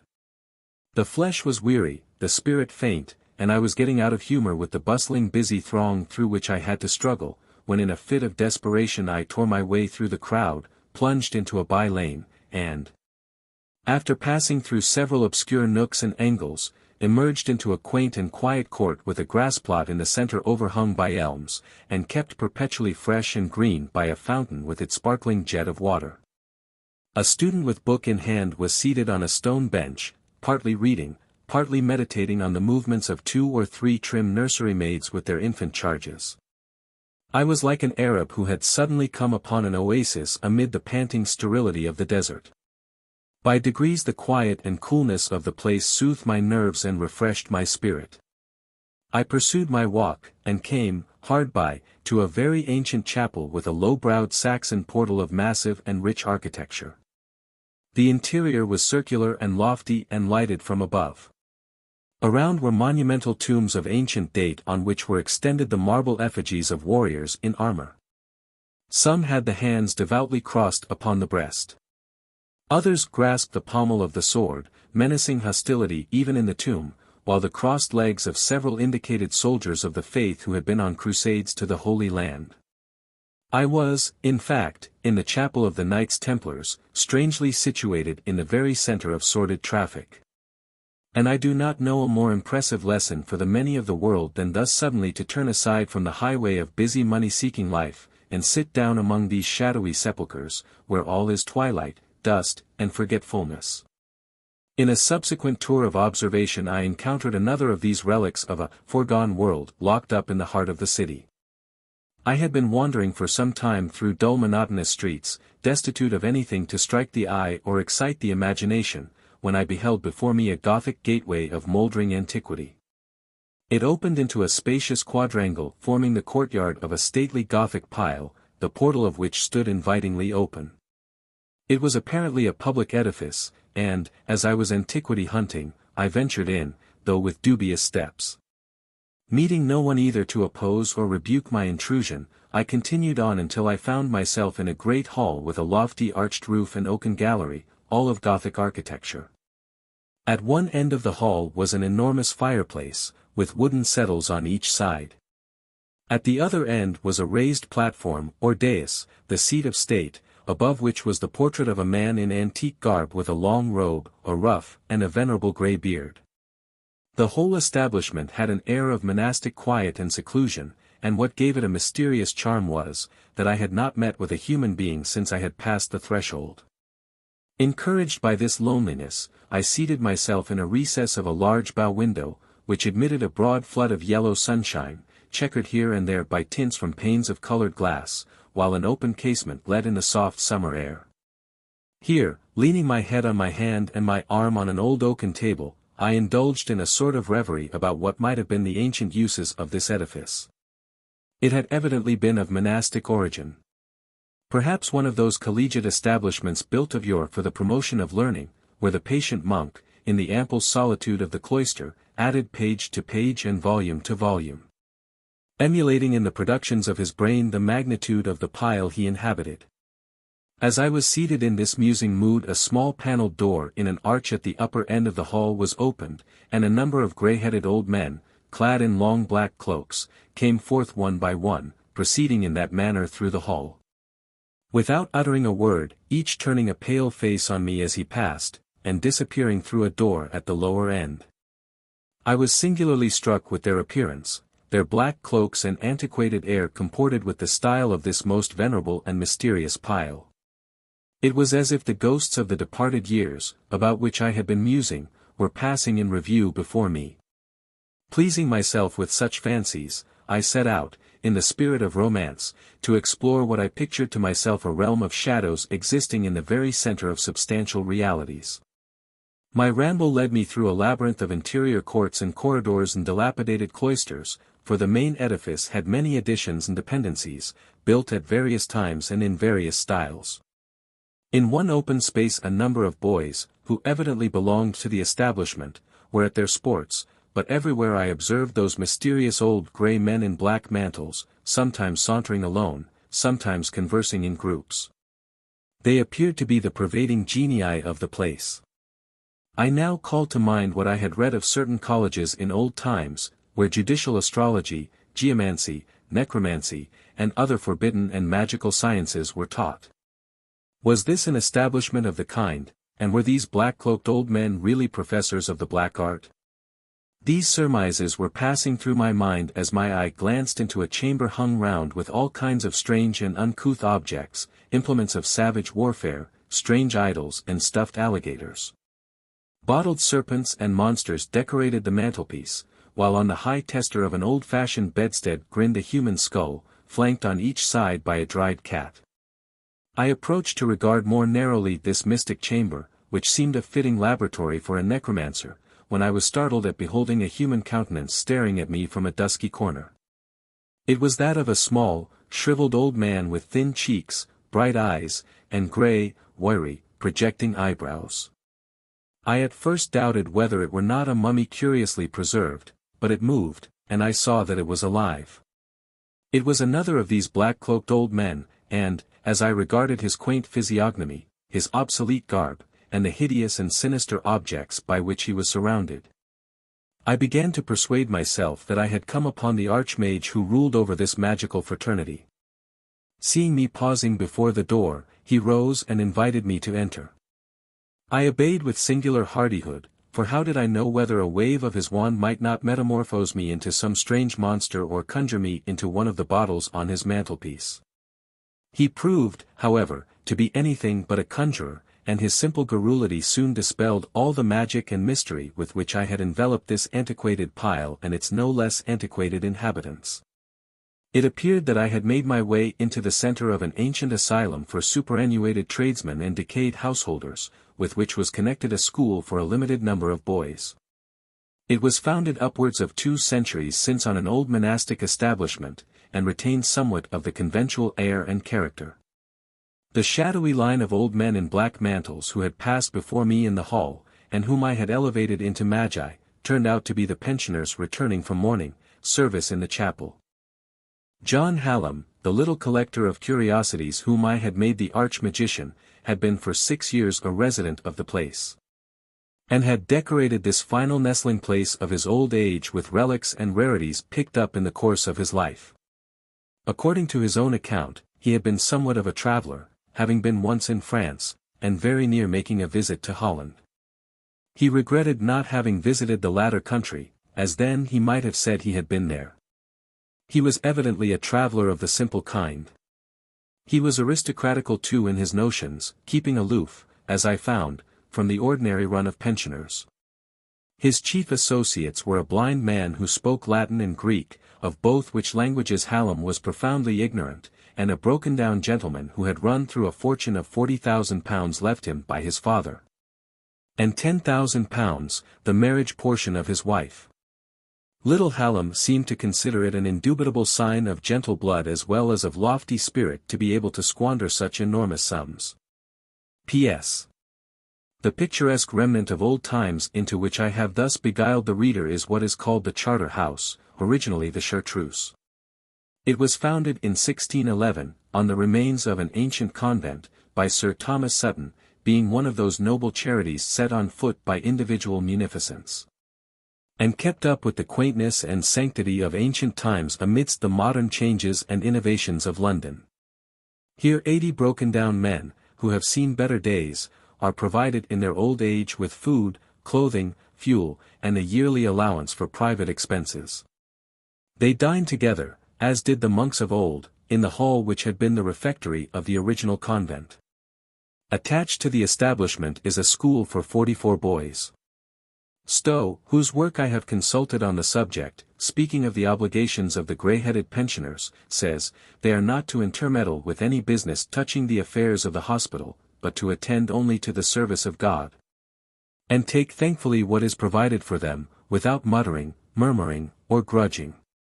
None to wear weapon, long hair, coloured boots, spurs, or coloured shoes, feathers in their hats, or any ruffian-like or unseemly apparel, but such as becomes hospital men to wear. And in truth, adds Stowe, happy are they that are so taken from the cares and sorrows of the world, and fixed in so good a place as these old men are. having nothing to care for but the good of their souls, to serve God, and to live in brotherly love. For the amusement of such as have been interested by the preceding sketch, taken down from my own observation, and who may wish to know a little more about the mysteries of London, I subjoin a modicum of local history put into my hands by an odd-looking old gentleman, in a small brown wig and a snuff-colored coat, with whom I became acquainted shortly after my visit to the Charter House. I confess I was a little dubious at first whether it was not one of those apocryphal tales often passed off upon inquiring travellers like myself, and which have brought our general character for veracity into such unmerited reproach. On making proper inquiries, however, I have received the most satisfactory assurances of the author's probity, and indeed have been told that he is actually engaged in a full and particular account of the very interesting region in which he resides, of which the following may be considered merely as a foretaste. Little Britain. What I write is most true. I have a whole book of cases lying by me, which if I should set forth, some grave ancients, within the hearing of Bell, would be out of charity with me. Nash. In the centre of the great city of London lies a small neighbourhood, consisting of a cluster of narrow streets and courts, of very venerable and debilitated houses, which goes by the name of Little Britain. Christ Church School and St. Bartholomew's Hospital bounded on the west, Smithfield and Long Lane on the north, Aldersgate Street, like an arm of the sea, divides it from the eastern part of the city, whilst the yawning gulf of Bullanmouth Street separates it from Butcher Lane and the regions of Newgate. Over this little territory, thus bounded and designated, the great dome of St. Paul's, swelling above the intervening houses of Paternoster Row, Amen Corner, and Ave Maria Lane, looks down with an air of motherly protection. This quarter derives its appellation from having been, in ancient times, the residence of the Dukes of Brittany.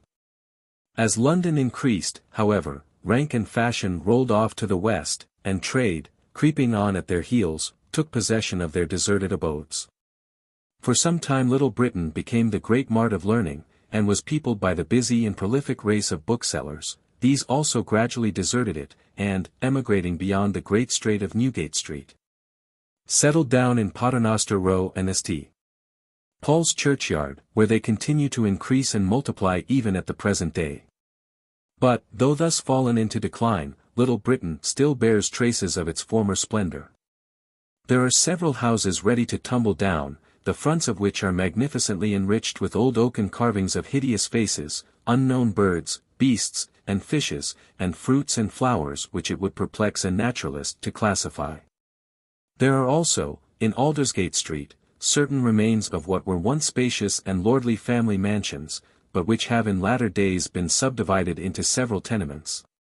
Here may often be found the family of a petty tradesman, with its trumpery furniture, burrowing among the relics of antiquated finery in great rambling time-stained apartments with fretted ceilings, gilded cornices, and enormous marble fireplaces. The lanes and courts also contain many smaller houses, not on so grand a scale, but, like your small ancient gentry, sturdily maintaining their claims to equal antiquity. These have their gable ends to the street, great bow windows with diamond panes set in lead, grotesque carvings, and low arched doorways. It is evident that the author of this interesting communication has included, in his general title of Little Britain, man of those little lanes and courts that belong immediately to Cloth Fair. In this most venerable and sheltered little nest have I passed several quiet years of existence, comfortably lodged in the second floor of one of the smallest but oldest edifices. My sitting room is an old wainscoted chamber, with small panels and set off with a miscellaneous array of furniture. I have a particular respect for 3 or 4 high-backed, claw-footed chairs, covered with tarnished brocade, which bear the marks of having seen better days, and have doubtless figured in some of the old palaces of Little Britain. They seem to me to keep together and to look down with sovereign contempt upon their leathern-bottomed neighbours, as I have seen decayed gentry carry a high head among the plebeian society with which they were reduced to associate. The whole front of my sitting room is taken up with a bow window, on the panes of which are recorded the names of previous occupants for many generations, mingled with scraps of very indifferent gentlemanlike poetry. written in characters which I can scarcely decipher, and which extol the charms of many a beauty of Little Britain who has long, long since bloomed, faded, and passed away. As I am an idle personage, with no apparent occupation, and pay my bill regularly every week, I am looked upon as the only independent gentleman of the neighborhood, and, being curious to learn the internal state of a community so apparently shut up within itself, I have managed to work my way into all the concerns and secrets of the place. Little Britain may truly be called the heart's core of the city, the stronghold of true John Buellism. It is a fragment of London as it was in its better days, with its antiquated folks and fashions. Here flourish in great preservation many of the holiday games and customs of yore. The inhabitants most religiously eat pancakes on Shrove Tuesday, hot cross buns on Good Friday, and roast goose at Michaelmas.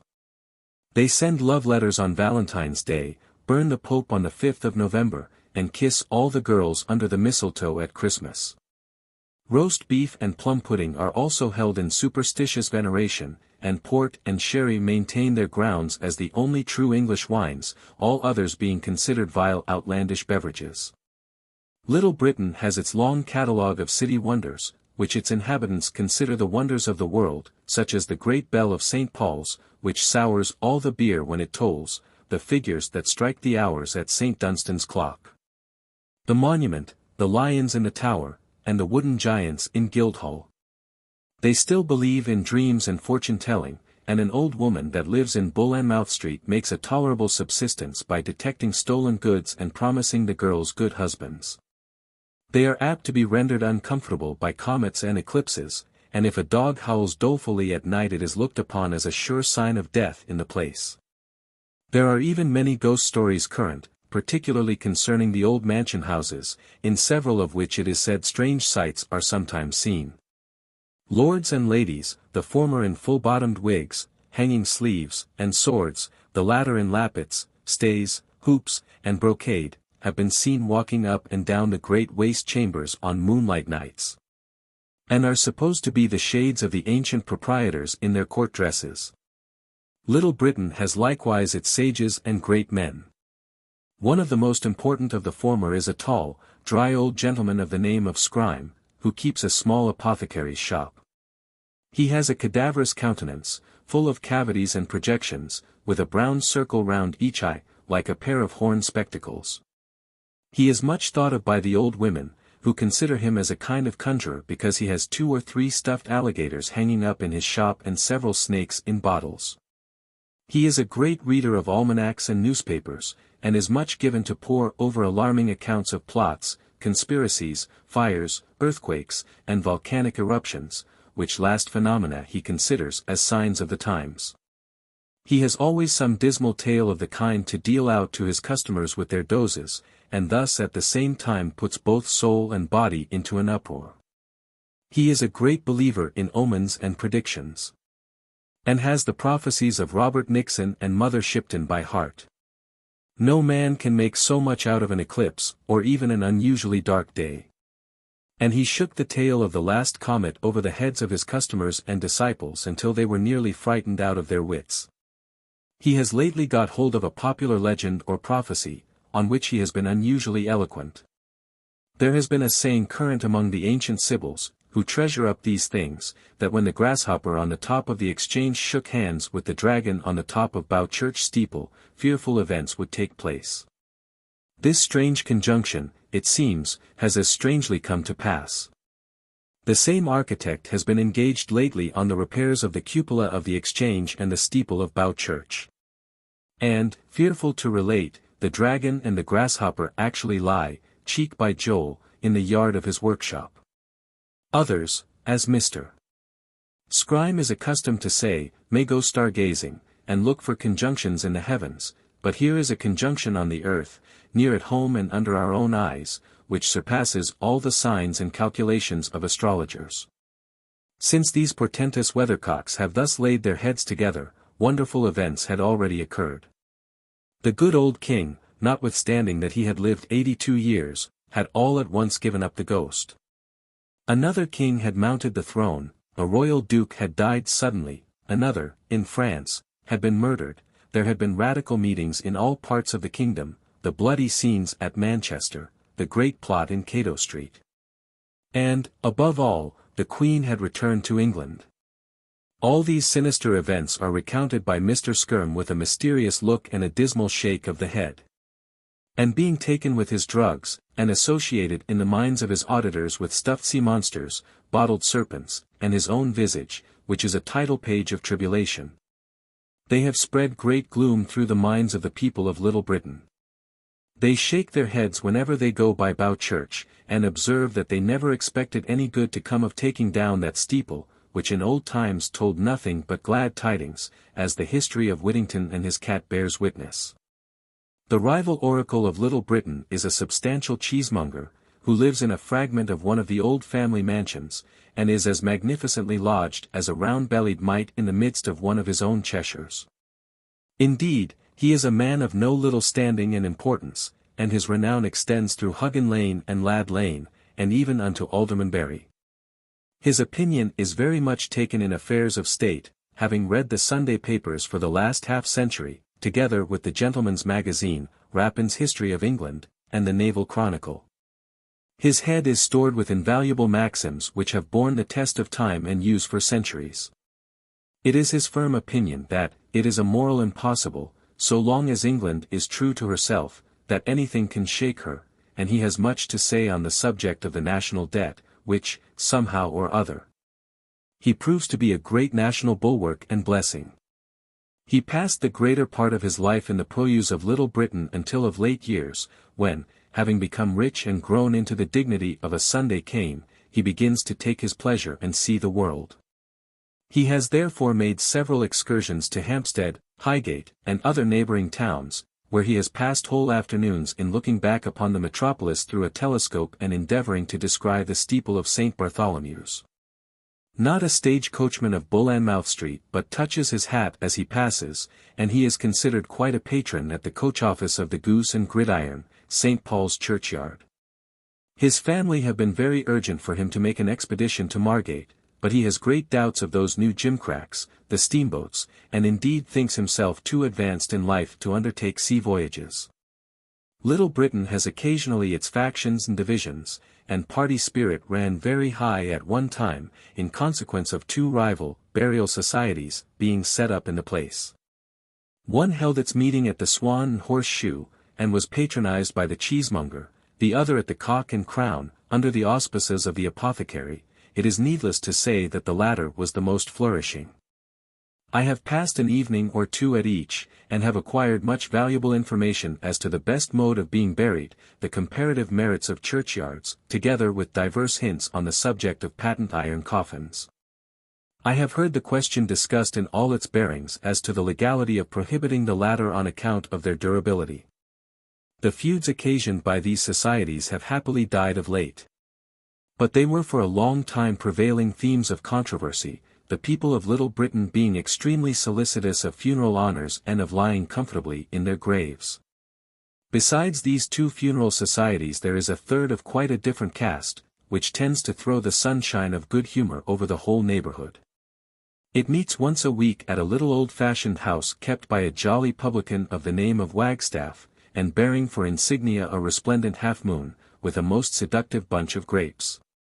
The whole edifice is covered with inscriptions to catch the eye of the thirsty wayfarer, such as, Truman, Hanbury, and Co.'s entire, wine, rum, and brandy vaults, Old Tom, rum, and compounds, etc.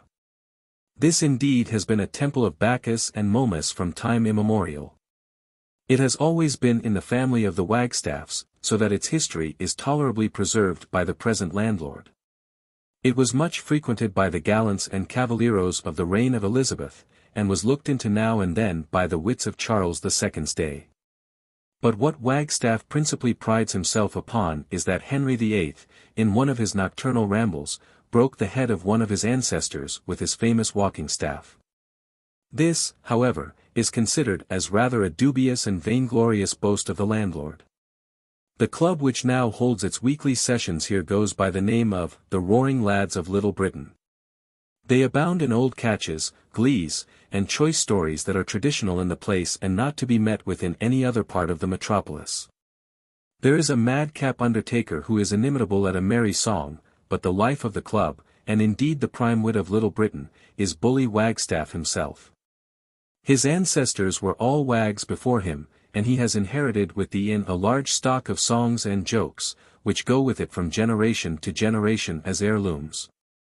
He is a dapper little fellow, with bandy legs and pot belly, a red face with a moist merry eye, and a little shock of grey hair behind. At the opening of every club night he is called in to sing his Confession of Faith, which is the famous old drinking trowel from Gammer Gurton's Needle. He sings it, to be sure, with many variations, as he received it from his father's lips. For it has been a standing favourite at the Half Moon and Bunch of Grapes ever since it was written. Nay, he affirms that his predecessors have often had the honour of singing it before the nobility and gentry at Christmas mummeries, when Little Britain was in all its glory. As mine host of the Half Moon's Confession of Faith may not be familiar to the majority of readers, and as it is a specimen of the current songs of Little Britain, I subjoin it in its original orthography. I would observe that the whole club always join in the chorus with a fearful thumping on the table and clattering of pewter pots. I cannot eat but little meat. My stomach is not good. But sure I think that I can drink with him that wears a hood. Though I go bare, take ye no care. I nothing am a cold. I stuff my skyn so full within of jolly good ale and old. Chorus. Back and side go bare, both foot and hand go cold. But, belly, God send thee good ale enough, whether it be new or old. I have no rost, but a nut brawn toast, and a crab laid in the fire. A little bread shall do me stead. Much bread I not desire. No frost nor snow, nor wind, I trow, can hurt me, if I wolde. I am so wrapped and throwly lapped of jolly good ale and old. Chorus. Back and side go bare, etc. And ty be my wife, that, as her life, loveth well good ale to seek. Full oft drinks she, tyll ye may see the tears run down her cheek. Then doth she trowel to me the bowl, even as a maltworm shoaled. And saith, sweetheart, I took my part of this jolly good ale and old. Chorus. Back and side go bare, etc. Now let them drink, tyll they nod and wink. Even as good fellows should do. They shall not miss to have the bliss good ale doth bring men to. And all poor souls that have scoured bowls, or have them lustily trolled, God save the lives of them and their wives, whether they be young or old. Chorus. Back and side go bare, etc. It would do one's heart good to hear, on a club night, the shouts of merriment, the snatches of song, and now and then the choral bursts of half a dozen discordant voices, which issue from this jovial mansion. At such times the street is lined with listeners, who enjoy a delight equal to that of gazing into a confectioner's window or snuffing up the steams of a cookshop.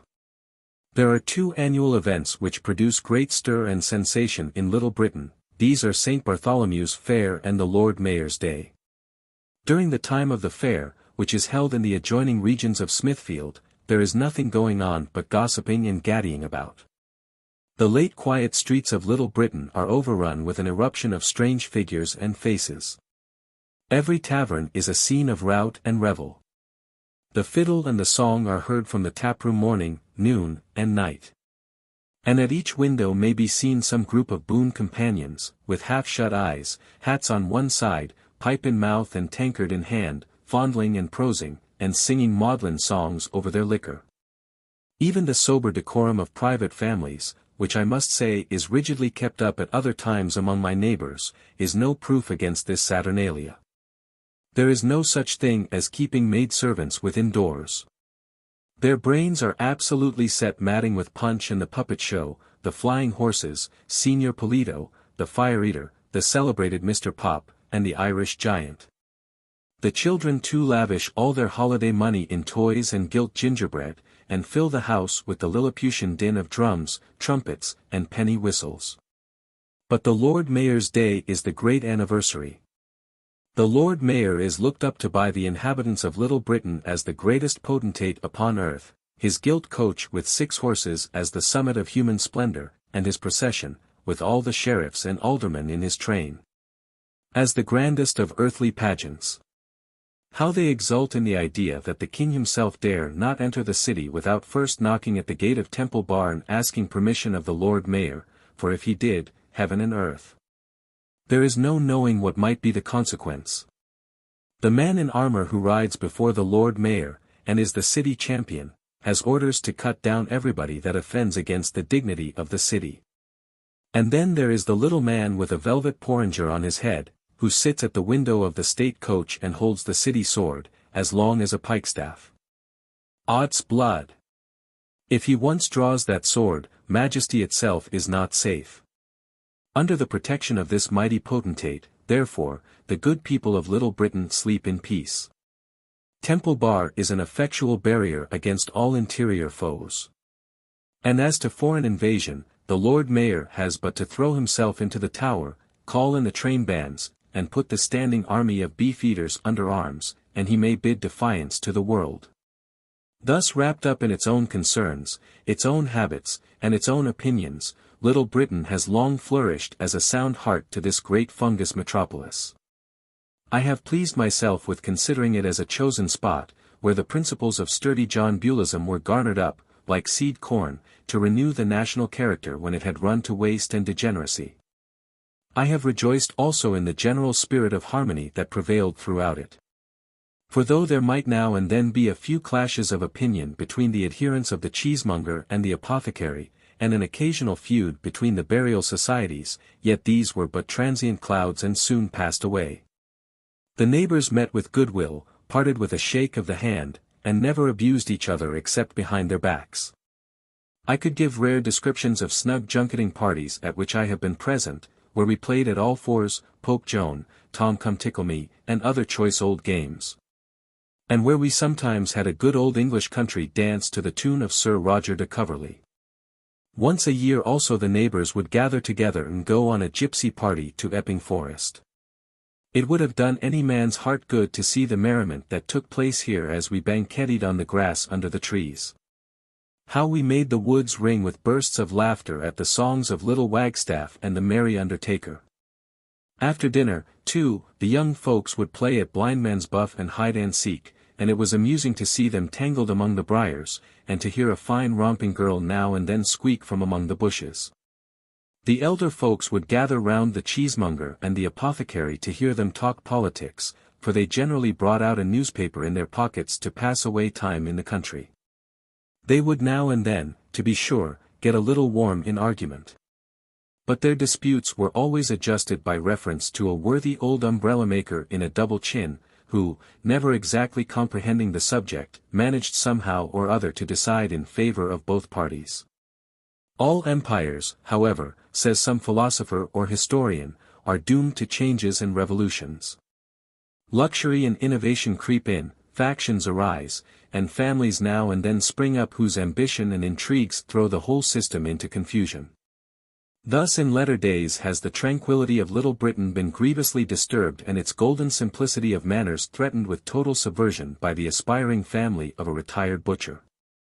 The family of the Lambs had long been among the most thriving and popular in the neighborhood. The Miss Lambs were the belles of Little Britain.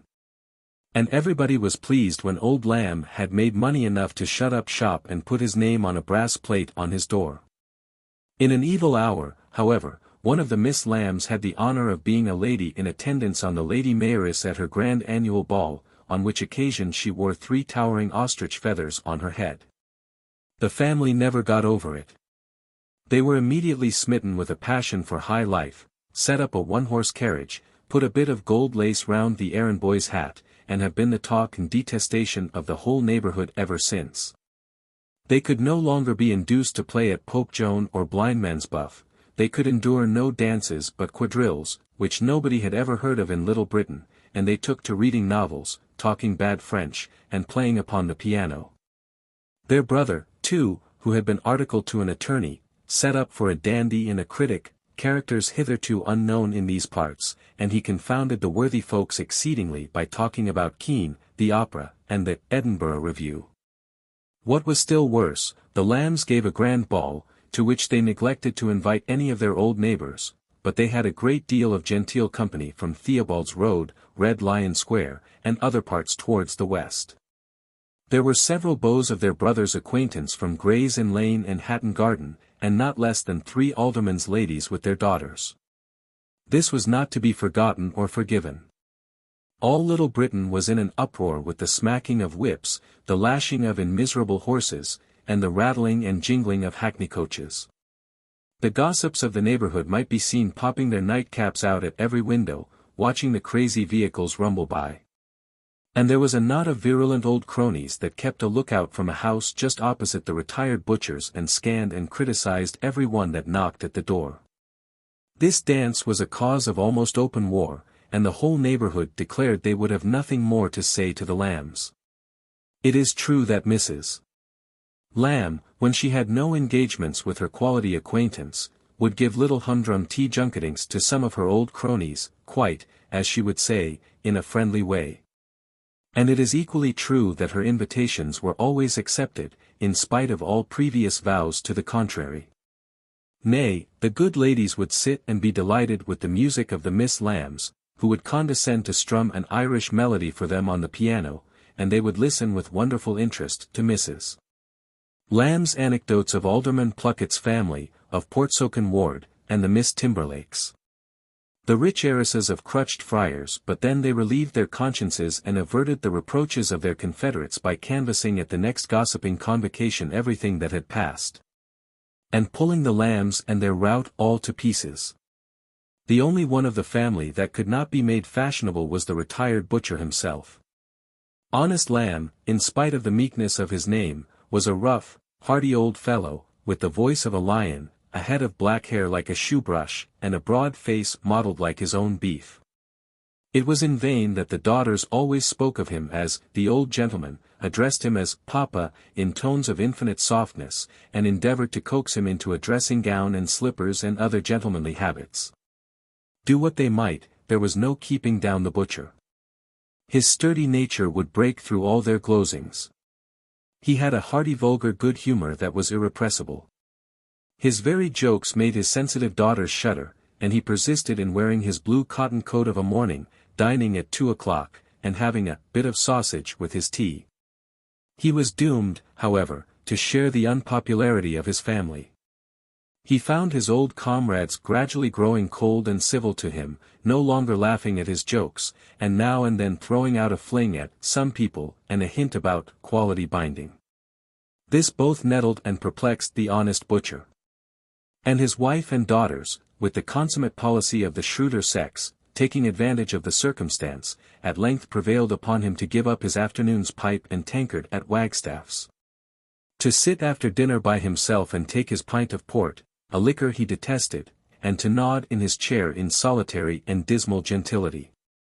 The Miss Lambs might now be seen flaunting along the streets in French bonnets with unknown beaux, and talking and laughing so loud that it distressed the nerves of every good lady within hearing.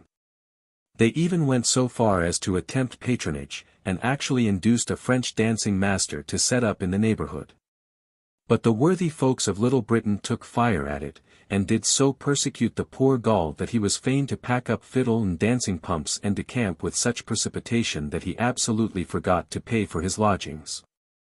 I had flattered myself, at first, with the idea that all this fiery indignation on the part of the community was merely the overflowing of their zeal for good old English manners and their horror of innovation. And I applauded the silent contempt they were so vociferous in expressing for upstart pride, French fashions and the Miss Lambs. But I grieve to say that I soon perceived the infection had taken hold, and that my neighbours, after condemning, were beginning to follow their example. I overheard my landlady importuning her husband to let their daughters have 1 quarter at French and music, and that they might take a few lessons in quadrille. I even saw, in the course of a few Sundays, no less than 5 French bonnets, precisely like those of the Miss Lambs, parading about Little Britain. I still had my hopes that all this folly would gradually die away, that the Lambs might move out of the neighborhood, might die, or might run away with attorneys' apprentices, and that quiet and simplicity might be again restored to the community. But unluckily a rival power arose. An opulent oilman died, and left a widow with a large jointure and a family of buxom daughters. The young ladies had long been repining in secret at the parsimony of a prudent father, which kept down all their elegant aspirings. Their ambition, being now no longer restrained, broke out into a blaze, and they openly took the field against the family of the butcher. It is true that the Lambs, having had the first start, had naturally an advantage of them in the fashionable career. They could speak a little bad French, play the piano, dance quadrilles, and had formed high acquaintances. But the Trotters were not to be distanced. When the Lambs appeared with 2 feathers in their hats, the Miss Trotters mounted 4 and of twice as fine colors. If the Lambs gave a dance, the Trotters were sure not to be behindhand. And, though they might not boast of as good company, yet they had double the number and were twice as merry. The whole community has at length divided itself into fashionable factions under the banners of these 2 families. The old games of Pope Joan and Tom Come Tickle Me are entirely discarded. There is no such thing as getting up an honest country dance. And on my attempting to kiss a young lady under the mistletoe last Christmas, I was indignantly repulsed, the Miss Lambs having pronounced it shocking vulgar. Bitter rivalry has also broken out as to the most fashionable part of Little Britain, the Lambs standing up for the dignity of Crosskeys Square, and the Trotters for the vicinity of St. Bartholomew's. Thus is this little territory torn by factions and internal dissensions, like the great empire whose name it bears. And what will be the result would puzzle the apothecary himself, with all his talent at prognostics, to determine, though I apprehend that it will terminate in the total downfall of genuine John Buellism. The immediate effects are extremely unpleasant to me. Being a single man, and, as I observed before, rather an idle good-for-nothing personage, I have been considered the only gentleman by profession in the place. I stand therefore in high favor with both parties, and have to hear all their cabinet councils and mutual backbitings. As I am too civil not to agree with the ladies on all occasions, I have committed myself most horribly with both parties by abusing their opponents. I might manage to reconcile this to my conscience, which is a truly accommodating one, but I cannot to my apprehension. If the Lambs and Trotters ever come to a reconciliation and compare notes, I am ruined. I have determined, therefore, to beat a retreat in time, and am actually looking out for some other nest in this great city where old English manners are still kept up, where French is neither eaten, drunk, danced, nor spoken. And where there are no fashionable families of retired tradesmen. This found, I will, like a veteran rat, hasten away before I have an old house about my ears, bid a long, though a sorrowful adieu to my present abode. And leave the rival factions of the Lambs and the Trotters to divide the distracted empire of Little Britain. Stratford-on-Avon. Thou soft-flowing Avon, by thy silver stream of things more than mortal sweet Shakespeare would dream the fairies by moonlight dance round his green bed, for hallowed the turf is which pillowed his head. Garrick.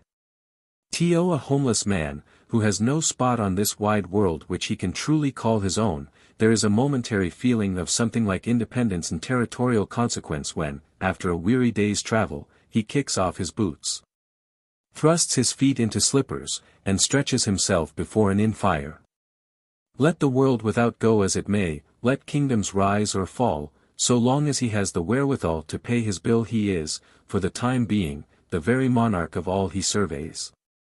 The armchair is his throne, the poker his scepter, and the little parlor, some 12 feet square, his undisputed empire. It is a morsel of certainty snatched from the midst of the uncertainties of life. It is a sunny moment gleaming out kindly on a cloudy day, and he who has advanced some way on the pilgrimage of existence knows the importance of husbanding even morsels and moments of enjoyment. Shall I not take mine ease in mine inn? Thought I, as I gave the fire a stir, lolled back in my elbow chair, and cast a complacent look about the little parlor of the Red Horse at Stratford-on-Avon. The words of sweet Shakespeare were just passing through my mind as the clock struck midnight from the tower of the church in which he lies buried. There was a gentle tap at the door, and a pretty chambermaid, putting in her smiling face, inquired, with a hesitating air, whether I had rung. I understood it as a modest hint that it was time to retire. My dream of absolute dominion was at an end. So abdicating my throne, like a prudent potentate, to avoid being deposed, and putting the Stratford guide-book under my arm as a pillow companion, I went to bed, and dreamt all night of Shakespeare, the Jubilee, and David Garrick. The next morning was one of those quickening mornings which we sometimes have in early spring, for it was about the middle of March. The chills of a long winter had suddenly given way, the north wind had spent its last gasp. And the mild air came stealing from the west, breathing the breath of life into nature, and wooing every bud and flower to burst forth into fragrance and beauty. I had come to Stratford on a poetical pilgrimage. My first visit was to the house where Shakespeare was born, and where, according to tradition, he was brought up to his father's craft of wool combing. It is a small mean-looking edifice of wood and plaster, a true nestling place of genius, which seems to delight in hatching its offspring in by-corners. The walls of its squalid chambers are covered with names and inscriptions in every language by pilgrims of all nations, ranks, and conditions, from the prince to the peasant. And present a simple but striking instance of the spontaneous and universal homage of mankind to the great poet of nature. The house is shown by a garrulous old lady in a frosty red face, lighted up by a cold blue, anxious eye, and garnished with artificial locks of flaxen hair curling from under an exceedingly dirty cap.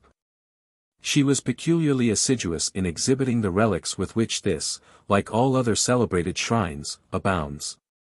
There was the shattered stock of the very matchlock with which Shakespeare shot the deer on his poaching exploits. There, too, was his tobacco box, which proves that he was a rival smoker of Sir Walter Raleigh, the sword also with which he played Hamlet, and the identical lantern with which Friar Lawrence discovered Romeo and Juliet at the tomb. There was an ample supply also of Shakespeare's mulberry tree, which seems to have as extraordinary powers of self-multiplication as the wood of the true cross, of which there is enough extant to build a ship of the line. The most favourite object of curiosity, however, is Shakespeare's chair. It stands in a chimney nook of a small gloomy chamber just behind what was his father's shop. Here he may many a time have sat when a boy, watching the slowly revolving spit with all the longing of an urchin. Or of an evening listening to the cronies and gossips of Stratford dealing forth churchyard tales and legendary anecdotes of the troublesome times of England. In this chair it is the custom of every one that visits the house to sit, whether this be done with the hope of imbibing any of the inspiration of the bard I am at a loss to say. I merely mention the fact, and mine hostess privately assured me that, though built of solid oak, such was the fervent zeal of devotees the chair had to be new-bottomed at least once in 3 years. It is worthy of notice also, in the history of this extraordinary chair, that it partakes something of the volatile nature of the Santa Casa of Loreto, or the flying chair of the Arabian enchanter. For, though sold some few years since to a northern princess, yet, strange to tell, it has found its way back again to the old chimney corner. I am always of easy faith in such matters, and am ever willing to be deceived where the deceit is pleasant and costs nothing. I am therefore a ready believer in relics, legends, and local anecdotes of goblins and great men, and would advise all travelers who travel for their gratification to be the same. What is it to us whether these stories be true or false, so long as we can persuade ourselves into the belief of them and enjoy all the charm of the reality? There is nothing like resolute good-humored credulity in these matters, and on this occasion I went even so far as willingly to believe the claims of mine hostess to a lineal descent from the poet, when, unluckily for my faith, she put into my hands a play of her own composition, which set all belief in her own consanguinity at defiance. From the birthplace of Shakespeare a few paces brought me to his grave. He lies buried in the chancel of the parish church, a large and venerable pile, mouldering with age, but richly ornamented. It stands on the banks of the Avon on an embowered point, and separated by adjoining gardens from the suburbs of the town. Its situation is quiet and retired. The river runs murmuring at the foot of the churchyard, and the elms which grow upon its banks droop their branches into its clear bosom. An avenue of limes, the boughs of which are curiously interlaced, so as to form in summer an arched way of foliage, leads up from the gate of the yard to the church porch. The graves are overgrown with grass. The grey tombstones, some of them nearly sunk into the earth, are half covered with moss, which has likewise tinted the reverend old building. Small birds have built their nests among the cornices and fissures of the walls, and keep up a continual flutter and chirping, and rooks are sailing and cawing about its lofty grey spire. In the course of my rambles I met with the grey-headed sexton, Edmonds, and accompanied him home to get the key of the church. He had lived in Stratford, man and boy, for 80 years, and seemed still to consider himself a vigorous man, with the trivial exception that he had nearly lost the use of his legs for a few years past. His dwelling was a cottage looking out upon the Avon and its bordering meadows, and was a picture of that neatness, order, and comfort which pervade the humblest dwellings in this country. A low whitewashed room, with a stone floor carefully scrubbed, served for parlour, kitchen, and hall. Rows of pewter and earthen dishes glittered along the dresser. On an old oaken table, well rubbed and polished, lay the family Bible and prayer book, and the drawer contained the family library, composed of about half a score of well-thumbed volumes. An ancient clock, that important article of cottage furniture, ticked on the opposite side of the room, with a bright warming pan hanging on one side of it, and the old man's horn-handled Sunday cane on the other. The fireplace, as usual, was wide and deep enough to admit a gossip knot within its jambs. In one corner sat the old man's granddaughter sewing, a pretty blue-eyed girl, and in the opposite corner was a superannuated crony whom he addressed by the name of John Ange, and who, I found, had been his companion from childhood. They had played together in infancy, they had worked together in manhood, they were now tottering about and gossiping away the evening of life, and in a short time they will probably be buried together in the neighbouring churchyard. It is not often that we see two streams of existence running thus evenly and tranquilly side by side. It is only in such quiet, bosom scenes of life that they are to be met with. I had hoped to gather some traditionary anecdotes of the bard from these ancient chroniclers, but they had nothing new to impart. The long interval during which Shakespeare's writings lay in comparative neglect has spread its shadow over his history, and it is his good or evil lot that scarcely anything remains to his biographers but a scanty handful of conjectures. The sexton and his companion had been employed as carpenters on the preparations for the celebrated Stratford Jubilee, and they remembered Garrick, the prime mover of the fete, who superintended the arrangements, and who, according to the sexton, was a short punch man, very lively and bustling.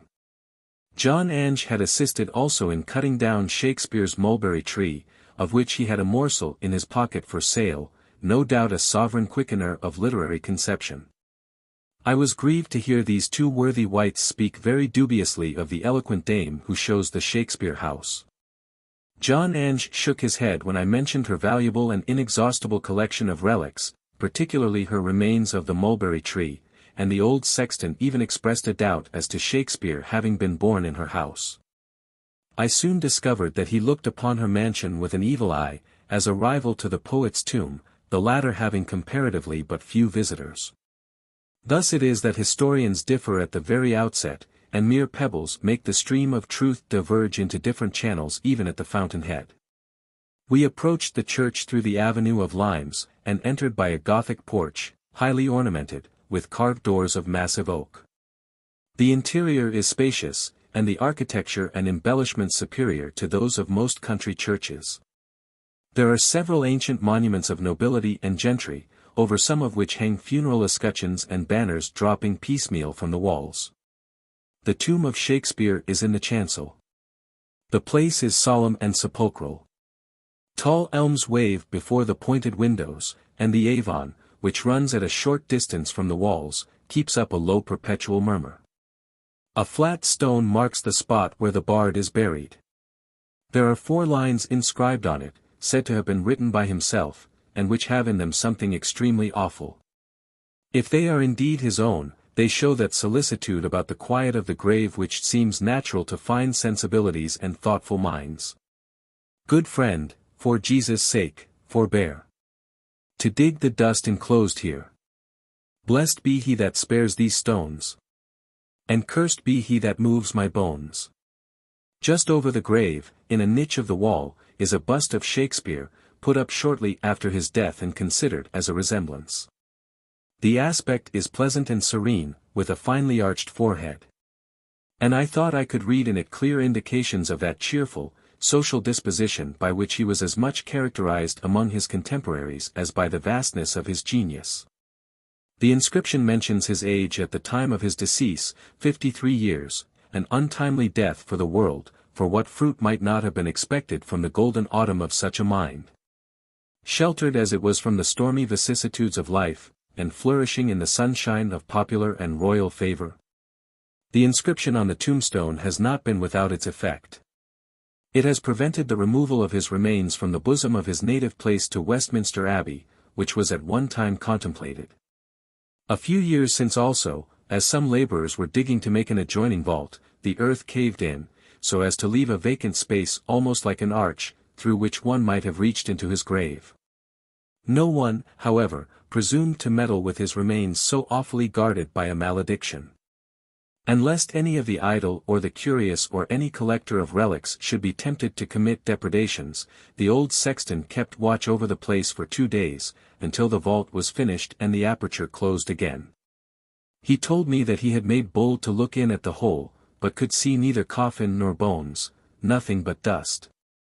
It was something, I thought, to have seen the dust of Shakespeare. Next to this grave are those of his wife, his favorite daughter, Mrs. Hall, and others of his family. On a tomb close by, also, is a full-length effigy of his old friend John Combe, of usurious memory, on whom he is said to have written a ludicrous epitaph. There are other monuments around, but the mind refuses to dwell on anything that is not connected with Shakespeare. His idea pervades the place, the whole pile seems but as his mausoleum. The feelings, no longer checked and thwarted by doubt, here indulge in perfect confidence. Other traces of him may be false or dubious, but here is palpable evidence and absolute certainty. As I trod the sounding pavement there was something intense and thrilling in the idea that in very truth the remains of Shakespeare were mouldering beneath my feet. It was a long time before I could prevail upon myself to leave the place. And as I passed through the churchyard I plucked a branch from one of the yew trees, the only relic that I have brought from Stratford.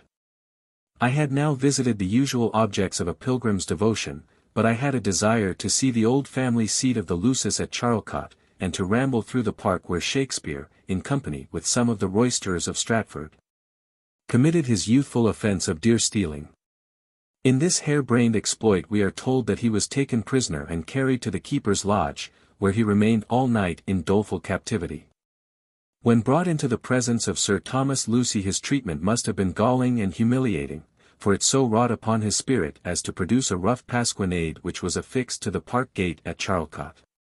This flagitious attack upon the dignity of the knight so incensed him that he applied to a lawyer at Warwick to put the severity of the laws in force against the rhyming deer-stalker. Shakespeare did not wait to brave the united puissance of a knight of the shire and a country attorney. He forthwith abandoned the pleasant banks of the Avon and his paternal trade, wandered away to London, became a hanger-on to the theatres, then an actor, and finally wrote for the stage, and thus, through the persecution of Sir Thomas Lucy, Stratford lost an indifferent Woolcomber and the world gained an immortal poet. He retained, however, for a long time, a sense of the harsh treatment of the Lord of Charlecot, and revenged himself in his writings, but in the sportive way of a good-natured mind.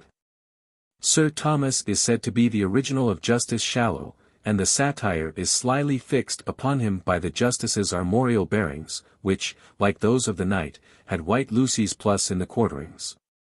The following is the only stanza extant of this lampoon. A Parliament member, a justice of peace. At home a poor scarecrow, at London an assy. If Losey is Lucy, as some folk miscaye it, then Lucy is Losey, whatever befall it. He thinks himself great, yet an assy in his state. We allow by his ears but with asses to mate. If Lucy is Losey, as some folk miscaye it, then sing Losey Lucy whatever befall it. Plus the loose is a pike or jack, and abounds in the Avon about. Charlecot.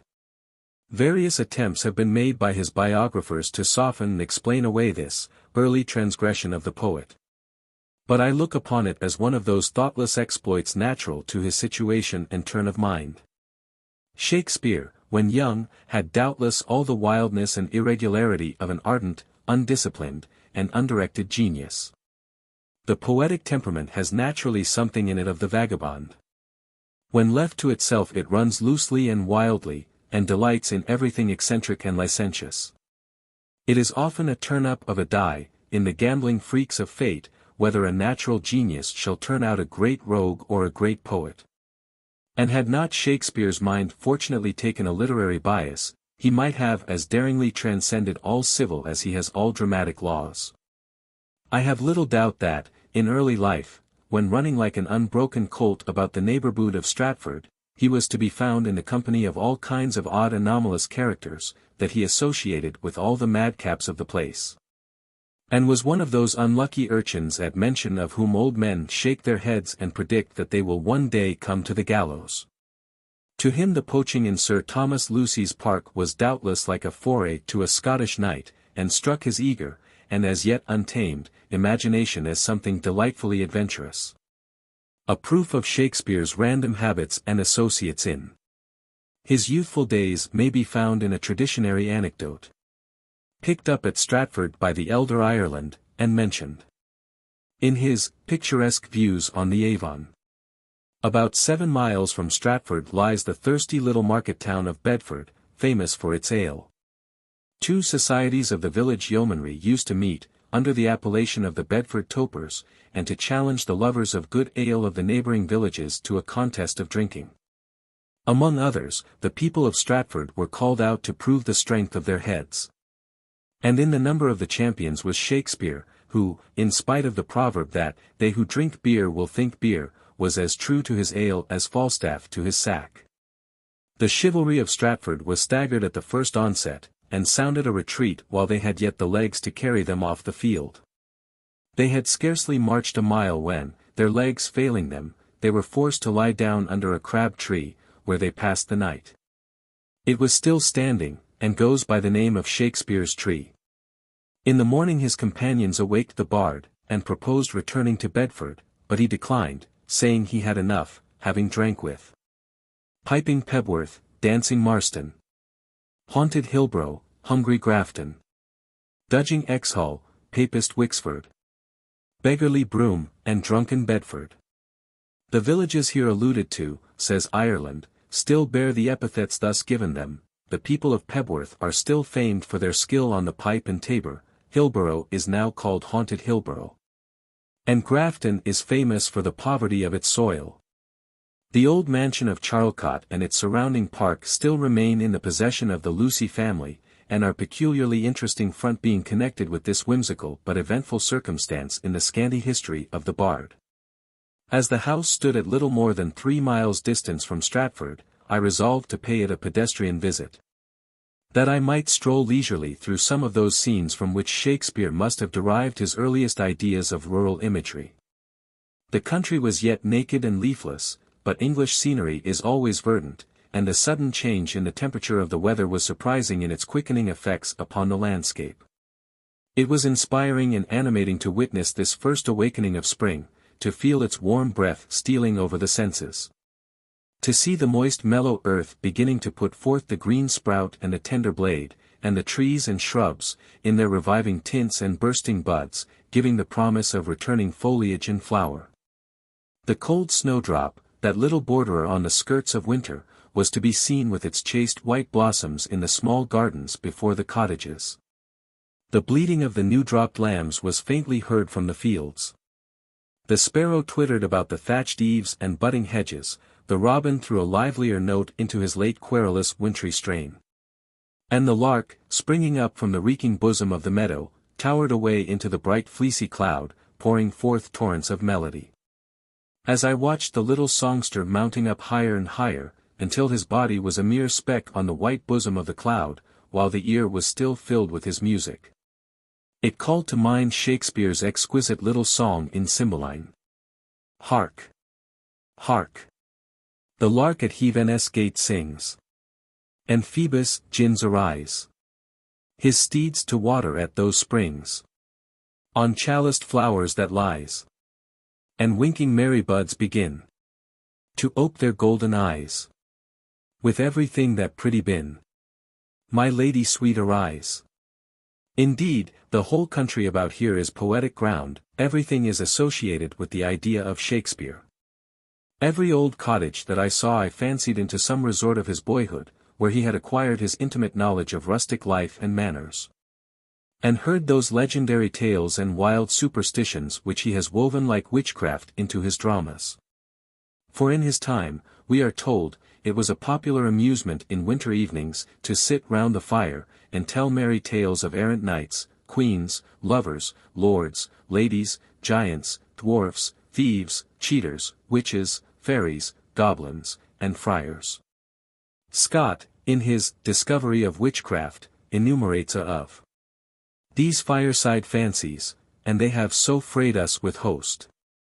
Bull beggars, spirits, witches, urchins, elves, hags, fairies, satyrs, pans, fauns, sirens, kit with the can, stick, tritons, centaurs, dwarfs, giants, imps, calcars, conjurers, nymphs, changelings, incubus, Robin Goodfellow, the sporn, the mare, the man in the oak, the hell wain, the fear drake, the puckle, Tom Thumb, hobgoblins, Tom Tumbler, boneless, and such other bugs, that we were afraid of our own shadows.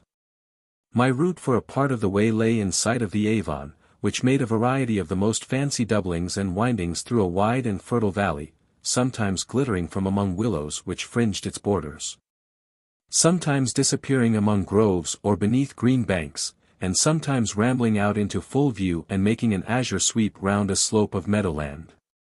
This beautiful bosom of country is called the Vale of the Red Horse. A distant line of undulating blue hills seems to be its boundary, whilst all the soft intervening landscape lies in a manner enchained in the silver links of the Avon. After pursuing the road for about 3 miles, I turned off into a footpath, which led along the borders of fields and under hedgerows to a private gate of the park. There was a stile, however, for the benefit of the pedestrian, there being a public right-of-way through the grounds.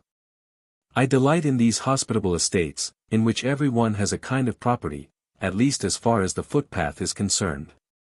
It in some measure reconciles a poor man to his lot, and, what is more, to the better lot of his neighbor, thus to have parks and pleasure grounds thrown open for his recreation. He breathes the pure air as freely and lolls as luxuriously under the shade as the lord of the soil. And if he has not the privilege of calling all that he sees his own, he has not, at the same time, the trouble of paying for it and keeping it in order. I now found myself among noble avenues of oaks and elms, whose vast size bespoke the growth of centuries.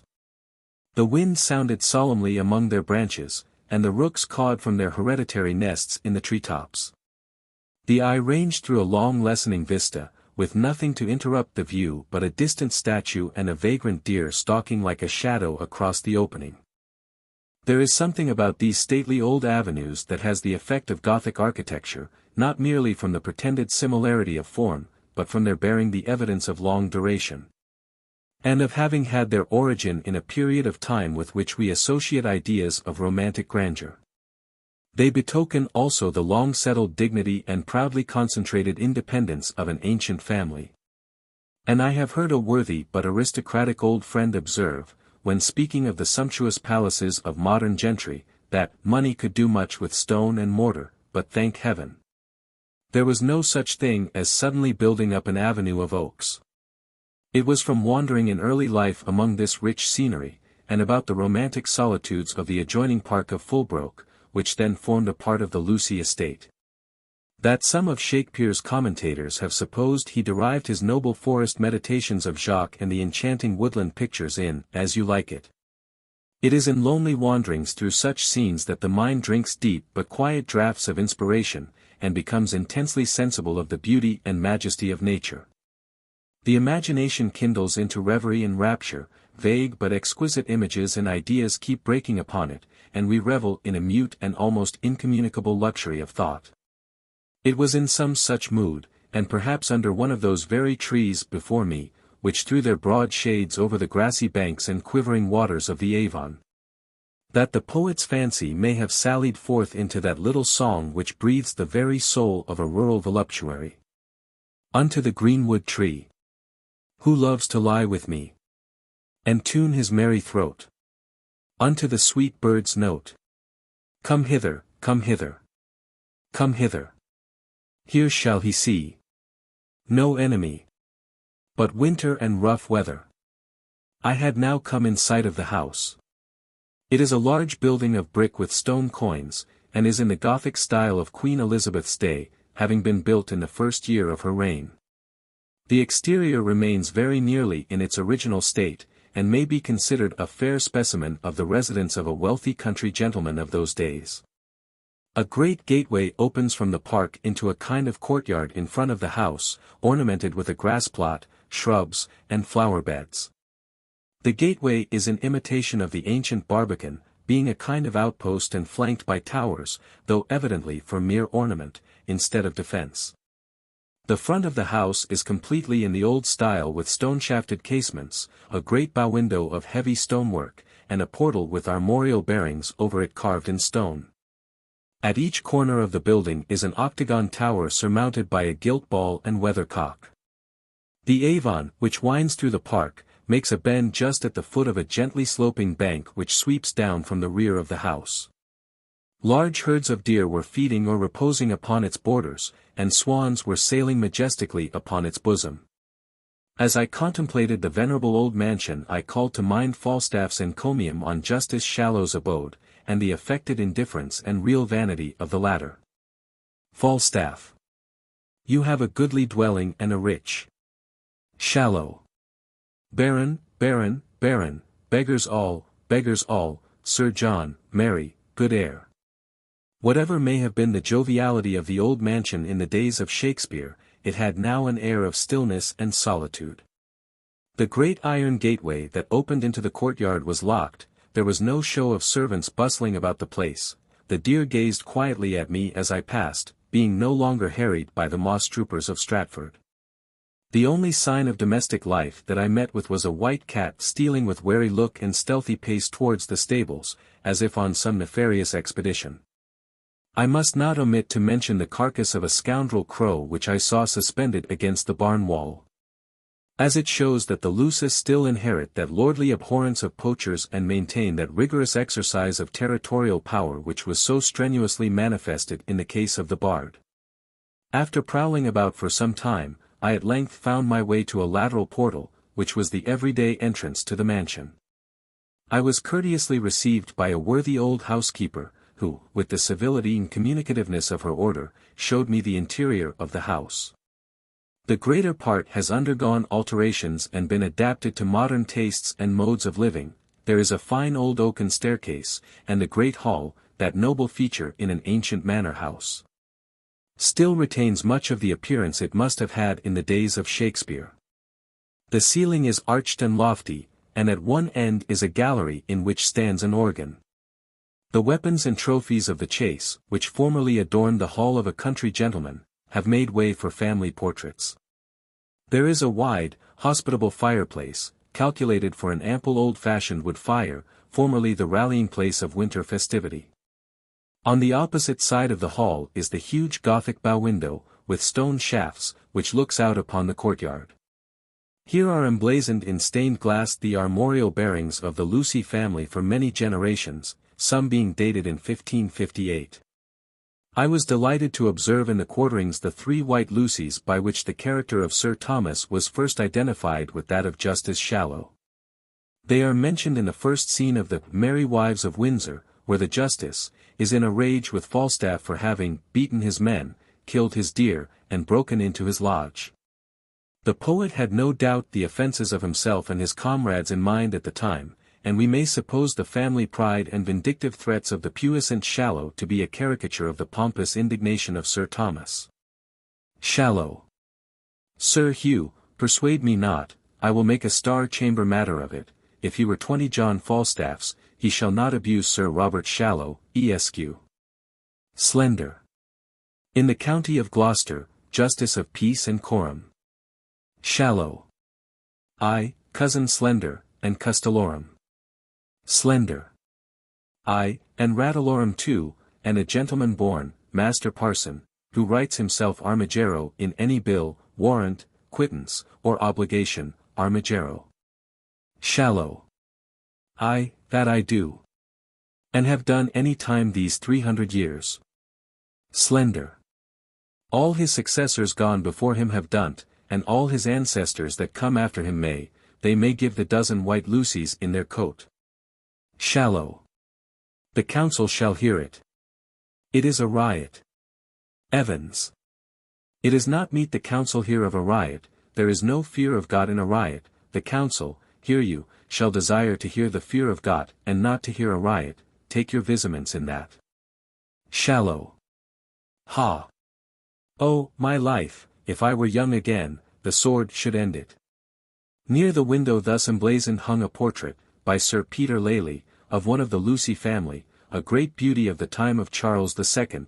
The old housekeeper shook her head as she pointed to the picture, and informed me that this lady had been sadly addicted to cards, and had gambled away a great portion of the family estate, among which was that part of the park where Shakespeare and his comrades had killed the deer. The lands thus lost had not been entirely regained by the family even at the present day. It is but justice to this recreant dame to confess that she had a surpassingly fine hand and arm. The picture which most attracted my attention was a great painting over the fireplace, containing likenesses of Sir Thomas Lucy and his family who inhabited the hall in the latter part of Shakespeare's lifetime. I at first thought that it was the vindictive knight himself, but the housekeeper assured me that it was his son, the only likeness extant of the former being an effigy upon his tomb in the church of the neighbouring hamlet of Charlecot. This effigy is in white marble, and represents the knight in complete armour. Near him lies the effigy of his wife, and on her tomb is the following inscription, which, if really composed by her husband, places him quite above the intellectual level of Master Shallow. Here lieth the Lady Joyce Lucy, wife of Sir Thomas Lucy of Charlecot in ye county of Warwick, knight, daughter and heir of Thomas Acton of Sutton in ye county of Worcester, esquire, who departed out of this wretched world to her heavenly kingdom ye 10 day of February in ye year of our Lord God 1595, and of her age 63, all the time of her life a true and faithful servant of her good God, never detected of any crime or vice, in religion most sound, in love to her husband most faithful and true, in friendship most constant, to what in trust was committed unto her most secret, in wisdom excelling, in governing of her house, bringing up of youth in ye fear of God, that did converse with her most rare and singular, a great maintainer of hospitality, greatly esteemed of her betters, misliked of none unless of the envious. When all is spoken that can be said, a woman so garnished with virtue as not to be bettered and hardly to be equalled by any. As she lived most virtuously, so she died most godly. Set down by him Whitey best did know what hath byn written to be true. Thomas Lucy. The picture gives a lively idea of the costume and manners of the time. Sir Thomas is dressed in ruff and doublet, white shoes with roses in them, and has a peaked yellow, or, as Master Slender would say, a cane-coloured beard. His lady is seated on the opposite side of the picture in wide ruff and long stomacher, and the children have a most venerable stiffness and formality of dress. Hounds and spaniels are mingled in the family group. A hawk is seated on his perch in the foreground, and one of the children holds a bow, all intimating the knight's skill in hunting, hawking, and archery, so indispensable to an accomplished gentleman in those days. Bishop Earl, speaking of the country gentlemen of his time, observes, his housekeeping is seen much in the different families of dogs and serving men attendant on Their kennels, and the deepness of their throats is the depth of his discourse. A hawk he esteems the true burden of nobility, and is exceedingly ambitious to seem delighted with the sport, and have his fist gloved with his jesses. And Gilpin, in his description of a Mr. Hastings, remarks, he kept all sorts of hounds that run buck, fox, hare, otter, and badger, and had hawks of all kinds both long and short-winged.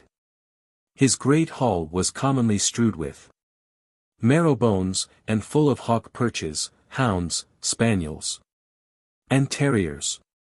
On a broad hearth, paved with brick, lay some of the choicest terriers, hounds, and spaniels. I regretted to find that the ancient furniture of the hall had disappeared. For I had hoped to meet with the stately elbow chair of carved oak in which the country squire of former days was wont to sway the sceptre of empire over his rural domains, and in which it might be presumed the redoubled Sir Thomas sat enthroned in awful state when the recreant Shakespeare was brought before him. As I liked to deck out pictures for my own entertainment, I pleased myself with the idea that this very hall had been the scene of the unlucky bard's examination on the morning after his captivity in the lodge. I fancied to myself the rural potentate surrounded by his bodyguard of butler, pages, and blue-coated serving men with their badges, while the luckless culprit was brought in, forlorn and chop-fallen, in the custody of gamekeepers, huntsmen, and whippers in, and followed by a rabble-rout of country clowns.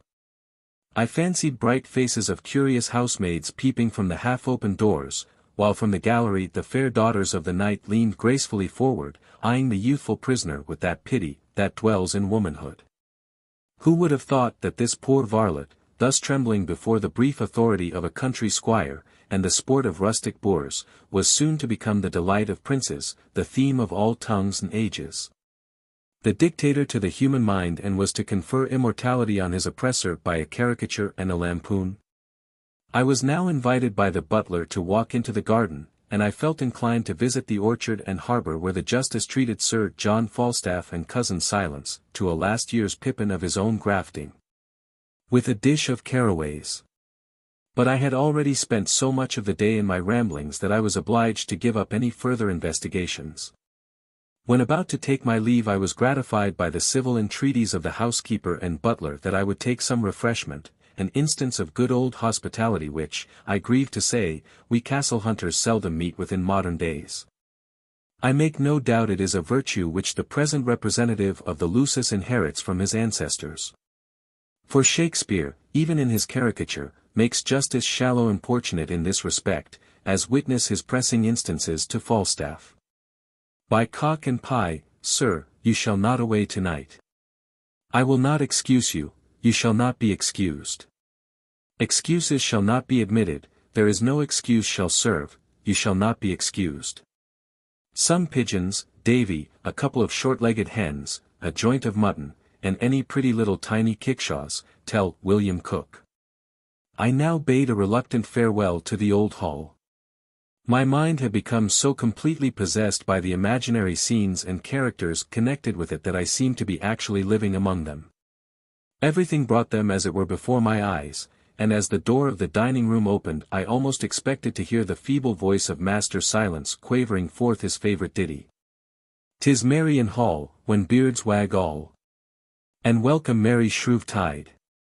On returning to my inn I could not but reflect on the singular gift of the poet, to be able thus to spread the magic of his mind over the very face of nature, to give to things and places a charm and character not their own, and to turn this working-day world into a perfect fairyland.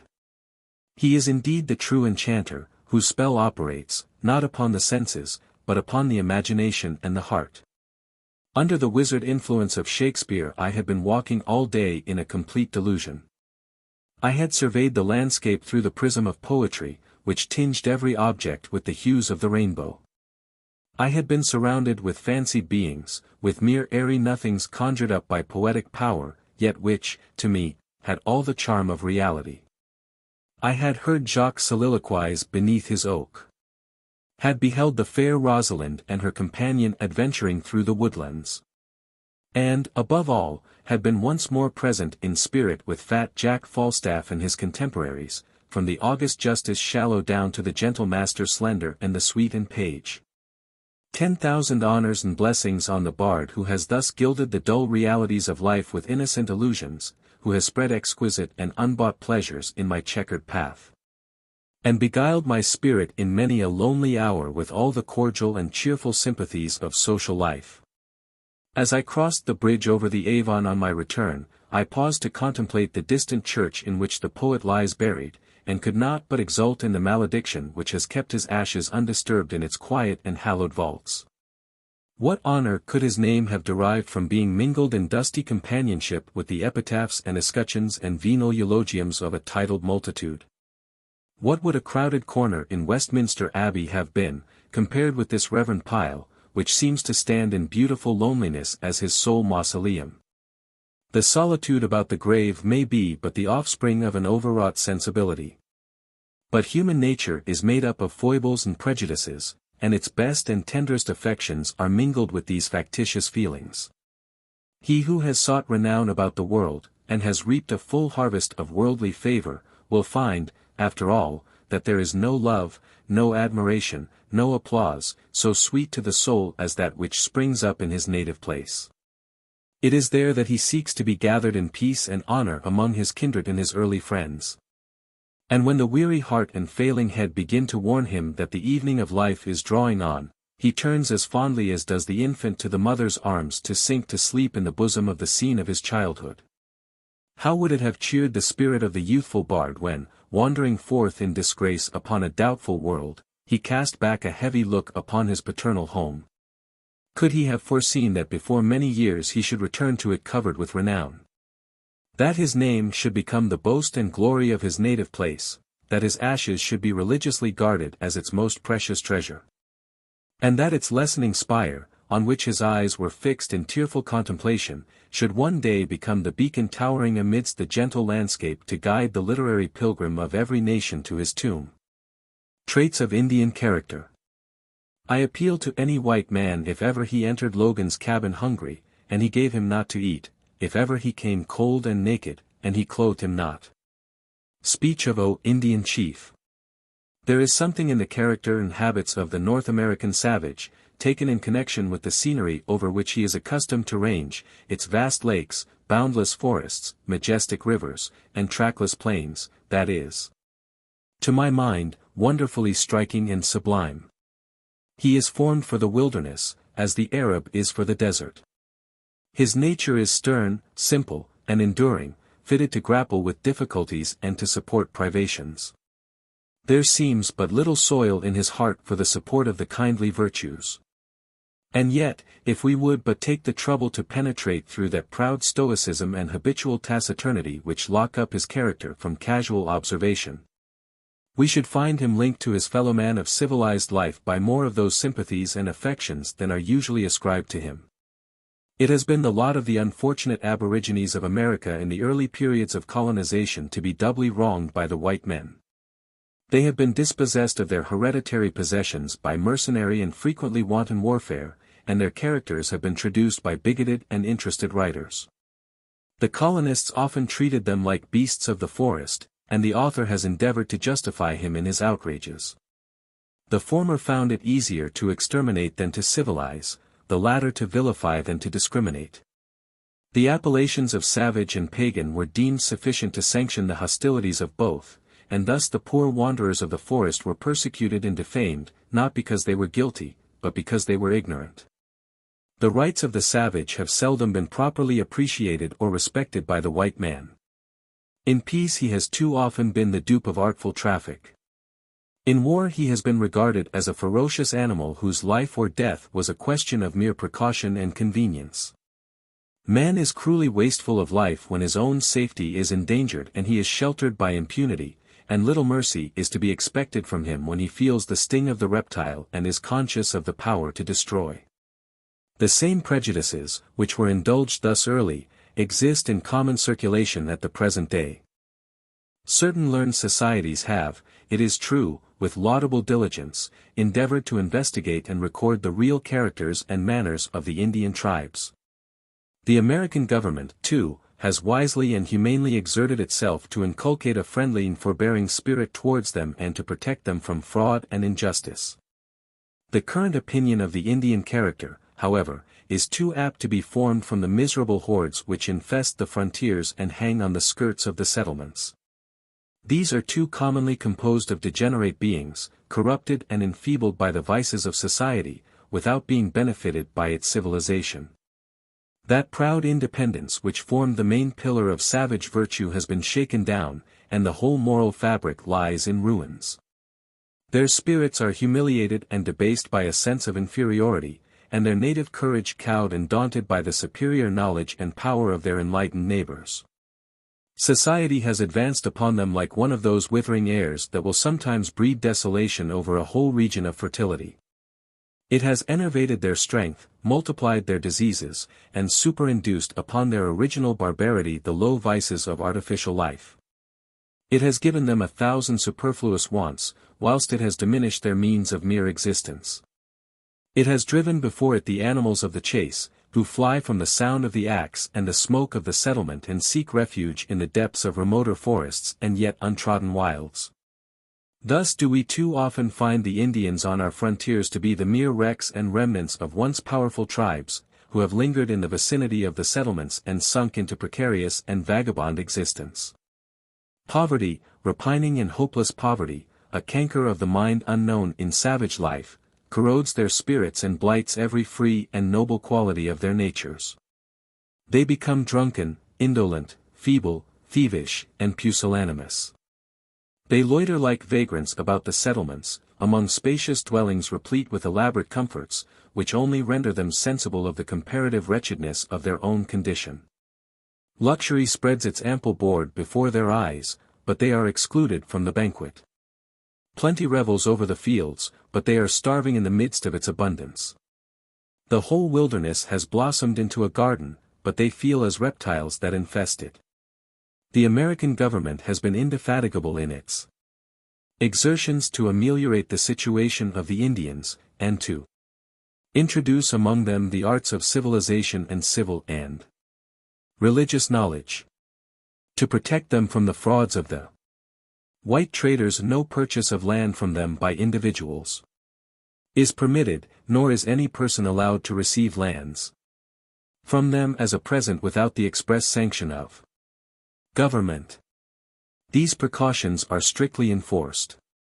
How different was their state while yet the undisputed lords of the soil! Their wants were few and the means of gratification within their reach. They saw every one round them sharing the same lot, enduring the same hardships, feeding on the same aliments, arrayed in the same rude garments. No roof then rose but was open to the homeless stranger. No smoke curled among the trees but he was welcome to sit down by its fire and join the hunter in his repast. For, says an old historian of New England, their life is so void of care, and they are so loving also, that they make use of those things they enjoy as common goods. And are therein so compassionate that rather than one should starve through want, they would starve all. Thus they pass their time merrily, not regarding our pomp, but are better content with their own, which some men esteem so meanly of. Such were the Indians whilst in the pride and energy of their primitive natures, they resembled those wild plants which thrive best in the shades of the forest, but shrink from the hand of cultivation and perish beneath the influence of the sun. In discussing the savage character, writers have been too prone to indulge in vulgar prejudice and passionate exaggeration, instead of the candid temper of true philosophy. They have not sufficiently considered the peculiar circumstances in which the Indians have been placed, and the peculiar principles under which they have been educated. No being acts more rigidly from rule than the Indian. His whole conduct is regulated according to some general maxims early implanted in his mind. The moral laws that govern him are, to be sure, but few, but then he conforms to them all. The white man abounds in laws of religion, morals, and manners, but how many does he violate? A frequent ground of accusation against the Indians is their disregard of treaties, and the treachery and wantonness with which, in time of apparent peace, they will suddenly fly to hostilities. The intercourse of the white men with the Indians, however, is too apt to be cold, distrustful, oppressive, and insulting. They seldom treat them with that confidence and frankness which are indispensable to real friendship. Nor is sufficient caution observed not to offend against those feelings of pride or superstition which often prompt the Indian to hostility quicker than mere considerations of interest. The solitary savage feels silently, but acutely. His sensibilities are not diffused over so wide a surface as those of the white man, but they run in steadier and deeper channels. His pride, his affections, his superstitions, are all directed towards fewer objects, but the wounds inflicted on them are proportionably severe, and furnish motives of hostility which we cannot sufficiently appreciate. Where a community is also limited in number, and forms one great patriarchal family, as in an Indian tribe, the injury of an individual is the injury of the whole, and the sentiment of vengeance is almost instantaneously diffused. One council fire is sufficient for the discussion and arrangement of a plan of hostilities. Here all the fighting men and sages assemble. Eloquence and superstition combine to inflame the minds of the warriors. The orator awakens their martial ardor, and they are wrought up to a kind of religious desperation by the visions of the prophet and the dreamer. An instance of one of those sudden exasperations, arising from a motive peculiar to the Indian character, is extant in an old record of the early settlement of Massachusetts. The planters of Plymouth had defaced the monuments of the dead at Passanejesset, and had plundered the grave of the sachem's mother of some skins with which it had been decorated. The Indians are remarkable for the reverence which they entertain for the sepulchres of their kindred. Tribes that have passed generations exiled from the abodes of their ancestors, when by chance they have been traveling in the vicinity, have been known to turn aside from the highway, and, guided by wonderfully accurate tradition, have crossed the country for miles to some tumulus, buried perhaps in woods, where the bones of their tribe were anciently deposited, and there have passed hours in silent meditation. Influenced by this sublime and holy feeling, the sachem whose mother's tomb had been violated gathered his men together, and addressed them in the following beautifully simple and pathetic harangue, a curious specimen of Indian eloquence and an affecting instance of filial piety in a savage. When last the glorious light of all the sky was underneath this globe and birds grew silent, I began to settle, as my custom is, to take repose. Before mine eyes were fast closed methought I saw a vision, at which my spirit was much troubled. And trembling at that doleful sight, a spirit cried aloud, Behold, my son, whom I have cherished, see the breasts that gave thee suck, the hands that lapped thee warm and fed thee oft. Canst thou forget to take revenge of those wild people who have defaced my monument in a despiteful manner, disdaining our antiquities and honorable customs? See, now, the sachem's grave lies like the common people, defaced by an ignoble race. Thy mother doth complain and implores thy aid against this thievish people who have newly intruded on our land. If this be suffered, I shall not rest quiet in my everlasting habitation. This said, the spirit vanished, and I, all in a sweat, not able scarce to speak, began to get some strength and recollect my spirits that were fled, and determined to demand your counsel and assistance. I have adduced this anecdote at some length, as it tends to show how these sudden acts of hostility, which have been attributed to caprice and perfidy, may often arise from deep and generous motives, which our inattention to Indian character and customs prevents our properly appreciating. Another ground of violent outcry against the Indians is their barbarity to the vanquished. This had its origin partly in policy and partly in superstition. The tribes, though sometimes called nations, were never so formidable in their numbers but that the loss of several warriors was sensibly felt. This was particularly the case when they had been frequently engaged in warfare. And many an instance occurs in Indian history where a tribe that had long been formidable to its neighbors has been broken up and driven away by the capture and massacre of its principal fighting men. There was a strong temptation, therefore, to the victor to be merciless, not so much to gratify any cruel revenge, as to provide for future security.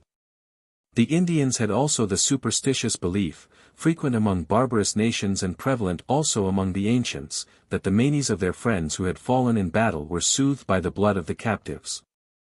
The prisoners, however, who are not thus sacrificed are adopted into their families in the place of the slain, and are treated with the confidence and affection of relatives and friends.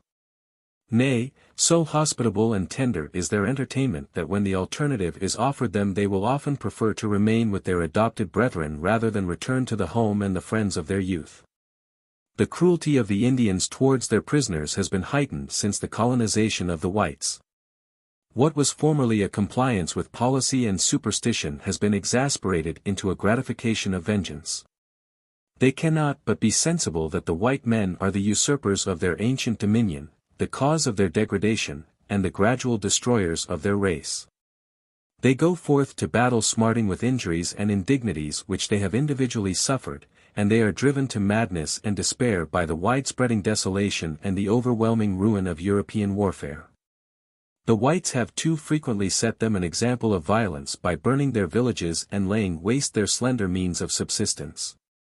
And yet they wonder that savages do not show moderation and magnanimity towards those who have left them nothing but mere existence and wretchedness.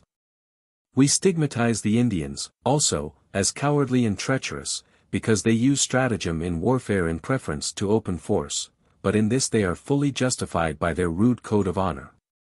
They are early taught that stratagem is praiseworthy.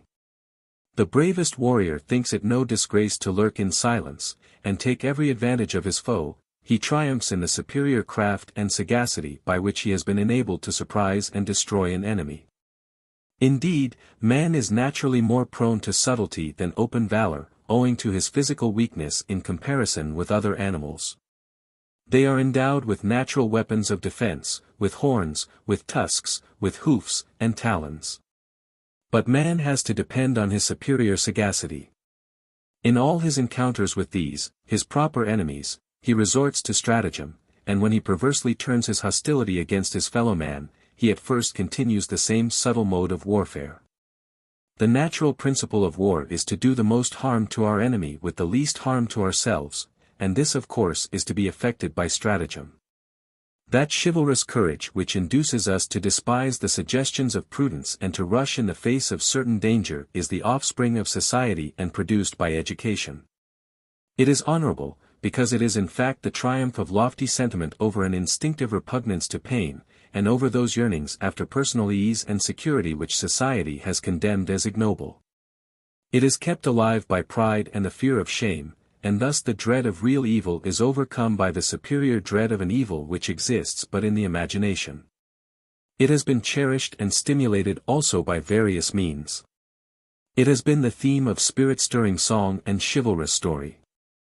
The poet and minstrel have delighted to shed round it the splendors of fiction, and even the historian has forgotten the sober gravity of narration and broken forth into enthusiasm and rhapsody in its praise.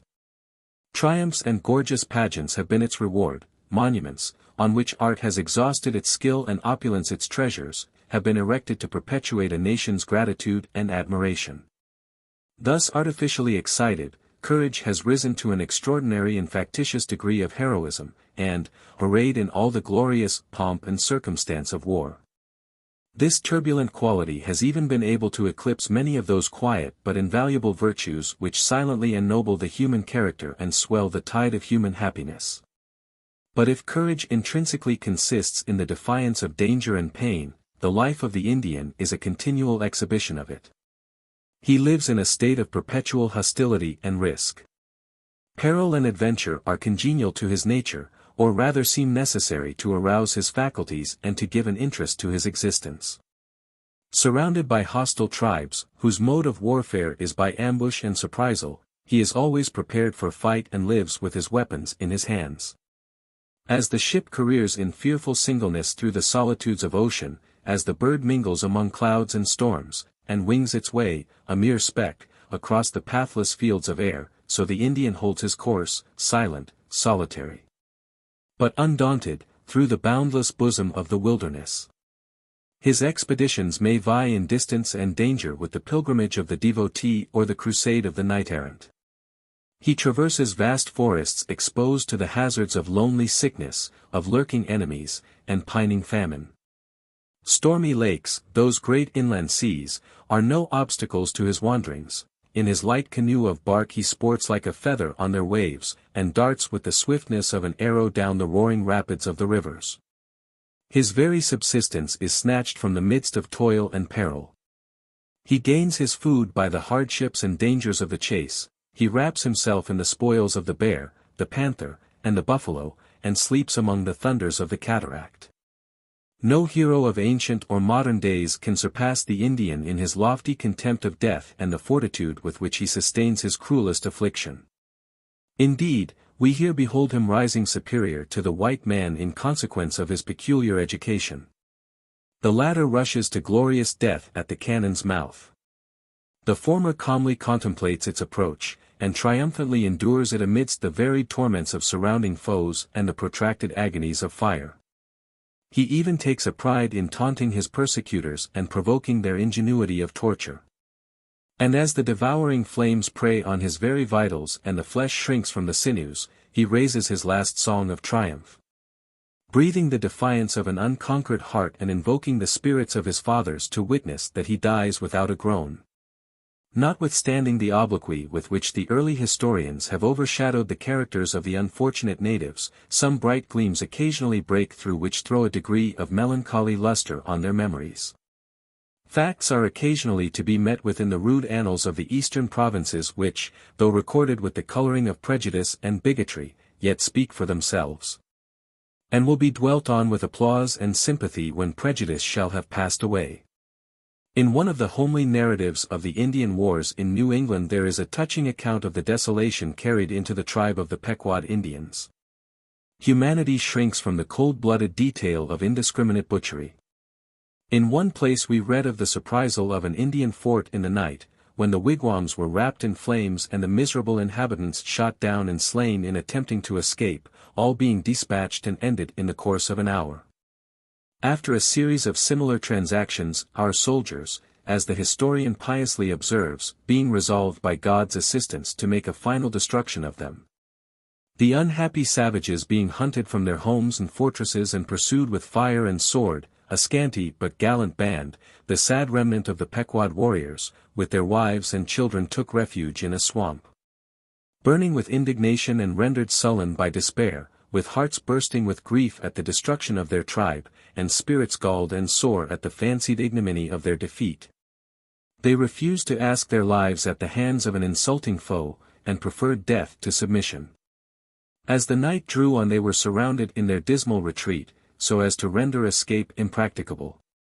Thus situated, their enemy plied them with shot all the time, by which means many were killed and buried in the mire. In the darkness and fog that preceded the dawn of day some few broke through the besiegers and escaped into the woods. The rest were left to the conquerors, of which many were killed in the swamp, like sullen dogs who would rather, in their self-willedness and madness, sit still and be shot through or cut to pieces, than implore for mercy. When the day broke upon this handful of forlorn but dauntless spirits, the soldiers, we are told, entering the swamp, saw several heaps of them sitting close together, upon whom they discharged their pieces.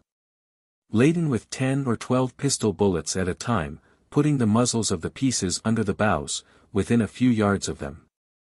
So as, besides those that were found dead, many more were killed and sunk into the mire, and never were minded more by friend or foe. Can any one read this plain unvarnished tale without admiring the stern resolution, the unbending pride, the loftiness of spirit that seemed to nerve the hearts of these self-taught heroes and to raise them above the instinctive feelings of human nature? When the Gauls laid waste the city of Rome, they found the senators clothed in their robes and seated with stern tranquility in their curule chairs. In this manner they suffered death without resistance or even supplication. Such conduct was in them applauded as noble and magnanimous, in the hapless Indian it was reviled as obstinate and sullen. How truly are we the dupes of show and circumstance! How different is virtue clothed in purple and enthroned in state, from virtue naked and destitute and perishing obscurely in a wilderness.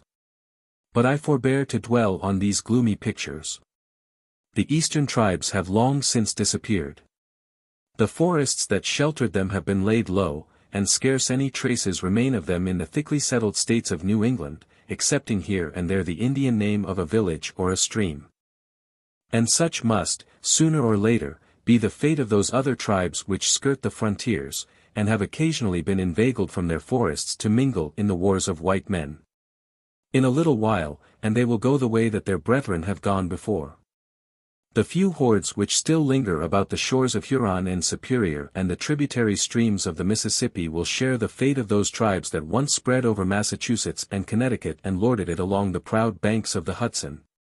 Of that gigantic race said to have existed on the borders of the Susquehanna, and of those various nations that flourished about the Potomac and the Rappahannock and that peopled the forests of the vast valley of Shenandoah. They will vanish like a vapor from the face of the earth, their very history will be lost in forgetfulness, and the places that now know them will know them no more forever. Or if, perchance, some dubious memorial of them should survive, it may be in the romantic dreams of the poet, to people in imagination his glades and groves, like the fauns and satyrs and sylvan deities of antiquity. But should he venture upon the dark story of their wrongs and wretchedness, should he tell how they were invaded, corrupted, despoiled, driven from their native abodes and the sepulchres of their fathers, hunted like wild beasts about the earth, and sent down with violence and butchery to the grave, posterity will either turn with horror and incredulity from the tale or blush with indignation at the inhumanity of their forefathers.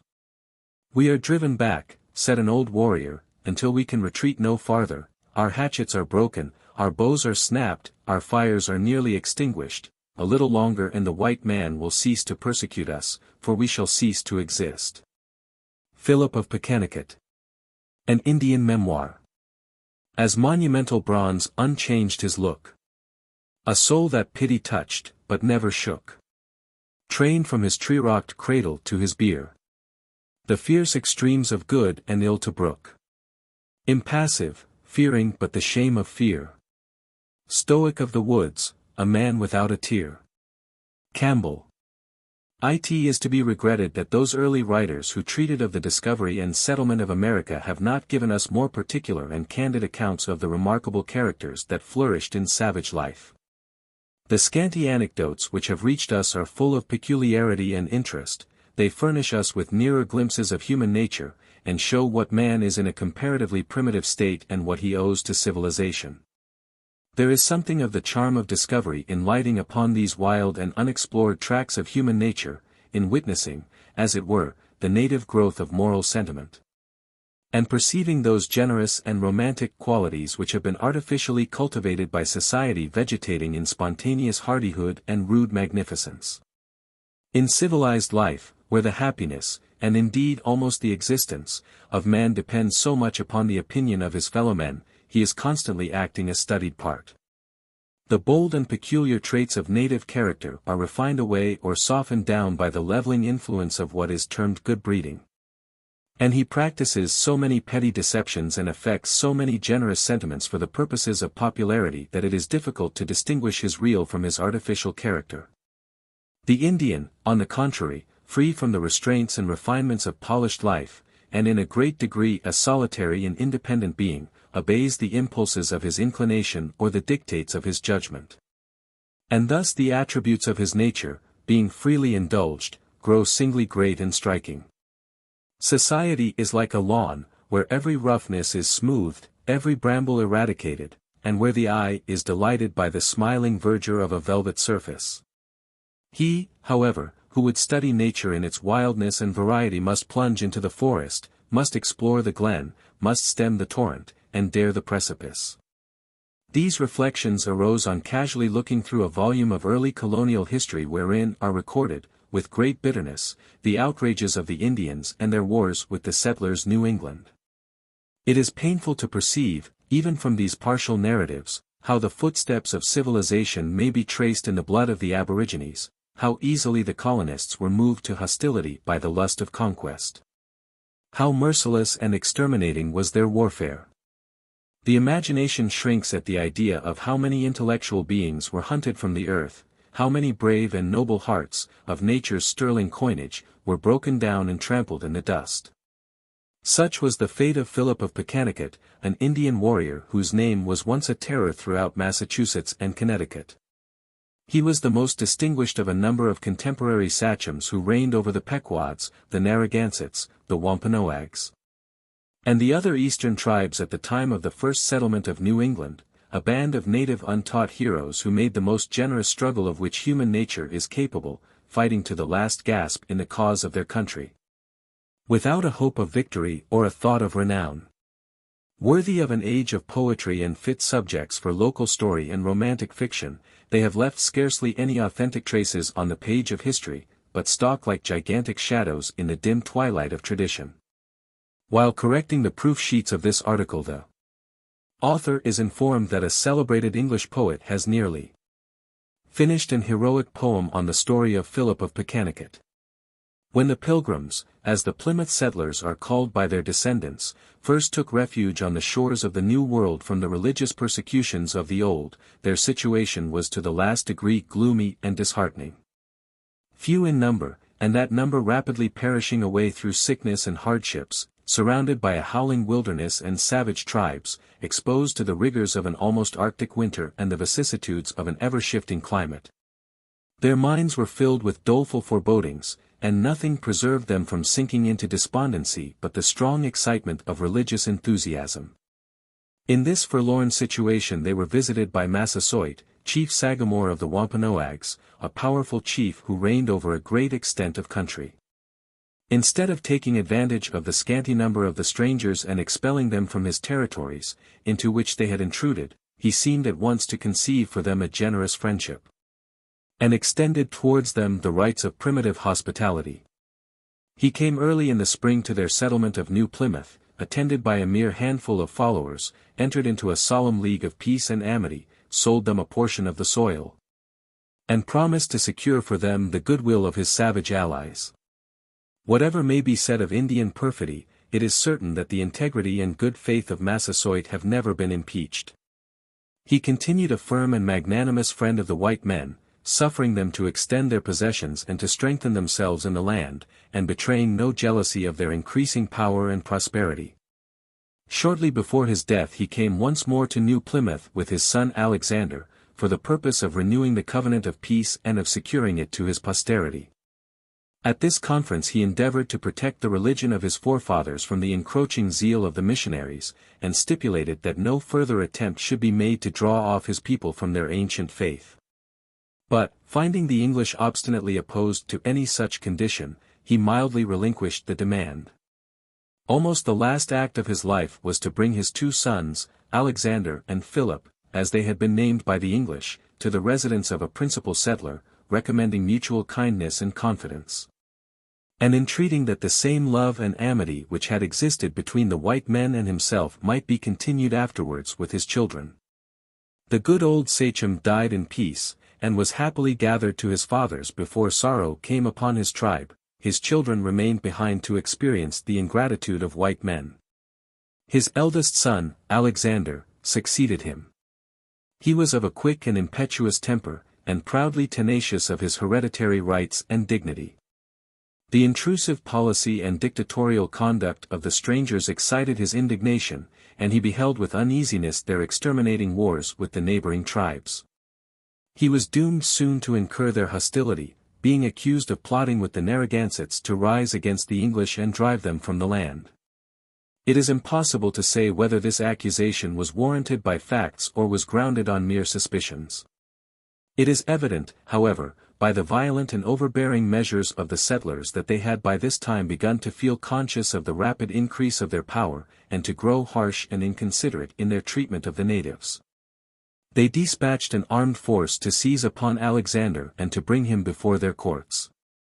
He was traced to his woodland haunts, and surprised at a hunting house where he was reposing with a band of his followers, unarmed, after the toils of the chase. The suddenness of his arrest and the outrage offered to his sovereign dignity so preyed upon the irascible feelings of this proud savage as to throw him into a raging fever. He was permitted to return home on condition of sending his son as a pledge for his reappearance, but the blow he had received was fatal, and before he reached his home he fell a victim to the agonies of a wounded spirit. The successor of Alexander was Metamosit, or King Philip, as he was called by the settlers on account of his lofty spirit and ambitious temper. These, together with his well-known energy and enterprise, had rendered him an object of great jealousy and apprehension, and he was accused of having always cherished a secret and implacable hostility towards the whites. Such may very probably and very naturally have been the case. He considered them as originally but mere intruders into the country, who had presumed upon indulgence and were extending an influence baneful to savage life.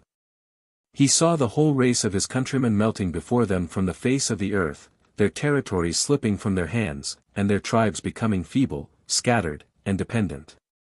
It may be said that the soil was originally purchased by the settlers, but who does not know the nature of Indian purchases in the early periods of colonization? The Europeans always made thrifty bargains through their superior adroitness in traffic, and they gained vast accessions of territory by easily provoked hostilities. An uncultivated savage is never a nice inquirer into the refinements of law by which an injury may be gradually and legally inflicted. Leading facts are all by which he judges. And it was enough for Philip to know that before the intrusion of the Europeans his countrymen were lords of the soil, and that now they were becoming vagabonds in the land of their fathers. But whatever may have been his feelings of general hostility and his particular indignation at the treatment of his brother, he suppressed them for the present, renewed the contract with the settlers, and resided peaceably for many years at Pecanicut, or as, it was called by the English, Mount Hope, the ancient seat of dominion of his tribe. Suspicions, however, which were at first but vague and indefinite, began to acquire form and substance, and he was at length charged with attempting to instigate the various eastern tribes to rise at once, and by a simultaneous effort to throw off the yoke of their oppressors. It is difficult at this distant period to assign the proper credit due to these early accusations against the Indians. There was a proneness to suspicion and an aptness to acts of violence on the part of the whites that gave weight and importance to every idle tale. Informers abounded where tale-bearing met with countenance and reward, and the sword was readily unsheathed when its success was certain and it carved out empire. Now Bristol, Rhode Island. The only positive evidence on record against Philip is the accusation of one Sossaman, a renegado Indian, whose natural cunning had been quickened by a partial education which he had received among the settlers. He changed his faith and his allegiance 2 or 3 times with a facility that evinced the looseness of his principles. He had acted for some time as Philip's confidential secretary and counselor, and had enjoyed his bounty and protection. Finding, however, that the clouds of adversity were gathering round his patron, he abandoned his service and went over to the whites, and in order to gain their favor charged his former benefactor with plotting against their safety. A rigorous investigation took place. Philip and several of his subjects submitted to be examined, but nothing was proved against them. The settlers, however, had now gone too far to retract. They had previously determined that Philip was a dangerous neighbor, they had publicly evinced their distrust, and had done enough to ensure his hostility. According, therefore, to the usual mode of reasoning in these cases, his destruction had become necessary to their security. Sossaman, the treacherous informer, was shortly afterwards found dead in a pond, having fallen a victim to the vengeance of his tribe. 3 Indians, one of whom was a friend and counselor of Philip, were apprehended and tried, and on the testimony of one very questionable witness were condemned and executed as murderers.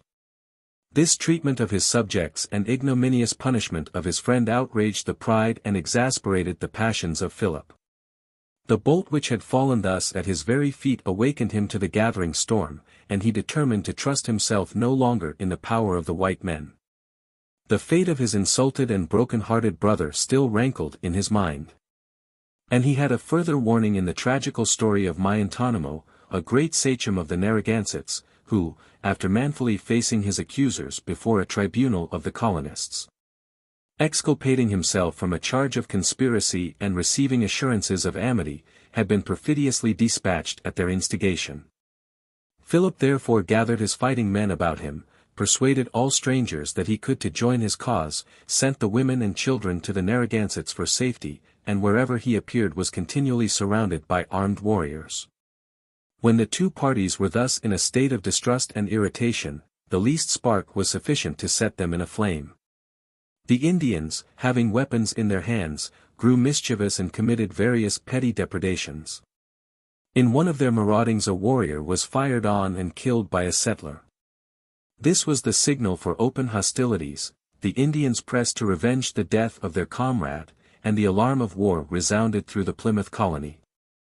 In the early chronicles of these dark and melancholy times we meet with many indications of the diseased state of the public mind.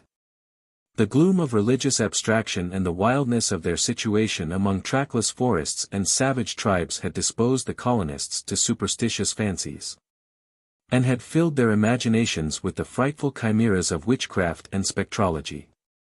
They were much given also to a belief in omens. The troubles with Philip and his Indians were preceded, we are told, by a variety of those awful warnings which forerun great and public calamities. The perfect form of an Indian bow appeared in the air at New Plymouth, which was looked upon by the inhabitants as a prodigious apparition. At Hadley, Northampton, and other towns in their neighborhood, was heard the report of a great piece of ordnance, with a shaking of the earth and a considerable echo. Others were alarmed on a still sunshiny morning by the discharge of guns and muskets. Bullets seemed to whistle past them, and the noise of drums resounded in the air, seeming to pass away to the westward. Others fancied that they heard the galloping of horses over their heads, and certain monstrous births which took place about the time filled the superstitious in some towns with doleful forebodings. Many of these portentous sights and sounds may be ascribed to natural phenomena, to the northern lights which occur vividly in those latitudes, the meteors which explode in the air, the casual rushing of a blast through the top branches of the forest, the crash of fallen trees or disrupted rocks, and to those other uncouth sounds and echoes which will sometimes strike the ear so strangely amidst the profound stillness of woodland solitudes. These may have startled some melancholy imaginations, may have been exaggerated by the love for the marvelous, and listened to with that avidity with which we devour whatever is fearful and mysterious. The universal currency of these superstitious fancies and the grave record made of them by one of the learned men of the day are strongly characteristic of the times. The Reverend Increase Mather's History.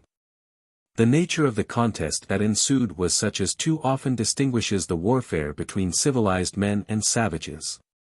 On the part of the whites it was conducted with superior skill and success, but with a wastefulness of the blood and a disregard of the natural rights of their antagonists.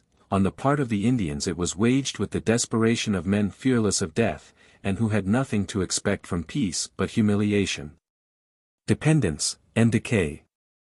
The events of the war are transmitted to us by a worthy clergyman of the time, who dwells with horror and indignation on every hostile act of the Indians, however justifiable, whilst he mentions with applause the most sanguinary atrocities of the whites. Philip is reviled as a murderer and a traitor, without considering that he was a true-born prince gallantly fighting at the head of his subjects to avenge the wrongs of his family, to retrieve the tottering power of his line, and to deliver his native land from the oppression of usurping strangers. The project of a wide and simultaneous revolt, if such had really been formed, was worthy of a capacious mind, and had it not been prematurely discovered might have been overwhelming in its consequences. The war that actually broke out was but a war of detail, a mere succession of casual exploits and unconnected enterprises.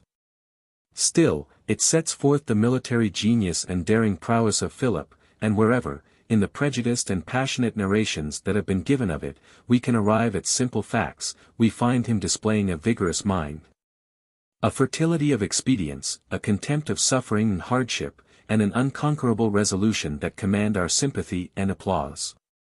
Driven from his paternal domains at Mount Hope, he threw himself into the depths of those vast and trackless forests that skirted the settlements and were almost impervious to anything but a wild beast or an Indian. Here he gathered together his forces, like the storm accumulating its stores of mischief in the bosom of the thundercloud, and would suddenly emerge at a time and place least expected, carrying havoc and dismay into the villages. There were now and then indications of these impending ravages that filled the minds of the colonists with awe and apprehension. The report of a distant gun would perhaps be heard from the solitary woodland, where there was known to be no white man. The cattle which had been wandering in the woods would sometimes return home wounded. Or an Indian or two would be seen lurking about the skirts of the forests and suddenly disappearing, as the lightning will sometimes be seen playing silently about the edge of the cloud that is brewing up the tempest. Though sometimes pursued and even surrounded by the settlers, yet Philip as often escaped almost miraculously from their toils, and, plunging into the wilderness, would be lost to all search or inquiry until he again emerged at some far distant quarter, laying the country desolate. Among his strongholds were the great swamps or morasses which extend in some parts of New England, composed of loose bogs of deep black mud, perplexed with thickets, brambles, rank weeds, the shattered and moldering trunks of fallen trees, overshadowed by lugubrious hemlocks. The uncertain footing and the tangled mazes of these shaggy wilds rendered them almost impracticable to the white man, though the Indian could thread their labyrinths with the agility of a deer. Into one of these, the great swamp of Pecasset Neck, was Philip once driven with a band of his followers. The English did not dare to pursue him, fearing to venture into these dark and frightful recesses, where they might perish in fens and miry pits or be shot down by lurking foes. They therefore invested the entrance to the neck, and began to build a fort with the thought of starving out the foe. But Philip and his warriors wafted themselves on a raft over an arm of the sea in the dead of night, leaving the women and children behind, and escaped away to the westward, kindling the flames of war among the tribes of Massachusetts and the Nipmuc country and threatening the colony of Connecticut. In this way Philip became a theme of universal apprehension. The mystery in which he was enveloped exaggerated his real terrors. He was an evil that walked in darkness, whose coming none could foresee and against which none knew when to be on the alert. The whole country abounded with rumors and alarms. Philip seemed almost possessed of ubiquity, for in whatever part of the widely extended frontier an eruption from the forest took place, Philip was said to be its leader. Many superstitious notions also were circulated concerning him. He was said to deal in necromancy, and to be attended by an old Indian witch or prophetess, whom he consulted and who assisted him by her charms and incantations. This, indeed, was frequently the case with Indian chiefs, either through their own credulity or to act upon that of their followers. And the influence of the prophet and the dreamer over Indian superstition has been fully evidenced in recent instances of savage warfare. At the time that Philip effected his escape from Pecasset his fortunes were in a desperate condition. His forces had been thinned by repeated fights and he had lost almost the whole of his resources. In this time of adversity he found a faithful friend in Canonchet, chief sachem of all the Narragansetts. He was the son and heir of Miantonomo, the great sachem who, as already mentioned, after an honorable acquittal of the charge of conspiracy, had been privately put to death at the perfidious instigations of the settlers. He was the heir, says the old chronicler, of all his father's pride and insolence, as well as of his malice towards the English. He certainly was the heir of his insults and injuries and the legitimate avenger of his murder. Though he had forborne to take an active part in this hopeless war, yet he received Philip and his broken forces with open arms and gave them the most generous countenance and support. This at once drew upon him the hostility of the English, and it was determined to strike a signal blow that should involve both the sachems in one common ruin. A great force was therefore gathered together from Massachusetts, Plymouth, and Connecticut, and was sent into the Narragansett country in the depth of winter, when the swamps, being frozen and leafless, could be traversed with comparative facility and would no longer afford dark and impenetrable fastnesses to the Indians. Apprehensive of attack, Canonchet had conveyed the greater part of his stores, together with the old, the infirm, the women and children of his tribe, to a strong fortress, where he and Philip had likewise drawn up the flower of their forces. This fortress, deemed by the Indians impregnable, was situated upon a rising mound or kind of island of 5 or 6 acres in the midst of a swamp.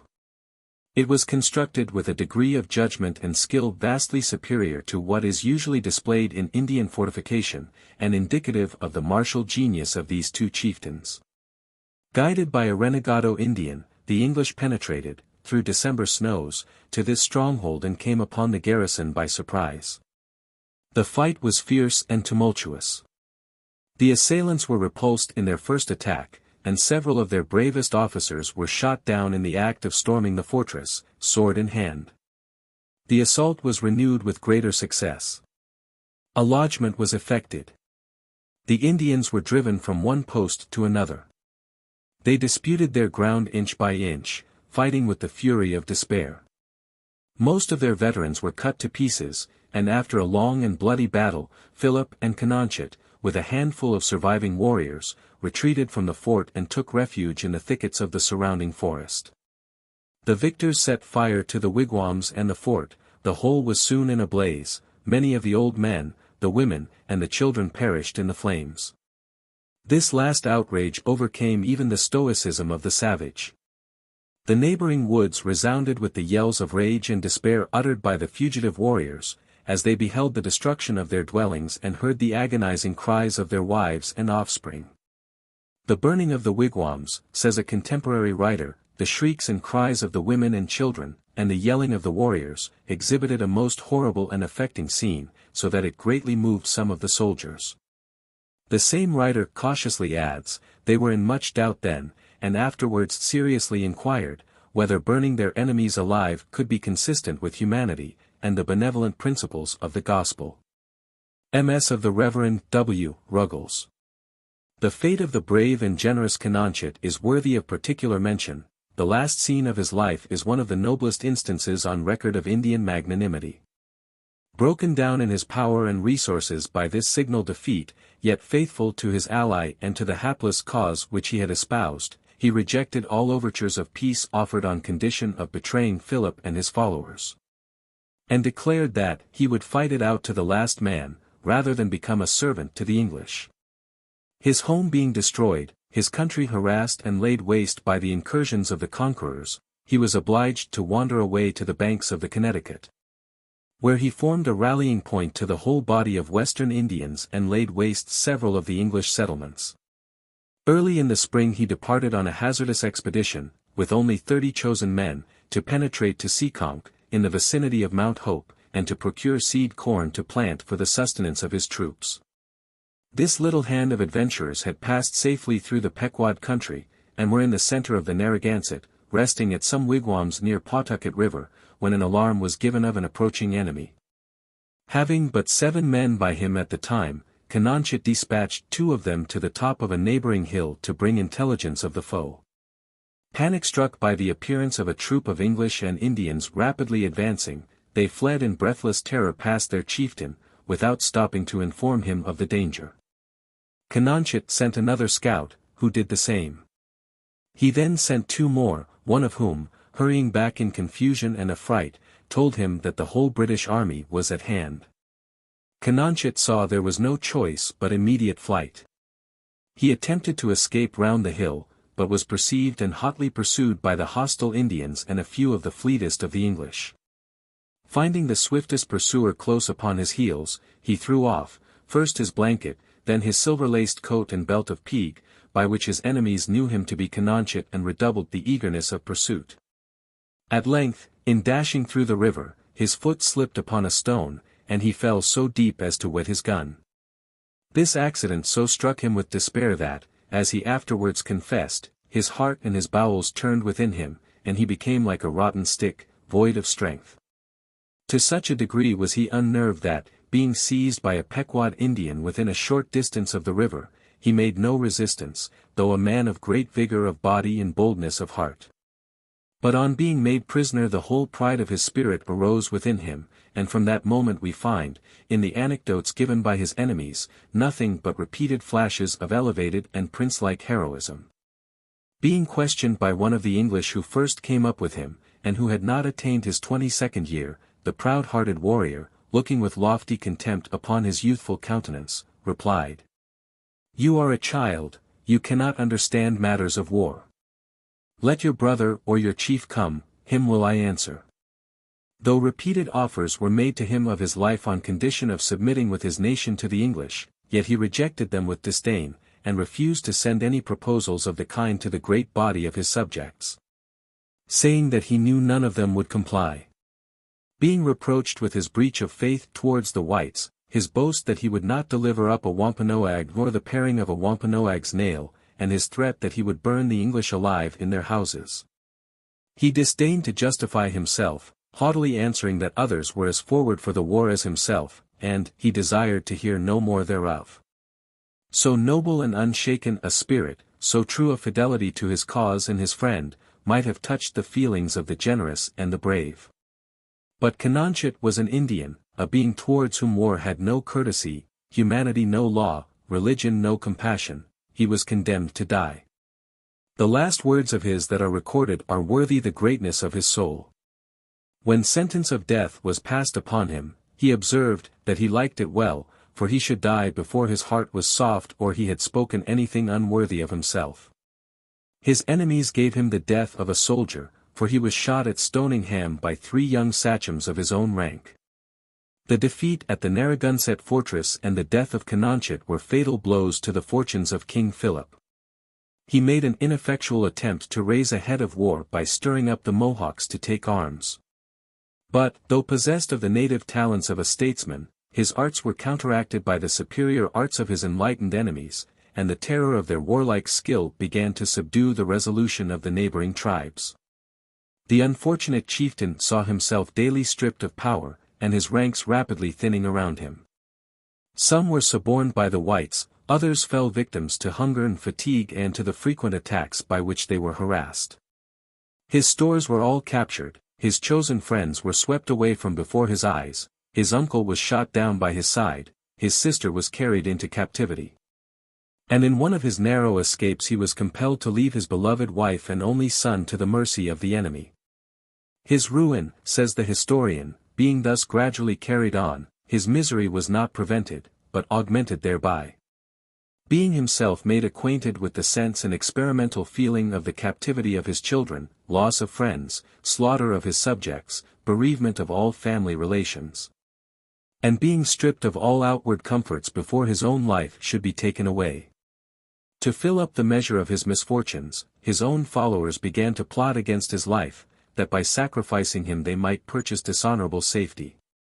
Through treachery a number of his faithful adherents, the subjects of Wettimo, an Indian princess of Pecasset, a near kinswoman and confederate of Philip, were betrayed into the hands of the enemy. Wettimo was among them at the time, and attempted to make her escape by crossing a neighboring river. Either exhausted by swimming or starved with cold and hunger, she was found dead and naked near the waterside. But persecution ceased not at the grave. Even death, the refuge of the wretched, where the wicked commonly cease from troubling, was no protection to this outcast female, whose great crime was affectionate fidelity to her kinsman and her friend. Her corpse was the object of unmanly and dastardly vengeance, the head was severed from the body and set upon a pole, and was thus exposed at Taunton to the view of her captive subjects. They immediately recognized the features of their unfortunate queen, and were so affected at this barbarous spectacle that we are told they broke forth into the most horrid and diabolical lamentations. However Philip had borne up against the complicated miseries and misfortunes that surrounded him, the treachery of his followers seemed to wring his heart and reduce him to despondency. It is said that he never rejoiced afterwards, nor had success in any of his designs. The spring of hope was broken, the ardor of enterprise was extinguished, he looked around, and all was danger and darkness. There was no eye to pity nor any arm that could bring deliverance. With a scanty band of followers, who still remained true to his desperate fortunes, the unhappy Philip wandered back to the vicinity of Mount Hope, the ancient dwelling of his fathers. Here he lurked about like a spectre among the scenes of former power and prosperity, now bereft of home, of family, and of friend. There needs no better picture of his destitute and piteous situation than that furnished by the homely pen of the chronicler, who is unwarily enlisting the feelings of the reader in favor of the hapless warrior whom he reviles. Philip, he says, like a savage wild beast, having been hunted by the English forces through the woods above 100 miles backward and forward, at last was driven to his own den upon Mount Hope, where he retired, with a few of his best friends, into a swamp which proved but a prison to keep him fast till the messengers of death came by divine permission to execute vengeance upon him. Even in this last refuge of desperation and despair a sullen grandeur gathers round his memory. We picture him to ourselves seated among his careworn followers, brooding in silence over his blasted fortunes, and acquiring a savage sublimity from the wildness and dreariness of his lurking place. Defeated, but not dismayed, crushed to the earth, but not humiliated, he seemed to grow more haughty beneath disaster, and to experience a fierce satisfaction in draining the last dregs of bitterness. Little minds are tamed and subdued by misfortune, but great minds rise above it. The very idea of submission awakened the fury of Philip, and he smote to death one of his followers who proposed an expedient of peace. The brother of the victim made his escape, and in revenge betrayed the retreat of his chieftain. A body of white men and Indians were immediately dispatched to the swamp where Philip lay crouched, glaring with fury and despair. Before he was aware of their approach they had begun to surround him. In a little while he saw 5 of his trustiest followers laid dead at his feet. All resistance was vain. He rushed forth from his covert, and made a headlong attempt to escape, but was shot through the heart by a renegado Indian of his own nation. Such is the scanty story of the brave but unfortunate King Philip, persecuted while living, slandered and dishonored when dead. If, however, we consider even the prejudiced anecdotes furnished us by his enemies, we may perceive in them traces of amiable and lofty character sufficient to awaken sympathy for his fate and respect for his memory. We find that amidst all the harassing cares and ferocious passions of constant warfare he was alive to the softer feelings of connubial love and paternal tenderness and to the generous sentiment of friendship. The captivity of his beloved wife and only son are mentioned with exultation as causing him poignant misery. The death of any near friend is triumphantly recorded as a new blow on his sensibilities. But the treachery and desertion of many of his followers, in whose affections he had confided, is said to have desolated his heart and to have bereaved him of all further comfort. He was a patriot attached to his native soil, a prince true to his subjects and indignant of their wrongs, a soldier daring in battle, firm in adversity, patient of fatigue, of hunger, of every variety of bodily suffering, and ready to perish in the cause he had espoused. Proud of heart and with an untamable love of natural liberty, he preferred to enjoy it among the beasts of the forests or in the dismal and famished recesses of swamps and morasses, rather than bow his haughty spirit to submission and live dependent and despised in the ease and luxury of the settlements. With heroic qualities and bold achievements that would have graced a civilized warrior, and have rendered him the theme of the poet and the historian, he lived a wanderer and a fugitive in his native land, and went down like a lonely bark foundering amid darkness and tempest, without a pitying eye to weep his fall or a friendly hand to record his struggle. John Bull. An old song, made by an aged old pate, of an old worshipful gentleman who had a great estate, that kept a brave old house at a bountiful rate, and an old porter to relieve the poor at his gate, with an old study filled full of learned old books, with an old reverend chaplain, you might know him by his looks, with an old buttery hatch worn quite off the hooks, and an old kitchen that maintained 6 old cooks, like an old courtier, etc., old song. There is no species of humor in which the English more excel than that which consists in caricaturing and giving ludicrous appellations or nicknames. In this way they have whimsically designated, not merely individuals, but nations, and in their fondness for pushing a joke they have not spared even themselves. One would think that in personifying itself a nation would be apt to picture something grand, heroic, and imposing. But it is characteristic of the peculiar humor of the English, and of their love for what is blunt, comic, and familiar, that they have embodied their national oddities in the figure of a sturdy, corpulent old fellow with a 3-cornered hat, red waistcoat, leather breeches, and stout oaken cudgel.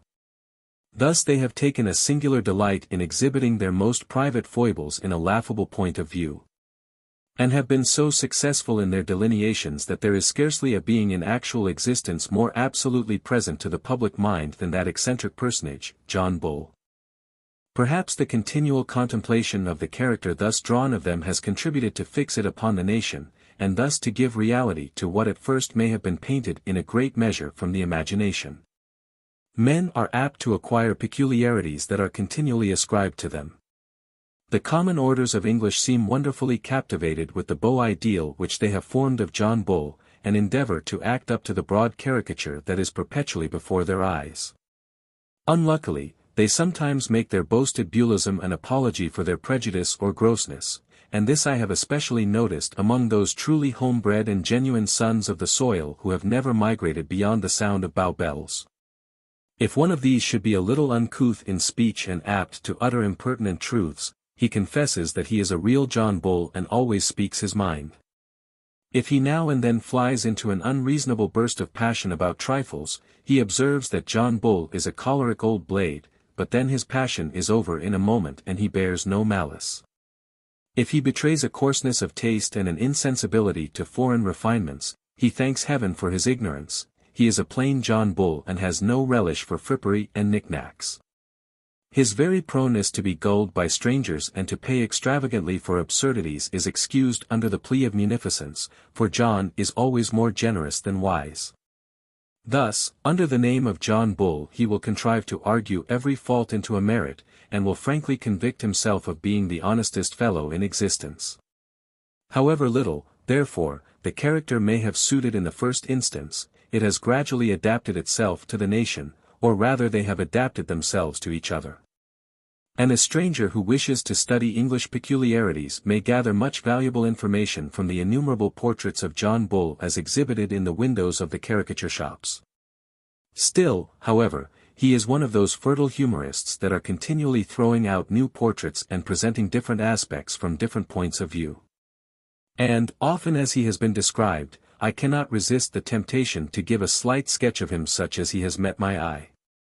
John Bull, to all appearance, is a plain, downright, matter-of-fact fellow, with much less of poetry about him than rich prose. There is little of romance in his nature, but a vast deal of strong natural feeling. He excels in humor more than in wit. Is jolly rather than gay, melancholy rather than morose, can easily be moved to a sudden tear or surprised into a broad laugh, but he loathes sentiment and has no turn for light pleasantry. He is a boon companion, if you allow him in to have his humor and to talk about himself, and he will stand by a friend in a quarrel with life and purse, however soundly he may be cudgelled. In this last respect, to tell the truth, he has a propensity to be somewhat too ready. He is a busy-minded personage, who thinks not merely for himself and family, but for all the country round, and is most generously disposed to be everybody's champion.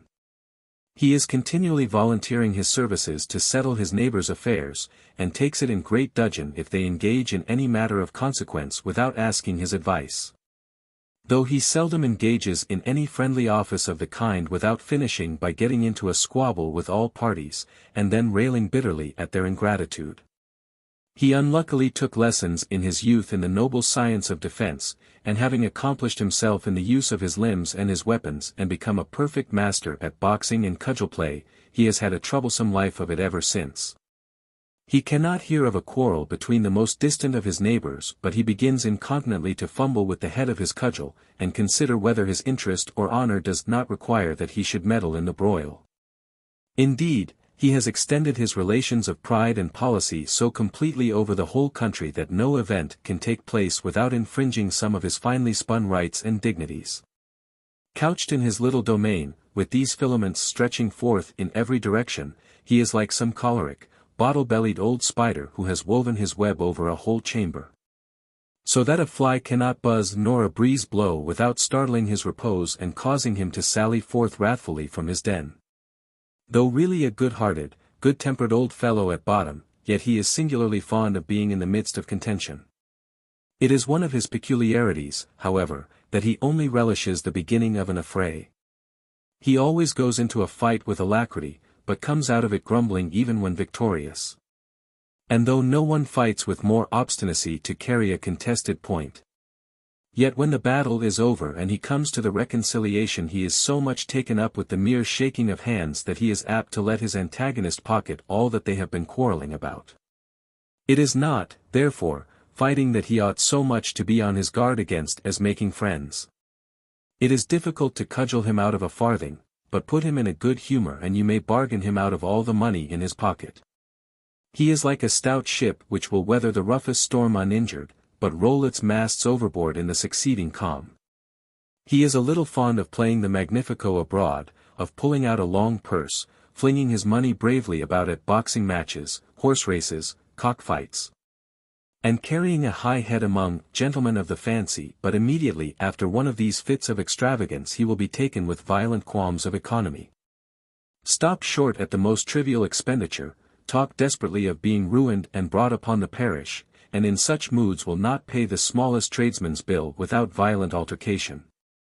He is, in fact, the most punctual and discontented paymaster in the world, drawing his coin out of his breeches pocket with infinite reluctance, paying to the uttermost farthing, but accompanying every guinea with a growl.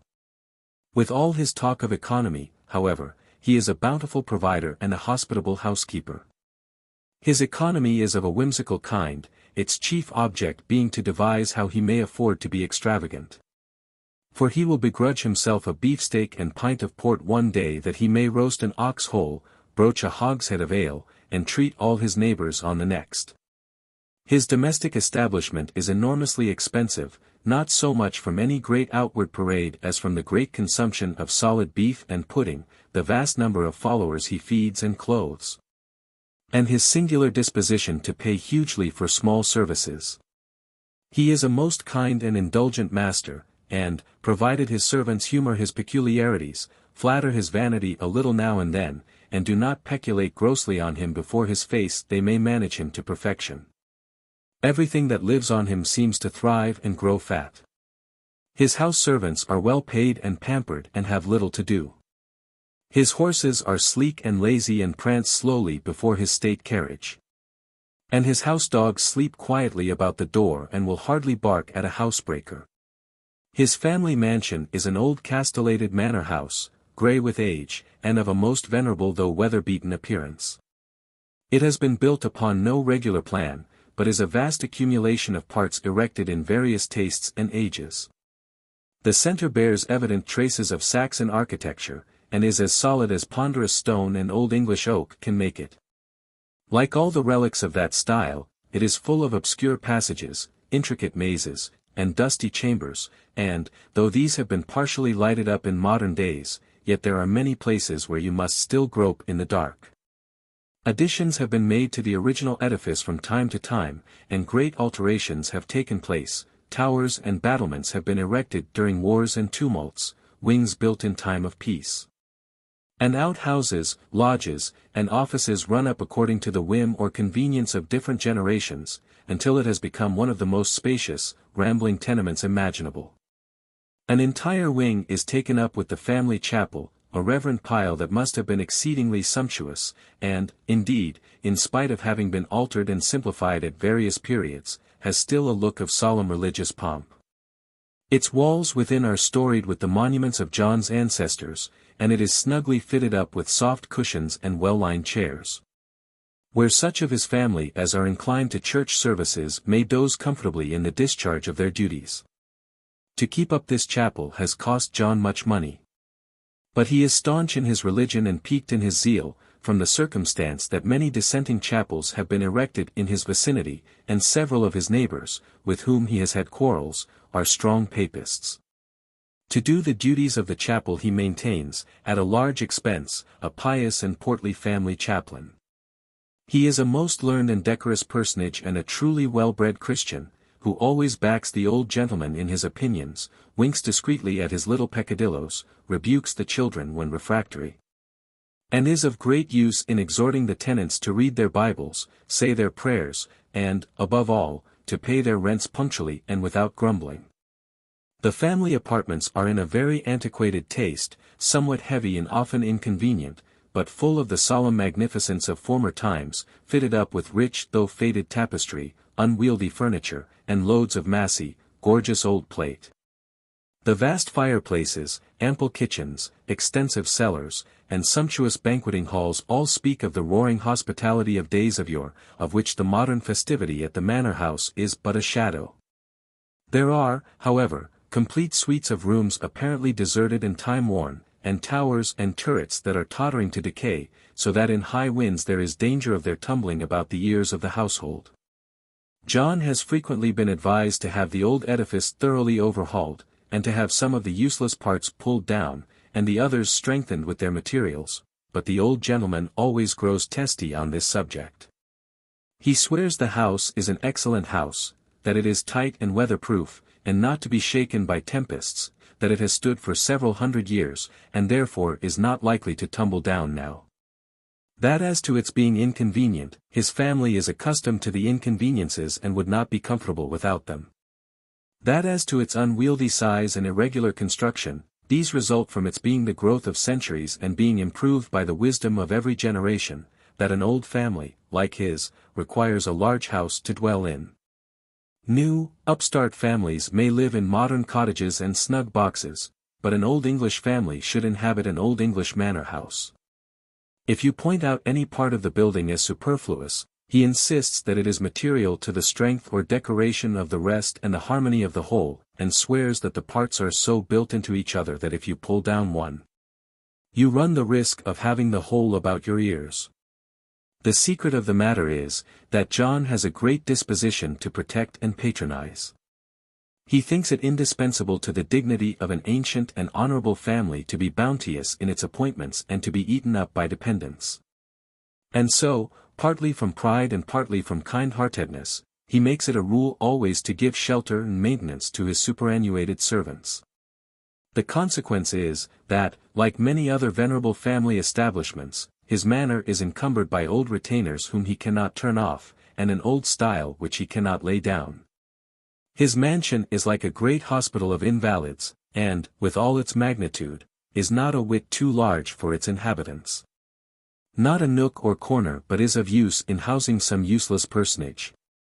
Groups of veteran beef-eaters, gouty pensioners, and retired heroes of the buttery and the larder are seen lolling about its ways, crawling over its lawns, dozing under its tree, or sunning themselves upon the benches at its doors.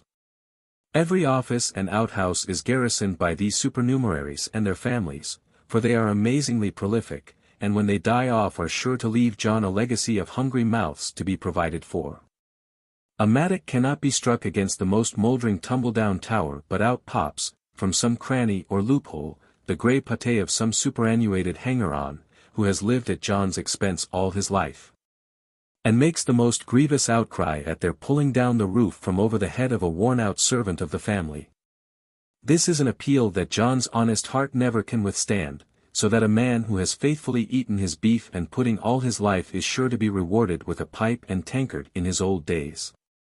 A great part of his park also is turned into paddocks, where his broken-down chargers are turned loose to graze undisturbed for the remainder of their existences, a worthy example of grateful recollection which, if some of his neighbors were to imitate, would not be to their discredit. Indeed, it is one of his great pleasures to point out these old steeds to his visitors, to dwell on their good qualities, extol their past services, and boast, with some little vainglory, of the perilous adventures and hardy exploits through which they have carried him. He is given, however, to indulge his veneration for family usages and family encumbrances to a whimsical extent. His manor is infested by gangs of gypsies. Yet he will not suffer them to be driven off, because they have infested the place time out of mind and been regular poachers upon every generation of the family. He will scarcely permit a dry branch to be lopped from the great trees that surround the house, lest it should molest the rooks that have bred there for centuries. Owls have taken possession of the dovecot, but they are hereditary owls and must not be disturbed. Swallows have nearly choked up every chimney with their nests, martins build in every frieze and cornice. Crows flutter about the towers and perch on every weathercock, and old grey-headed rats may be seen in every quarter of the house, running in and out of their holes undauntedly in broad daylight. In short, John has such a reverence for everything that has been long in the family that he will not hear even of abuses being reformed, because they are good old family abuses. All these whims and habits have concurred woefully to drain the old gentleman's purse. And as he prides himself on punctuality in money matters and wishes to maintain his credit in the neighborhood, they have caused him great perplexity in meeting his engagements. This, too, has been increased by the altercations and heartburnings which are continually taking place in his family. His children have been brought up to different callings and are of different ways of thinking. And as they have always been allowed to speak their minds freely, they do not fail to exercise the privilege most clamorously in the present posture of his affairs. Some stand up for the honor of the race, and are clear that the old establishment should be kept up in all its state, whatever may be the cost. Others, who are more prudent and considerate, entreat the old gentleman to retrench his expenses and to put his whole system of housekeeping on a more moderate footing. He has, indeed, at times, seemed inclined to listen to their opinions, but their wholesome advice has been completely defeated by the obstreperous conduct of one of his sons. This is a noisy, rattle-pated fellow, of rather low habits, who neglects his business to frequent alehouses, is the orator of village clubs and a complete oracle among the poorest of his father's tenants. No sooner does he hear any of his brothers mention reform or retrenchment than up he jumps, takes the words out of their mouths, and roars out for an overturn. When his tongue is once going nothing can stop it. He rants about the room. Hectors the old man about his spendthrift practices, ridicules his tastes and pursuits. Insists that he shall turn the old servants out of doors, give the broken-down horses to the hounds, send the fat chaplain packing, and take a field preacher in his place. Nay, that the whole family mansion shall be levelled with the ground, and a plain one of brick and mortar built in its place. He rails at every social entertainment and family festivity, and skulks away growling to the alehouse whenever an equipage drives up to the door. Though constantly complaining of the emptiness of his purse, yet he scruples not to spend all his pocket money in these tavern convocations, and even runs up scores for the liquor over which he preaches about his father's extravagance. It may readily be imagined how little such thwarting agrees with the old cavalier's fiery temperament. He has become so irritable from repeated crossings that the mere mention of retrenchment or reform is a signal for a brawl between him and the tavern oracle. As the latter is too sturdy and refractory for paternal discipline, having grown out of all fear of the cudgel, they have frequent scenes of wordy warfare, which at times run so high that John is fain to call in the aid of his son Tom. An officer who has served abroad, but is at present living at home on half pay. This last is sure to stand by the old gentleman, right or wrong, likes nothing so much as a rocketing, roistering life. And is ready at a wink or nod to out-sabre and flourish it over the orator's head if he dares to array himself against parental authority. These family dissensions, as usual, have got abroad, and are rare food for scandal in John's neighborhood. People begin to look wise and shake their heads whenever his affairs are mentioned. They all hope that matters are not so bad with him as represented, but when a man's own children begin to rail at his extravagance, things must be badly managed. They understand he is mortgaged over head and ears and is continually dabbling with money-lenders. He is certainly an open-handed old gentleman, but they fear he has lived too fast. Indeed, they never knew any good come of this fondness for hunting, racing, revelling, and prize-fighting. In short, Mr. Bull's estate is a very fine one and has been in the family a long while, but, for all that, they have known many finer estates come to the hammer.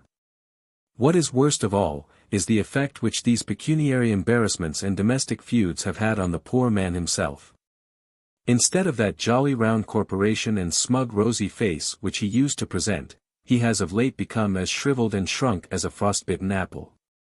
His scarlet gold-laced waistcoat, which bellied out so bravely in those prosperous days when he sailed before the wind, now hangs loosely about him like a mainsail in a calm. His leather breeches are all in folds and wrinkles, and apparently have much ado to hold up the boots that yawn on both sides of his once sturdy legs. Instead of strutting about as formerly with his three-cornered hat on one side, flourishing his cudgel, and bringing it down every moment with a hearty thump upon the ground, looking every one sturdily in the face, and trolling out a stave of a catch or a drinking song, he now goes about whistling thoughtfully to himself, with his head drooping down, his cudgel tucked under his arm, and his hands thrust to the bottom of his breeches pockets, which are evidently empty. Such is the plight of honest John Bull at present, yet for all this the old fellow's spirit is as tall and as gallant as ever. If you drop the least expression of sympathy or concern, he takes fire in an instant. Swears that he is the richest and stoutest fellow in the country, talks of laying out large sums to adorn his house or buy another estate, and with a valiant swagger and grasping of his cudgel longs exceedingly to have another bout at quarter-staff. Though there may be something rather whimsical in all this, yet I confess I cannot look upon John's situation without strong feelings of interest.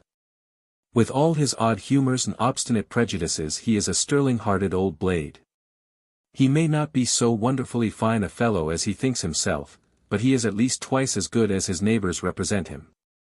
His virtues are all his own, all plain, homebred, and unaffected. His very faults smack of the raciness of his good qualities.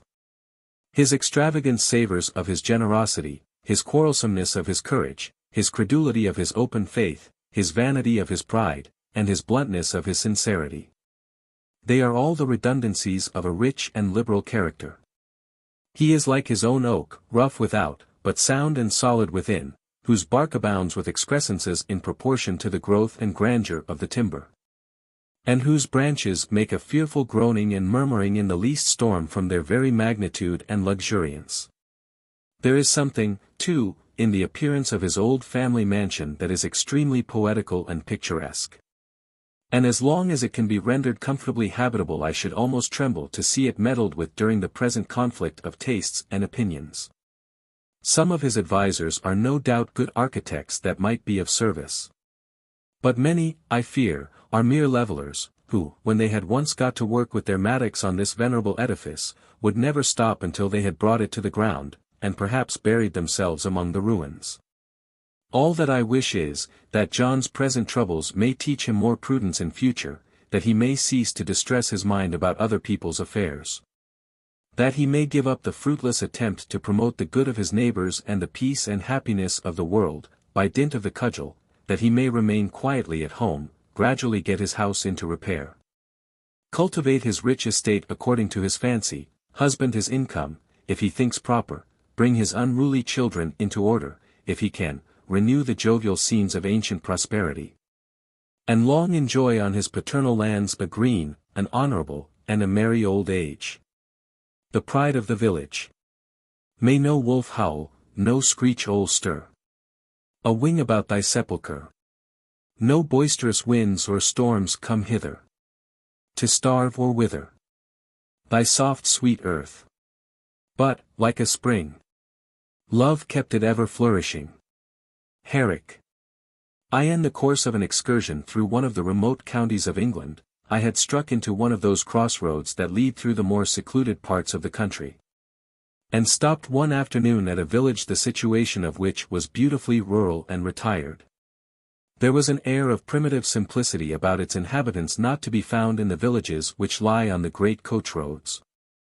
I determined to pass the night there, and, having taken an early dinner, strolled out to enjoy the neighboring scenery. My ramble, as is usually the case with travelers, soon led me to the church, which stood at a little distance from the village. Indeed, it was an object of some curiosity, its old tower being completely overrun with ivy so that only here and there a jutting buttress, an angle of grey wall, or a fantastically carved ornament peered through the verdant covering. It was a lovely evening. The early part of the day had been dark and showery, but in the afternoon it had cleared up, and, though sullen clouds still hung overhead, yet there was a broad tract of golden sky in the west, from which the setting sun gleamed through the dripping leaves and lit up all nature into a melancholy smile. It seemed like the parting hour of a good Christian smiling on the sins and sorrows of the world, and giving, in the serenity of his decline, an assurance that he will rise again in glory. I had seated myself on a half-sunken tombstone, and was musing, as one is apt to do at this sober-thoughted hour, on past scenes and early friends, on those who were distant and those who were dead, and indulging in that kind of melancholy fancying which has in it something sweeter even than pleasure. Every now and then the stroke of a bell from the neighboring tower fell on my ear, its tones were in unison with the scene, and, instead of jarring, chimed in with my feelings. And it was some time before I recollected that it must be tolling the knell of some new tenant of the tomb. Presently I saw a funeral train moving across the village green. It wound slowly along a lane, was lost, and reappeared through the breaks of the hedges, until it passed the place where I was sitting. The pall was supported by young girls dressed in white, and another, about the age of 17, walked before, bearing a chaplet of white flowers, a token that the deceased was a young and unmarried female. The corpse was followed by the parents. They were a venerable couple of the better order of peasantry. The father seemed to repress his feelings, but his fixed eye, contracted brow, and deeply furrowed face showed the struggle that was passing within. His wife hung on his arm, and wept aloud with the convulsive bursts of a mother's sorrow. I followed the funeral into the church. The bier was placed in the center aisle, and the chaplet of white flowers, with a pair of white gloves, was hung over the seat which the deceased had occupied. Every one knows the soul-subduing pathos of the funeral service, for who is so fortunate as never to have followed someone he has loved to the tomb? But when performed over the remains of innocence and beauty, thus laid low in the bloom of existence, what can be more affecting? At that simple but most solemn consignment of the body to the grave, earth to earth, ashes to ashes, dust to dust. The tears of the youthful companions of the deceased flowed unrestrained. The father still seemed to struggle with his feelings, and to comfort himself with the assurance that the dead are blessed which die in the Lord. But the mother only thought of her child as a flower of the field cut down and withered in the midst of its sweetness. She was like Rachel, mourning over her children, and would not be comforted. On returning to the inn I learnt the whole story of the deceased. It was a simple one, and such as has often been told. She had been the beauty and pride of the village. Her father had once been an opulent farmer, but was reduced in circumstances. This was an only child, and brought up entirely at home in the simplicity of rural life. She had been the pupil of the village pastor, the favorite lamb of his little flock. The good man watched over her education with paternal care. It was limited and suitable to the sphere in which she was to move, for he only sought to make her an ornament to her station in life, not to raise her above it. The tenderness and indulgence of her parents and the exemption from all ordinary occupations had fostered a natural grace and delicacy of character that accorded with the fragile loveliness of her form. She appeared like some tender plant of the garden blooming accidentally amid the hardier natives of the fields. The superiority of her charms was felt and acknowledged by her companions, but without envy, for it was surpassed by the unassuming gentleness and winning kindness of her manners.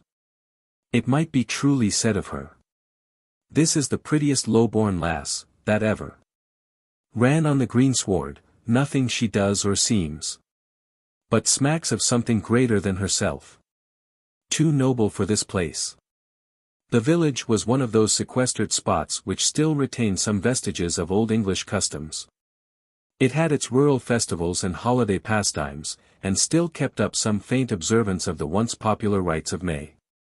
These, indeed, had been promoted by its present pastor, who was a lover of old customs and one of those simple Christians that think their mission fulfilled by promoting joy on earth and goodwill among mankind. Under his auspices the maypole stood from year to year in the center of the village green. On May Day it was decorated with garlands and streamers, and a queen or lady of the May was appointed, as in former times, to preside at the sports and distribute the prizes and rewards. The picturesque situation of the village and the fancifulness of its rustic fetes would often attract the notice of casual visitors. Among these, on one May Day, was a young officer whose regiment had been recently quartered in the neighborhood. He was charmed with the native taste that pervaded this village pageant, but, above all, with the dawning loveliness of the Queen of May. It was the village favorite who was crowned with flowers, and blushing and smiling in all the beautiful confusion of girlish diffidence and delight. The artlessness of rural habits enabled him readily to make her acquaintance. He gradually won his way into her intimacy, and paid his court to her in that unthinking way in which young officers are too apt to trifle with rustic simplicity. There was nothing in his advances to startle or alarm. He never even talked of love, but there are modes of making it more eloquent than language, and which convey it subtly and irresistibly to the heart. The beam of the eye, the tone of voice, the thousand tendernesses which emanate from every word and look and action, these form the true eloquence of love, and can always be felt and understood, but never described. Can we wonder that they should readily win a heart young, guileless, and susceptible? As to her, she loved almost unconsciously. She scarcely inquired what was the growing passion that was absorbing every thought and feeling, or what were to be its consequences. She, indeed, looked not to the future. When present, his looks and words occupied her whole attention. When absent, she thought but of what had passed at their recent interview. She would wander with him through the green lanes and rural scenes of the vicinity. He taught her to see new beauties in nature. He talked in the language of polite and cultivated life, and breathed into her ear the witcheries of romance and poetry. Perhaps there could not have been a passion between the sexes more pure than this innocent girl's. The gallant figure of her youthful admirer and the splendor of his military attire might at first have charmed her eye, but it was not these that had captivated her heart. Her attachment had something in it of idolatry. She looked up to him as to a being of a superior order. She felt in his society the enthusiasm of a mind naturally delicate and poetical, and now first awakened to a keen perception of the beautiful and grand. Of the sordid distinctions of rank and fortune she thought nothing. It was the difference of intellect, of demeanor, of manners, from those of the rustic society to which she had been accustomed, that elevated him in her opinion. She would listen to him with charmed ear and downcast look of mute delight, and her cheek would mantle with enthusiasm. Or if ever she ventured a shy glance of timid admiration, it was as quickly withdrawn, and she would sigh and blush at the idea of her comparative unworthiness.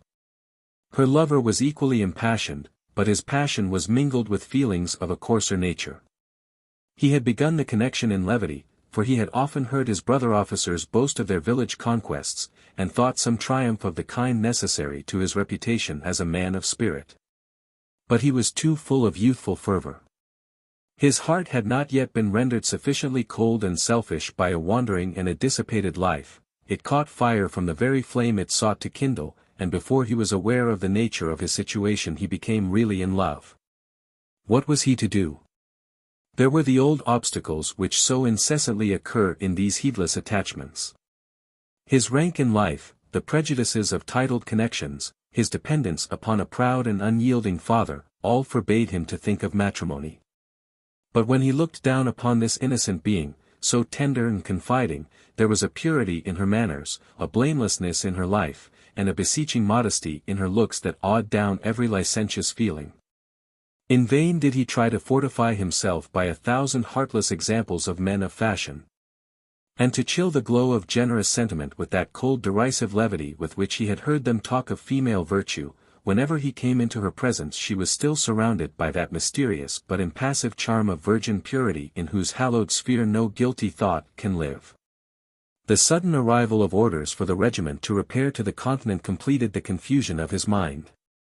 He remained for a short time in a state of the most painful irresolution.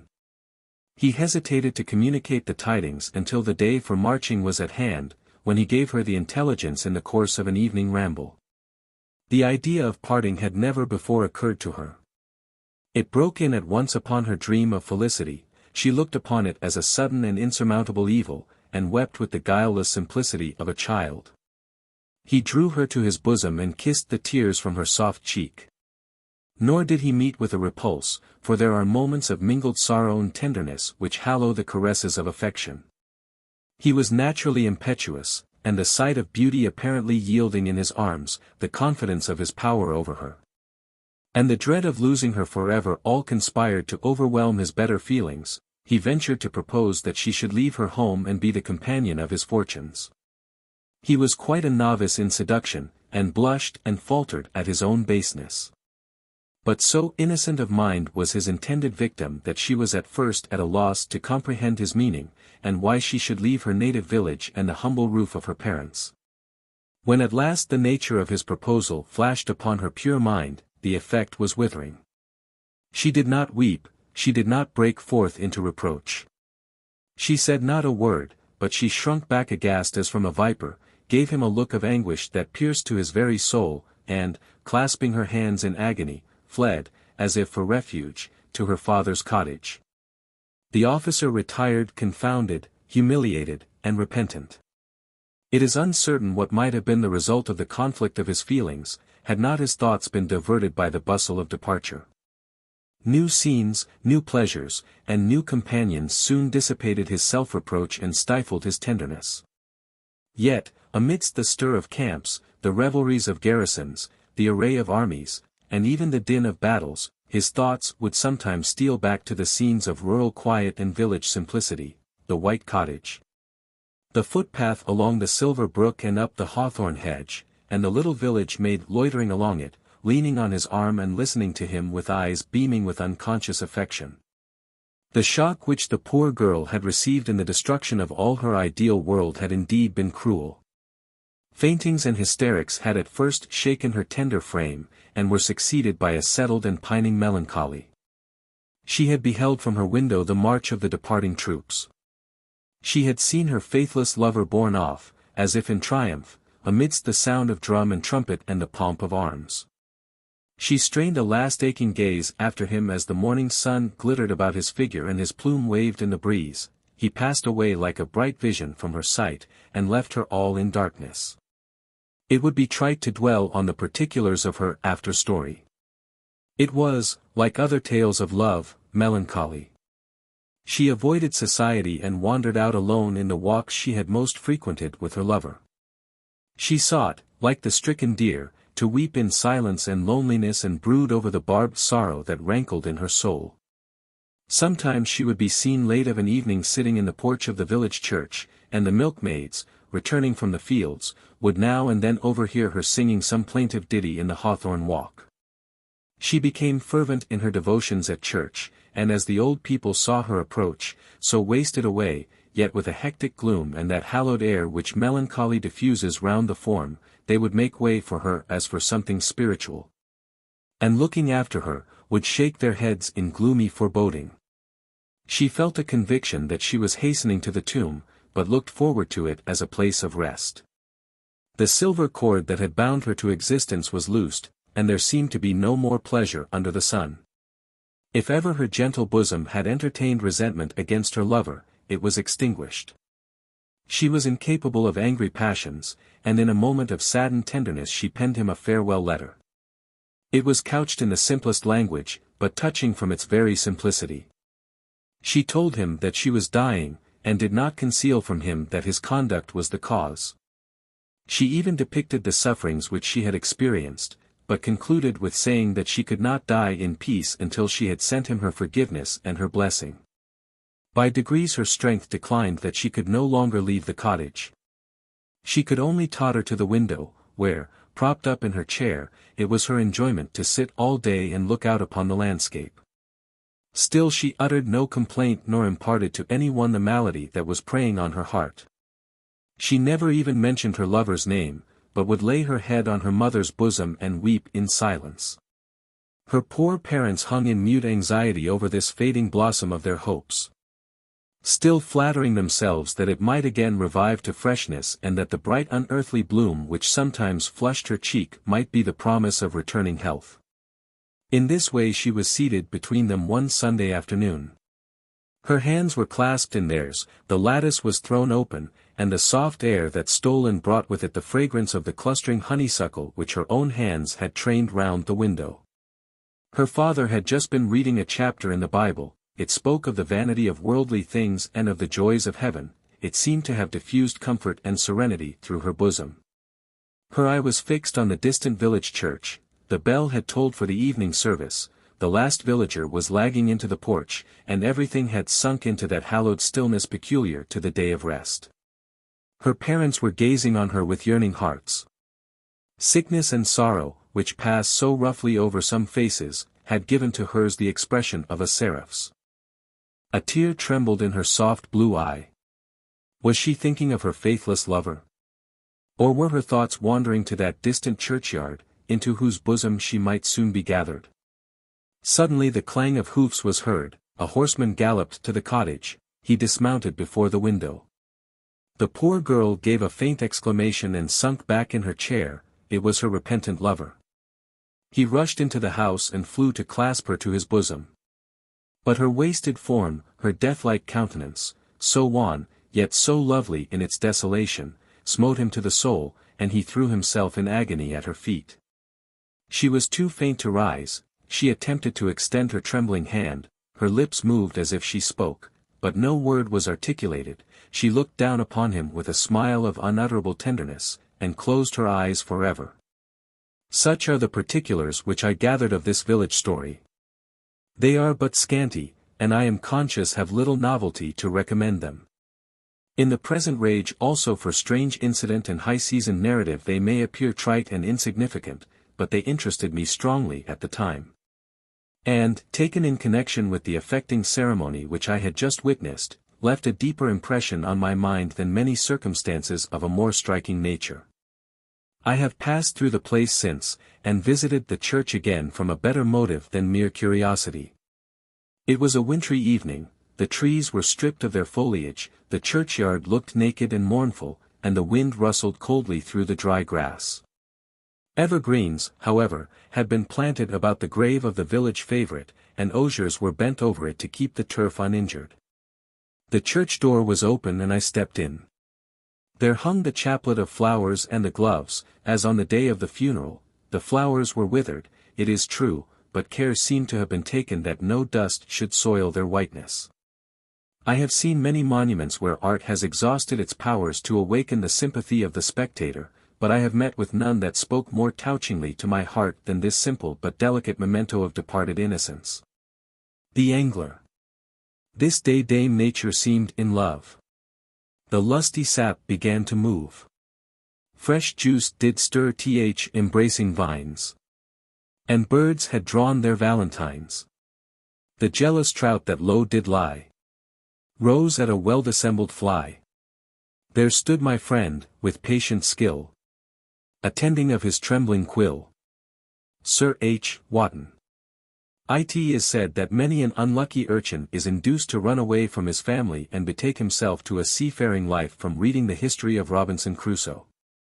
And I suspect that, in like manner, many of those worthy gentlemen who are given to haunt the sides of pastoral streams with angle-rods in hand may trace the origin of their passion to the seductive pages of honest Izaak Walton. I recollect studying his Complete Angler several years since in company with a knot of friends in America, and moreover that we were all completely bitten with the angling mania. It was early in the year, but as soon as the weather was auspicious, and that the spring began to melt into the verge of summer, we took rod in hand and sallied into the country, as stark mad as was ever Don Quixote from reading books of chivalry. One of our party had equalled the Don in the fullness of his equipments, being attired cap a pie for the enterprise. He wore a broad-skirted fustian coat, perplexed with 100 pockets, a pair of stout shoes and leathern gaiters. A basket slung on one side for fish, a patent rod, a landing net, and a score of other inconveniences only to be found in the true angler's armory. Thus harnessed for the field, he was as great a matter of stare and wonderment among the country folk, who had never seen a regular angler, as was the steel-clad hero of La Mancha among the goatherds of the Sierra Morena. Our first essay was along a mountain brook among the highlands of the Hudson, a most unfortunate place for the execution of those piscatory tactics which had been invented along the velvet margins of quiet English rivulets. It was one of those wild streams that lavish, among our romantic solitudes, unheeded beauties enough to fill the sketch-book of a hunter of the picturesque. Sometimes it would leap down rocky shelves, making small cascades, over which the trees threw their broad balancing sprays and long nameless weeds hung in fringes from the impending banks, dripping with diamond drops. Sometimes it would brawl and fret along a ravine in the matted shade of a forest, filling it with murmurs, and after this termagant career would steal forth into open day with the most placid, demure face imaginable. As I have seen some pestilent shrew of a housewife, after filling her home with uproar and ill humor, come dimpling out of doors, swimming and curtsying and smiling upon all the world. How smoothly would this vagrant brook glide at such times through some bosom of green meadowland among the mountains, where the quiet was only interrupted by the occasional tinkling of a bell from the lazy cattle among the clover or the sound of a woodcutter's axe from the neighboring forest. For my part, I was always a bungler at all kinds of sport that required either patience or adroitness, and had not angled above half an hour before I had completely satisfied the sentiment, and convinced myself of the truth of Izaak Walton's opinion, that angling is something like poetry, a man must be born to it.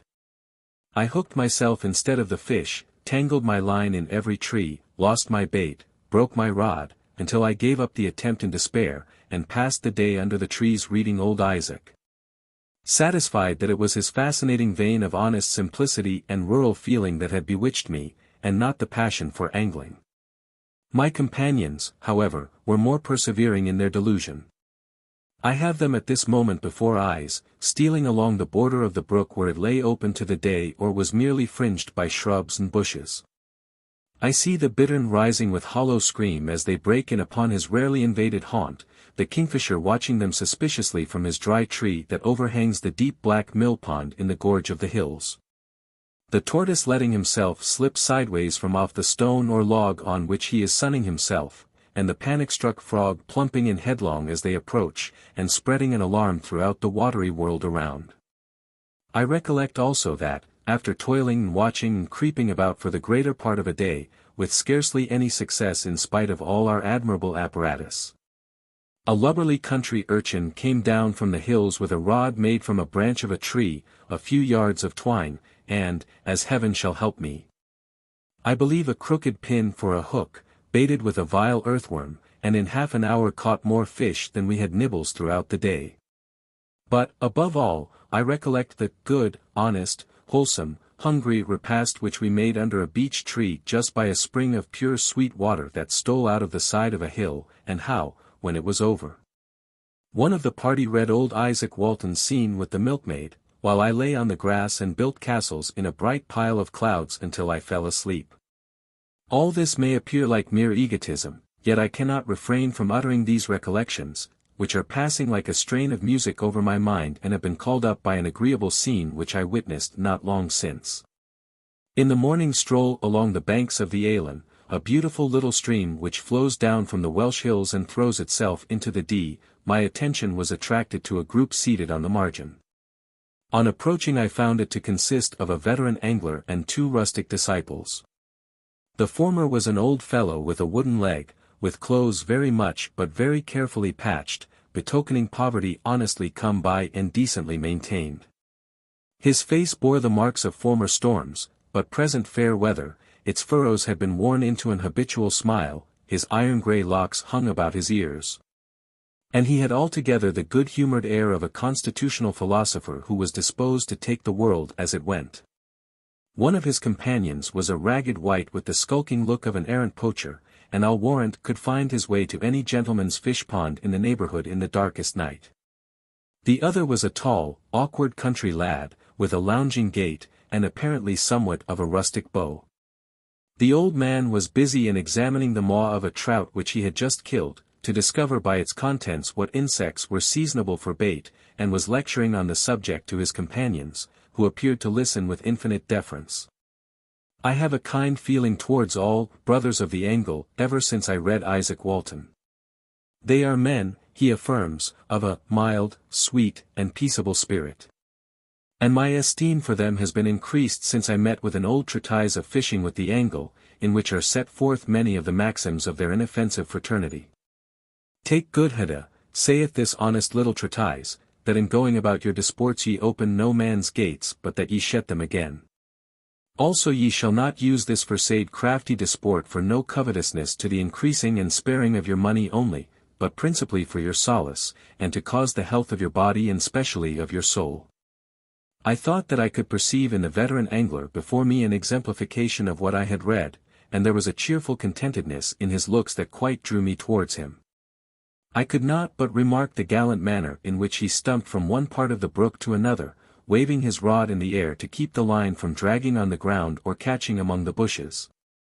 And the adroitness with which he would throw his fly to any particular place, sometimes skimming it lightly along a little rapid, sometimes casting it into one of those dark holes made by a twisted root or overhanging bank in which the large trout are apt to lurk.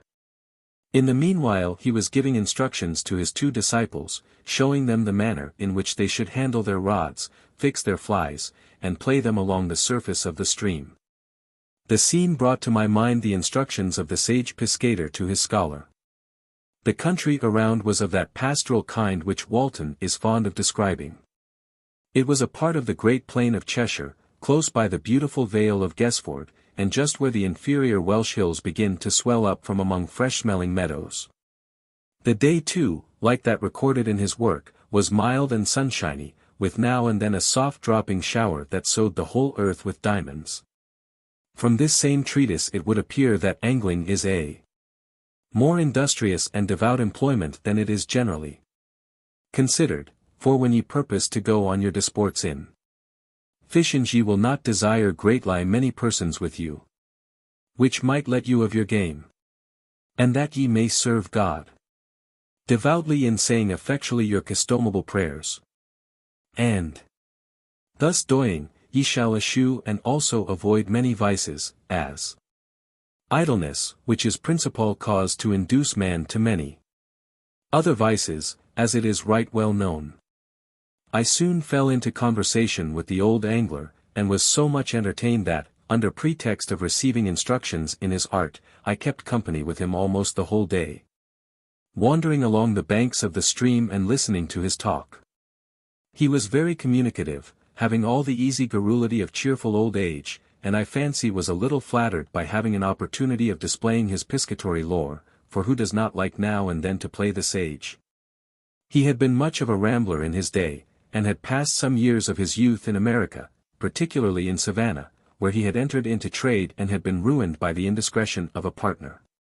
He had afterwards experienced many ups and downs in life until he got into the Navy, where his leg was carried away by a cannonball at the Battle of Camperdown. This was the only stroke of real good fortune he had ever experienced, for it got him a pension, which, together with some small paternal property, brought him in a revenue of nearly £40. On this he retired to his native village, where he lived quietly and independently, and devoted the remainder of his life to the noble art of angling.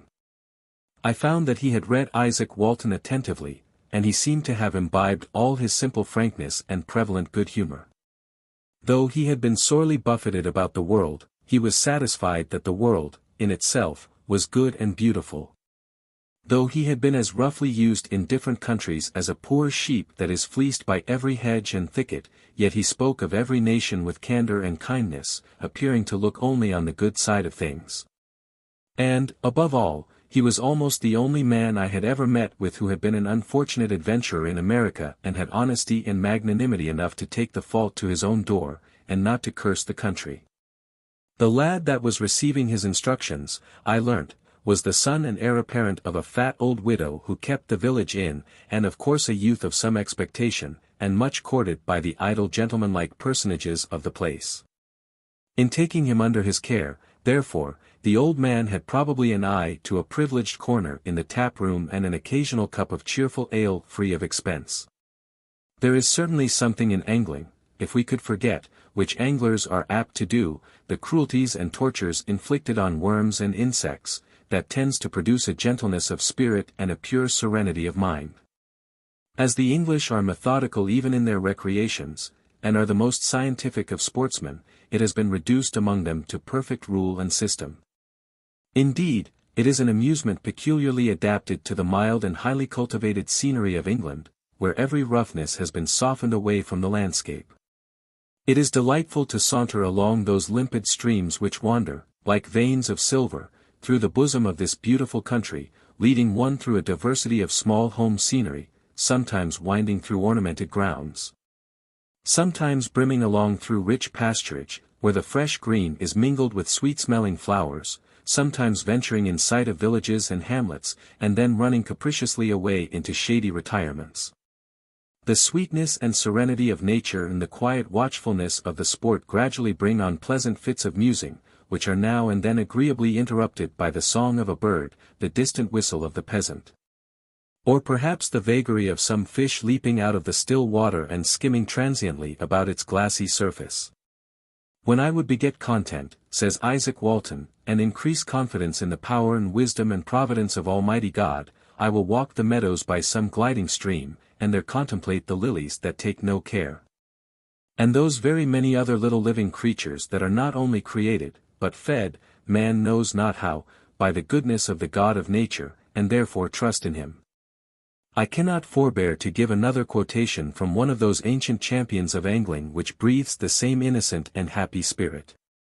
Let me live harmlessly, and near the brink of Trent or Avon have a dwelling place, where I may see my quill, or cork, down sink, with eager bite of pike, or bleak, or dace, and on the world and my Creator think. whilst some men strive ill-gotten goods to embrace.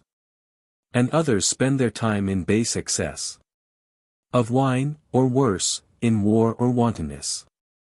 Let them that will, these pastimes still pursue, and on such pleasing fancies feed their fill. So I the fields and meadows green may view, and daily by fresh rivers walk at will, among the daisies and the violets blue, red hyacinth and yellow daffodil. On parting with the old angler I inquired after his place of abode, and, happening to be in the neighborhood of the village a few evenings afterwards, I had the curiosity to seek him out. I found him living in a small cottage containing only one room, but a perfect curiosity in its method and arrangement. It was on the skirts of the village, on a green bank a little back from the road, with a small garden in front stocked with kitchen herbs and adorned with a few flowers. The whole front of the cottage was overrun with a honeysuckle. On the top was a ship for a weathercock. The interior was fitted up in a truly nautical style, his ideas of comfort and convenience having been acquired on the berth deck of a man-of-war. A hammock was slung from the ceiling which in the daytime was lashed up so as to take but little room. From the center of the chamber hung a model of a ship, of his own workmanship. 2 or 3 chairs, a table, and a large sea-chest formed the principal movables. About the wall were stuck up naval ballads, such as Admiral Hosier's Ghost, All in the Downs, and Tom Bowling, intermingled with pictures of sea fights, among which the Battle of Camperdown held a distinguished place. The mantelpiece was decorated with seashells, over which hung a quadrant, flanked by 2 woodcuts of most bitter-looking naval commanders. His implements for angling were carefully disposed on nails and hooks about the room. On a shelf was arranged his library, containing a work on angling, much worn, a Bible covered with canvas, an odd volume or 2 of voyages, a nautical almanac, and a book of songs. J. Davers. His family consisted of a large black cat with one eye, and a parrot which he had caught and tamed and educated himself in the course of one of his voyages, and which uttered a variety of sea phrases with the hoarse brattling tone of a veteran boatswain. The establishment reminded me of that of the renowned Robinson Crusoe. It was kept in neat order, everything being stowed away with the regularity of a ship of war. And he informed me that he scoured the deck every morning and swept it between meals. I found him seated on a bench before the door, smoking his pipe in the soft evening sunshine. His cat was purring soberly on the threshold, and his parrot describing some strange evolutions in an iron ring that swung in the center of his cage. He had been angling all day, and gave me a history of his sport with as much minuteness as a general would talk over a campaign, being particularly animated in relating the manner in which he had taken a large trout, which had completely tasked all his skill and wariness, and which he had sent as a trophy to mine hostess of the inn. How comforting it is to see a cheerful and contented old age, and to behold a poor fellow like this, after being tempest-tossed through life, safely moored in a snug and quiet harbor in the evening of his days. His happiness, however, sprung from within himself and was independent of external circumstances, for he had that inexhaustible good nature which is the most precious gift of heaven, spreading itself like oil over the troubled sea of thought, and keeping the mind smooth and equable in the roughest weather. On inquiring further about him, I learnt that he was a universal favorite in the village and the oracle of the tap-room, where he delighted the rustics with his songs, and, like Sinbad, astonished them with his stories of strange lands and shipwrecks and sea fights. He was much noticed too by gentlemen sportsmen of the neighborhood, had taught several of them the art of angling, and was a privileged visitor to their kitchens. The whole tenor of his life was quiet and inoffensive, being principally passed about the neighboring streams when the weather and season were favorable. And at other times he employed himself at home, preparing his fishing tackle for the next campaign or manufacturing rods, nets, and flies for his patrons and pupils among the gentry. He was a regular attendant at church on Sundays, though he generally fell asleep during the sermon. He had made it his particular request that when he died he should be buried in a green spot which he could see from his seat in church, and which he had marked out ever since he was a boy, and had thought of when far from home on the raging sea in danger of being food for the fishes. It was the spot where his father and mother had been buried. I have done, for I fear that my reader is growing weary, but I could not refrain from drawing the picture of this worthy brother of the angle, who has made me more than ever in love with the theory. Though I fear I shall never be adroit in the practice of his art. And I will conclude this rambling sketch in the words of honest Isaac Walton, by craving the blessing of St. Peter's Master upon my reader, and upon all that are true lovers of virtue, and dare trust in his providence, and be quiet, and go angling. The Legend of Sleepy Hollow. Found among the papers of the late Diedrich Knickerbocker. A pleasing land of drowsy head it was. Of dreams that wave before the half-shut eye. And of gay castles in the clouds that pays. For ever flushing round a summer sky. Castle of Indolence. I in the bosom of one of those spacious coves which indent the eastern shore of the Hudson, at that broad expansion of the river denominated by the ancient Dutch navigators the Tappan Zee.